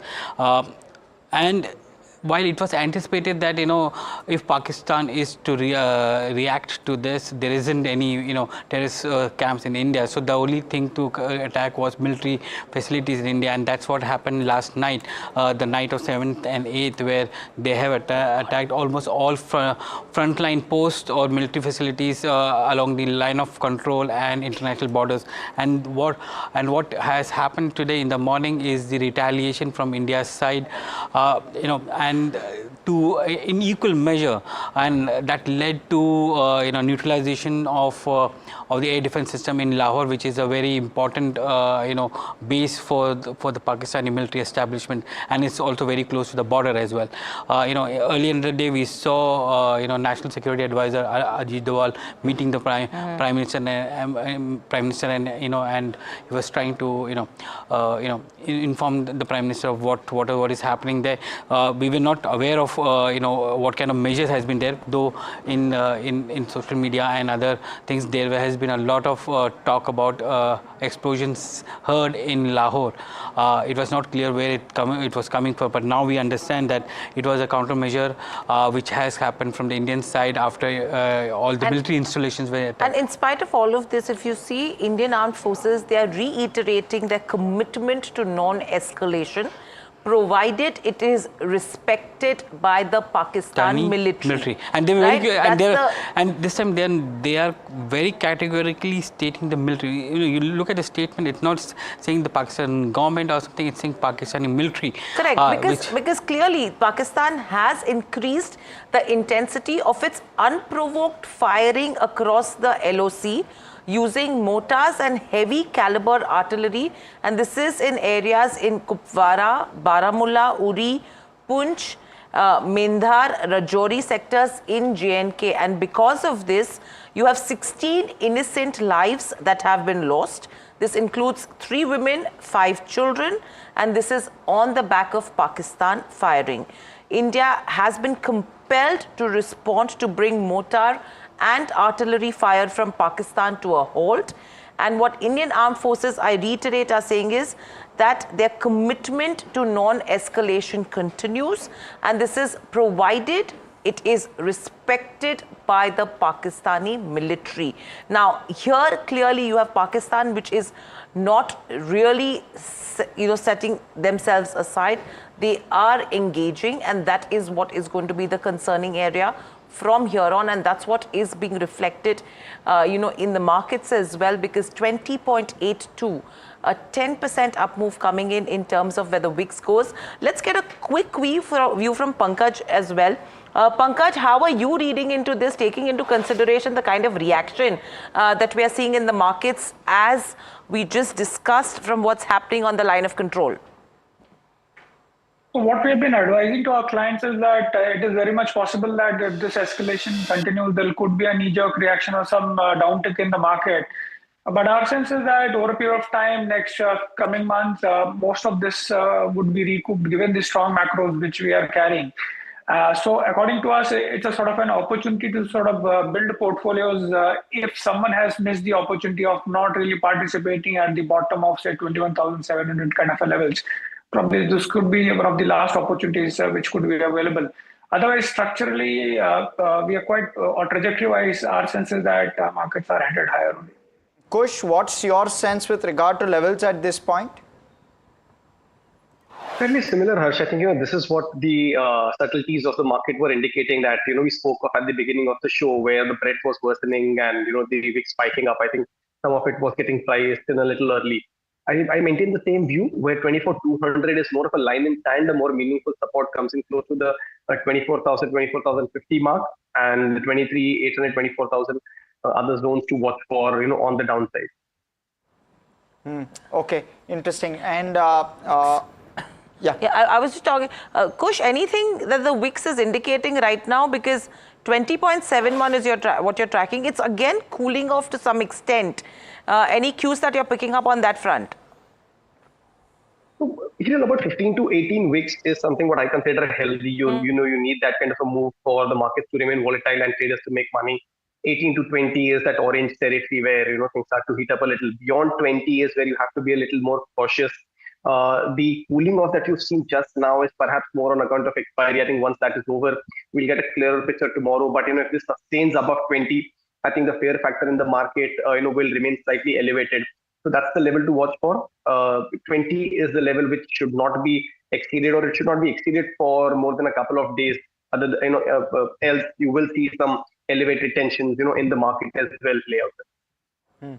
Pankaj Murarka also joining us, CIO Renaissance Investment Managers. Pankaj, hi, Harsh here. I want to quickly try and understand from you, what is it that you believe will play out, and what is it in the sense that how do you believe markets will respond? Because there's just so much money sitting on the side waiting for a likely event which could see a correction. Do you believe that we could see a substantial correction at all? Hi, Harsh. Hi. Well, Harsh, it's an evolving situation. We need to watch out for it because, yes, the situation is fluid and fragile. Having said that, I still believe that we don't see that this issue escalating into a full-fledged war. But having said that, we need to acknowledge that there is a new normal in terms of India's defense doctrine, and especially given the fact that we have a troubled neighborhood. I don't see this event, or I think probably the new normal could be a sustained escalation. I don't see that having a major impact, economic impact on India. India as an economy is extremely resilient, and now we have the fifth largest economy in the world. So we're pretty large from a global perspective also as an economic enterprise or as an economic power. I don't see that impacting India's economy in a meaningful manner in that sense. And I think India has the resilience to withstand this. So given that context, I think there could be some short-term pullbacks in the markets, but investors should take a slightly more medium-term view. And that pullback should be used as an opportunity to put money to work, taking medium-term outlook or keeping a medium-term view in perspective in that sense. Right. Pankaj, good afternoon, Hiral on this side. Now, taking into consideration the escalation that Pakistan is looking at right now, though the Indian armed forces have been able to neutralize the same, do you think this is going to be something that the markets will be worried about from here on, and you will not see that dry powder which is lying being deployed and it is going to be consumption that is going to be taking a beating then? Well, I'm not a defense expert, but my base assumption from what we are seeing, or all of us have seen and read about in terms of situation, I think there is a new normal, because we have been and will continue to have a troubled neighborhood. And it's always challenging because we are the only country in the world which shares physical borders with two nuclear powers. No other country in the world has that kind of geographical configuration that we have. So I think probably the new framework is probably a sustained escalation. So we have to get adjusted to it. And in that context, I think there could be, given the fact that from an equity market perspective, I think given the fact that we've had a very sharp rally in equities in the last 4 weeks, people might want to take profits, and there could be some pullback in the market. But as I said, I think that's a good opportunity for people to put money to work. I don't see this in any meaningful manner impacting India's economic prospects over the medium term or long term. So I don't see this spiraling to an extent where it can have a negative rub-off effect on India's growth prospects or long-term growth prospects in that sense. So I think all of that, in my base assumption, still remains in place, and which is why I say that any correction should be used as an opportunity to put money to work into markets. So Pankaj, which are the sectors would you say where money should be deployed, taking into consideration the current correction that you're probably seeing? We've been positive on consumer as a sector. We've turned positive after a long gap of almost 3 years. So consumer is one where we see a gradual recovery in consumer spends in India coming back over the course of this year and over the next 2 years. We have quite a few drivers of that. One, aggregate consumption is on a low base, and given the fact that we have inflation which is moderating in India, we've already had 2 rate cuts from RBI and probably another 2 rate cuts during the course of this year. We see a meaningful recovery in consumption spends in India. So consumer as a sector from an equity market perspective looks attractive because the sector has underperformed in the last 2 years, and valuations are pretty much in line with long-term averages. So that's clearly one we like. Also, it's a defensive as a sector in that sense and has downside protection. Apart from that, we like financials as a whole, both on the lending side, which is banks, and on the non-lending side, which are capital market-oriented franchises and insurance, because the underlying tailwind of growth in India. Pankaj, I'm going to interrupt over here. We also have Major General G.G. Dwivedi, retired Army veteran. Sir, good afternoon. From the information that we are picking up from the Ministry of Defense, you have Pakistan who tried to escalate, but that bid has been negated and the proportionate response has gone from India. What would you have to say to this? Well, first and foremost, I think this response was required because India has been faced with this proxy war for the last about 3.5 decades. And mostly their strategy was to fight this proxy war, mostly on the line of control or in the hinterland. And I have operated extensively in these areas. But the current issue is that Pakistan has not mandated trade. So therefore, there has to be change in strategy. And this time around, after the Pahalgam massacre, the Indian government has gone in for a very holistic strategy. That is, that we need to tackle it at the multiple levels. Diplomatically, of course, a number of actions were taken. Politically, we also isolating Pakistan. But more importantly, until there is a matching punitive response, means military response, it won't have taken a message through. So this response is very calibrated. There's no sense of alarm. We have chosen very specific targets, which are basically terrorist infrastructure. We also ensured there's no collateral damage. And the response has been very, very, I would say, calibrated, means that it is not overwhelming. Only 9 targets have been selected. And therefore, I don't think there should be any sense of alarm as far as the economy dimensions are concerned. Because the Indian economy, is primarily consumer-driven economy. And our vital are doing very well. And internationally also, there's no panic or alarm. So I think the situation is very stable. It's only defensive action we have taken. The international community also understands our compulsion to take the action. And more importantly, we have drawn a new red line and given a very strong message to Pakistan that in case they don't mend the ways, then we will be now taking the war across the line of control and hitting at the very nerve centers of the terrorism. Over to you.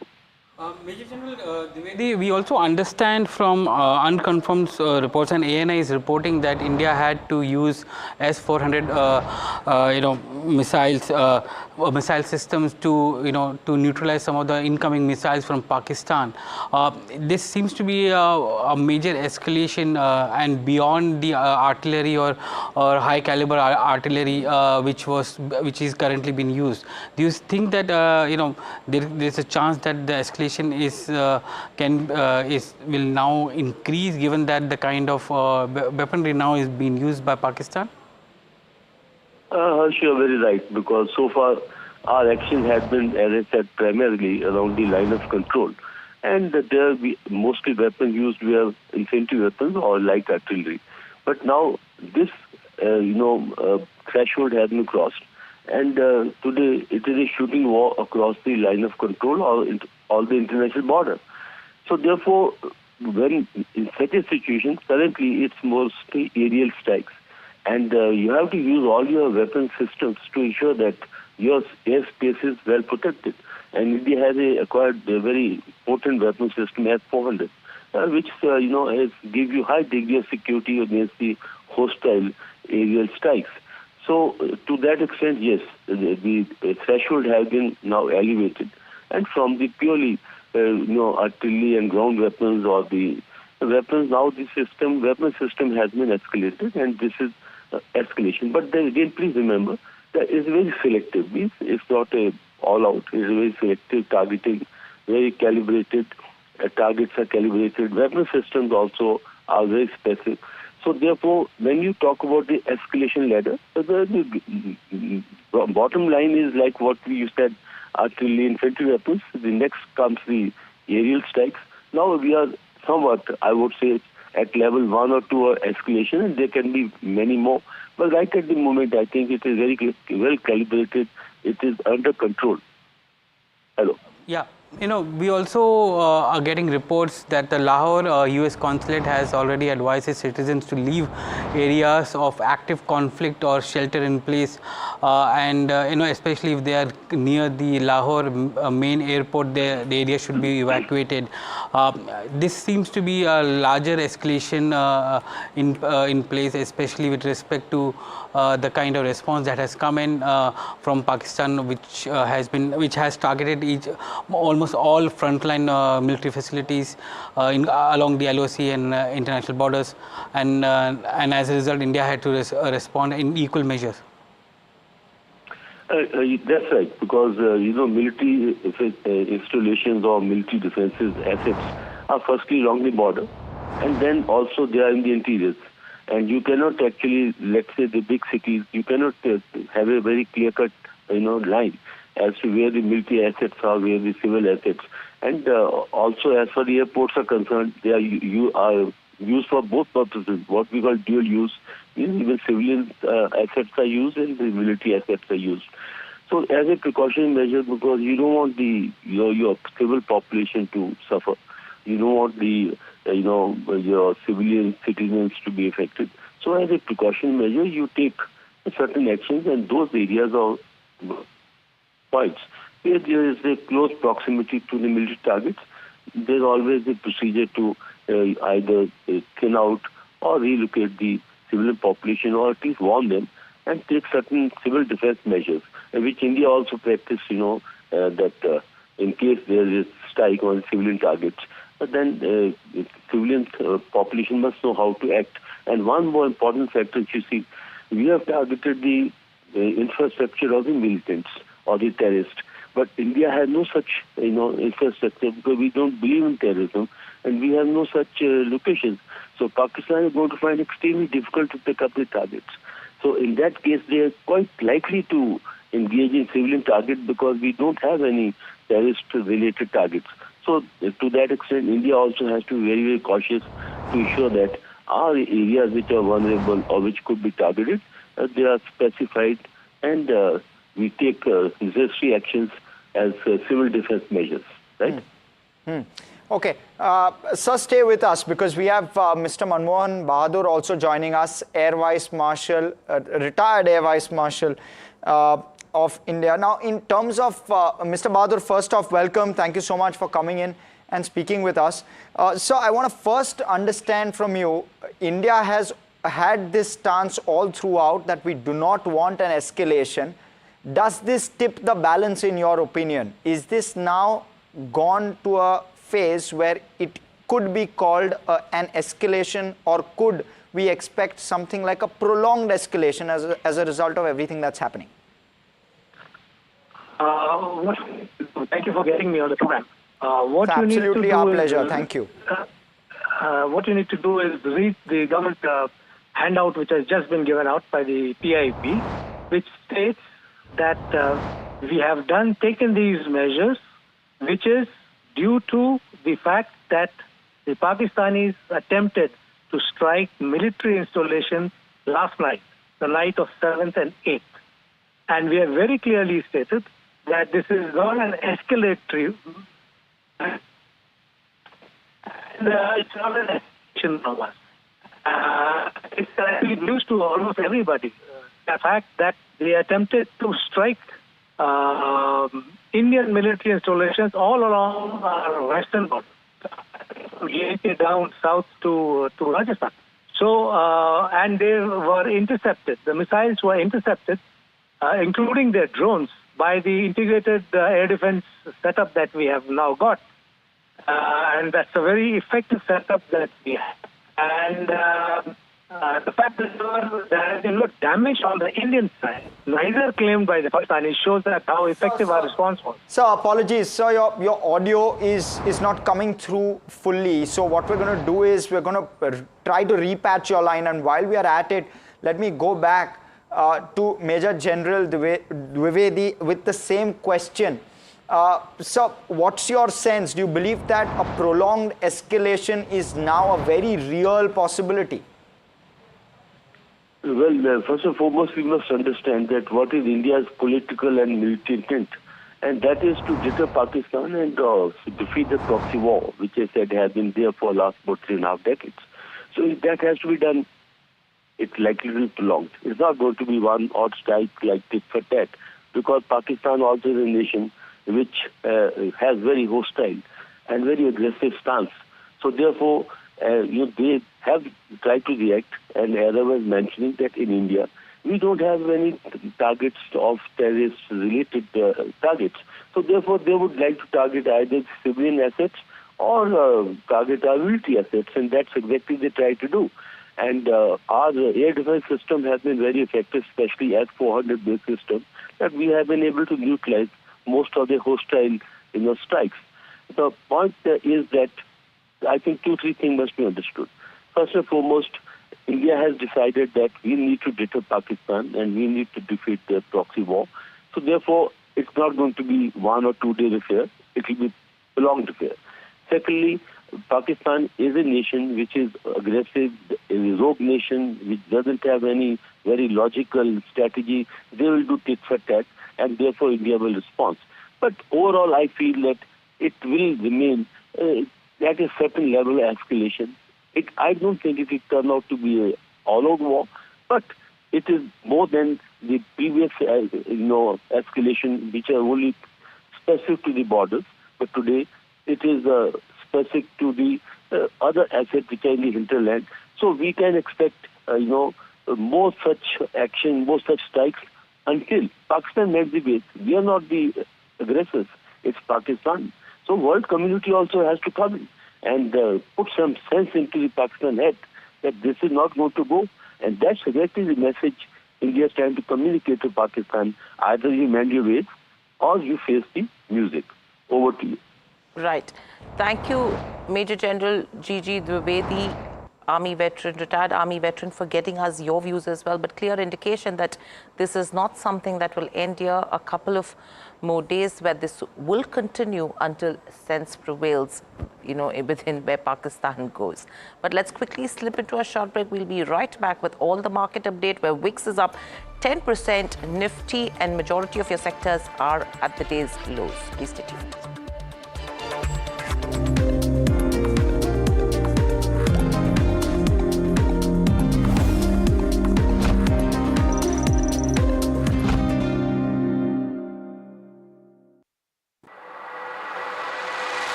Do you really know the company you invest in? What is the real picture behind presentations and claims? Is the outlook as rosy as the company claims? Know Your Company, powered by NDTV Profit Research, shines a light on the biggest stock market movers.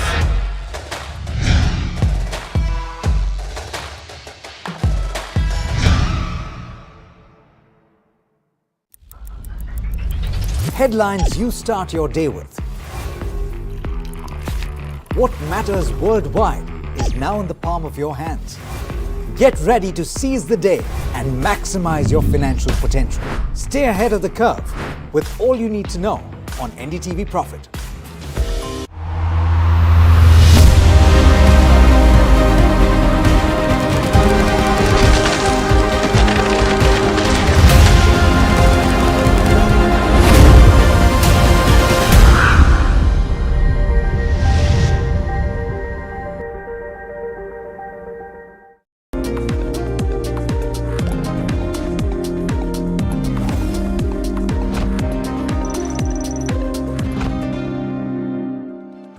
Welcome back to India Market Close. We have Rajesh Palvia joining us on the show from Axis Securities. Rajesh, good afternoon. We're just around 5 to 7 minutes away, but the key levels you should be tracking currently, taking into consideration the kind of downtick that's happened in terms of markets on the news from the Ministry of Defense.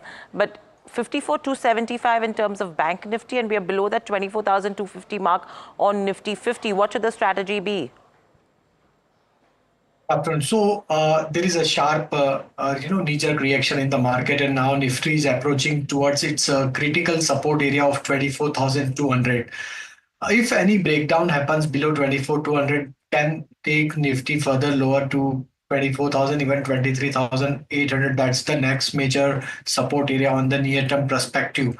Put-based concentration is placed at 24,200, 300 strike, and now looking at the data, we believe that if we sustain below 24,300, I think there is a possibility that we may break 24,200 and downward target can come towards 23,800. Even for the Bank Nifty, the major support area was at 54,500, and we are trading below to those levels. So if Bank Nifty also sustains below to 54,500, there is a possibility that Bank Nifty may also slide further.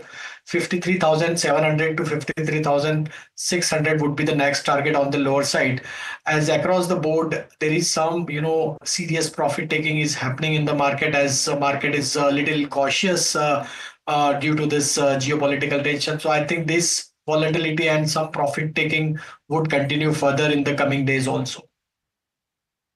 Okay, so that's with regards to Nifty as well as Bank Nifty as well. Rajesh, in this kind of a market, would you have any BTST, STBT calls? So I think there are two STBT calls again on the banking space. Union Bank can be looked at to go short as stock has broken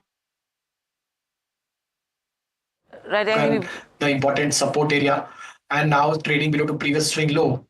So Union Bank can be short for downside target of 109 with stop loss of 119.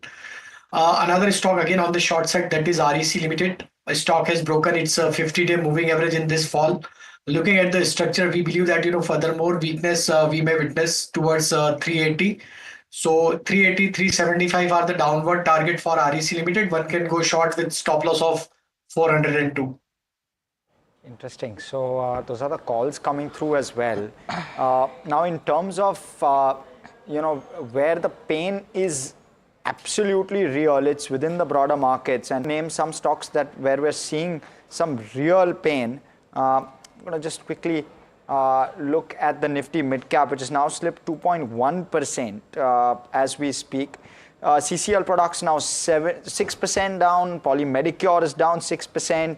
Paytm is down 5.5%. Varun Beverages down 5+%. Rajesh, while we are at it, quick take with regard to a Varun Bev on charts. How is it looking? Well, again, stock is also shown the same reaction. Looking at near-term structure, I think stock is now trading near to critical support area of 480. If any supply pressure comes below 480, then the lower side target around 460, 450, we may see in the continuation of this down move. On the higher side, 500 is the major supply zone at this juncture. So keep eye on 480. If it breaks below, then I think 450, 460 target would come. Regards to where Varun Beverages go, 5.5% downtick coming in on that front.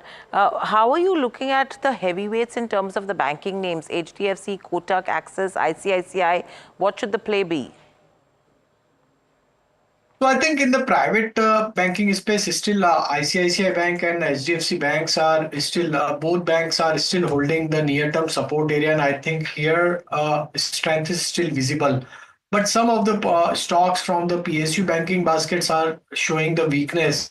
So from the private banking space, ICICI Bank and HDFC Bank can be, buy in the decline. So for ICICI Bank, the important support on the downside is placed at around 1390 for 1380 zone. So if that level comes, one can review around those level. And if it's not break, it's again, buying opportunity in the stock as overall structure is bullish. And for HDFC Bank also, if stocks corrects further towards 1900, 1880 zone is again, good support area. That is coincide with the bullish gap area for the HDFC Bank. So that may act as a support for this decline. But time being, I think one should wait for this correction to happen, let the market to settle down because the selling pressure is very intense at this juncture. And I think these stocks may also, witness some profit taking. So wait for, stock to settle down around support levels. Okay, thank you so much, Rajesh, for coming in and giving us your views. And of course, it was a very delayed entry even for you. So thank you for bearing with us. But just in terms of how markets have taken shape today, Hiral, it's a fascinating intraday chart. If we could pull that one up, 1% lower on the Nifty. We've now slipped below 24,200, which was a critical support point, mind you. We've slipped below it. Now the question will only be that is this only going to be for a few minutes and do we open gap up tomorrow or not? But for the moment we're below the 24,200 mark and sliding fast, 1% lower. Let's pull up the contributors as well, and it'll likely be the heavyweights because pretty much everything's sitting in the red as it is. HDFC, M&M, Bharti, Eternal are the four key contributors in terms of how the Nifty has shaped up today. Let's look at the heat map as well before I toss it across to Hiral for the broader markets. Look at the carnage. I mean, we've seen 2% plus, around 12 stocks sitting in the red. But if I just take it 1.7 to 1.9, we're seeing nearly 10 odd stocks sitting in that range. So plenty of pressure, and more than 1.7%, nearly 20 stocks are down more than 1.7% on the Nifty 50 index. No direction per se, no themes playing out. It's just a little bit of pressure that markets are under, given everything that's evolving between India and Pakistan. Hiral. VIX is seeming absolutely interesting. Yes. We were at above 20. It's cooled off below 15. Is this telling you anything, or the number? I mean, 21. It's okay. 15% higher right now, right? Yes, 21.86. So there is a major spike, and this is telling you the story of what's happening. With this, let's look at the mid cap and the small cap index, because that is where you'll see the correlation and the pressure building up. There you go. Major cuts there. More than 2% is the kind of cuts that you're seeing in terms of Nifty, mid cap 150 on closing, and the small cap index at the day's low. 1.7% is the kind of cuts. So, that broad-based buying that you are seeing in the broader markets, that's where the fear has also gripped in right now as we speak. So that's what the pressure point's looking like. Let's quickly look at the sectoral picture as we speak right now, because no trends, but it's only media which is just on the borderline. But real estate, metal, healthcare, auto, you name the sector taking a beating. Defense, let's see what defense is doing. 1.3% is the kind of downtick, but you're seeing worse sectors. It's pretty much in between there, but clearly a sea of red right now. IT has settled 0.25% higher. So 0.2% higher in terms of IT. If we can just have the NSE 500 or the BSE 500 stocks as well to understand that one. Yeah, there you go. I mean, the names almost remain the same in terms of the broader markets. That pressure has continued over there. And if you see in terms of the names which are gaining, Grindwell, KPR, Symphony, same names. But clearly, the key point being over here is, in terms of Nifty 50, the level, the support has been broken. Whether we will be able to revive back in terms of tomorrow's session or not is what we need to wait and watch and see, because the VIX is something which is spiked. Bank Nifty, another aspect we need to consider, because at those levels also you've broken supports. I want to quickly highlight two things, Hiral, which I found fascinating today. Let's pull up the advanced decline and look at the breadth, because the breadth, which was well in the green, has reversed extremely sharply. I mean, when we started off, we were here, 3:1 in the red. This is where we started off. Yes. And see where it's gone. Yeah, it's 3:1 in the red, and that's what really stands out for me. The other one is the IT index. Let's pull that one up, because absolutely solid. It's been a rock solid day for the IT index. No major gyrations, maybe one or two spikes, but outside of that, it's been rock solid. So this is the one index you want to look out for, and just the advanced decline, extremely sharp. But all eyes will be on everything that develops over the next maybe 12 to 15 hours, which will then thereafter determine where markets go. In terms of global, well, far and few. You'll have the UK monetary policy report, which will come out, UK interest rate decision, which will also come out. But outside of that, nothing much on the global front. Those are things that you'll want to keep your eye out on. Most importantly, it will be India-Pakistan on the global front. Those are some dividend-related actions for you. Again, nothing major per se. Bajaj Finance, there's that interim dividend, there's that special dividend of 12 rupees. ESAF, Small Finance Bank, 20% shares to exit lock-in. You want to keep your eye out on that one tomorrow. And those are the earnings as well tomorrow. You have ABB, which is important. I yes. think Dr. Reddy's becomes important. So two names, and a Thermax and Swiggy. I think these are the ones which are catching, my eyes right now. Manappuram's numbers may well be weak. That's the anticipation at this point, given the fact that there is pain in MFI. Yeah, and this aspect is what we need to consider is May 12th is a settlement holiday. So stocks that will be bought on the 9th will be delivered to buyers' demat accounts on the 13th of May. So this is something which everyone needs to keep an eye out as well in terms of tomorrow's session, that being a settlement holiday because of Buddha Purnima, settlements will only happen on the 13th and not the 12th. Okay, so that's that. Completely out of time on this edition of India Market Close. From Hiral, myself, everyone who puts the show together, thanks so much for watching. Stay tuned to NDTV Profit. More action on the other side.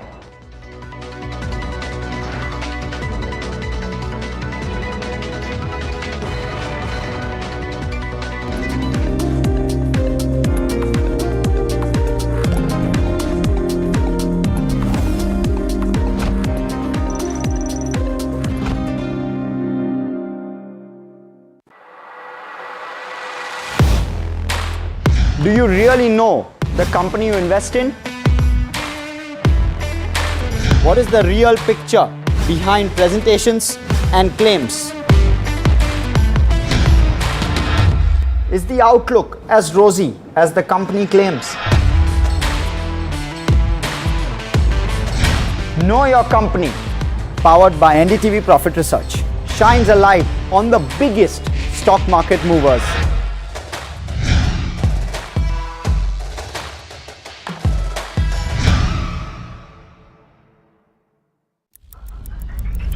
Headlines you start your day with.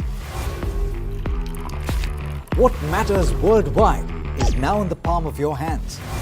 Get ready to seize the day and maximize your financial potential. Stay ahead of the curve with all you need to know on NDTV Profit.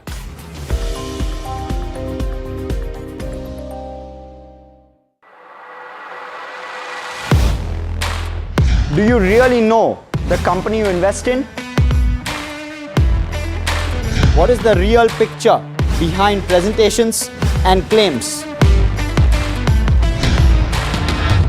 Is the outlook as rosy as the company claims?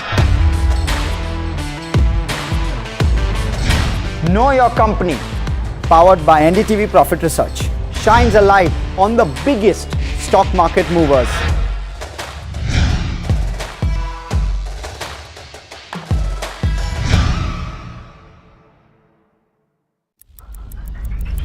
Headlines you start your day with. What matters worldwide is now in the palm of your hands.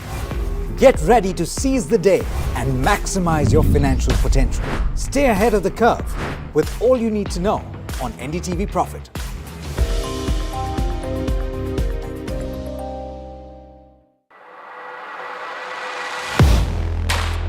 Do you really know the company you invest in? What is the real picture behind presentations and claims? Is the outlook as rosy as the company claims? Know Your Company, powered by NDTV Profit Research, shines a light on the biggest stock market movers.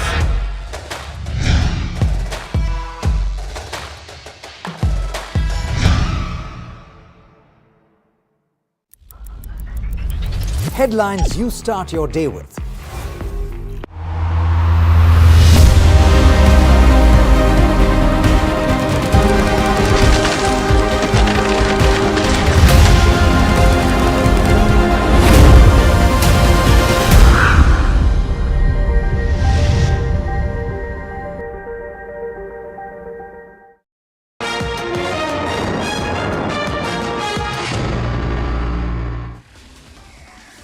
Hello and welcome to Market Express, your half-hour pit stop for everything you need to know from the world of markets to big and national and international developments. I'm your host Himakshi Bahugna. Now let's get straight to the show. Viewers, the Nifty 50 and BSE extended their losses to end the session with cuts of over 0.5%. The losses rose during the last leg of the trade after the Ministry of Defence said that it has neutralized Pakistan's attempt to target sites in North and West India. Now, most sectors ended with steep cuts, with realty, metal and auto falling the most.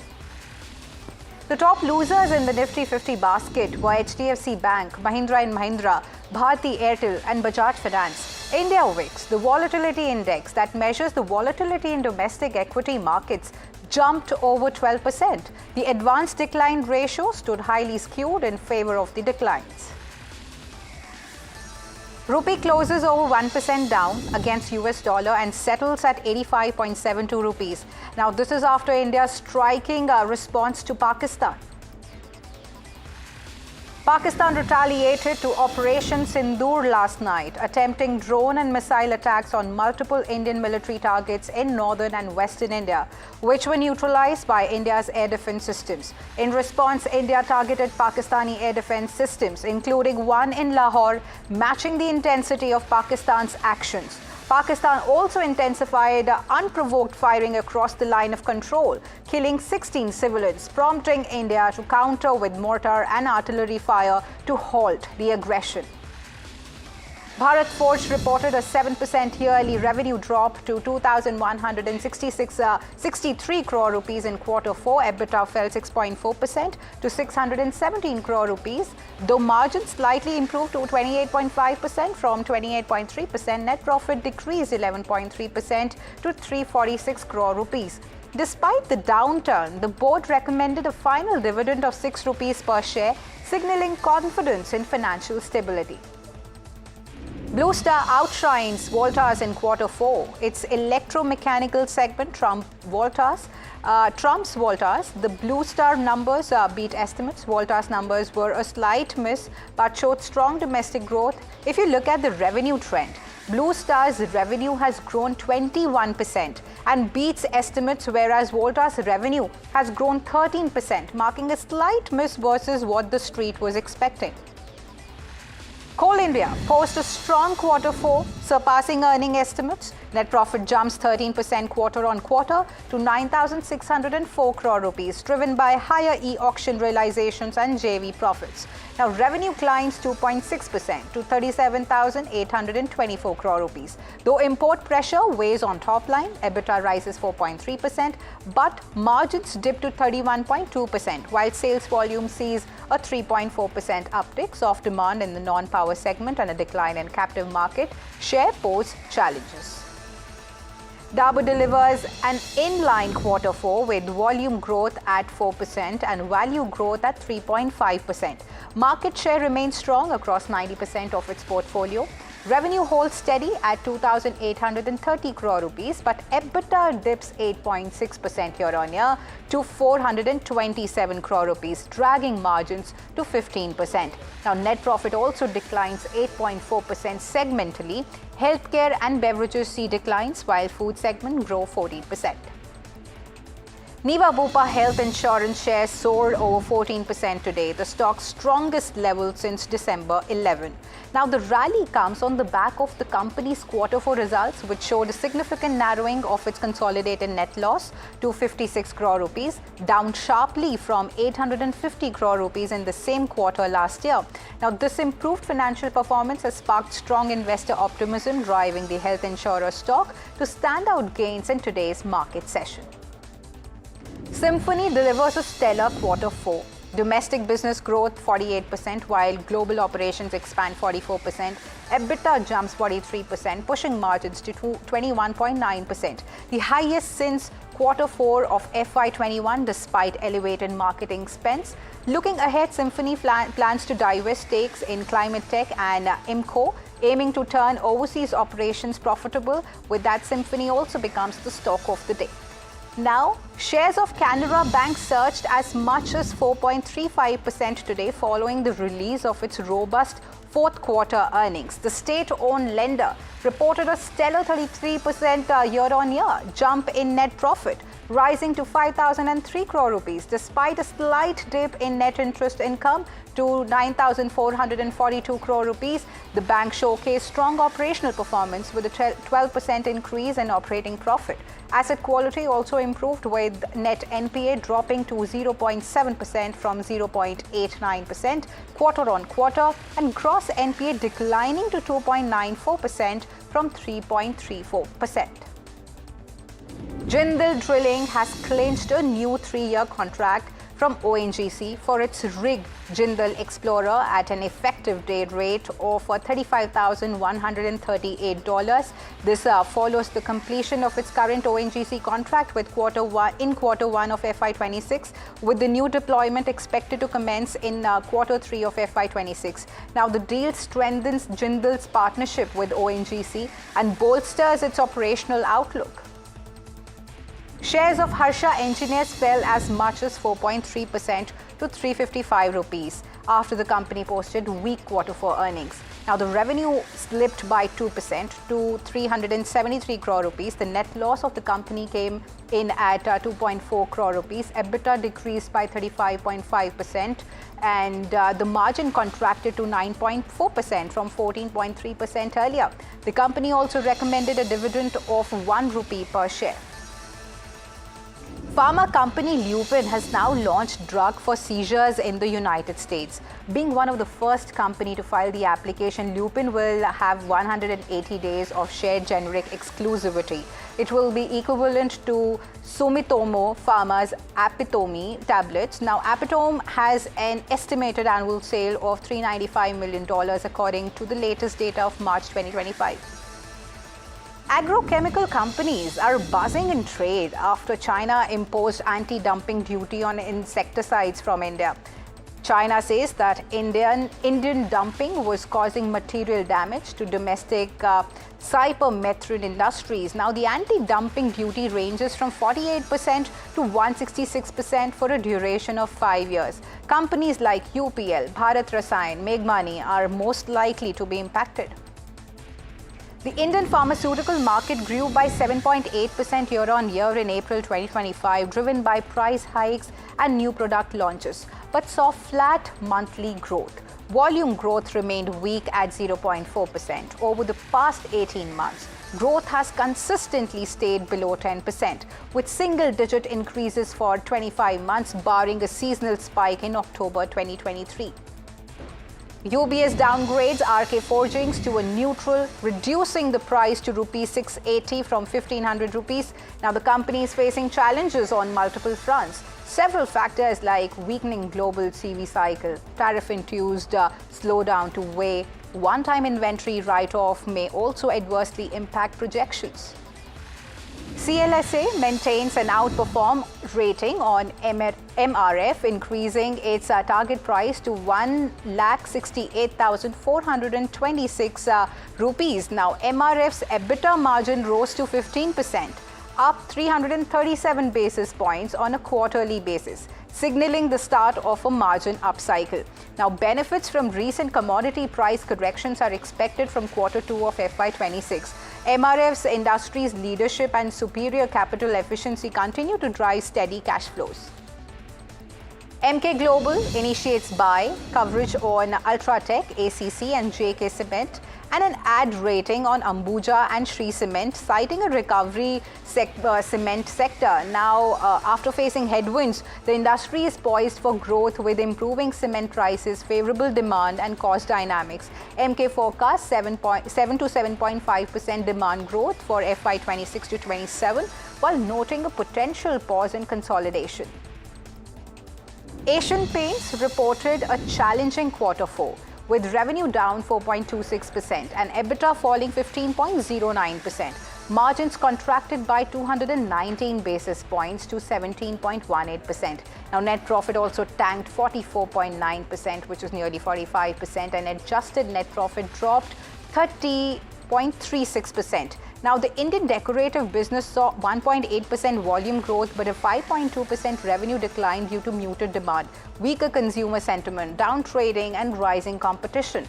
Industrial business grew 6.1%, driven by general industrial and auto segments, but home decor categories struggled amid pressure on household disposable incomes. L&T is all set to post its Q4 earnings, revenue and margin to increase more than 13%. Net profit expected to rise 3.3%, margins to remain flat. Brokerages expect order inflows of more than 1 lakh rupees this quarter. Now, L&T may also increase revenue guidance for FY25. Titan's Q4 is projected to see revenue growth of 9.6% to 13,693 crore rupees, driven by rising gold prices. EBITDA is expected to increase 13.7%, and net profit may rise 9.8%. However, margins are likely to face pressure, dropping to 9.9% from 10.6%, reflecting challenges in maintaining profitability amid cost dynamics. The Competition Commission of India tightens its grip over e-commerce and quick commerce platforms. This is being done by introducing stricter rules against predatory pricing and zero pricing tactics used by major players like Amazon, Flipkart, Zepto and Blinkit. Nielsen reports that rural FMCG demand in India grew 8.4% in Q4, outpacing urban growth of 2.6% for the fifth straight quarter. Overall, the consumer goods sector grew 11% in the March quarter, with rural areas growing 4 times faster than urban. Easing inflation has helped smaller players outperform larger ones. E-commerce sales surged nearly 40% in cities. Food growth slowed to 4.9%, hit by higher staple price like edible oils, while home and personal care demand rose in rural areas but weakened in urban markets. In Haryana, Uno Minda has announced plans to establish a manufacturing facility for two-wheeler alloy wheels in Haryana. Now, this facility will involve an investment of 200 crore rupees and will have an installed production capacity of 1.5 million alloy wheels per year, the company said in an exchange filing. S&P Global Ratings has warned that the outbreak of hostilities between India and Pakistan has heightened regional credit risk, particularly for the two countries involved. While no immediate rating actions have been taken, the situation introduces material uncertainty that could weigh on sovereign credit profiles if tensions persist. Tesla's India country head Prashant Menon has resigned just as the electric car maker firms up its plan to enter the country with its first retail outlet in Mumbai and Delhi, according to people familiar with the matter. Now, Menon, who has worked at the Elon Musk-led EV maker for nearly 9 years, is exiting after the leading India operations as chairman of board of Tesla India for over 4 years. Now, the people said, asking not to be identified as the information is private. News agency Reuters had reported that the National Stock Exchange sought government intervention for its initial public offering, but NSE has firmly denied the claim, stating that it had no correspondence with the Government of India regarding its IPO in the last 30 months. Taking a step towards granting approval to Starlink, the centre has issued a letter of intent to the Elon Musk-owned satellite internet service provider, according to a report by news agency PTI. Now, Starlink, developed by SpaceX, provides high-speed, low-latency broadband internet worldwide using satellite technology. Sources told PTI that the Department of Telecom has issued a letter of intent to Starlink. Similar letters had earlier been issued to Eutelsat, OneWeb and Geosatellite Communications. The all-party meeting chaired by Defence Minister Rajnath Singh, where he briefed the opposition leaders about the Operation Sindoor. The CCS committee was also present in the meeting, and it went on for 90 minutes. Parliamentary Affairs Minister Kiren Rijiju said that it is a win for India, as all parties have supported the government over Operation Sindoor. PM today chaired a high-level meeting with secretaries of various ministries and departments of the Government of India to review national preparedness and inter-ministerial coordination in light of recent developments concerning national security. PM stressed the need for seamless coordination among ministries and agencies to uphold operational continuity and institutional resilience. 6, including a pilot, died in a helicopter crash near Uttarakhand's Uttarkashi. 7 people were on board the helicopter, of which 6 are reportedly dead and 1 is injured. Of the 6 people who lost their lives in a helicopter crash, 5 were female tourists. Air India and Air India Express have offered free rescheduling of tickets or full refunds on cancellations for armed forces personnel who have bookings with the airlines. The announcement came against the backdrop of India's armed forces destroying 9 terrorist infrastructures. The IMD forecast a fresh heat wave in East India starting Saturday, very heavy rainfall in Assam and Meghalaya on Sunday and Monday. Now, dust storms in parts of West Rajasthan on Friday and Saturday, and isolated heavy rain in sub-Himalayan West Bengal and Sikkim on Sunday and Monday. Jerome Powell, in the press conference following the announcement on keeping rates unchanged, said that his gut tells him that the economic uncertainty remains elevated, adding that the downside risks have increased. He also said that risk of unemployment and higher inflation has also risen, but he suggests that the right thing is to wait.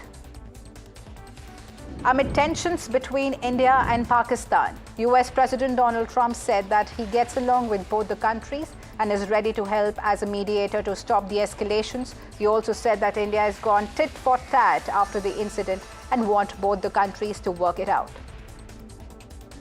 As OpenAI backtracked on major restructuring plans this week, the company has reportedly told its investors that it will share a smaller percentage of its revenue with Microsoft. OpenAI said that the fraction of revenue shared with Microsoft will be cut by at least half by 2030, according to a report. Now, according to the current deal, OpenAI is reportedly supposed to share 20% of its revenue with Microsoft. However, as per the report, OpenAI apparently told some investors that it will only share 10% of its revenue with Microsoft and other commercial partners by 2030. The ChatGPT maker reportedly said that Microsoft will want access to OpenAI's technology even after 2030. Instacart CEO Fidji Simo is joining OpenAI as CEO of applications. Now, Simo, already a board member at OpenAI, will transition out of Instacart over the next few months and join the AI company full-time later this year. OpenAI CEO Sam Altman said that he would continue in his role overseeing verticals like research, compute and applications. Simo will directly report to Altman. North Korea has fired an unidentified ballistic missile off its east coast, South Korea's military said. Now, the military had no further details. In March, North Korea fired multiple ballistic missiles while blaming the South Korean and US militaries for launching drills that Pyongyang called a dangerous, provocative act. Both the spots for UEFA finals are booked after the PSG won the game against Arsenal. PSG reached the finals of Elite Tournament for the second time in 5 years. They will take on Inter Milan on May 31 after Inter Milan defeated Barcelona by 7-6 on aggregate in one of the greatest semi-finals in the competition's history. After yesterday's win against Kolkata Knight Riders, CSK broke an unwanted record after 6 years. Now, this was the first time since 2019 that Dhoni's CSK successfully chased a target of 180 or more runs in IPL. They've lost 12 consecutive matches while chasing totals like this. Definitely not a record any team wants to hold. Rohit Sharma announces retirement from Test cricket with immediate effect. The 38-year-old has been one of India's most prolific Test batters in the later half of his career, amassing above 4,000 runs in 67 matches with 12 centuries and 18 half centuries. Well, viewers, with that, it's a wrap on Market Express, but stay tuned to NDTV Profit as there's more lined up ahead.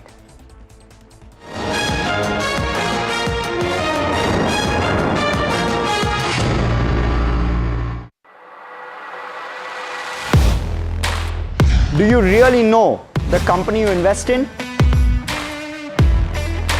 What is the real picture behind presentations and claims? Is the outlook as rosy as the company claims? Know Your Company, powered by NDTV Profit Research, shines a light on the biggest stock market movers.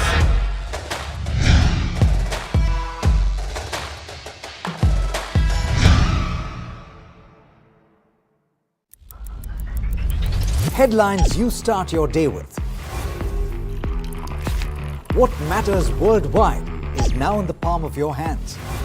Get ready to seize the day and maximize your financial potential. Stay ahead of the curve with all you need to know on NDTV Profit.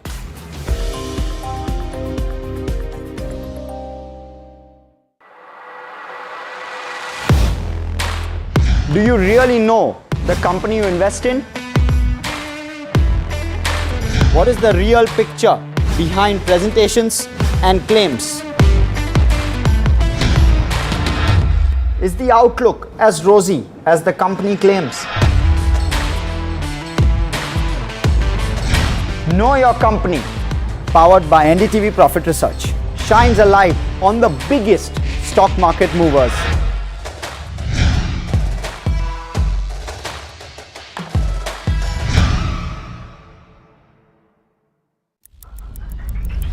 Headlines you start your day with.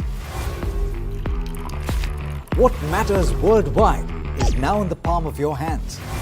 Get ready to seize the day and maximize your financial potential. Stay ahead of the curve with all you need to know on NDTV Profit.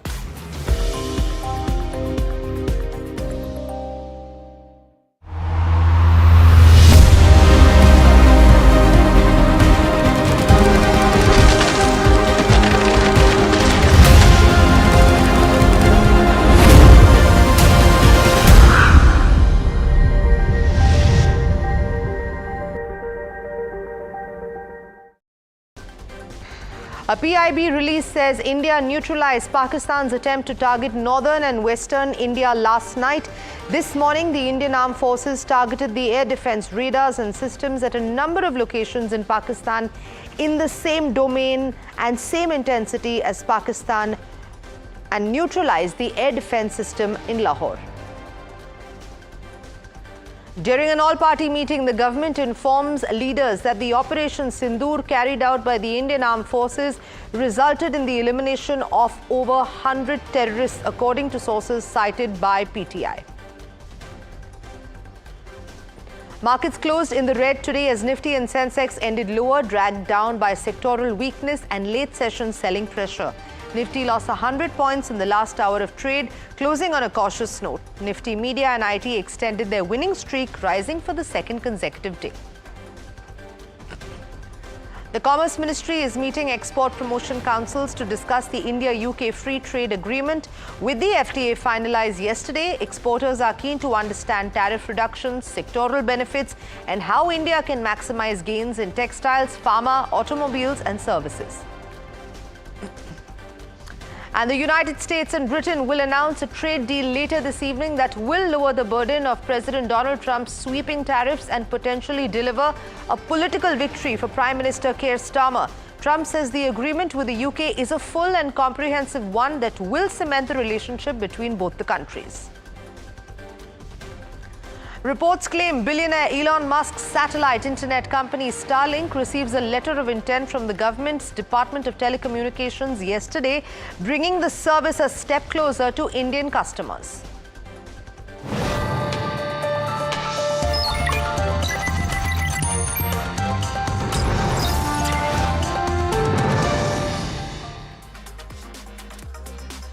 Good evening, you're watching Profit 360 on NDTV Profit and I'm Sanjana. Along the next half an hour, we're going to bring you the latest on markets as well as national and international news. So it's been our top focus all of this week. On May 7th, 2025, India conducted Operation Sindoor, a focused and non-escalatory response targeting terror camps in Pakistan without hitting military establishments, as stated during a press briefing. Now, Pakistan retaliated last night, attempting drone and missile attacks on multiple Indian military targets in northern and western India, which were neutralized by India's air defense systems. In response, India targeted Pakistani air defense systems, including one in Lahore, matching the intensity of Pakistan's actions. Now, Pakistan also intensified unprovoked firing across the LOC, killing 16 civilians, prompting India to counter with mortar and artillery fire to halt the aggression. India's armed forces reaffirmed their commitment to non-escalation, contingent on Pakistan's military respecting this stance.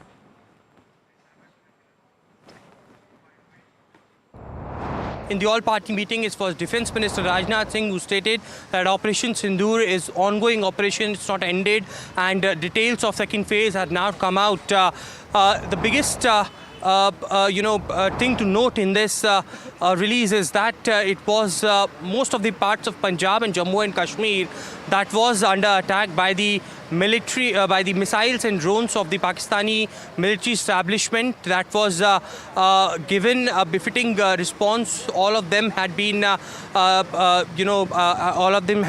demolished, and it was India in retaliation, completely destroyed the air defense system and radars of Pakistan in Karachi and Lahore. The drones were activated. It was, these cities that was under attack as far as the Ministry of Defence is concerned. Clearly, cities of Amritsar, Bhatinda, and other key areas of the Western Air Command were clearly under attack. Right, we'll try and get more inputs from my colleague Aishwarya, who has been tracking the latest. Meanwhile, the centre called for an all-party meeting today in the national capital, where the government briefed the opposition and other leaders on Operation Sindoor. Sources, in fact, telling news agency PTI that the government, mainly the Ministry of Defence, said that 100 terrorists across those 9 locations were eliminated. Let me quickly bring in my colleague Vasudha from NDTV to bring us the latest on what took place in the all-party meeting. This meeting went on for 90 minutes and the opposition spoke in one voice, aligned with the government, lauding the armed forces and making it clear that this is not the time for questions. Now, this was very different from the all-party meeting that was held immediately after the Pahalgam terror attack, in which we saw 26 innocent lives getting lost. In fact, in today's meeting, what I understand from my sources is that while the government was very keen in explaining why these attacks were important and the outline of how these precision strikes took place, the opposition also asked a few questions, but did not really push the government on, divulging a lot of details, because many of these are extremely confidential. The opposition is also, I understand, in a position right now of caution, and it does not want to be seen as questioning the armed forces. It also is a difficult time for the country, so it wants to stand completely aligned with the government, especially because our armed forces have taken up this effort, have gone and hit 9 very important terror bases in Pakistan, and and there is a outpouring of diplomatic support from across the world. What I understand is the important takeaway is some of the MPs did ask about the follow-up of diplomatic offensive that India has taken against Pakistan. What is the follow-up of the IWT, or for that matter,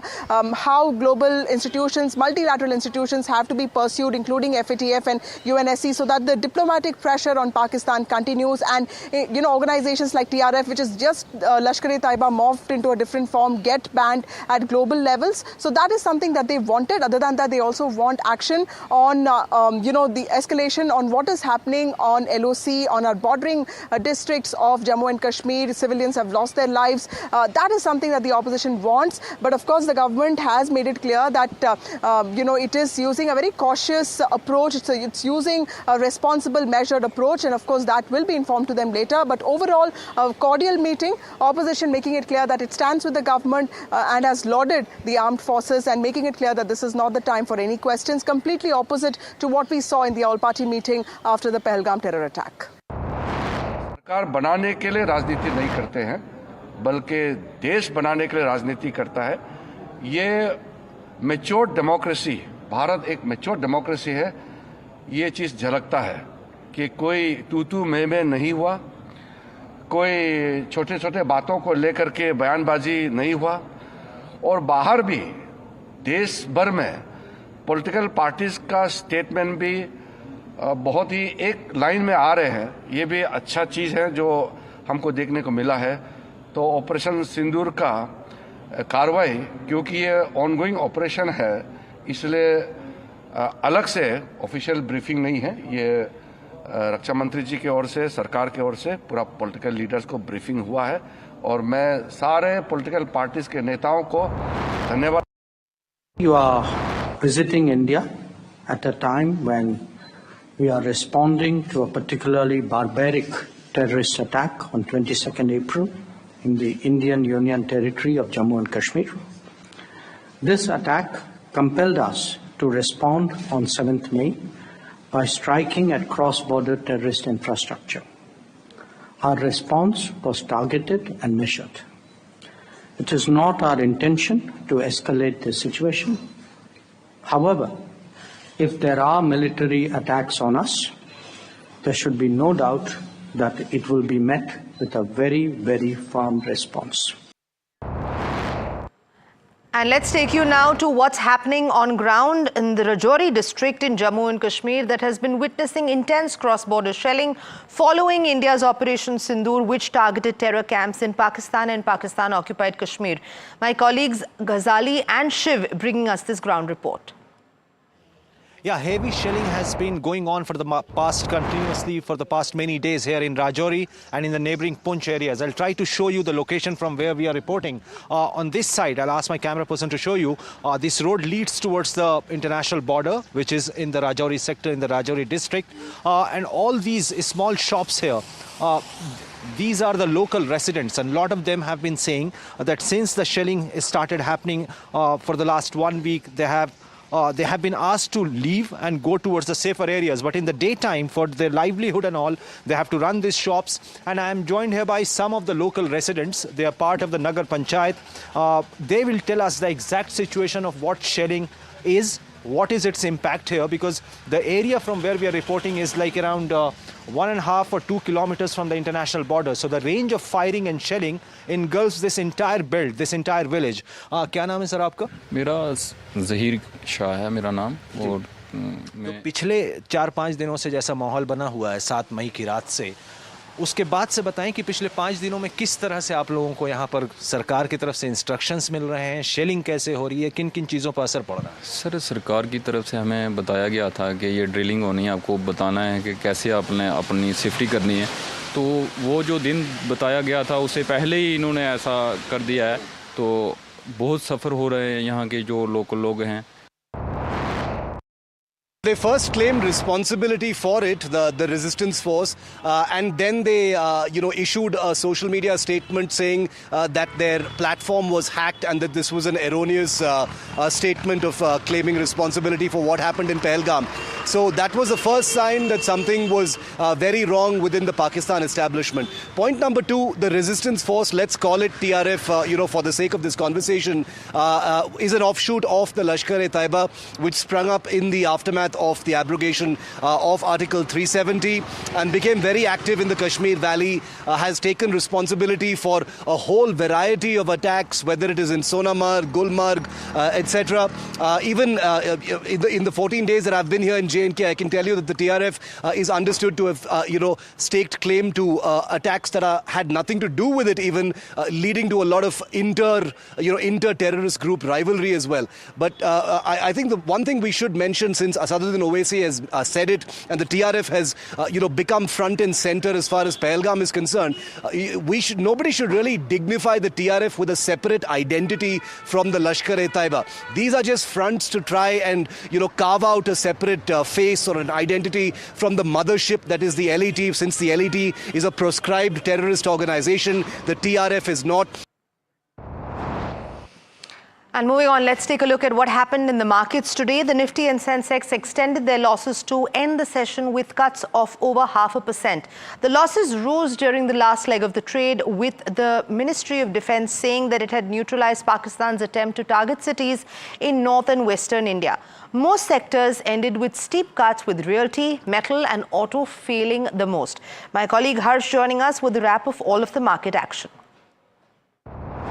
Let's talk about how markets did. We saw a day where we were doing decently okay where markets were concerned. We were largely flat, but we've closed 1% lower on the back of all the news coming in of the conflict or an escalation of the conflict between India and Pakistan. We've seen markets take this not with a knee jerk, but surely there's some amount of tepidness which has crept in towards the last hour or so of trade with regard to how markets have responded. Even in terms of the broader markets, the Nifty mid cap was down 2% at close, Nifty small cap down 1.5% at close. Now there were of course some specific pockets which did okay, especially on the back of earnings mostly. But outside of that, the IT index was also decently well off. Where the breadth of the market was concerned, it was a largely volatile day where the breadth is concerned. We started off with the breadth being well with the positives, where we had positives outstrip negatives by nearly 3:1. But that very quickly reversed in the afternoon, and thereafter we've closed 3:1 with the bears in control, at least within the Nifty or the NSE universe. That's how it played out. Within the BSE 500 as well, just a few stocks which were doing well, largely one on the back of the India-UK FTA, maybe some bit of positive rub-off even today, but outside of that, numbers was what really kept some of those stocks up. A lot of the stocks slipped in trade, and we saw plenty of pressure in broader markets, more than even on the index itself. Even the index, there was some bit of pressure where the breadth was largely in favor of the reds. And despite heightened geopolitical uncertainty, financial markets continue to display remarkable resilience. According to Ashish Somaya of White Oak Capital, this stability is largely driven by external macroeconomic factors, particularly the anticipation of rate cuts by central banks. We saw 21,700, we saw a lot of nervousness, and from there we are, significantly up from the lower levels. And I would credit this resilience with, currency appreciation. And, typically currency appreciation is always accompanied by more confidence by the foreign investors, because they always prefer to invest when the currency shows some strength, right? So currency uptrend, interest rates, because obviously when the currency stabilizes, it strengthens RBI's ability to support our economic growth and credit creation and lower rates, liquidity, all of that. So I think the external macro is what might have given, and plus, see, look, a big part, like some 7-8 lakh crores of our industry is hybrid funds. And when yields go down, hybrid funds automatically tend to allocate more money to equities. And I think there is, so the buoyancy in the market is purely because of, my sense, external macro, which is improving local conditions. Meanwhile, Commerce Minister Piyush Goyal is currently meeting with Indian exporters to discuss the recently finalized India-UK Free Trade Agreement. The discussions focus on market access, improvements, tariff reductions and sectoral opportunities following the agreement's formalization yesterday.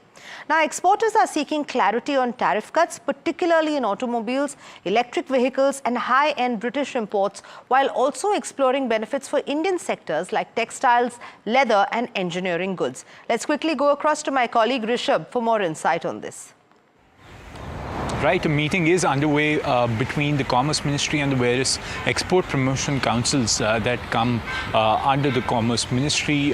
What is expected from this one today, though a monthly meeting with export promotion councils is sort of becoming the norm.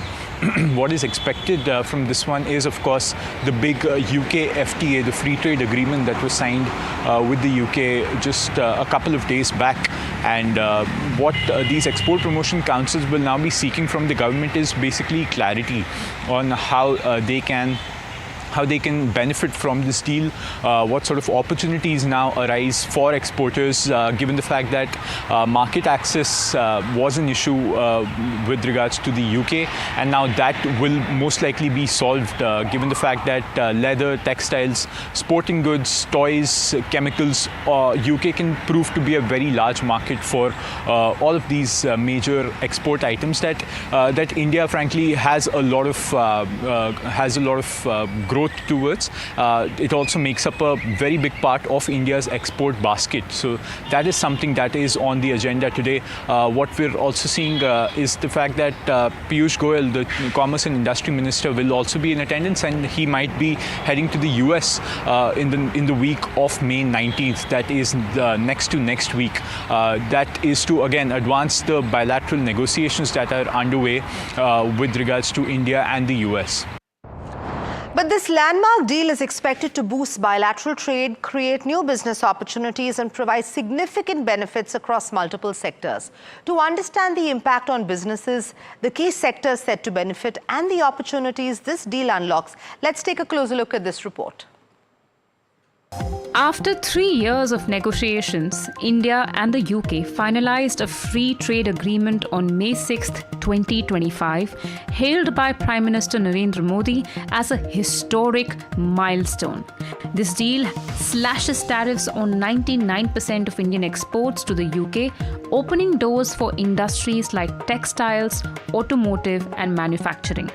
This will be the gold standard for our future engagements. So clearly a template being set in the form of this UK FTA, a template being set for US, for EU, for EFTA, and for the numerous other free trade agreements that India is currently negotiating. The agreement, valued at boosting bilateral trade by £25.5 billion by 2040, offers India duty-free access to UK markets for key sectors.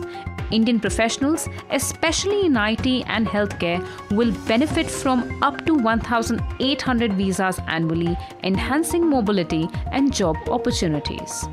For India, the FTA is a game changer. Textile exports previously facing up to 10% tariffs will now compete on a level playing field, potentially creating thousands of jobs. Cheaper UK imports like whiskey and cars could lower consumer prices. The deal also includes a double contribution convention exempting Indian workers in the UK from social security contributions for 3 years, a major win for India's service sector. Now, in terms of what will India get, one is tariff-free access. Labor and tech incentive sectors also benefit the most, and it also gives a boost to exports across key sectors. Now, if you had to just look at how India and UK's import-export data pans up in terms of India's share in UK's imports in FY24, at the top of the list you had hides and skins 7%, textile and clothing at 6.6%, footwear stood at 4.2%, metals at 3.4%. You had fruit and nuts that came in at 2.9%. Other mentions are also chemicals, minerals, machinery and electronics, as well as fuels. One of the key beneficiaries of the India-UK FTA will actually be the auto sector, because the auto tariffs actually been slashed to 10% from over 100%, but with a certain amount of quota. Areas like textiles, pharmaceuticals, IT, etc. These are major areas where I think India will benefit, both in India and also in the UK. With negotiations now complete, India looks to leverage this deal to strengthen its position as a global economic powerhouse. And we can expect another big announcement coming from the UK again, but also the US this evening, with Donald Trump posting again on Truth Social and saying the agreement with the United Kingdom is a full and comprehensive one that will cement the relationship between the United States and the United Kingdom for many years to come. Now, remember, UK Prime Minister Keir Starmer had also teased the deal this morning, saying that talks with the US have been ongoing.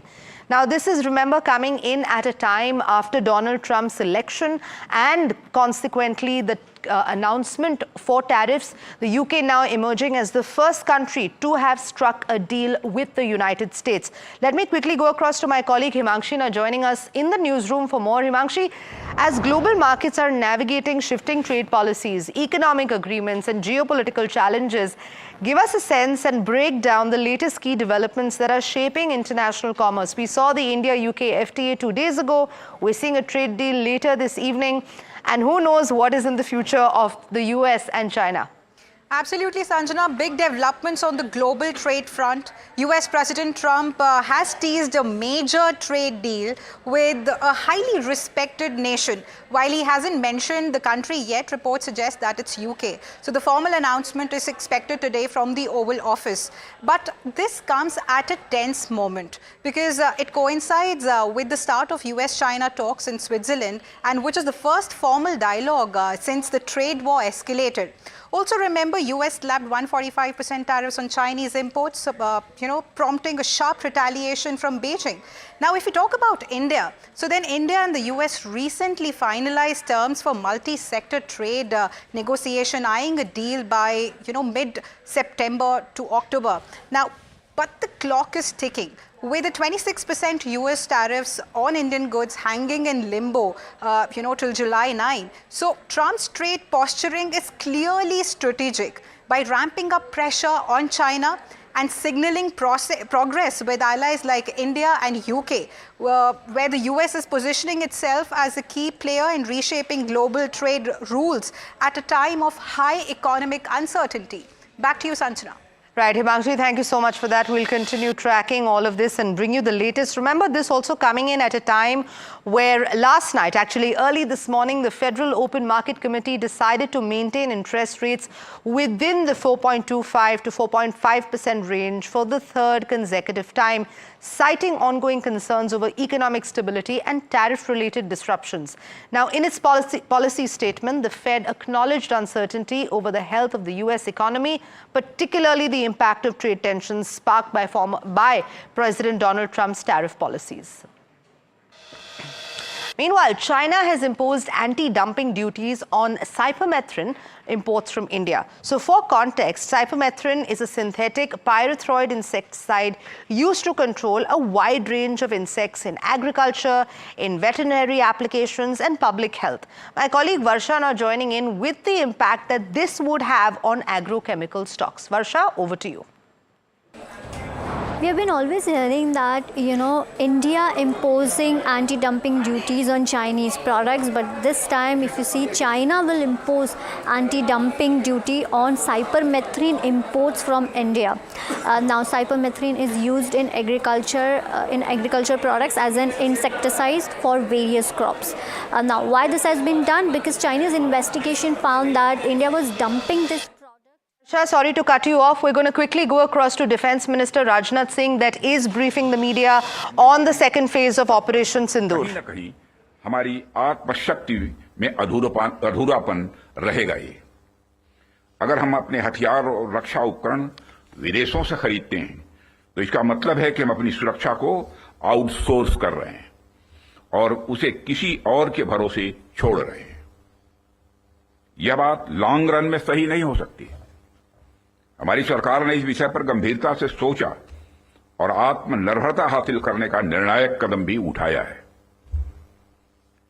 आप सब तो जानते ही हैं कि देश में पहले से ही ऑर्डिनेंस फैक्ट्रीज का एक इंडिजिनस सिस्टम रहा है और इन फैक्ट्रीज ने एक समय पर बेहतरीन काम किया और देश की सुरक्षा जरूरतों को पूरा करने में बहुत ही अहम भूमिका निभाई भी है। इनके अलावा हमारे पास डिफेंस पीएसयूज का भी एक मजबूत इकोसिस्टम पहले से ही है।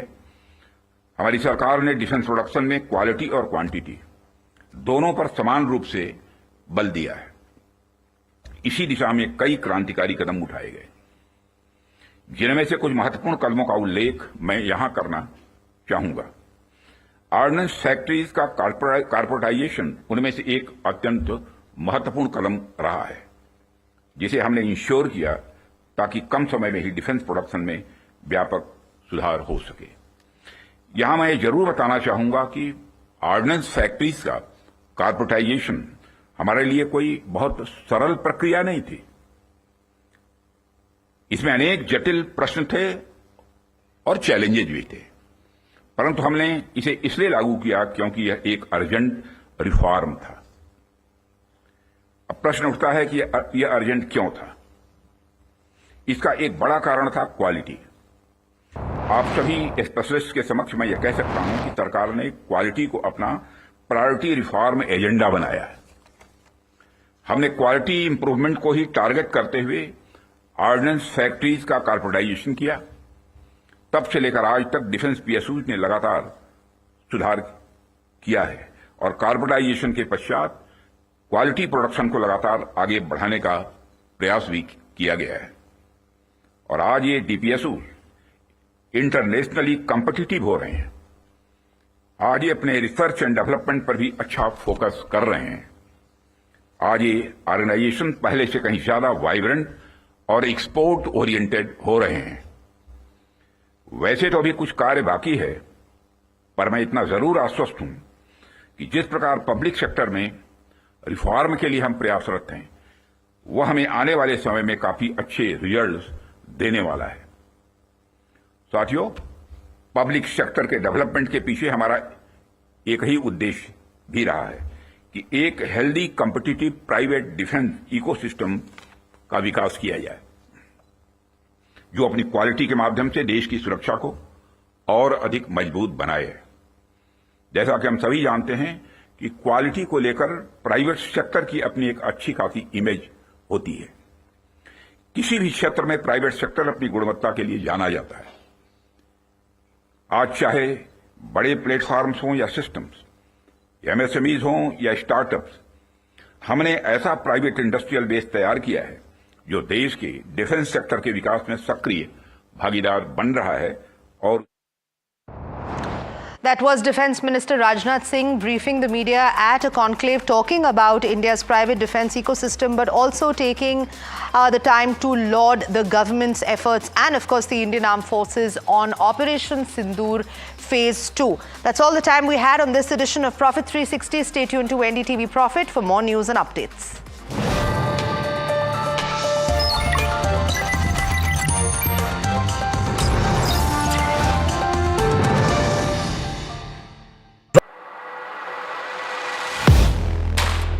Do you really know the company you invest in?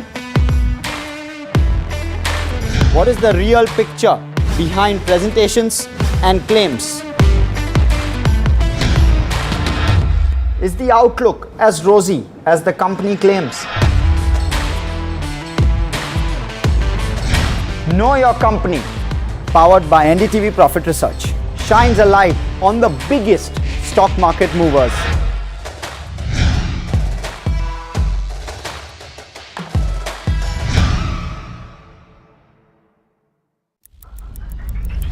Headlines you start your day with.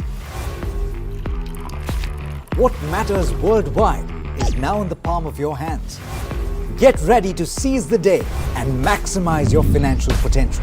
Stay ahead of the curve with all you need to know on NDTV Profit.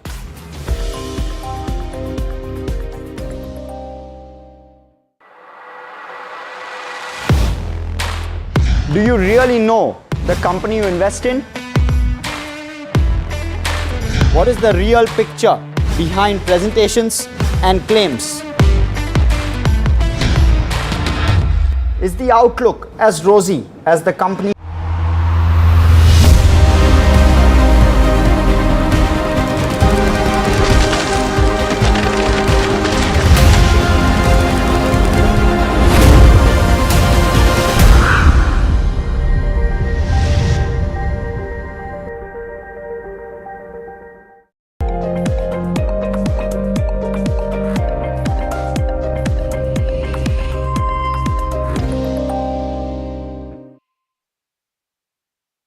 Thanks for tuning in to Talking Point Unfiltered, where we try to have long conversations, slow conversations about meaningful topics which are impacting either the investing world or the corporate world. In today's show or today's episode, Hiren Ved of Alchemy is our guest. Hiren, so good having you. Thanks for taking the time out. Thanks, Neeraj. Thanks for inviting me. Always a pleasure.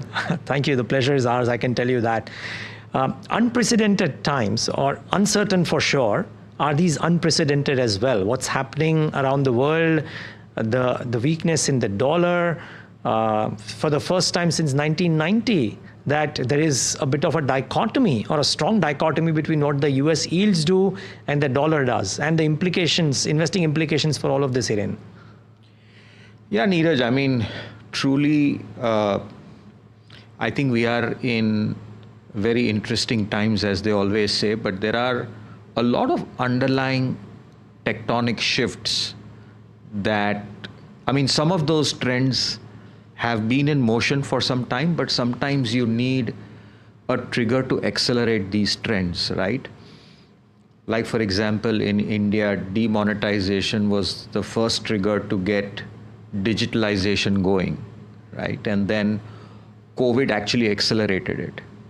And I think if you look at the global stage, the Russia-Ukraine war, COVID, and now the latest is the Trump trade and tariff policies, is significantly creating a trigger for some long-term tectonic shifts globally, right?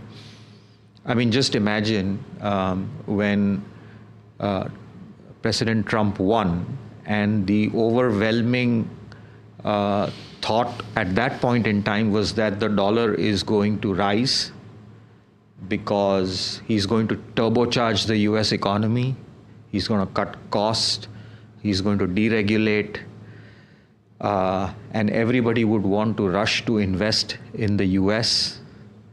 And look what we are seeing right now. Yeah. Is that there is massive uncertainty in global financial markets because of the tariff policy. The dollars got knocked off like I haven't seen in the last few years. Exactly. Gold is at an all-time high, ripping. Confidence, I'm sure, in US businesses is shaky, because how can you plan anything in this kind of an environment? We're talking about a potential recession in the US hitting. China isn't blinking in the trade war. So I think it's very interesting times that we are seeing. And I think sitting here today, it may be very difficult for us to fully grasp what this could entail over a long period of time. But surely this will have some implications from a macro perspective. Maybe this could mean threats to certain industries. Maybe this could mean massive opportunities, because big change always brings in its wake, big opportunities and some threats which are lurking, which you don't know, which probably play out over a period of time, right? So it's indeed very interesting times to be an investor in these times, for sure. Yeah, but some of the trends are stuff that we haven't seen, Hiren. So what are the investing implications of the same? Like, we haven't seen Europe trying to reflate for such a long time. We haven't seen the dollar weaken the way it has in a really, really long time. What are the investing implications for an emerging market investor in India, or an emerging market investor wherever, but also in India, or for a fund manager like you, who's investing large sums of money and global money at that, sitting in India and Indian businesses? So we hope, for the longest time, EM investors were waiting for a crack in the dominance of the US stock markets and the dollar, right? Because both are very important if you want to shift capital out of the US. The US is the magnet of capital around the world. As they say, it has a dominant share of the global market cap. The 7 mega caps have a dominant share of that market. And US is the reserve currency of the world, right? And therefore, I think that post-GFC, if you look at it very objectively, there was no case for investing in emerging markets, because on a dollar-adjusted basis, EMs really didn't deliver any great, fantastic returns versus the US S&P. Now, you could argue that probably India came the closest, to delivering probably similar to slightly superior returns than the S&P 500 in dollar terms, which is in itself a great thing. Of course. But, that's all great consolation for people like us sitting in India. But I think the big, as I said, if US investors think that the dollar is likely to remain weaker for a longish period of time because of this tectonic shift in the trade policies, and that President Trump wants a cheaper dollar so that they can, they can reorient the economy, then I think one of the implications could be that some of the EMs could get more money, right now, because at the first instance, you don't know where this should go. Unfortunately, it's not even going into treasuries because the yields are spiking. Ideally, if the money went into treasuries, the yields should be falling. Yes. And maybe eventually they will. But it's landing up in things like gold and crypto, right? And I hope that eventually it will get into some emerging markets. I'm sure I want to be hopeful that India will find its fair share of capital coming back. Hopeful or sure? Both. Both. Hopeful in the near term, sure in the medium to longer term. Because I think you still have a large economy, which will still grow at 6-7% in real terms and 10-11% in nominal terms. 1.4 billion people, knocking at the doors of $3,000 per capita. Not a bad place to be in, I would guess. Not a bad place to be in. In fact, that would be my question, right? For past returns would seem that China hasn't necessarily been the best investment destination. Yeah. Can it change because they have some serious tech advantages right now? and natural resource advantages, so on and so forth. But even if that were to be the case, some other large markets like India would definitely be there because there is stability, low beta, large market, all of that India provides, right? So suffice to say, and we always try to gauge these things by saying India versus China. It's not really India versus China. It could be India and China. It could be more of India or it could be more of China, but it could certainly be India and China both. I think, China is also going to be a large domestic economy. It's not it's the second largest economy in the world. You can't ignore, right? And obviously, you rightly mentioned that they have clearly shown that, they can double down on their technological prowess. And the more you deny them high tech, the more is the incentive for them to build something with a vengeance, right? So I don't think you can ignore China. Maybe US capital may not go into China for some time given the hostility. But I guess it's a country that you can't ignore. But let's talk, I think from an India perspective. Just before you do that, sorry, and we will talk to the India thing in just a moment, but just a word out here, Hiren. A lot is being made, or a lot of fear about that the first mover on technology, whether it's US or China, right, will get all the spoils. So much chatter in normal conversations, WhatsApp groups about how India is not doing this, ye nahi hai, DeepSeek China mein hai, otherwise it's in the US, natural resources nahi hai. Is it that material over the long term to be the first mover on technology? It may be material, but could eventually technology become a commodity, and therefore multiple companies and multiple economies might benefit out of it? Would that also be a possibility? If you look at it, every technology eventually has become a commodity, right? Because unless technology permeates into everyday business and helps in productivity, cost cutting, or improving returns, it is not an end in itself, right? What do you do with the technology? You have to use it and make it useful for people, right?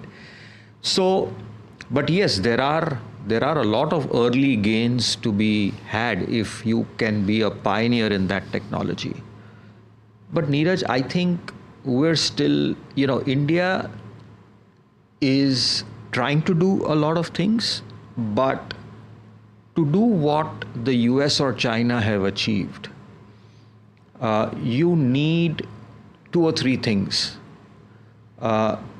You need focus, you need a lot of capital, and when I say capital, it could be private capital, and it could also be state support, right? I don't think any of what China has achieved, or for that matter, even some of the bleeding edge technology that the US has achieved, could have been achieved unless there was a collaboration between, let's say, research institutions in the universities and the labs and the private sector collaborating with each other. So you have to build that ecosystem. So I think the reason why you got the most innovative companies out of the US is because you had risk capital available in the valley. You had great entrepreneurs which were willing to take risk on new tech, and you had an ecosystem where R&D was, there's a lot of research that happens between academia and government-funded institutions and the corporate sector.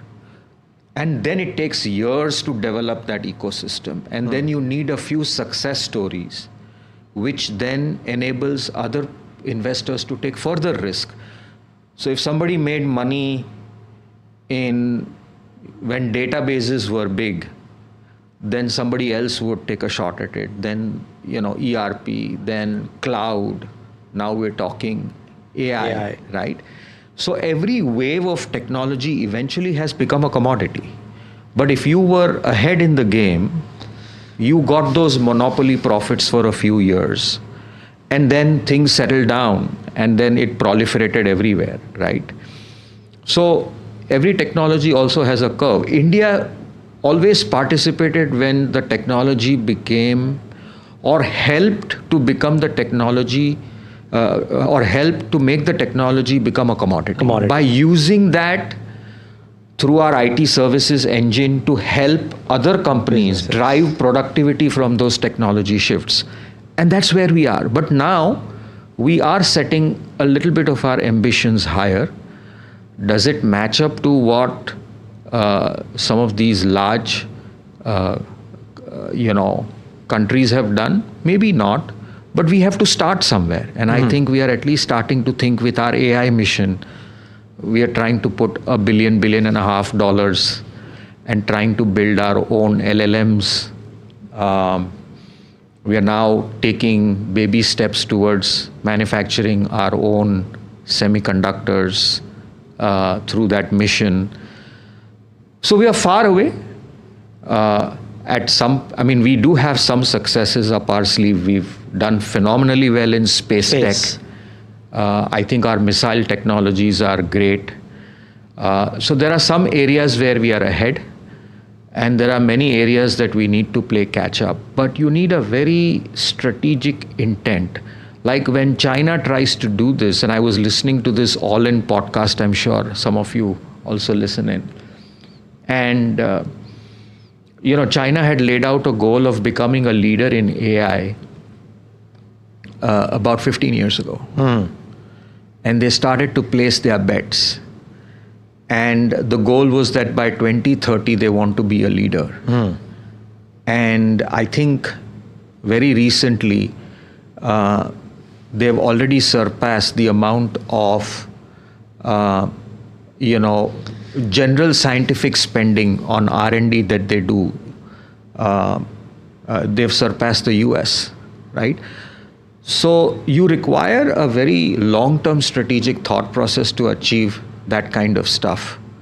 I guess we are a little bit far away from that. I think we are capable, but we just need to put all these elements in place. Okay, so then let me bring it back to the point that you are saying, that let's think of it from a perspective of somebody who's sitting in India, investing into Indian companies. How does he make sense of all that's happening and decide the investing implications here on? So, I think if you look at, sitting in India, probably it's difficult to take a bet on leading edge technologies, right? So probably you have to go and participate in investment opportunities either in the Valley or in China or Israel or wherever these cutting edge technologies are being made. And, some very evolved family offices today have the ability to export capital and invest there. But for people like us, I think one way to do that is more like a picks and shovels approach, right? So let's take the example of AI. And I don't think sitting here we can invest in an open AI fundraising, or, you will not have access to any of those opportunities. And that's a very different game that people play. But you could invest in a company that builds data centers, for example, because if AI is going to proliferate in government, in business, then people will have to set up the physical infrastructure to build AI. So you could invest potentially in a company. We've done that in one of our AIFs where we do invest in some private investments, right? We've been early there. Or you could invest in maybe a software company which is using AI. And AI opens up an opportunity where they can help to build or architect solutions for, let's say, the top Fortune 1000 companies. Or, for example, we've invested in a listed, again, I won't take a name, but a data analytics company, which actually comes first in line, because if you want to use AI meaningfully in your organization, you first have to get your data in place, because what will you train the AI model on? You have to train the model on some data. Right. And you don't want your data, that's your proprietary data, then you need somebody to actually help you with setting your data sets right, making it meaningful, on which you will run an AI model, and then you would say, okay, this is how I will benefit because of AI in my organization. So that's a picks and shovels approach. That's one way to do that. The second is you keep your eyes and ears open, because there will be companies who will start to think and architect how to use AI in their own business to make themselves competitive. I mean, very recently, it's now public knowledge that, I think late last year, the Bajaj Group made a presentation and they showcased how Bajaj Finance is trying to use AI in many of their processes, with the end goal that they should be able to bring down their cost to income ratio substantially, right? That can give them a big competitive advantage. Or for that matter, let's say a Zomato can use AI in its processes, or some other company can use AI in its processes and substantially drive productivity, which gives it an edge over some of their other competitors. And then you suddenly have this differentiation within the same sector where companies are improving their competitive advantage, and some who are not able to use that will lose their competitive advantage, and eventually they will lose value, right? So I think from our perspective, sitting here in India, it's either you try and identify what I call as the picks and shovels approach, what goes into building something that is growing very fast and is going to be all pervasive, or you see the net beneficiary of that technology being embedded into your business, which gives you some edge over your competitor, right? And that helps you to enhance and create value. Very interesting. Can I also talk a bit about what have traditionally, as you said, been the enablers of technology for corporate India, and which is, or corporate India, not just corporate India, corporates around the world, which is IT services. And what happens to that business in light of this new world order wherein there is AI, there is a presumably weakening dollar, and maybe in the near term, slower growth, in the US at least? Yeah, I think, at the very first level, when we think of this, I think so there are 2-3 things, right? One is that, let's keep aside things like a slowdown in the US because of the uncertainties, because that's a cyclical thing. Fine. It's not the first time it has happened. US goes into a slowdown, tech spending goes down, order inflows get delayed, companies slow down, earnings get downgraded, blah, blah, blah. We've been there, right? That tape is played. I think what's more significant, what happens to the model of IT services companies in the wake of AI? Right. At the very least, one thing seems very clear, that the arithmetic relationship between revenue growth and people dies down completely, right? Which means that your model has changed. I think talking to at least what we've tried to do, talking to some of the people who we respect in this industry, to me, the model at the first instance will change from what they call the FTE model to a fixed price model. I want to achieve this objective. What would it cost to do this, right? And then it doesn't matter whether you use an AI tool instead of using 200 people to run the project, you do it with 20 people. You deliver value to the customer, and it may have no bearing on what resources you use, because today you could use a lot of automated technologies. You don't need coders to write code. The code will be written, but you need somebody to architect what kind of AI technology do you how will a bank use AI versus how does a retailer use AI versus how does a drug discovery company use AI in its process is different. So it doesn't take away the fact that you will need people with deep domain knowledge. It doesn't take away the fact that you will need people who can architect a solution. What changes is your relationship between revenue and costs and how you build the model, right?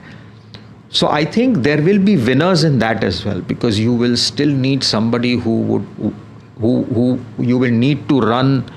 Because today when I talk to a lot of the software companies, IT services companies, they say that, yeah, we're getting a lot of small projects from our customers who are still experimenting and running, small models to figure out what can come out of this, right? Nobody is giving you a $5, $10, $15, $20 million AI project today. But everybody is doing smaller projects to figure out what they kind of pilots. Pilots, right? Now this could evolve into something big. And I think that, so one company, and I won't give a name, and they said that, look, I think we will be able to maintain our margins because we will be able to cut costs. We don't need so many people. But whether we will be able to grow our revenues, in the historical context in which we grew our revenues at a point in time, that we don't know, right? Okay. And something like when, my guess is, going by history, when something like this happens, you get a massive consolidation in the industry. So let's say you have 4 or 5 big players today.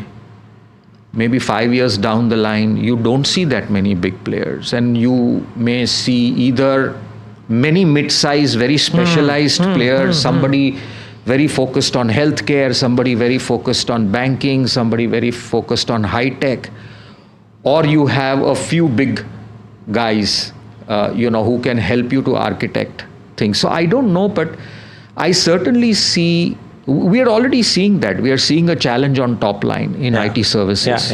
It's very difficult now for them to even grow in late single digits. Agreed. For FY26 for sure. Correct. So therefore, size may not be an advantage out here, right, Hiren? Traditionally, size has been an advantage. Here, maybe being nimble-footed might actually be an advantage. I agree. And,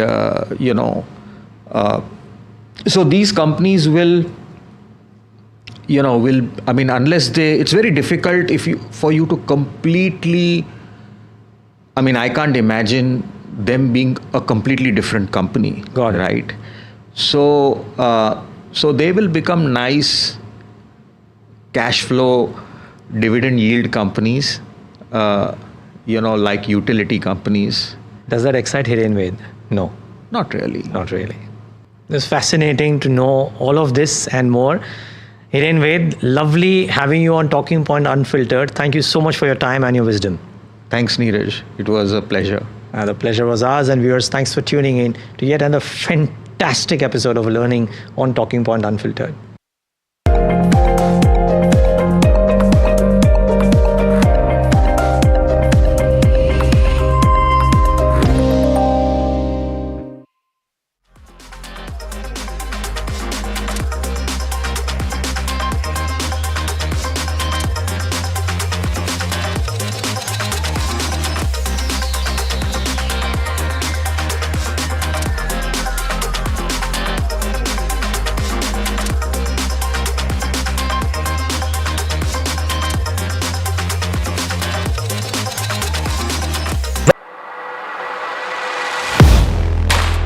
Do you really know the company you invest in? What is the real picture behind presentations and claims? Is the outlook as rosy as the company claims? Know Your Company, powered by NDTV Profit Research, shines a light on the biggest stock market movers.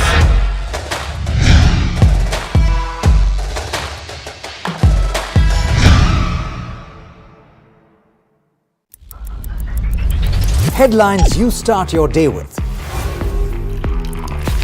What matters worldwide is now in the palm of your hands. Get ready to seize the day and maximize your financial potential. Stay ahead of the curve with all you need to know on NDTV Profit.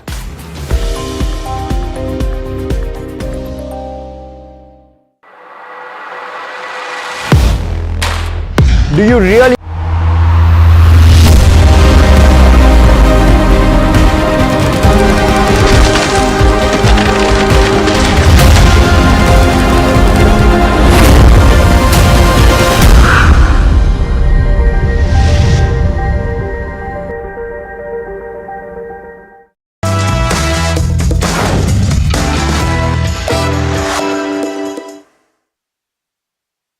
Hi, this is Your Money Matters on NDTV Profit and my name is Alex Matthew. This show gets you actionable insight on everything personal finance related. And on today's program, I'm bringing to you something that we started recently. It's called Know Your Fund Manager. The attempt and the desire from our end is to bring you a whole host of the fund managers that manage your money so that you can understand their philosophy and how they invest the money that you give them. On today's program, my guest is Amit Ganatra, who is Director and Head of Equities at Invesco. Amit, thanks so much for taking the time. You manage 6 funds, as I understand it, at Invesco. You're Head of Equities, and so you're driving the strategy when it comes to building of portfolios at Invesco. You've done particularly well over the last 1 year because things have started moving in your favor. We'll talk about some of those aspects. But at the start, let me understand from you, what is the philosophy that Invesco follows and how is your philosophy driving that portfolio building at Invesco? Yeah, first of all, thanks a lot for having me on the show.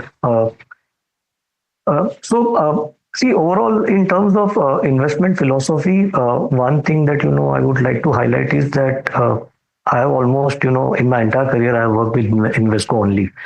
And so to that extent, Invesco's in-house investment philosophy has nothing but, it has become my own investment philosophy. And for us, the key investment philosophy that drives, outcomes for us is that, see, first of all, we believe that equity markets are not fully efficient. And if we want to, and so which means that there are always mispricing opportunities available. And if you want to, take advantage of those opportunities, then you need to have a disciplined in-house strong research. And in order to do research, you need to have some framework, which means that you need to have investment process.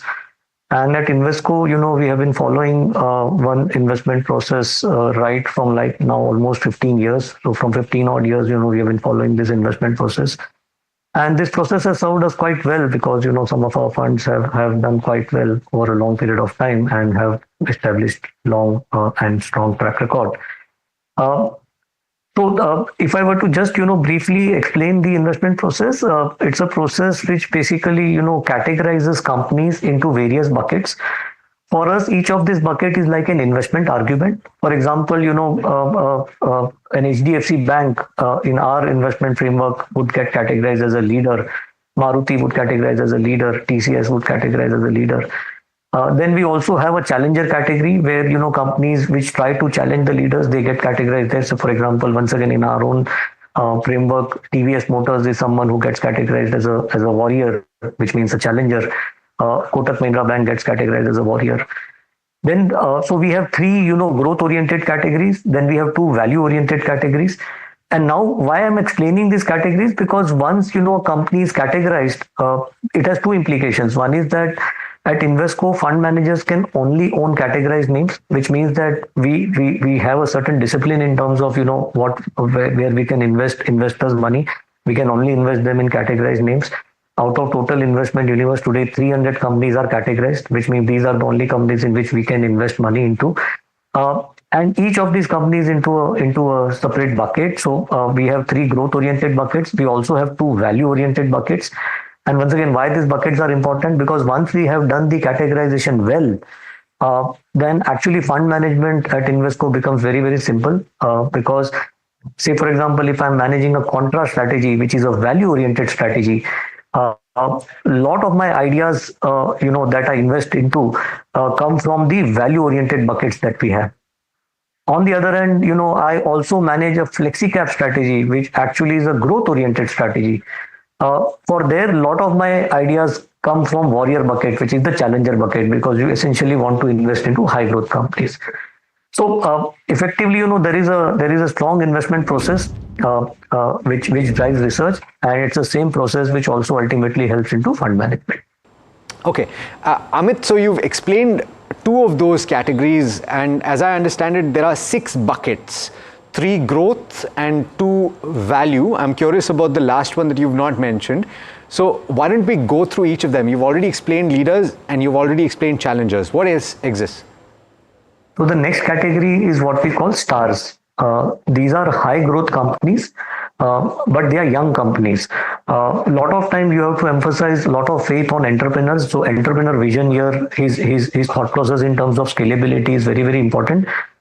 However, not every high growth company can get categorized as a star. See, one thing that we have to understand is that for all of these categories, while there are qualitative parameters, there are also quantitative parameters. So, for example, for a leader, it's not necessary that he has the highest market share and he can get categorized as a leader. Along with highest market share, a leader needs to have industry-leading profitability. And hence, not all large companies, do get categorized as leaders. Similarly, for a warrior, he might be a challenger. He might be growing faster than leaders. But during the phase of that he is a challenger, he needs to exhibit an improvement in return ratios. If there are no improvement in return ratios during that phase, then for us, he is not a challenger. He is not an appropriate challenger. Similarly, for a star, along with high growth, there needs to be an operating leverage, which means that the profit growth or an operating profit growth should be faster than top line growth. So here the example can be of a company like PB Fintech. So PB Fintech at our end is categorized as a star.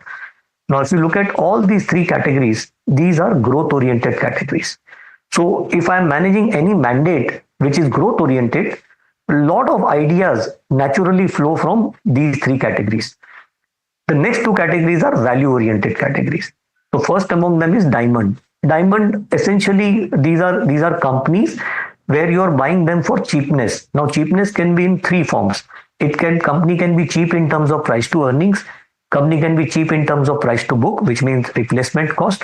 Or company can be cheap in terms of SOTP. See, a lot of conglomerates in India have multiple businesses. And sometimes, they trade below the intrinsic value when you do SOTP of these businesses. And those companies also get categorized as diamond. So essentially, diamond is a category where generally cheap companies get categorized. Then there is, 5th category, which is frog prince. This is nothing but a turnaround category. Many a times, companies which are leaders or warriors, they go through some sort of challenges. Sometimes the challenge can be on account of the challenges that the industry is facing. Sometimes the challenges can be on their own. Many a times there is a change of management. And the new management is, trying to generate some kind of turnaround. Here, the important thing is that there should be intrinsic strength in the business. And now there is a new management, or maybe the same management is trying to, bring about some kind of turnaround. So there has to be path to profit, and there has to be clear, visibility in terms of improvement in return ratios. If those criteria are met, then the company gets categorized as a turnaround. A lot of banks in India, specifically ICICI Bank or even Axis Bank, have been, have gone through this categorization in the past.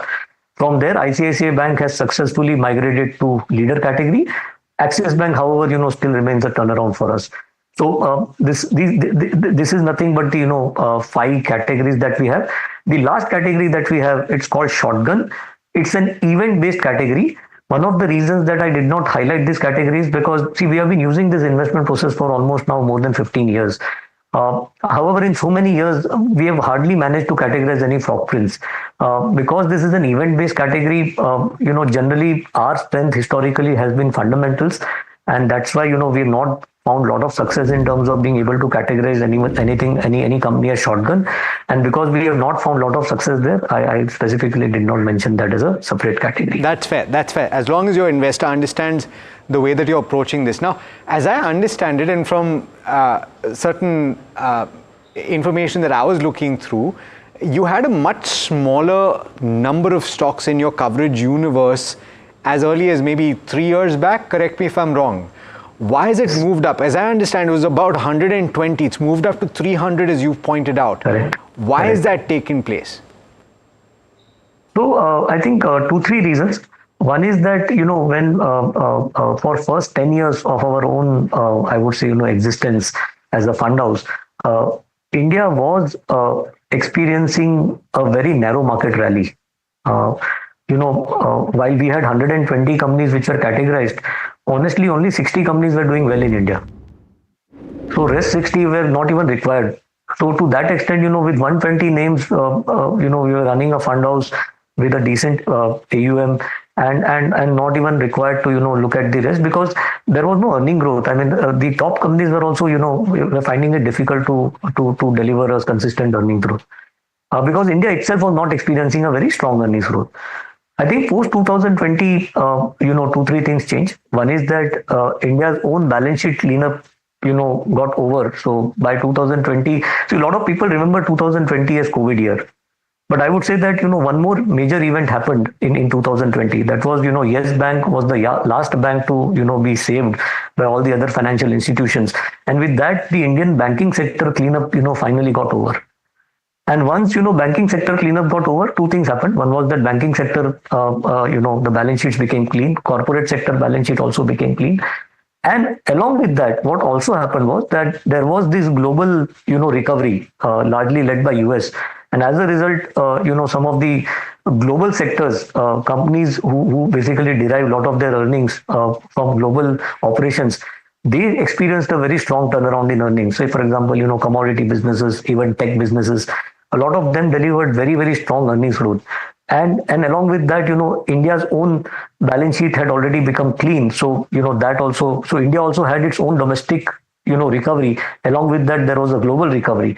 And as a result, the number of companies, starting to deliver strong earning growth or a strong top line growth, that went up meaningfully. So, we have been tracking this number, that the number of BSE 500 companies, how many of them, deliver more than 15% top line growth? Because ultimately, if investors are investing, generally, you invest for earnings growth, you invest for strong earnings compounding. And if a company is able to deliver more than 15% earning growth, then, your ask rate of being able to deliver 15% returns, generally, from a long-term perspective becomes simpler. So that is one number that, we have been tracking for many years now. Now, just to give you this data point, post IL&FS, when India's earnings, started faltering, somewhere in 2018-19, this number had come down to as low as 60. So only 60 companies out of BSE 500 were delivering top line growth of more than 15%. However, post 2020, in next 2 years, this number started going up, and finally this number, went up. The peak that this number went up was around 350. So out of 500 companies, 350 companies in India were delivering top line growth of more than 15%. So that itself, became a viable or an investable investment universe. And the other thing that also happened with us as a fund house is that, for first 8 to 10 years, our AUMs were small. We were a small size fund house. Over a period of time, our AUMs have grown up, which means now we are a mid-size fund house. A mid-size fund house, with 120 categorized universe, very difficult to, function from a long-term perspective. So one was that, there was a broad market rally. There was a broad market earnings growth. So which means that almost 350 companies were delivering strong earnings growth, which means that they became investable. And second thing is our sizes also had gone up, which means that we needed to invest in resources to expand our coverage. Okay. So you explained that well. Can you explain to me what has happened over the last 1 year? Because you're ranked in pretty much the top quartile in a couple of categories. You've done particularly well. Is it because growth and quality overlap in certain of your schemes has worked in your favor? Because quite a few fund houses that had that orientation have started doing well because the market texture has changed? So, see, for us, actually, our journey honestly started 3 years ago when we first, started investing in terms of trying to expand coverage. We also, improved the speed of research that we were doing research at. So, a lot of things internally, we did to try and improve the performance. And honestly, performance started improving, in those 3 years also. However, the visibility has, come in last 1 year, in the sense that, see, if I was basically, if one of my funds was, say, for example, fourth quartile, and if it became, third quartile, for us, that was an improvement. But however, for investors, it might not even be visible because, from fourth quartile to third quartile, nobody recognizes, right? But so journey, honestly, yeah. It's a tough business that you're in. Yeah, correct. So the thing is that for us, honestly, journey has started from 3 years, and every year was an improvement over previous year. However, what helped in last year was that last year, if you see the second half particularly, what happened was that Fed started cutting interest rates, and that was the first time that growth and quality, started to outperform. So in last 3 years, that is from, I think now almost 4 years plus, right from 2020 onwards, generally, value as a style has had a tailwind. And growth as a style, to some extent, has had to face some sort of challenges. However, in those 6 months, growth finally, started doing well, because as I told you that, global interest rate environment started to become more benign, and growth assets globally started doing well. So some of the, strategies that we manage, because they have growth and quality bias in them, they also benefited. And that, ultimately led to strong outcomes. Along with that, one thing that specifically helped us as a house, because a lot of people have growth and quality, but for us, I think one more thing that helped was that, last year, we were able to identify a few, I would say, growth drivers or a few themes which we thought, can drive strong growth and can basically, enable companies to report strong growth outcomes. And eventually, some of these themes did very well over last 1 year, and that benefited.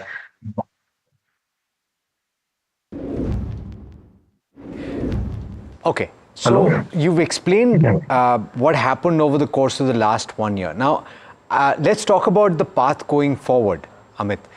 Because this is an opportunity for your investors and prospective investors to also benchmark their expectations on how things are panning out, right? So one way to understand how you're positioning yourself would be how much exposure you're taking in your balanced advantage fund towards equity. And I look at that as one litmus test. So where is the positioning right now? And then we'll get to the other aspects. So as we speak, our net long exposure is around 57 to 58%. Now, if you see the range for us is 40 to 80. So generally, if we are at 40, then that tells you that, markets are very, very expensive, and, it's time to be worried about valuations in the market. And if we are at 80, then it tells you that, valuations are very, very attractive, and, it is time to be extremely bullish on the market. So 55 to 60 is like a neutral range, and that's where we are. And I think we have been here for almost like last 4 to 5 months now.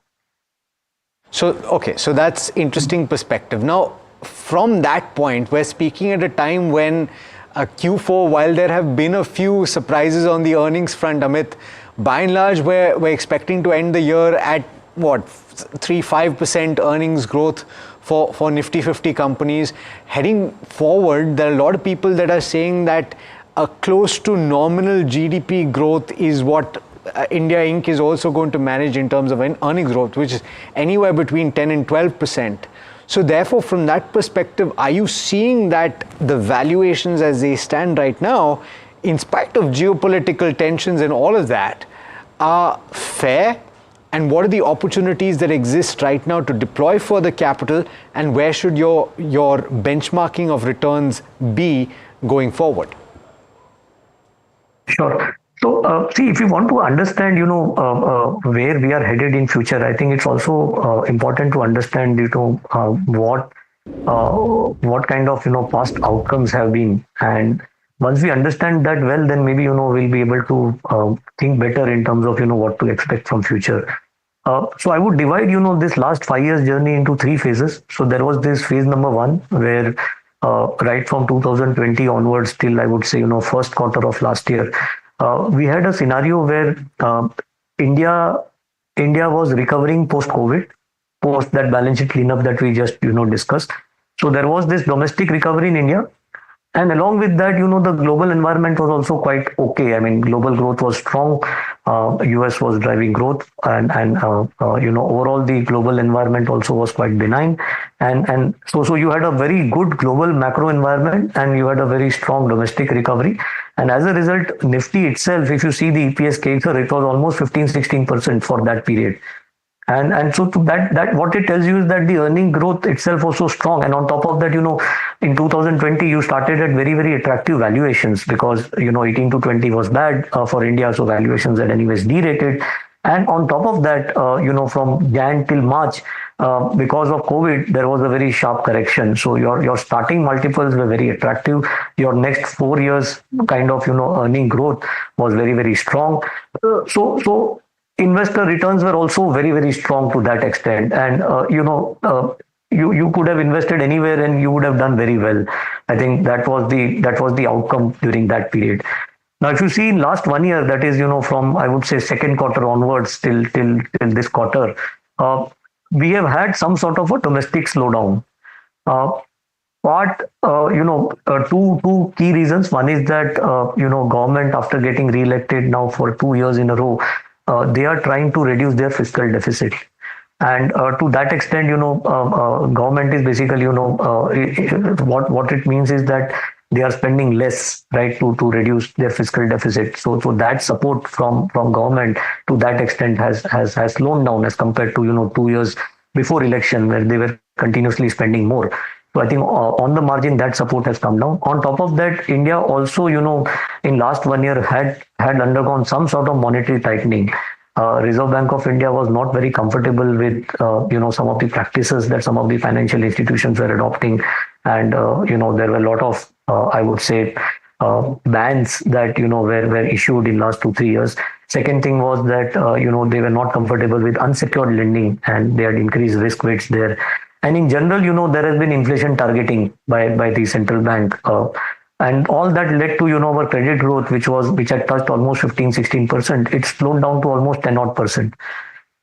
And so that period was a period where, global outcomes were okay. The world, third quarter data shows that the world actually in last 11 quarters had one of the strongest growth quarters. So world was doing okay, but India experienced a slowdown. So that was the phase in last 1 year, and that is the reason that we are seeing today that Nifty earnings we just discussed. You said 3 to 4%. Our data point shows that it is around 6 to 7% kind of earnings growth. But I mean, yeah, whatever. I mean, from a 16% earning growth that we were experiencing, 6 to 7 is obviously a very sharp fall, and that is largely, I would say, it's a more domestic slowdown that we have experienced.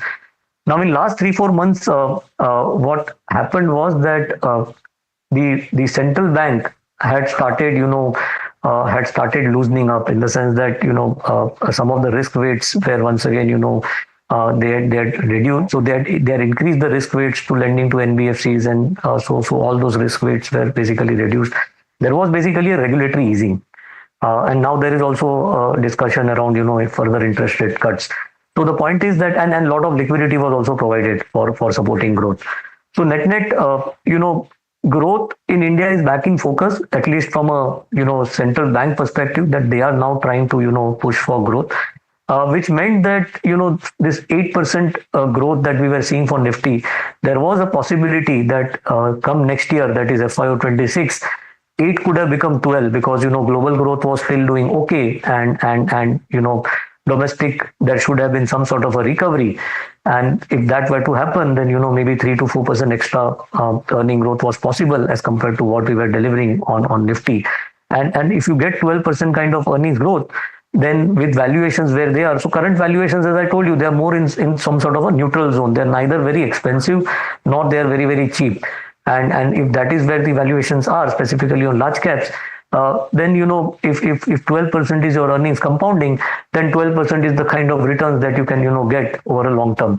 However, the only caveat that now I would like to add here is that, see, in last 1 month, there has been some sort of added uncertainty when it comes to global growth environment. And because of that uncertainty, some of the companies, which derive their earnings out of global operations, I think there will be some, challenges to the earnings, which is all incremental, information that has happened over last 1 month. So once again, while 8 plus 4 could have become 12, I think this 12 may not sustain because, there will be 1 or 2% deduction in terms of earnings growth because of the way global, environment is shaping up. And so to that extent, I think a realistic earning growth that we can expect in next 1 year should be around 10 odd % as far as large caps are concerned, or as far as Nifty is concerned. Which also means that if Nifty can deliver only 10% earning growth, then for investors to get higher return than that, you need to be able to identify companies which can still grow at more than maybe 14-15% from a growth perspective, and for that you need then mid caps and small caps as part of your portfolio allocation, because large caps by itself are not growing at that pace. And if you want, strong compounding of earnings over the next few years, there is a case for all cap investing in India, which means that you need large caps in your portfolios because they provide appropriate valuation multiples. They are available at an attractive risk reward and they provide stability to your portfolio. But you also need, mid caps and small caps in your portfolio because they provide that extra growth element. Yeah, and that's where your bucketing strategy comes through as well. This has been an insightful conversation. I'm sure that your investors now know more about the way that you function and the thought processes that you have when you're constructing your portfolios. Amit, thank you so much for joining in. Pleasure speaking with you and look forward to the next chat. Thank you. Thanks a lot. All right, so the intention was to provide you an insight into how Amit Ganatra approaches his portfolio building strategy and Invesco mutual fund to that extent, and hopefully we've provided some insight for you.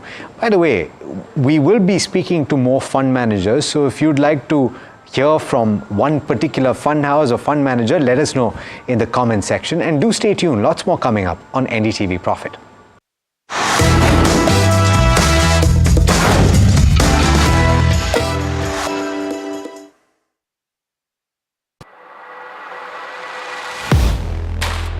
Do you really know the company you invest in?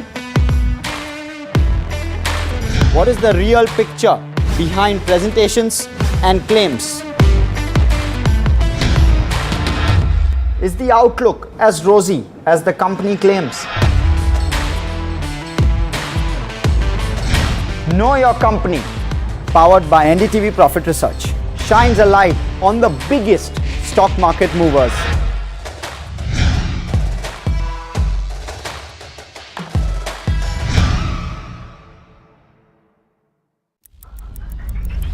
Headlines you start your day with.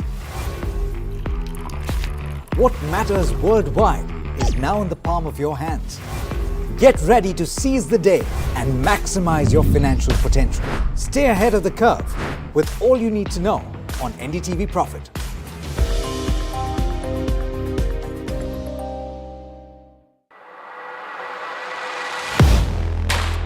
Do you really know the company you invest in?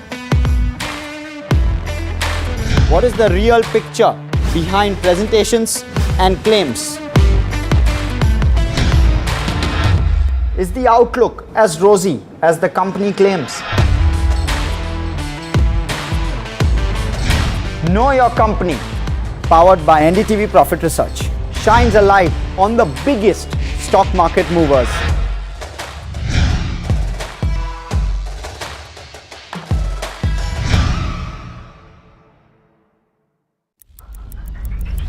Headlines you start your day with. What matters worldwide is now in the palm of your hands. Get ready to seize the day and maximize your financial potential. Stay ahead of the curve with all you need to know on NDTV Profit.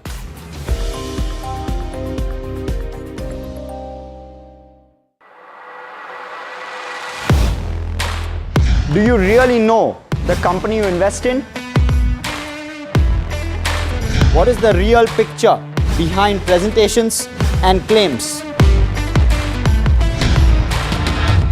Is the outlook as rosy as the company claims? Know Your Company, powered by NDTV Profit Research, shines a light on the biggest stock market movers.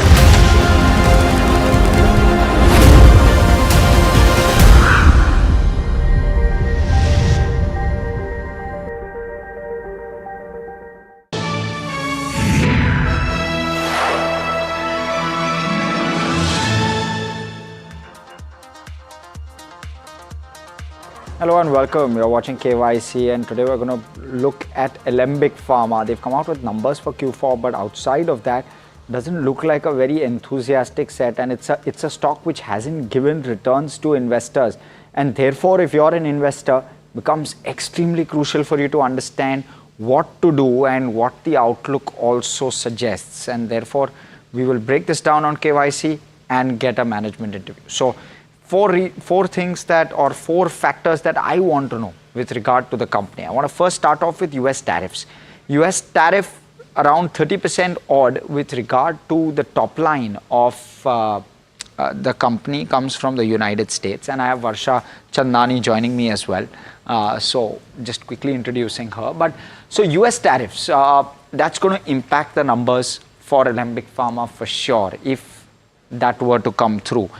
There's also a higher quantum of US FDA inspections which are going to come along. So both of those are big risks, if at all we can call it that. And we will try to analyze whether those risks are real or not, especially with regard to Alembic Pharma. Now the India pharma market outlook, for Alembic in particular, the numbers have not been good, and we'll talk about that. And therefore, what's the outlook like from the domestic side of things? One is there is headwinds on international, but even on domestic, the numbers don't seem too good. The third piece is with regard to margins. Now, margins have softened sharply from nearly 30% in FY21. They are down to 15%, and therefore the question will be, can they recover? And we'll try to answer that as well, because we're not seeing that recovery as of now. And last off, just with regard to outlook on pricing, both US as well, more US than domestic, but pricing will hold the key or one of the factors as to whether the margins will actually recover or not. But let's not delay this further. Let's talk about Alembic right off the bat. I'm going to start off with what the company does. It does two things. One is it looks at formulations, and then it looks at APIs, which is active pharmaceutical ingredients.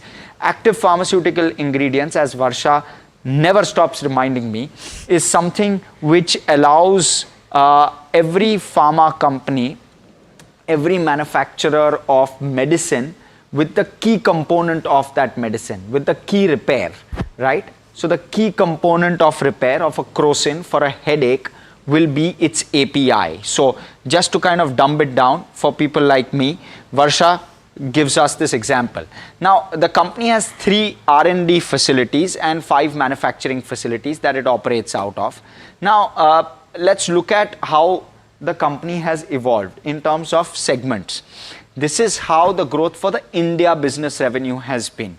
It's just gone up from 1930 crore to 2,340 odd crore. So really no growth, at least on the Indian side of things. They've recorded an 8% growth even for Q4 with regard to India, and it's the 20th in the India pharmaceutical market. It holds a 1.5% market share. Now, in terms of the market share increase, there's plenty of bandwidth available, right? But can they actually do it? Well, it's not visible, at least on the numbers as of now, and that's what you need to know. as one of the key risks. Now, this is with regard to how the US business is evolving. So, if India is not doing well, can US do well? But that also doesn't seem to be the case, at least with regard to the numbers that you're seeing on your screen. And this is one of those reasons as to why the company is not also giving returns where investors are concerned. But Varsha, why don't you talk to us about products? Because that will give us a flavor as to whether the future outlook looks better or not. Yeah, so Harsh, starting with US business. Now, for this quarter, the US business grew 20%, which is actually good. Considering the history that the company has. So 4 products were launched in Q4 and taking to total of 163 products which have been commercialized. And they have 15 products which are under pipeline and which is expected to come in FY26. So this is the key thing that one should watch. But last year as well, Varsha, for context, they launched 14 products. Yes, and so I think this year it's another 15. It's another 15 products. So again, the question will be, can growth kick in? So now, as per the con call, so they are expecting, double-digit growth when it comes to every segment of theirs. Okay. Your India business or, your API and your US business as well. Now, we need to wait and watch whether management will walk the talk or not. Sure. And, their ongoing capacity expansion in oral solids will meet rising demand when it comes to, US and ex-US market. Now, coming to their animal health business. Now, it's a very small part of business, but it has grown from 232 crores to 430 crores. And they operate in livestock, poultry and companion animal segments. And the 3-year CAGR growth in this animal segment is 24%. Now, the point is you're seeing this double-digit growth because it's a very small segment for them and a new segment for them. Let's talk about their API business. Now, we all know that there has been pricing pressure when it comes to the API business, and company is no exception there. And that's why you're seeing kind of degrowth when it comes to API business. But in Q4, they reported almost 4% growth, which was led by increase in volume. So please note that there has been pricing issues, and pricing issues are actually going on, and that's the reason we are seeing some little cool off when it comes to API business. But yeah, there was a volume growth. And they filed 5 products in Q4 FY25, and the cumulative filings takes to almost 140. And their continued focus is on cost efficiencies to remain competitive, and capacity expansion projects are under process when it comes to API business. So overall, these are the key segments where company performs, and the main highlighting segment over here would be the US business, which actually grew 20%, and India business, where the growth has been tampered of like 8 to 10%, and this should go, beyond 10% when it comes to India business. Yeah, sure. So that's how we look at the businesses.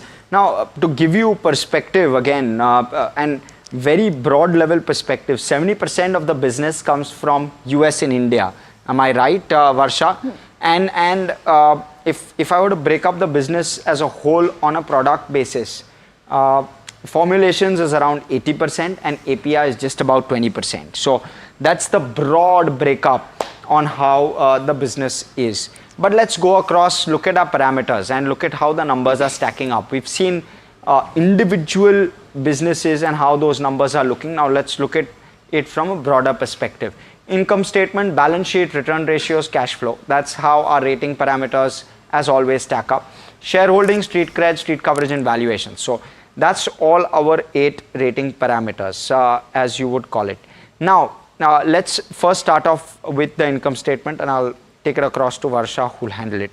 Yes, thanks for that. And now, so if you look at the income statement, there you go. So now the growth has not been that good for the company. Now there are key reasons why company had faced challenges. So one is the challenges in the oral and respiratory baskets were due to higher base in previous years, and which had actually impacted the overall growth for the company. And there were market challenges when it comes to India business, and that's the reason why it is growing only 8 to 10% due to subdued performance in certain therapeutic segments, which has actually impacted the overall growth, and that's the reason you're not seeing that kind of good growth when it comes to overall financial statements. The US business remained challenging due to competitive intensity, and that has been reflecting in the in the numbers. And of course, the impact of pricing erosion on certain products and competitive landscape have affected profitability, and that's the reason there was a time when company used to enjoy 18 to 20% of margin, but that has been tapered off, and that has come to 15%, which company expects to go to increase the margin, but they're going to take time when it comes to 20% of margin. Now, API market was actually experiencing volume growth, but prices were still falling, and that's the reason the end product prices have gone down, and that has affected the sales for the company. So overall, Harsh, I would say because of the pressure in APIs and because of the pressure in India business and US business, we are not seeing that strong financials that was expected. Fair point. And I want to quickly pull out the margin graph as well. It's an interesting one because, Varsha, what we've seen is from FY18 to FY21, margins have gone up, and margins were always above 20%. Exactly, yeah. Thereafter, after margins have crashed, they found it very difficult to recover. So they've recovered from the FY23 level in FY24. But thereafter, they've really struggled to improve it any further. That's because of the pressure, pricing pressure, product pressure, and US pricing erosion that has affected these kind of margins. Correct. So all of those factors impacting, and we did highlight in what we should know about this company, whether pricing is actually improving and whether margins are actually recovering. And we'll ask, or rather we have asked the management this question. So you will get an answer and some flavor with regard to margins. But this is a key piece to look out for where Alembic Pharma is concerned. One is the top line growth and the other is margins. If either or both of these recover, you could well see a very strong performance on bottom line as a result of that, and warranted the margins to go up because they have traditionally been above the 20% mark. So if you look at that number, traditionally been above 20%. So no reason why it shouldn't go back up. Whether it can or not is really the question. Let's look at the balance sheet now, and nothing much to talk about here. Borrowing number is roughly 1250 odd crore. They've done some bit of capex this year, which should kickstart in terms of contributing to numbers from next year onwards. The capital is fairly strong compared to the debt. It's around a 5,500 crore in terms of the equity shareholders funds, and in terms of the market cap as well, 17,000 crores. So a thumbs up on that count. Decent amount of cash on the balance sheet as well. Varsha, cash flow. Yes, so now look at these numbers. In FY24, they had a cash flow from operation of 803 crore. But in FY25, it's only 88 crore. And the net cash flow, if you see, it's a negative when it comes to FY25. Now, let's see the reasons why sudden, drastic change when it comes to 24 versus 25. One of the reasons is they have been building inventories as they've scheduled multiple launches. And that's the reason. So even US inventories are also high, and they have to keep backup APIs. That API is the main salt. So they have to keep a backup APIs and other products, and that's the reason you're seeing higher inventory, which has actually impacted cash flow because your cash is stuck in inventories, number one. And they also build up inventories on the anticipation of the good launches, which are actually expected to come in few months. And having said that, management is expecting this inventory to taper off over the few quarters.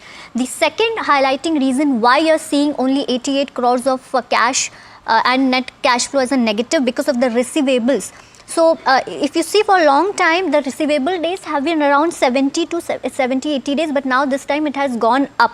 Now because there were some new launches where the collection days are little higher, and that's the reason your cash is stuck in receivable days. But they are expecting this to normalize and go back to their normal level, which is about 70 days. Now these are the main two reasons, Harsh. Your cash is actually stuck in inventories and receivables, which has impacted your cash flow, but management is expecting this would taper off in near future. Interesting. Okay, so that's with regard to cash flow. I would want to see that cash flow number for FY26. We're giving this a neutral, hoping that that cash flow number for FY26 shows some bit of improvement, if not too much. Let's look at return ratios, and both, as expected, return on capital as well as return on equity are showing a downward trend, and that is because of that margin erosion that we've seen, which has been sharp. You see how your return on capital is now come off from that 20+% to just about 11%. Can it rebound will be the question. For the moment, you're not seeing any visible rebound. Varsha. Yes, so I would actually talk about, Harsh, over here, shareholding pattern. Yes. So when it comes to promoter holding, almost 70%, and they've maintained that, so skin in the game, good thing. And FIIs, kind of a decent stake when it comes to FIIs, but DIIs, it's almost 16.5%, and public has almost 10%. So overall, this is a good thing, good skin in the game, good FIIs and DIIs exposure. So overall, a good rating when it comes to shareholding pattern. Okay, excellent. Let's look at street cred, therefore. It's not done too well on exchanges, at least. Over the last year or so, the returns have been very muted. It's been a... I hand over the floor to Foreign Secretary. Sir. Thank you, Ranveer. Good evening. Thank you all for joining for this briefing. You would have perhaps seen some information related to developments since late last night, early this morning, which has been put out by the Ministry of Defense. Just in case it has been missed, I will request Colonel Sophia Qureshi and Wing Commander Vyomika Singh to just update you and fill you in on the details. Thank you, sir. Operation Sindoor पर 7 मई 2025 को हुई press conference के दौरान भारत ने अपनी प्रतिक्रिया को केंद्रित, संतुलित और गैर उत्तेजक बताया था। यह विशेष रूप से स्पष्ट किया गया था कि पाकिस्तानी सैन्य ठिकानों को निशाना नहीं बनाया गया। साथ ही दोहराया गया कि भारत में किसी भी सैन्य लक्ष्य पर हमले का उचित जवाब दिया जाएगा। 7 से 8 मई 2025 की रात को पाकिस्तान ने उत्तरी और पश्चिमी भारत में स्थित कई सैन्य ठिकानों को, जैसे कि अवंतीपुरा, श्रीनगर, जम्मू, पठानकोट, अमृतसर, कपूरथला, जालंधर, लुधियाना, आदमपुर, भटिंडा, चंडीगढ़, नाल, फलौदी, उत्तरलाई और भुज पर ड्रोन और मिसाइलों से हमला करने का प्रयास किया। इन हमलों को इंटीग्रेटेड काउंटर यूएएस ग्रिड और वायु रक्षा प्रणालियों द्वारा निष्क्रिय कर दिया गया। इन हमलों का मलबा कई स्थानों से बरामद हुआ, जो कि पाकिस्तानी हमलों का प्रमाण है। On the night of 7th May 2025, Pakistan attempted to engage a number of military targets in northern and western India using drones and missiles. These places included Avantipura, Srinagar, Jammu, Pathankot, Amritsar, Kapurthala, Nal, Jalandhar, Ludhiana, Adhampur, Bhatinda, Chandigarh, Falodi, Uttarlai and Bhuj. These were neutralized by the integrated counter unmanned aerial system and other air defense systems. The debris of these attacks is now being recovered from a number of locations that prove the Pakistani attacks. आज सुबह भारतीय सशस्त्र बलों ने पाकिस्तान के कई स्थानों पर वायु रक्षा रडार और प्रणालियों को निशाना बनाया। भारत की प्रतिक्रिया समान क्षेत्र में समान तीव्रता के साथ की गई। यह विश्वसनीय रूप से ज्ञात हुआ कि लाहौर में स्थित एक वायु रक्षा प्रणाली को निष्क्रिय कर दिया गया। Today morning, Indian Armed Forces targeted air defense radars and systems at a number of locations in Pakistan. Indian response has been in the same domain with the same intensity as Pakistan.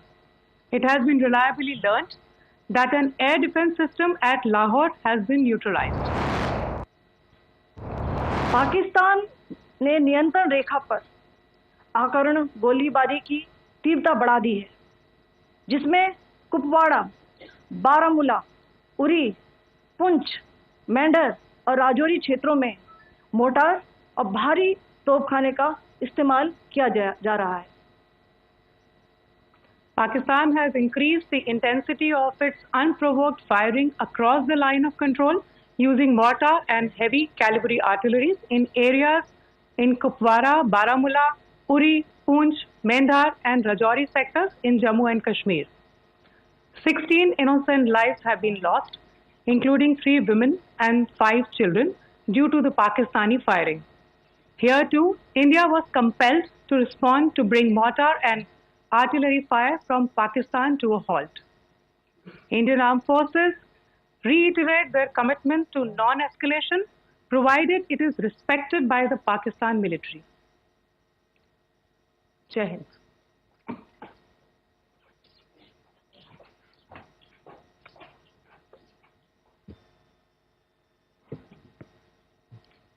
Thank you. Friends, this is, as I said, further to the briefing that was provided yesterday and some of the updates that have been just provided by Colonel Qureshi and Wing Commander Singh. I thought that we would just put some of the aspects related to the events that started on 22nd April with the barbaric terror attack in Pahalgam into further context, because there is a certain amount of commentary that has happened with regard to the events since then. And more than the commentary, there has been a lot of disinformation that has been directed at us from across the border. So a few things that I would like you to keep in mind. First of all, there is mention on all sides of escalation. I think the first point that you have to keep in mind is the attack of 22nd April in Pahalgam is the original escalation. ये जो सिलसिला है जो हम देख रहे हैं आज की घटनाओं को लेके, ये 22 अप्रैल के पहलगाम के हमले से शुरू हुआ है। एस्केलेशन वहाँ पे हुआ है और उस एस्केलेशन का जवाब भारतीय सेना ने, भारतीय फौज ने कल अपने एक्शन से दिया है। Secondly, I want to invite your attention to the involvement of the group calling itself the Resistance Front in these attacks. I pointed this out yesterday that this is a group that is a known front for the well-known Pakistan-based terrorist organization, Lashkar-e-Taiba. The group has been reported earlier. I mentioned to you about the Indian authorities providing information to the UN 1267 Sanctions Monitoring Committee. And in fact, we are going to be meeting with the team again very soon, and we will be providing an update to the information that we have provided earlier. But what is interesting, दिलचस्प बात यह है कि संयुक्त राष्ट्र की सुरक्षा समिति में जब पहलगाम के हमले को लेके एक प्रेस वक्तव्य जारी करने की बात चल रही थी, तो आप सोचिए किस देश ने टीआरएफ का, द रेजिस्टेंस फ्रंट का उसमें मेंशन किया जाना, उसको अपोज किया, पाकिस्तान ने। This was after the fact that the TRF claimed responsibility for this attack not once but twice, within a few hours after the incident on the 22nd of April, and then again on the morning of 23rd April. And it is perhaps only after the full gravity of the incident was realized by its masters and handlers across the border that it was managed to back off from this claim. Obviously, that retraction doesn't convince anybody. तीसरी चीज जो मैं आपसे कहना चाह रहा था, और कर्नल कुरैशी और विंग कमांडर सिंह ने कल भी बड़े स्पष्ट शब्दों में और आज भी आपसे ये बात साझा की है। जो भारतीय रिस्पॉन्स है वो नॉन एस्केलेटरी है, प्रिसाइज है, सटीक है, मेजर्ड है और कंसिडर्ड है। Our intention has not been to escalate matters. We are only responding to the original escalation, as I said, and our response has been targeted, precise, controlled and measured. Only no military targets have been selected. Only terrorist infrastructure in Pakistan has been hit. Now, there are, as I said, a number of issues that have been raised in commentaries, and there's a lot of, as I said, unfounded disinformation and fabrication that has come from across the border. And I would just like to use this opportunity to set the record straight on some of these issues. The first of these is Pakistan trying to wash its hands off any and all involvement with terrorism. I think the Pakistani information minister said there are no terrorists in Pakistan. And I think he was challenged on that in the television program that he was appearing on.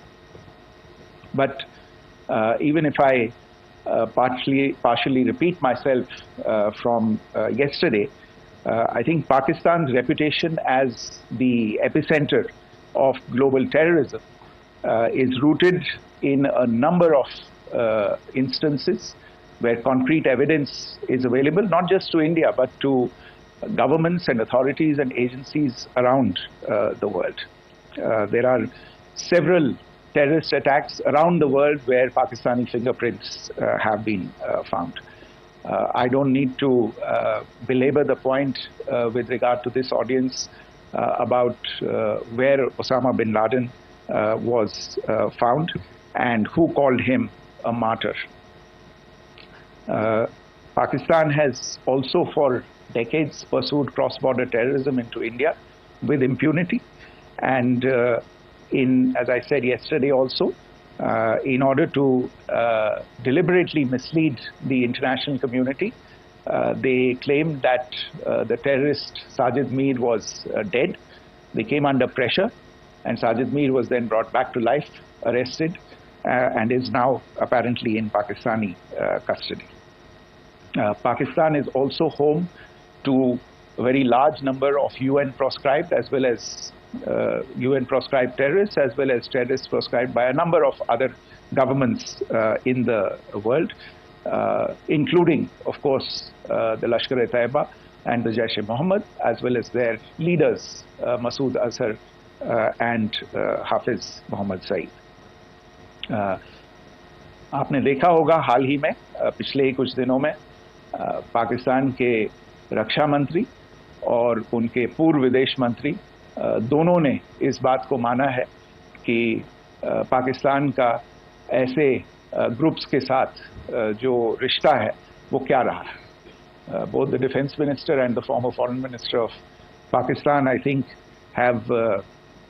they've done a more eloquent job of this than I could ever do in terms of describing their country's implication in international terrorism and their involvement in housing these kinds of groups. दूसरा जो विषय है वो है पाकिस्तान का जो एक दावा है कि एक इंटरनेशनल impartial investigation होना चाहिए, एक joint investigative committee होनी चाहिए. These calls for jointly investigating this heinous and barbaric attack in Pahalgam. Again, I think you know the history well on this. You know the track record well, and it is not a bright track record insofar as Pakistan is concerned. In fact, in the pursuit of justice for the victims of multiple terrorist attacks, whether it be Mumbai in 2008, in Pathankot in 2016, or many others. But in particular for these two attacks, India had offered to cooperate. India provided forensic evidence and urged Pakistan to bring the perpetrators of these attacks to justice. We, in particular with regard to the Mumbai attacks of 2008, where a Pakistani Lashkar-e-Taiba terrorist was captured alive, India provided extensive information and evidence related to the involvement of Pakistani terrorists in this attack. Cases were registered, but you are all aware that these cases have not progressed, despite the formation of judicial teams, etc. And Pakistan has consistently stonewalled all efforts to move the investigation along.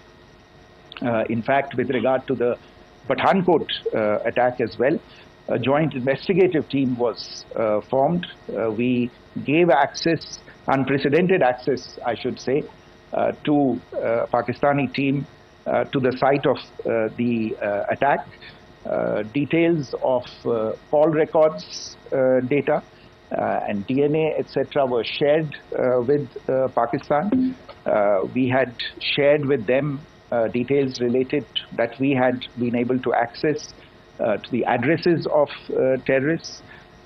We presented evidence against the office bearers of Jaish-e-Mohammed who had conspired in the attack, and the handlers of the terrorists who facilitated them and guided them in. But there has been no movement on this. So in all of this, I think the experience has not been positive, and it certainly doesn't give us the confidence now to take at face value Pakistani assertions of wishing to participate in a joint investigation. These are just delaying tactics. These are just stonewalling tactics. And in fact, there is reason to believe that Pakistan uses the evidence that we provide only to cover its tracks and, in fact, defend the terrorists who we are looking for and obstruct the path of investigation. A third point that I wanted to address was the claim that only civilians were killed in the strikes on the 7th of May. We have made the point very clearly that all attacks on the morning of 7th May were against carefully selected terrorist infrastructure, terrorist targets. It is not clear to us, in fact, seeing some of the coverage of the after effects of these strikes, including the funerals for the terrorists that are held yesterday. I think a lot of you have seen the reports and the coverage on media. If only civilians, if any civilians were killed in these attacks, I wonder what message this picture actually sends to all of you. This is a question that is worth asking. It's also odd that the funerals of civilians are carried out with the coffins being draped in Pakistani flags and state honors being accorded. As far as we are concerned, the individuals eliminated at these facilities were terrorists. Giving terrorist state funerals may be a practice in Pakistan. Doesn't seem to make much sense to us. Pakistan has also claimed that India deliberately attacked religious sites. This is completely false again. I have made it clear that the targets were terrorist infrastructure, terrorist facilities, and locations connected clearly with incidents of cross-border terrorism into India. And it is in fact Pakistan that is misusing religious sites as a cover to in fact radicalize, direct and indoctrinate and train terrorists.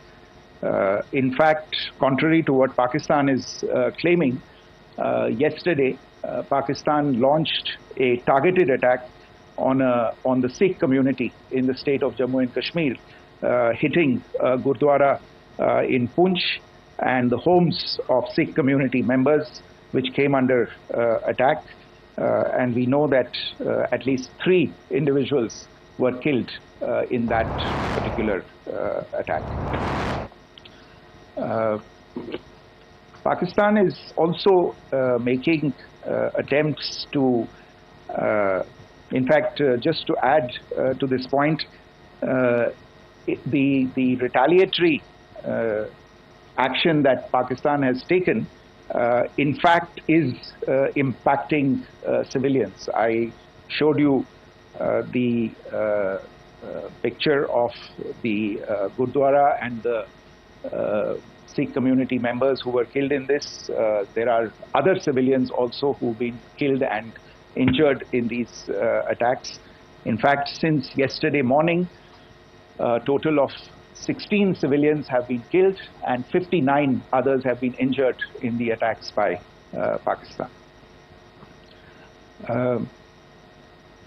Not only this, Pakistan is also making attempts as part of its disinformation campaign to paint our action with regard to cross-border terrorism through the communal angle. If that is the issue, then I think I can do no better than to cite or point you in the direction of the Pakistan Army Chief's speech of 16 April 2025. I think that is the last word in communal rhetoric. And in the Pahalgam attack itself, you are aware of the kind of religious profiling that was done there, and perhaps there is a linkage between these two events. I can only say that these nefarious designs will not be allowed to succeed in India. And it is to be noted that people from all faiths, all religions, all regions in India have unequivocally, not just in India but around the world, have condemned these attacks. The Pakistani claims of now responding to India's strikes of the 7th of May.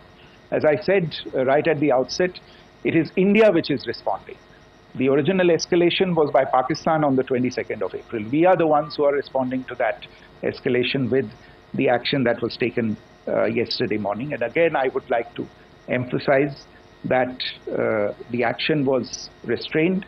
It was directed towards non-civilian, non-military targets and confined to terrorist camps. And again, as we have been saying since yesterday, any further action by Pakistan, some of which we are seeing today, is nothing but escalation by Pakistan now, once again, and will be responded to and is being responded to appropriately. One point that I wanted to also address was the allegations to the targeting of a dam the Neelam Jhelum project in Pakistan-occupied Kashmir. I want to say that this is an absolute and complete fabrication and a blatant lie. India has targeted only and only terrorist infrastructure, and the details of that terrorist infrastructure, together with the locations, were shared with you yesterday by Colonel Qureshi and Wing Commander Singh. I should note that if this kind of a claim is a pretext for targeting Indian infrastructure of a similar nature, Pakistan will be entirely responsible for the consequences that will undoubtedly follow. Finally, I want to address some issues that have been raised related to the Indus Waters Treaty and the disinformation that has been raised in regard to that as well. The fact is that there have been fundamental changes in the circumstances in which the Indus Waters Treaty was concluded, and they call for a reassessment of the obligations under the treaty. Over the last year and a half to 2 years, India has been in communication with the government of Pakistan.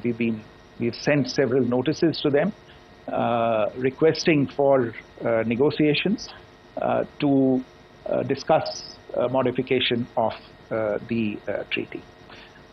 India has for 6+ decades now honored the treaty, even during periods when Pakistan imposed multiple wars on us, and even when relations were adversarial. Pakistan is the one that has been acting in violation of the treaty, deliberately creating legal roadblocks in India exercising its legitimate rights on the Western rivers. Any projects that India sought to build on the Eastern rivers, and even on the Western rivers, which we are allowed to by the treaty, were always challenged by Pakistan, thereby hampering our rights to utilize our legitimate waters under the treaty. In fact, if you see, the preamble of the treaty itself states that the treaty was concluded in a spirit of goodwill and friendship. Mark those words, concluded in a spirit of goodwill and friendship. ये भारत का धैर्य और भारत की सहनशीलता है जो 65 साल से हम इतनी प्रोवोकेशन के बावजूद इस ट्रीटी को निभा रहे हैं. However, as has been made clear earlier as well, Pakistan has not responded to our request to enter into negotiations for a reassessment of the obligations under the treaty. A number of conditions have changed. This is a treaty that was based on the engineering techniques of the 50s and the 60s. We are living through the first quarter of the 21st century. Technological changes and technological advancements have to be taken into account. There are demographic changes. There are climate changes that have taken place. There is the imperative of clean energy. And of course, the terrorism that Pakistan has wreaked in the state of Jammu and Kashmir itself has hampered India's ability to exercise its rights under the treaty.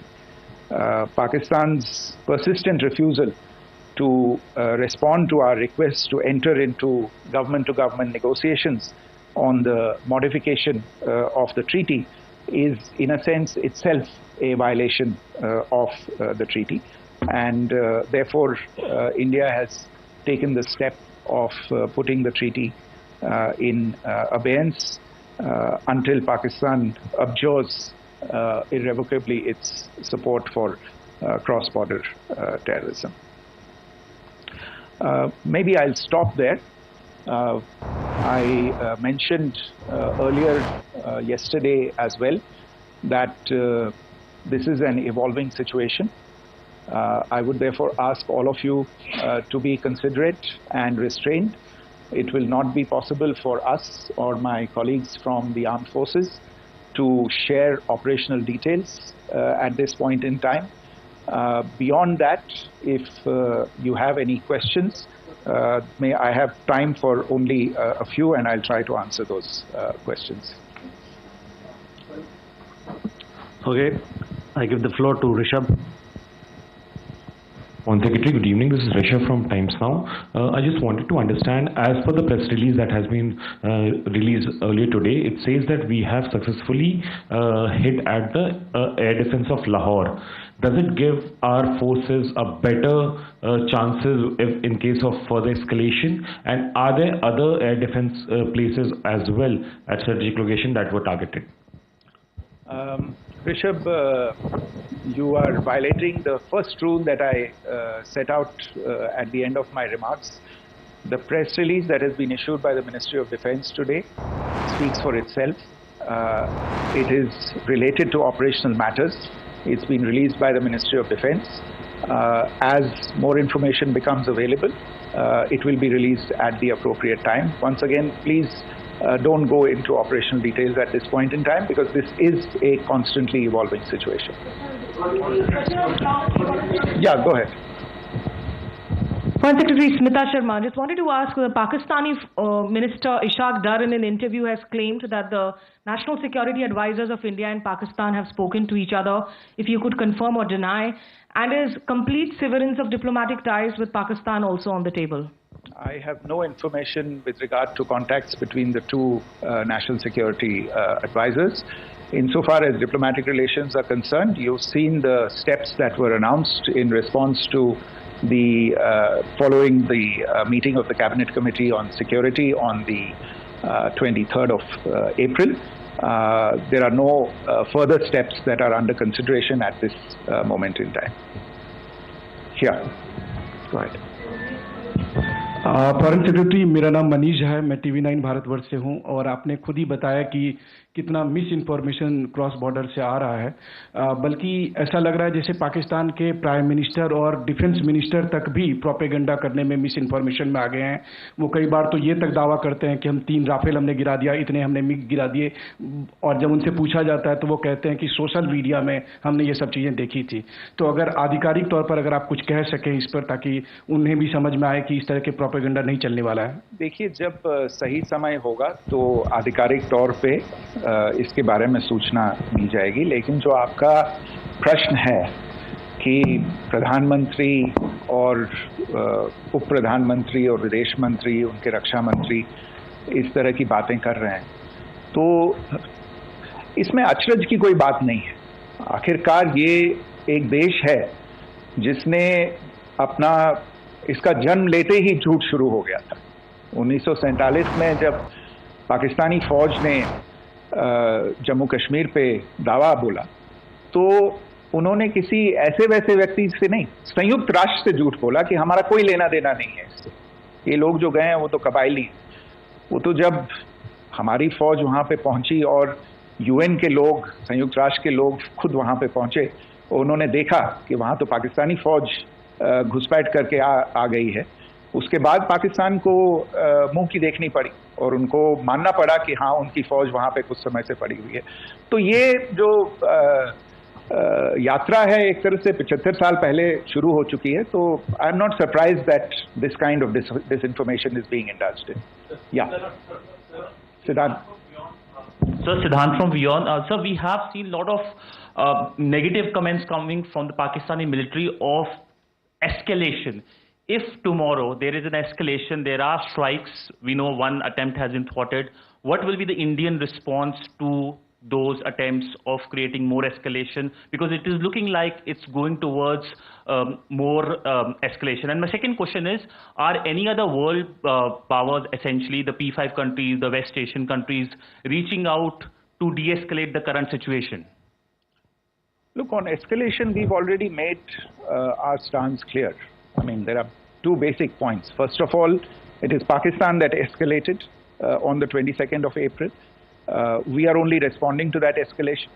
And then what we have said yesterday and what my colleagues have said today, that now if there is an attempt at further escalation by Pakistan, it will be responded to in an appropriate domain.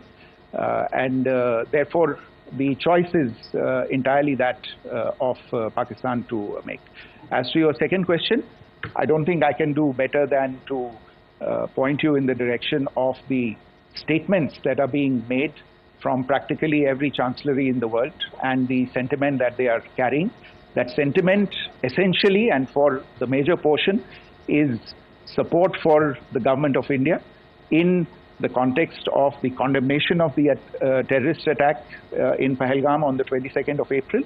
There is wide recognition of the government of India's right to respond to these attacks in self-defense, and of course a desire to ensure that there is not further escalation. I think these statements speak for themselves. Yeah. There. Sir, this is Mausami from India Today. Now, in the all-party meeting, we have learned that the defense minister has said that, in the Operation Sindoor, almost 100 terrorists were killed. Would we have any details about what is the number like, and also about if there were any big faces, masterminds, terrorist masterminds who were in fact killed? There is also a report that Masood Azhar's family's 10 members have been killed, and Rauf Asghar, who was actually the mastermind of Pulwama, he's also been badly, severely injured. I don't have information at this point in time to share with you on these issues. But as I said, I think, there is so much information out there on television, in the news media, in social media, that it sometimes looks like a long time has passed since this. Please understand that slightly over 36 hours only have passed since this operation was undertaken. Let us have some patience. Information will come out. It will be shared in due time. Shruti. Thank you, Foreign Secretary.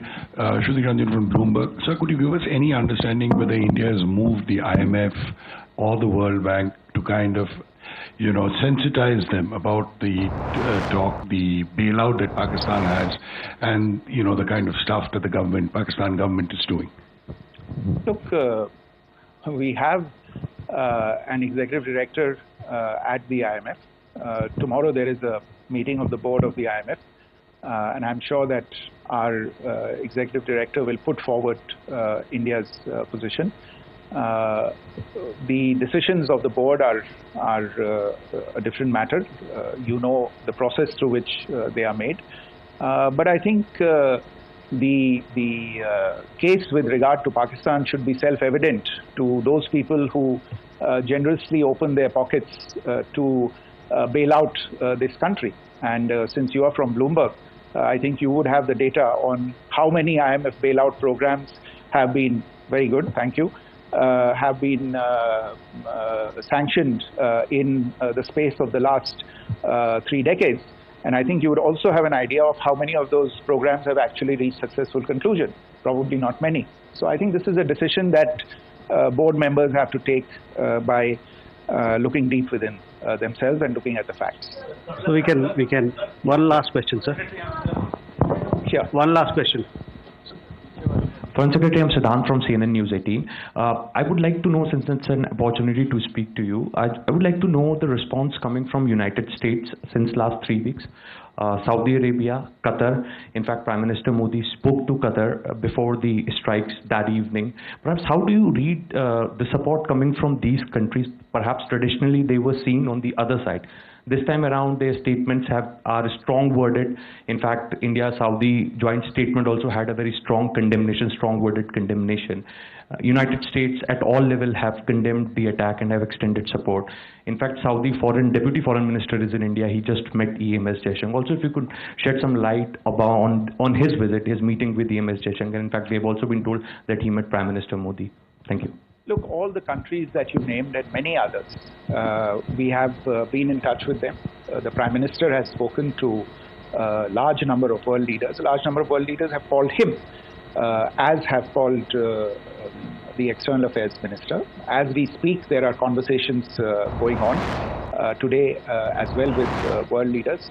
And your assessment or conclusion of the general tenor of these messages is very much on point. And I think this is a recognition of the fact, firstly, of the barbaric nature, the unprecedented nature and character and features of the attack in Pahalgam, and a recognition of India's right to respond to this, and also a recognition of the fact that in responding, we have been nothing but responsible and have done so in a restrained, in a measured, and in a non-escalatory manner.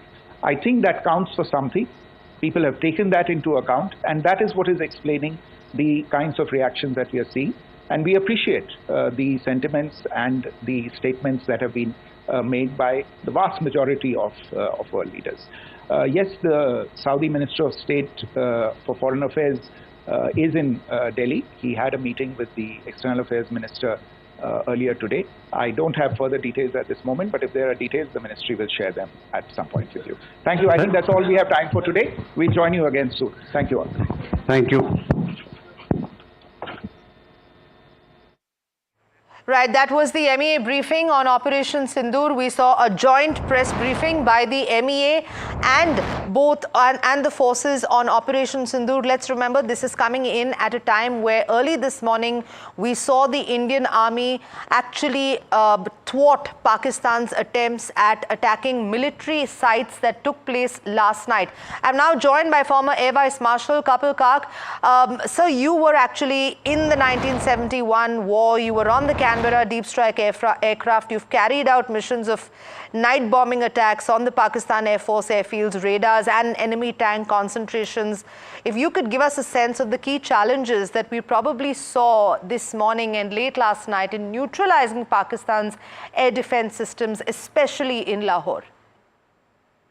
Well, first and foremost, we are talking about nearly half a century of time elapsed between 71 and now, and there's been an absolute phenomenal, dramatic change in the kind of weaponry that you use today compared to what we did then.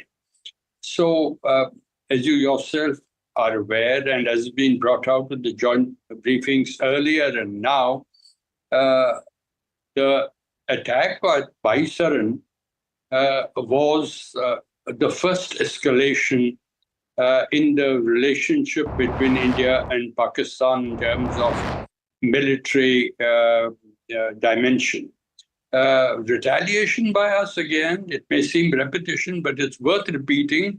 It was very controlled. It was very related to very precise targeting by very high technology weapons without collateral damage and at the specific targets of systems which actually brought about the attack at Baisaran and Pahalgam. So you see the difference between, in fact, then and now is that you went to a military target, you struck a radar, as you said, you struck an airfield or tank concentration. There was a room for maneuver. This time, with the precise targeting and the nature of warfare having changed, we are compulsorily, and this applies equally to Pakistan, compulsorily having to minimize collateral damage and ensure that the target is very, very closely surveilled before and then attacked with precision. And the results are dramatic, as the whole world has been now familiarized by our forces and our government in terms of the types of targets and how they were struck, including videos of how the bombs have gone. The challenge for Lahore needs to be examined in the context of, once again, the escalation having come from Pakistan. It was expected. I, for one, had no doubt that Pakistan would escalate the situation after our attacks on terrorist camps. But I expected that the military political leadership in Pakistan would be wise and they would keep their attacks below a certain level of escalation, which can then result in escalation going out of control. Unfortunately, they chose otherwise and struck military targets. Once they strike military targets, and we have neutralized those targets very, very effectively, and in return, we have neutralized the air defense complex in Lahore as per the statement made by the Ministry of Defense. I'd like to clarify, I'm not inclined to share all the details of the operation. Most of them I don't even know. But looking at the issue, political and strategic dimension, one is that this is a time Pakistan must call quits. Otherwise, this escalation will go on. And for the benefit of viewers, I'd like to share that in any escalation dynamic, the superior military power has to have levers on the escalation dominance. It must dominate that escalation process. Every step of the ladder which is climbed by both sides as a result of reaction to the other, the dominant role is that of the superior country, and that's us. And India has, in that sense, without a shade of doubt, acted very, very responsibly. And I'm sure this will be the time that Pakistan will call it quits. And we can then look at what will be the follow-up process of end to this rather sad chapter in India-Pakistan relations.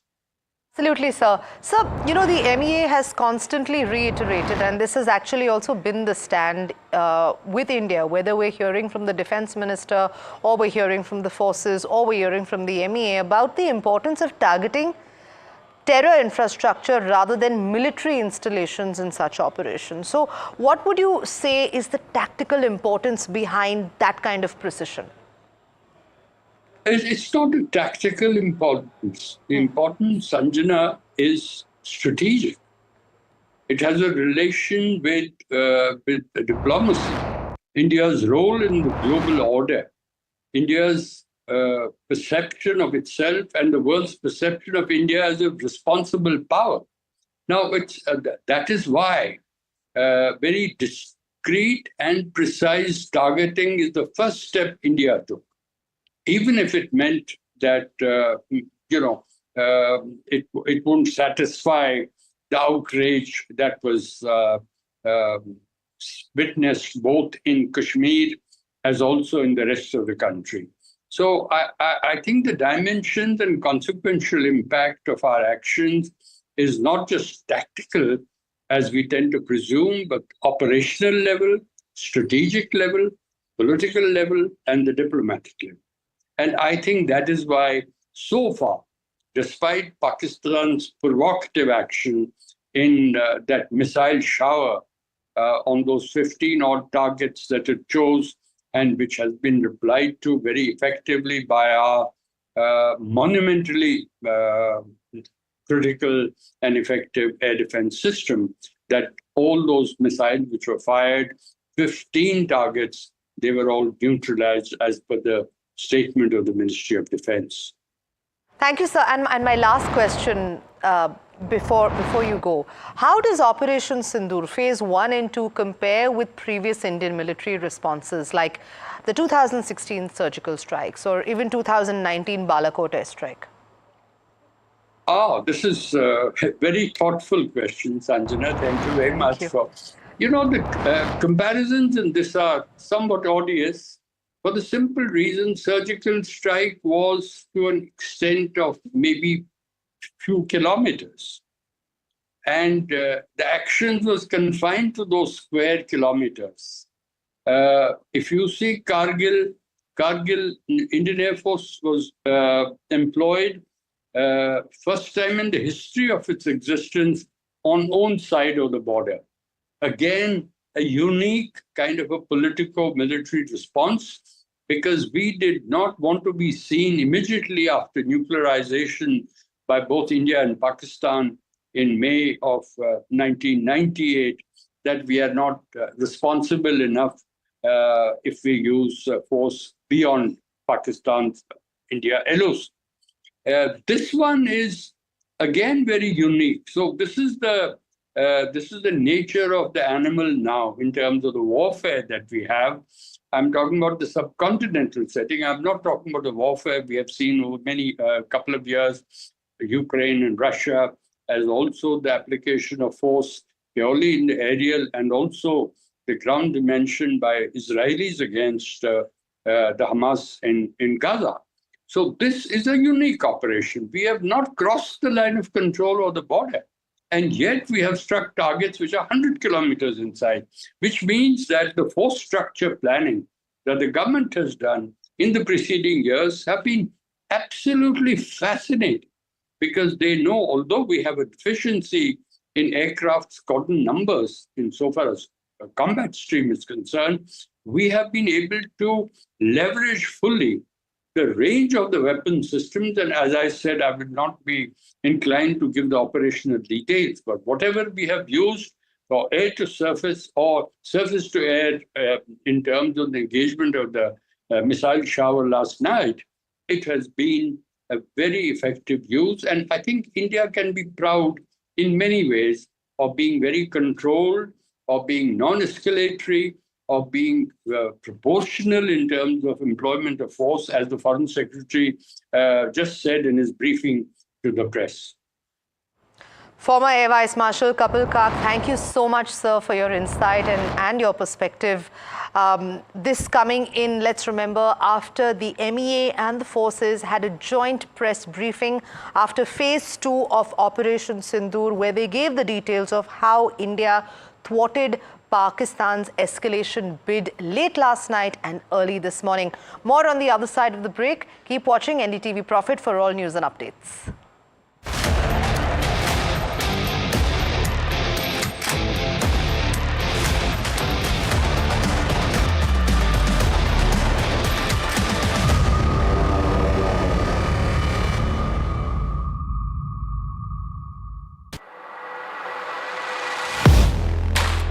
Do you really know the company you invest in? What is the real picture behind presentations and claims? Is the outlook as rosy as the company claims? Know Your Company, powered by NDTV Profit Research, shines a light on the biggest stock market movers.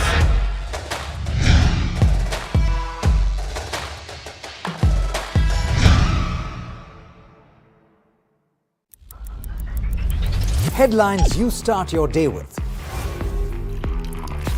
What matters worldwide is now in the palm of your hands. Get ready to seize the day and maximize your financial potential. Stay ahead of the curve with all you need to know on NDTV Profit.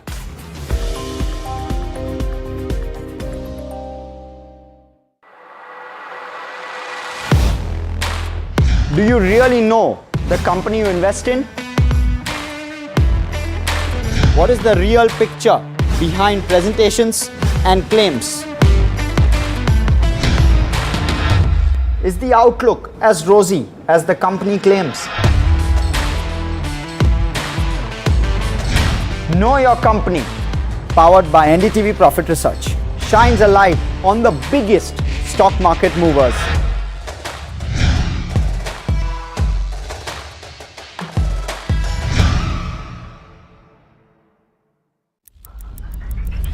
Headlines you start your day with. What matters worldwide is now in the palm of your hands. Get ready to seize the day and maximize your financial potential. Stay ahead of the curve with all you need to know on NDTV Profit.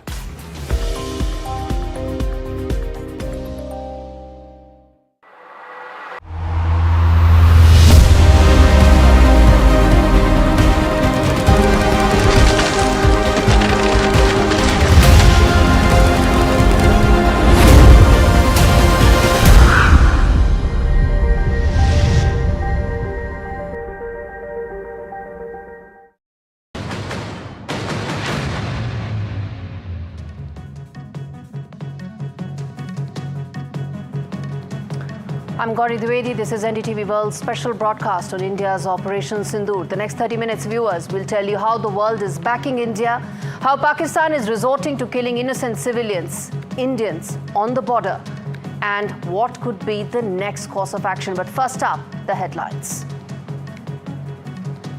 India successfully dismantles Pakistan's terror infrastructure with 25 coordinated strikes at 9 different terror locations in Pakistan and Pakistan-occupied Kashmir. Rattled by India's specific strikes on its terror infrastructure, Pakistan conducts heavy firing at the line of control. 13 civilians dead, 1 Jawan martyred due to Pakistani shelling. Defence Minister Rajnath Singh briefs all political parties in the all-party meeting a day after India conducted Operation Sindoor to avenge the dastardly terror attack in Pahalgam.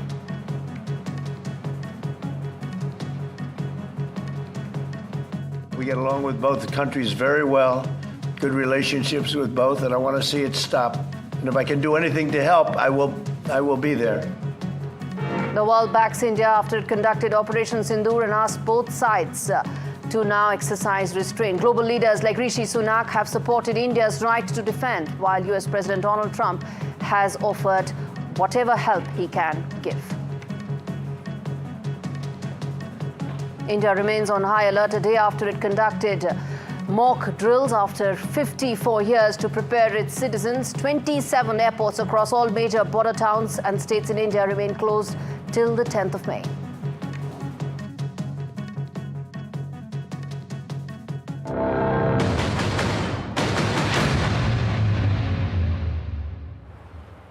Viewers, it's been 36 hours since Operation Sindoor and India remains vigilant, prepared and ready for any Pakistani misadventures. So here is all that India is doing.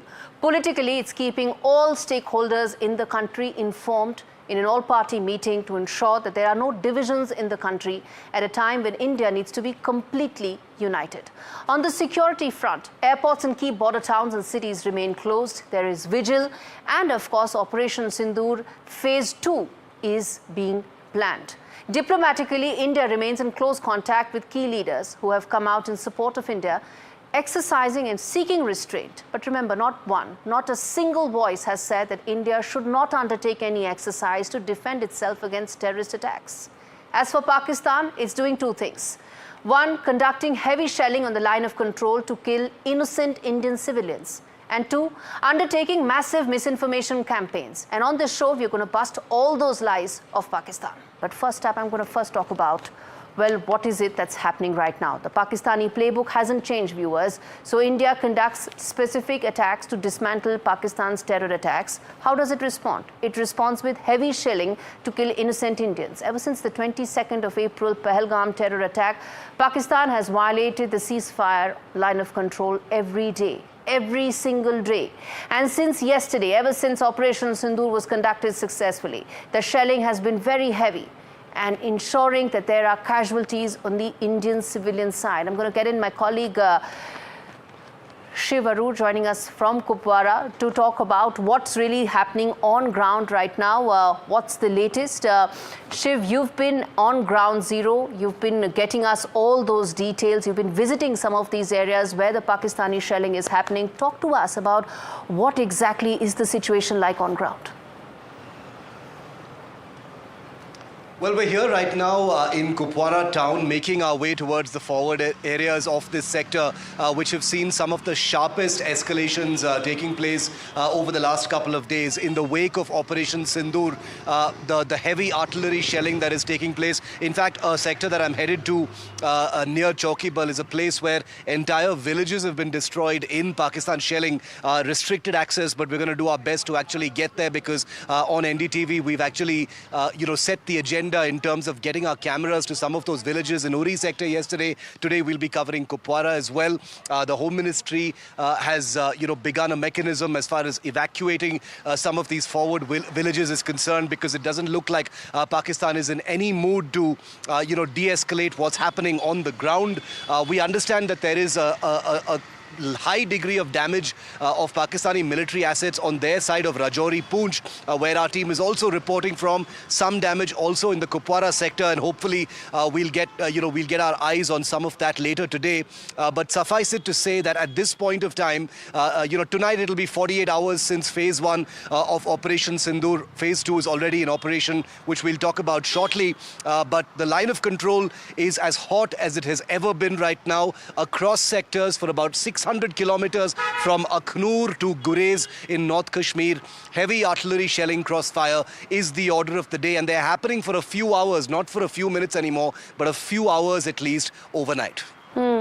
Indeed, that's very important, Shiv, that you're talking about, that this heavy shelling is taking place for a couple of hours, but across that entire 600-kilometer stretch. I want to understand from you, it's been over 36 hours, it will be 48 hours tonight. I want to understand from you that what is the next 24 hours looking like for India, for our security forces, from the place where you're standing by? You know, when we began reporting Operation Sindoor a few hours after the story broke, remember it was NDTV that first reported, that this was only phase 1 that we were looking at. And it has been proven true by what we've seen play out, in Lahore, Rawalpindi, and other places today. No word from the Indian government or the Indian armed forces, but the Pakistan Army and the inter-services public relations have held a press conference saying, that there has been Indian drone actions in all of these big cities, including in Karachi, which is amazing, and Lahore. They've admitted and confirmed that one Indian drone has hit an establishment in Lahore. 4 people are injured. 1 person has apparently been killed. I am told the situation is downplay everything and try and make it seem like they've neutralized drones. It's not so easy to neutralize a Harop drone, I can tell you that for a fact. And most of these must have hit their targets. We're, of course, waiting for a confirmation from the ground and possibly an acknowledgement from this side. Actually happening, because this is phase 2 of Operation Sindoor that we've been talking about actually playing out. It's a slightly lower in intensity. The munitions and the weapons, which are called loitering munitions or suicide drones that are being used, are of a different caliber and category entirely from the weapons that were used in phase 1. So it's going to be very interesting to see how it plays out. And remember, these drone attacks or whatever is being alleged right now are not happening from one place, to happening from a variety of different sectors. Obviously, we won't be revealing any details about that or even commenting on it, but this is, again, a 360-degree coordinated tri-service operation. We have to remember that. All right, we leave it there. Shiv Arur, thank you so much for joining us live on NDTV World. Shiv Arur reporting for us on Ground Zero, getting us all those details. Now, viewers, Shiv mentioned about the Operation Sindoor phase 1 being over. What was that all about? What were the strikes that India hit? What were the specific targets? Let's put that out for our viewers to really understand those 9 locations. What were they all about? On your screens. In fact, when it started in the early hours of Wednesday morning, when this started, the first was the Abbas Terror Camp in Kotli, 1:04 a.m. That is when it took place. This is the nerve center for the Lashkar-e-Taiba when it comes to training suicide bombers. That is the image when the first of the strike took place at 1:04 a.m. The next one was at the Lashkar camp at Muridke. This happened a couple of minutes later at about 1:06. Remember, these are very precise strikes that take place every second, every minute is actually accounted for, which is why we are giving you those specific timings. Lashkar camp at Muridke, this is the largest training center. Those satellite images tell you the sprawling complex that exists there, the hundreds and thousands of Lashkar terrorists that have been trained here at this camp. That was the second clear target of these strikes of Operation Sindoor. The third one was the Jaish headquarters that was at Bahawalpur. That's at 1:12 a.m. So 8 minutes after the first set of strikes happened, this was the Jaish headquarters at Bahawalpur. It is the primary base for Jaish's planning and operational. Again, just look at the massive structures that have been conducted there. This is in Pakistani side. Are they trying to tell anybody in the world that they had no idea, evidence about these structures that existed for so long, training hundreds and thousands of radicalized terrorists out there to only cause mayhem? This was the next target. The next one was The terror camp at Sialkot, 1:15 a.m. This was the logistics hub for the cross-border terrorism that has been happening there. This was a key logistic hub. This camp, with the help from Pakistan's ISI, Deep State, actually funneled terrorists into the Jammu side of the Jammu Kashmir in India. So this was that particular hub from where that infiltration attempts keep happening, which is why this was such a key target for the Indian forces. Next is the terror camp at Muzaffarabad. This was at 1:17 a.m. and this, of course, was another sprawling complex that has been used for training, arms storage, ammunition, and also housing LET commanders. Remember, viewers, I'm saying this multiple times, sprawling complexes, big facilities. That tells you that if this is what the extent of infrastructure was, why is it that the Pakistani side never acted on it? Because they are part and complicit of this terror infrastructure that has been going on. Let's move ahead. The terror camp at Bimber, that was the next one. A crucial training and recruitment place where 40 to 50 active terrorists were there, and it actually served as a key launch pad that was there. These are all satellite images, so nobody turns around and asks, proof kya hai, evidence kya hai? None of those questions can come up now. Next terror camp that was in fact blasted was the Chakamru one, which was at 1:22 a.m. This was a tactical launching pad that taken out that is usually used when it comes to pushing terrorists into India. That you can see on the map where that exists, allowing for infiltrators and infiltration attempts to actually happen.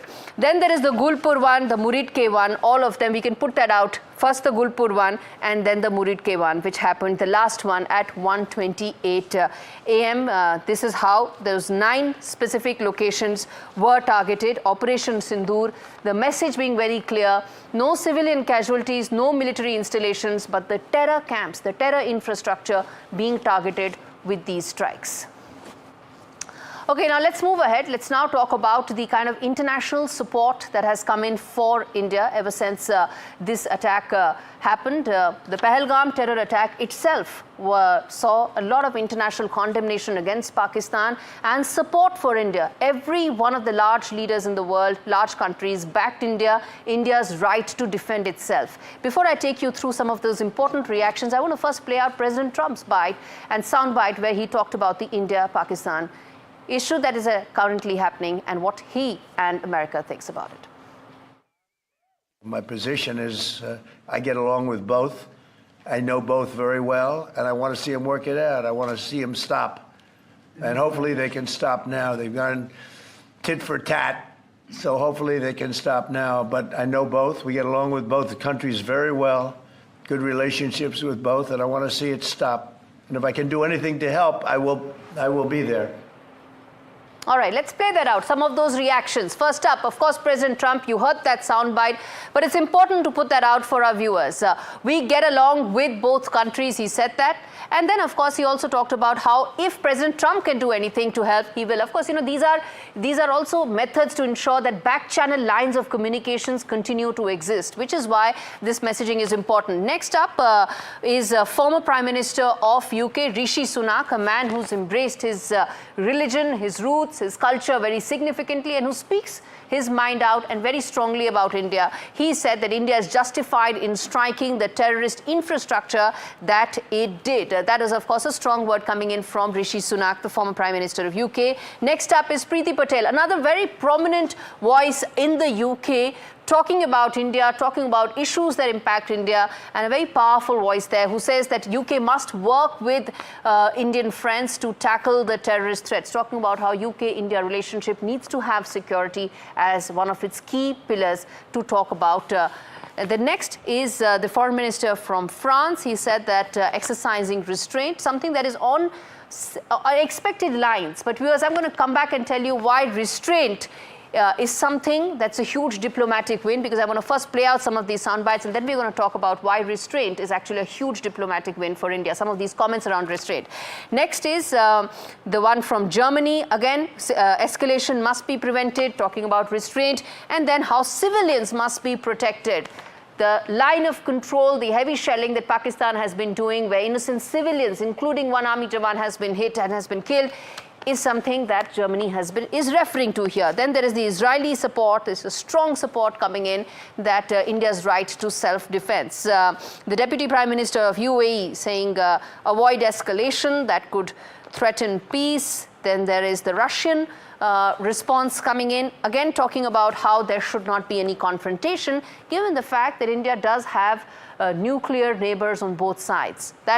And the last one, of course, is Geert Wilders, who's talked about how Kashmir is 100% Indian, something that India has been talking about all along. We don't want mediation. We don't want any third party. Kashmir belongs to India, whole of Kashmir, and every inch that is occupied by Pakistan also, which is why this is an important support. Now, before I move forward, I'm going to tell you why restraint is so important. Not a single voice has said that the Indus Water Treaty being now suspended by India is bad. Not a single voice saying that any measures that India has taken so far, they have reacted to any of that. Why? Because they understand India's need to defend itself territorially, militarily, to keep its interests protected, which is why restraint is such a diplomatic win for India. I'm going to now also address Iranian Foreign Minister, who's in fact in India on a day when there is, as I said, 24 hours it's been since the Operation Sindoor has taken place. India has in fact hit out in a calibrated manner to the terror infrastructure that I just pointed out. And he's coming in from Pakistan. He held a day-long meetings in Pakistan, and now the foreign minister is in India. There are India-Iran Joint Commission meetings that are going to take place. Bilaterally, it's significant, but the optics are important. Iran does matter for India and for the region. They're trying to have some sort of back-channel communications, and ensuring that the India-Iran communication line is strong, robust, will actually play out very significantly for New Delhi and its diplomatic maneuvers in the wake of Operation Sindoor and how it's panning out likely going forward. So that, I think, is a huge, important story that we're playing out right now, the Iranian foreign minister in India. All right. Visiting India at a time when we are responding to a particularly barbaric terrorist attack on 22nd April in the Indian Union territory of Jammu and Kashmir. There should be no doubt that it will be met with a very, very firm response. As a neighbor and a close partner, it is important that you have a good understanding of the situation. I'm going to slip into a short break, come back on the other side, talk more about the Pakistan disinformation campaign, and we're going to bust it right here. Stay with us.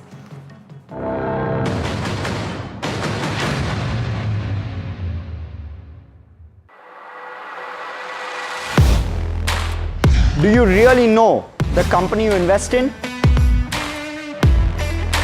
What is the real picture behind presentations and claims? Is the outlook as rosy as the company claims? Know Your Company, powered by NDTV Profit Research, shines a light on the biggest stock market movers.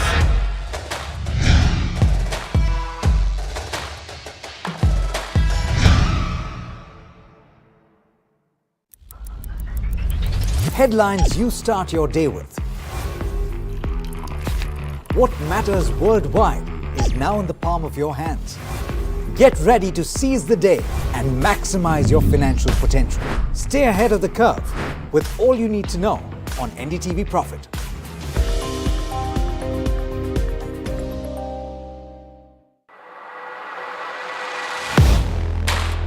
Do you really know the company you invest in? What is the real picture behind presentations and claims? Is the outlook as rosy as the company claims? Know Your Company, powered by NDTV Profit Research, shines a light on the biggest stock market movers.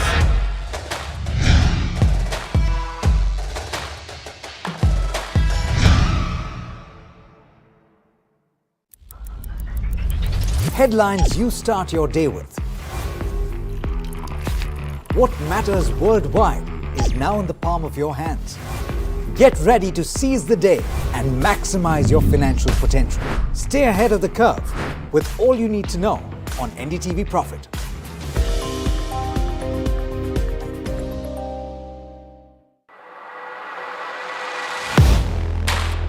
Do you really know the company you invest in?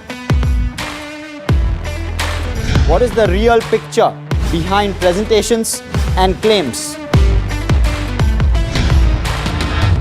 Is the outlook as rosy as the company claims? Know Your Company, powered by NDTV Profit Research, shines a light on the biggest stock market movers.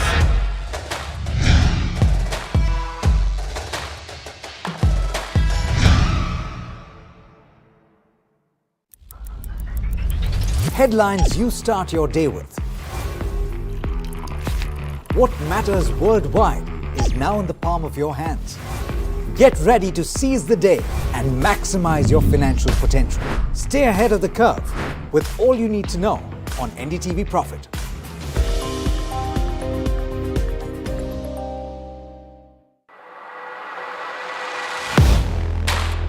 Do you really know the company you invest in?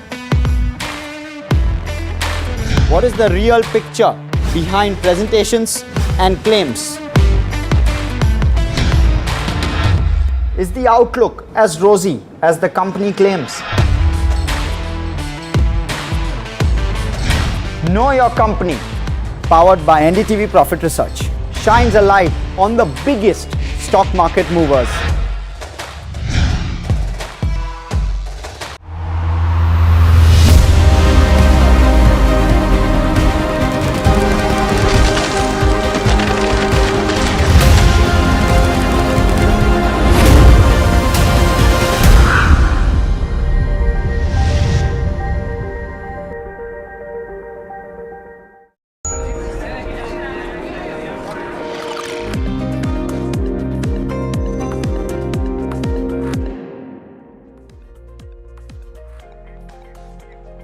Hello and welcome. Good evening. This is Ask Profit only on NDTV Profit, and I'm your host Malika Mishra. And I'm your host Himakshi Bahugna, and together we are here to solve all your stock related queries.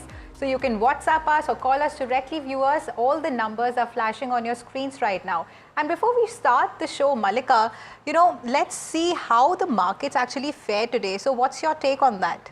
So see, as of course, the larger sentiment of most investors currently entering the market or whoever are already invested remains largely cautious because of the ongoing geopolitical tensions that's happening in the country between India and Pakistan, of course.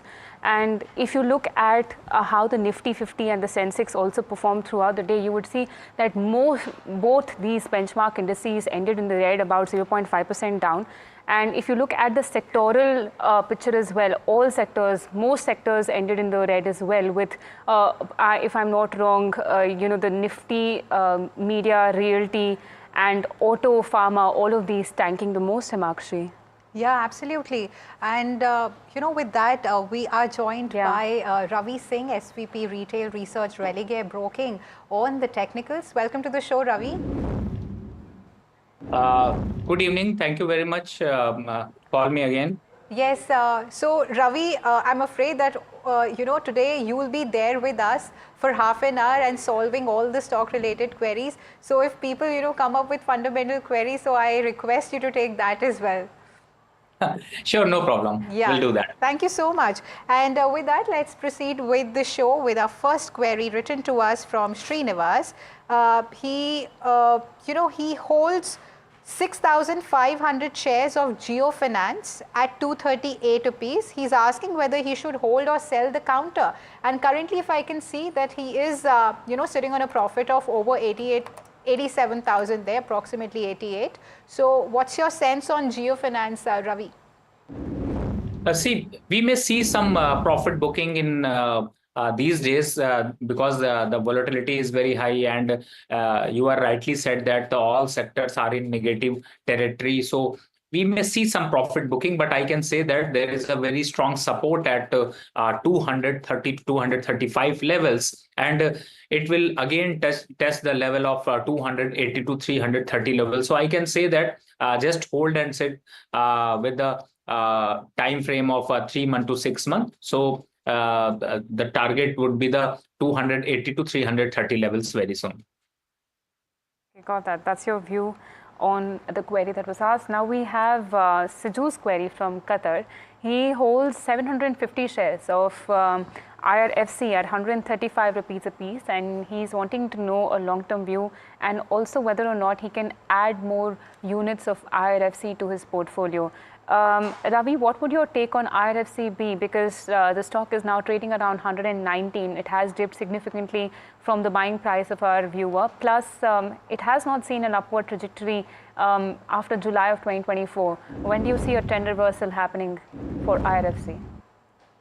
See, I think IRFC is now trading in a lower levels, and now the P ratio is 23 and EPS is 5. So I can say that is a comfortable level.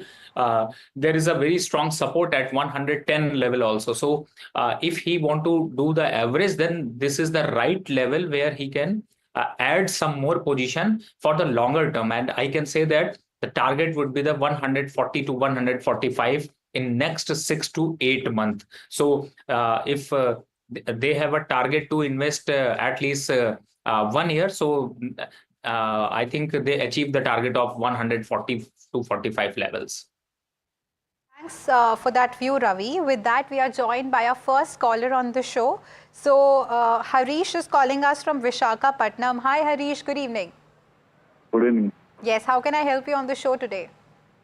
I'm having Titagar wagon, so 1800 shares. Okay. At the rate of 933. Right. Can I average today's rate? Understood. Because, Ravi, Harish is sitting on a loss of over 4 lakh rupees there. And that's quite a big loss that, Harish is sitting at. So what's your sense on Titagarh Wagons? Should he be booking his losses, or are you optimistic on the counter so that, his losses are declining? Are you seeing the losses decline in the future? Yeah, definitely, because the overall all the railway counter is now it's trading at lower P. I can say that if you compare with the sector wise. So the Titagarh wagon P is 32 and EPS is around to 21 to 21.5, and the restructuring is going on, and in technical term also there is a very strong support at 680 levels and 650 levels. So the lot of supports is there, and the next target would be the 780 to 800 levels, but it will take time, not in a 1 or 2 months. It will take time of around 8 to 10 months. So I can say that this is the right time where you can, if you want to add, that good for your portfolio, and that good for the averaging also. So just buy at current market price, put the stop loss of 650 and wait for the target of 780 to 800 levels. Once achieve the target of 800, then you ask again what should do to do if they book the profit or there is some other opportunity. In this show, you can identify the next opportunity. Right. Thanks for that, Ravi. And now I will take another WhatsApp query. Mahalakshmi has written to us from Hyderabad. She currently holds 2,000 shares of GMR Airport since October 2024 at an average price of 87, and Mahalakshmi has incurred a loss of about 5,500 rupees. I don't know whether or not she wants to hold or sell her counter, but just discussing the movement of the stock has been seeing some kind of recovery from the 3rd of March 2025. Do you think it will be able to go back to its high levels anytime soon? The situation is totally different these days. So we may see some profit booking till 82 or 78 levels. But I can say that if you are a longer term investor, then you should wait for the long term, because the daily and weekly chart is consolidating between 80 to 85 levels. And in the longer term, the stock have a potential to achieve the target of 95. So I can say that just put the stop loss of 75, add more at 82 or 80 levels, and wait for some time, because this stock have a strong numbers these days. So I can say that the target is 95, will achieve soon. So that view, Ravi. With that, let's go across to a caller joining us from New Delhi. Hi, Indu Bhushan. Hey, hi. Yeah, hi. Good evening, everyone. Yeah, good evening. Please go ahead with your query. Yeah, so my query is that I'm holding, Bandhan Bank share, 5,000 of share. The holding price is 178 rupees. So I just wanted to know that should I hold it for further, or should I sell it out, because the share is not doing very well since long. Yeah. Okay, and my time horizon is maximum I can hold it for a year. Okay, so maximum it's 1 year, but you are open to short term as well, holding it for short term as well. Am I correct? Yes, correct. Okay, okay. So Ravi, he bought it at 178. If we can just go back to the chart where, we can see that at what loss he's sitting at. He bought it at 178. Currently, he is sitting on a loss of 1 lakh rupees there, Ravi. And Bandhan Bank, in the banking space, it's currently trading at 157. So what suggestion do you have, and what are your top picks, in the banking space, and what should Indu Bhushan should be doing with this stock? Yeah, Himakshi ma'am, you are clearly indicating that this stock have in negative territory. So make your heart is strong and do one thing, one exercise you have to do that will convert into the profit. Number one, just take an exit from this stock, because the stock is looking very weak these days, and it will test the level of 120 and very strong resistance at 160 to 165 to 170 levels. That means downside is open and upside is limited.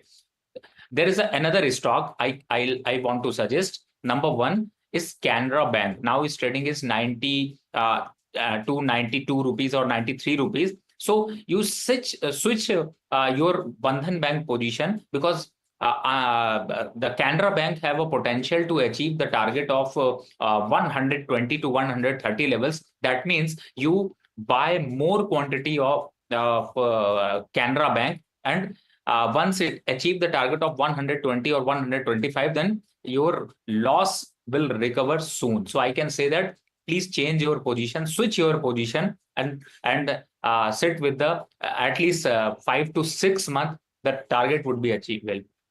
Right, Ravi. Thank you so much for that recommendation on Canara Bank. And now we have Rajesh calling us from Haryana. Hi, Rajesh. Good evening. Hi, good evening, ma'am. Please ask your question. Yes, my query is related to Voltas. Okay. Today I purchased 450 shares at the rate of 1252. Okay, and that purchase was based on, the financial results declaration of Voltas. Correct. And what I, got the information that the results were good. Right. But still the stock, went down very low. And it is already, at lower prices. So I just want to know, is there anything wrong with the company, or are there any weakness in the financials? What was the reason? Correct. Let's try and get this answer, although we do not have our fundamental expert on the show.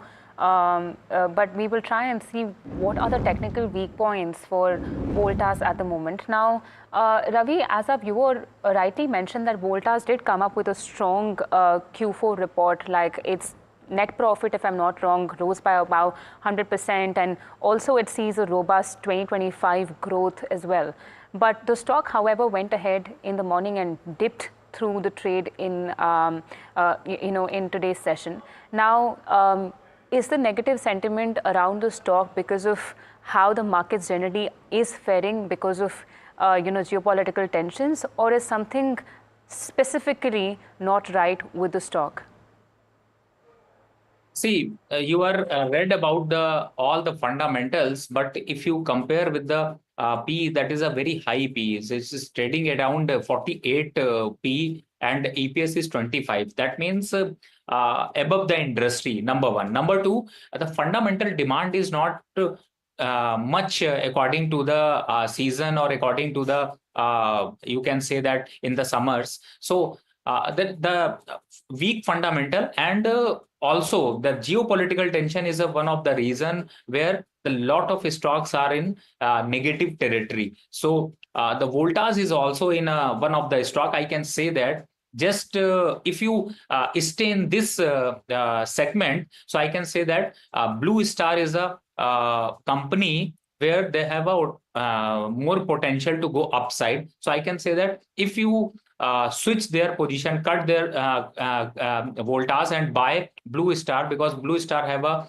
strong fundamental numbers and a strong chart. So achieve the target of 1800 to 2000 level with the stop loss of 1500. So better to switch your position in this segment. Otherwise, if you want to take another stock, so I can suggest the Tata Power or Power Grid. The power related stocks is now very strong hand. So I can say that Tata Power you can also add, or Power Grid, because they have a potential to go upside around 10 to 12% in this scenario. So kindly switch your position in these stocks. Okay. Ravi, just curious to understand, when you suggest shifting positions from Voltas to Blue Star, now both these companies, they churn out a lot of business in summer season because of the kind of products they sell to consumers in the market. And I just want to understand, when you were mentioning why Voltas is seeing the kind of negativity that it is currently experiencing, you brought in the point of PE, right?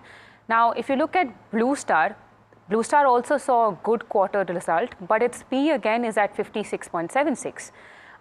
Does that not bother you? And if not, then what is good about Blue Star, and why should then investors go and invest in Blue Star as compared to Voltas then?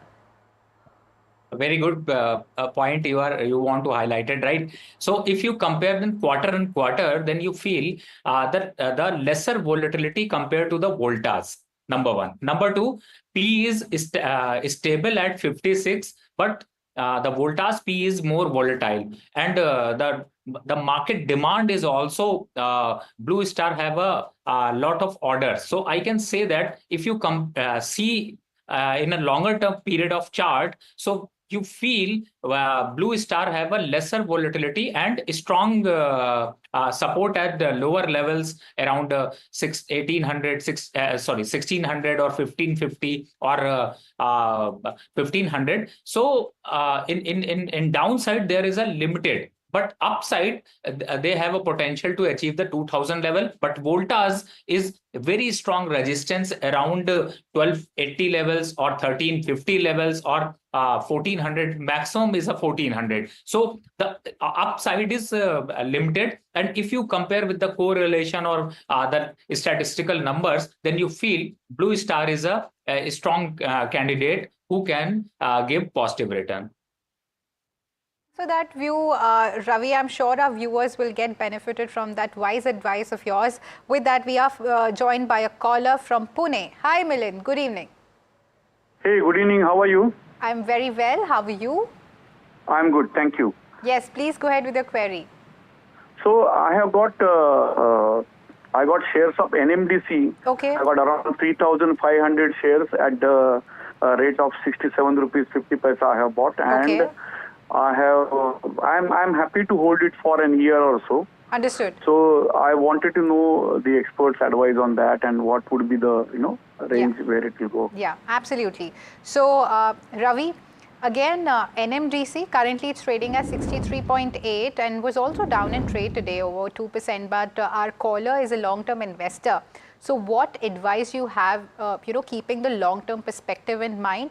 Also, is it valuated, are the valuations okay at these levels? And for a new investor who wants to invest in this counter, what suggestion do you have there?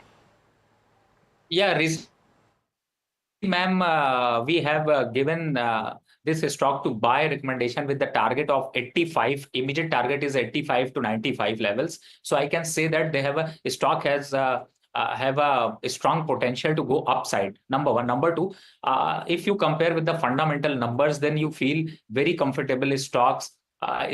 This stock, and in technical term, there is a strong support at 60 and 55 levels. So I can say that most of the people, they are maybe expense of 63 rupees. It doesn't. I think is they don't bother about the 63 rupees. So I can say that everyone who can who have a saving something, so invest in a NMDC for next 6 to 8 months, and this stock have a potential to achieve 95. That means 20 to 25% return very soon. So very strong stock. You just wait and watch and earn more profit as compared to the market. Okay, got it. So potential of more profits for NMDC. Now we have Shravani calling us from Visakhapatnam. Hi Shravani, good evening. Ma'am. Good evening Shravani, what's your question? Actually want to know if I can hold the stocks of Varun Beverages for a longer period of time. Okay, and how many shares do you hold? Actually, I hold 800 shares at the rate of 485 rupees. Okay. And how long has it been? Maybe 3 to 4 months. 3 to 4 months. Okay. And did you buy them together or did you aggregate them over 3 to 4 months? I bought them at once, ma'am. Okay, okay, got it. So do you want to know whether to continue holding your position or do you want to sell? Actually, want to continue my position, and also if I can buy few more stocks, please let me know, ma'am. Okay, okay, got it. Ravi, how does Varun Beverages technically look to you? Our viewer from Visakhapatnam currently holds 800 shares at an average price of 485 rupees. And in fact, she bought them collectively. So at 485, the stock has risen to 489. So she is sitting at a profit of about 4 rupees per share, thereby giving her an aggregate of 3,000 rupees in total of profit. She wants to know whether it would be a good idea to continue holding for the next couple of months or years, because so the second half of 2024, the stock was completely constant, and then it saw a dip, and it has been a little bit volatile since the start of this year. How does the trajectory for Varun Beverages look like to you? Yeah, Malika ma'am, thank you very much. Your good observation, because the stock is consolidating now, is given the downside breakdowns, right? So stock will achieve the target of 450 or 420 level very soon. So I can say that yes, your analysis is right, and take exit or book the profit at current market price, because the stock is looking very weak. And also, if you compare with 6-month return is negative 17%, yearly return is negative 15%, and 3-month return is also 14% negative return. So I can say that just take exit and book the profit. Exit from Varun Beverages is what Ravi is suggesting. With that, we are joined by a caller from Mumbai. Hi Narendra, good evening. Good evening, ma'am. Yeah, how can I help you on the show today? Yeah, I just want to know about one of the shares I hold. Let me see the name. Texmaco Rail. Texmaco Rail. Yeah. I have 300 shares and my average purchase was 203 rupees. See, I'm not much into trading or investing. I just bought it. Okay. I just want to know whether I should, keep it, whether I should sell it or buy something else. Okay. So you are firstly, you're a new investor. So why did you pick this particular counter, Narendra?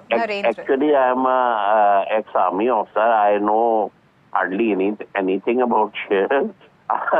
Understood. Out of hunch, I bought it because a lot of news were there about infrastructure development.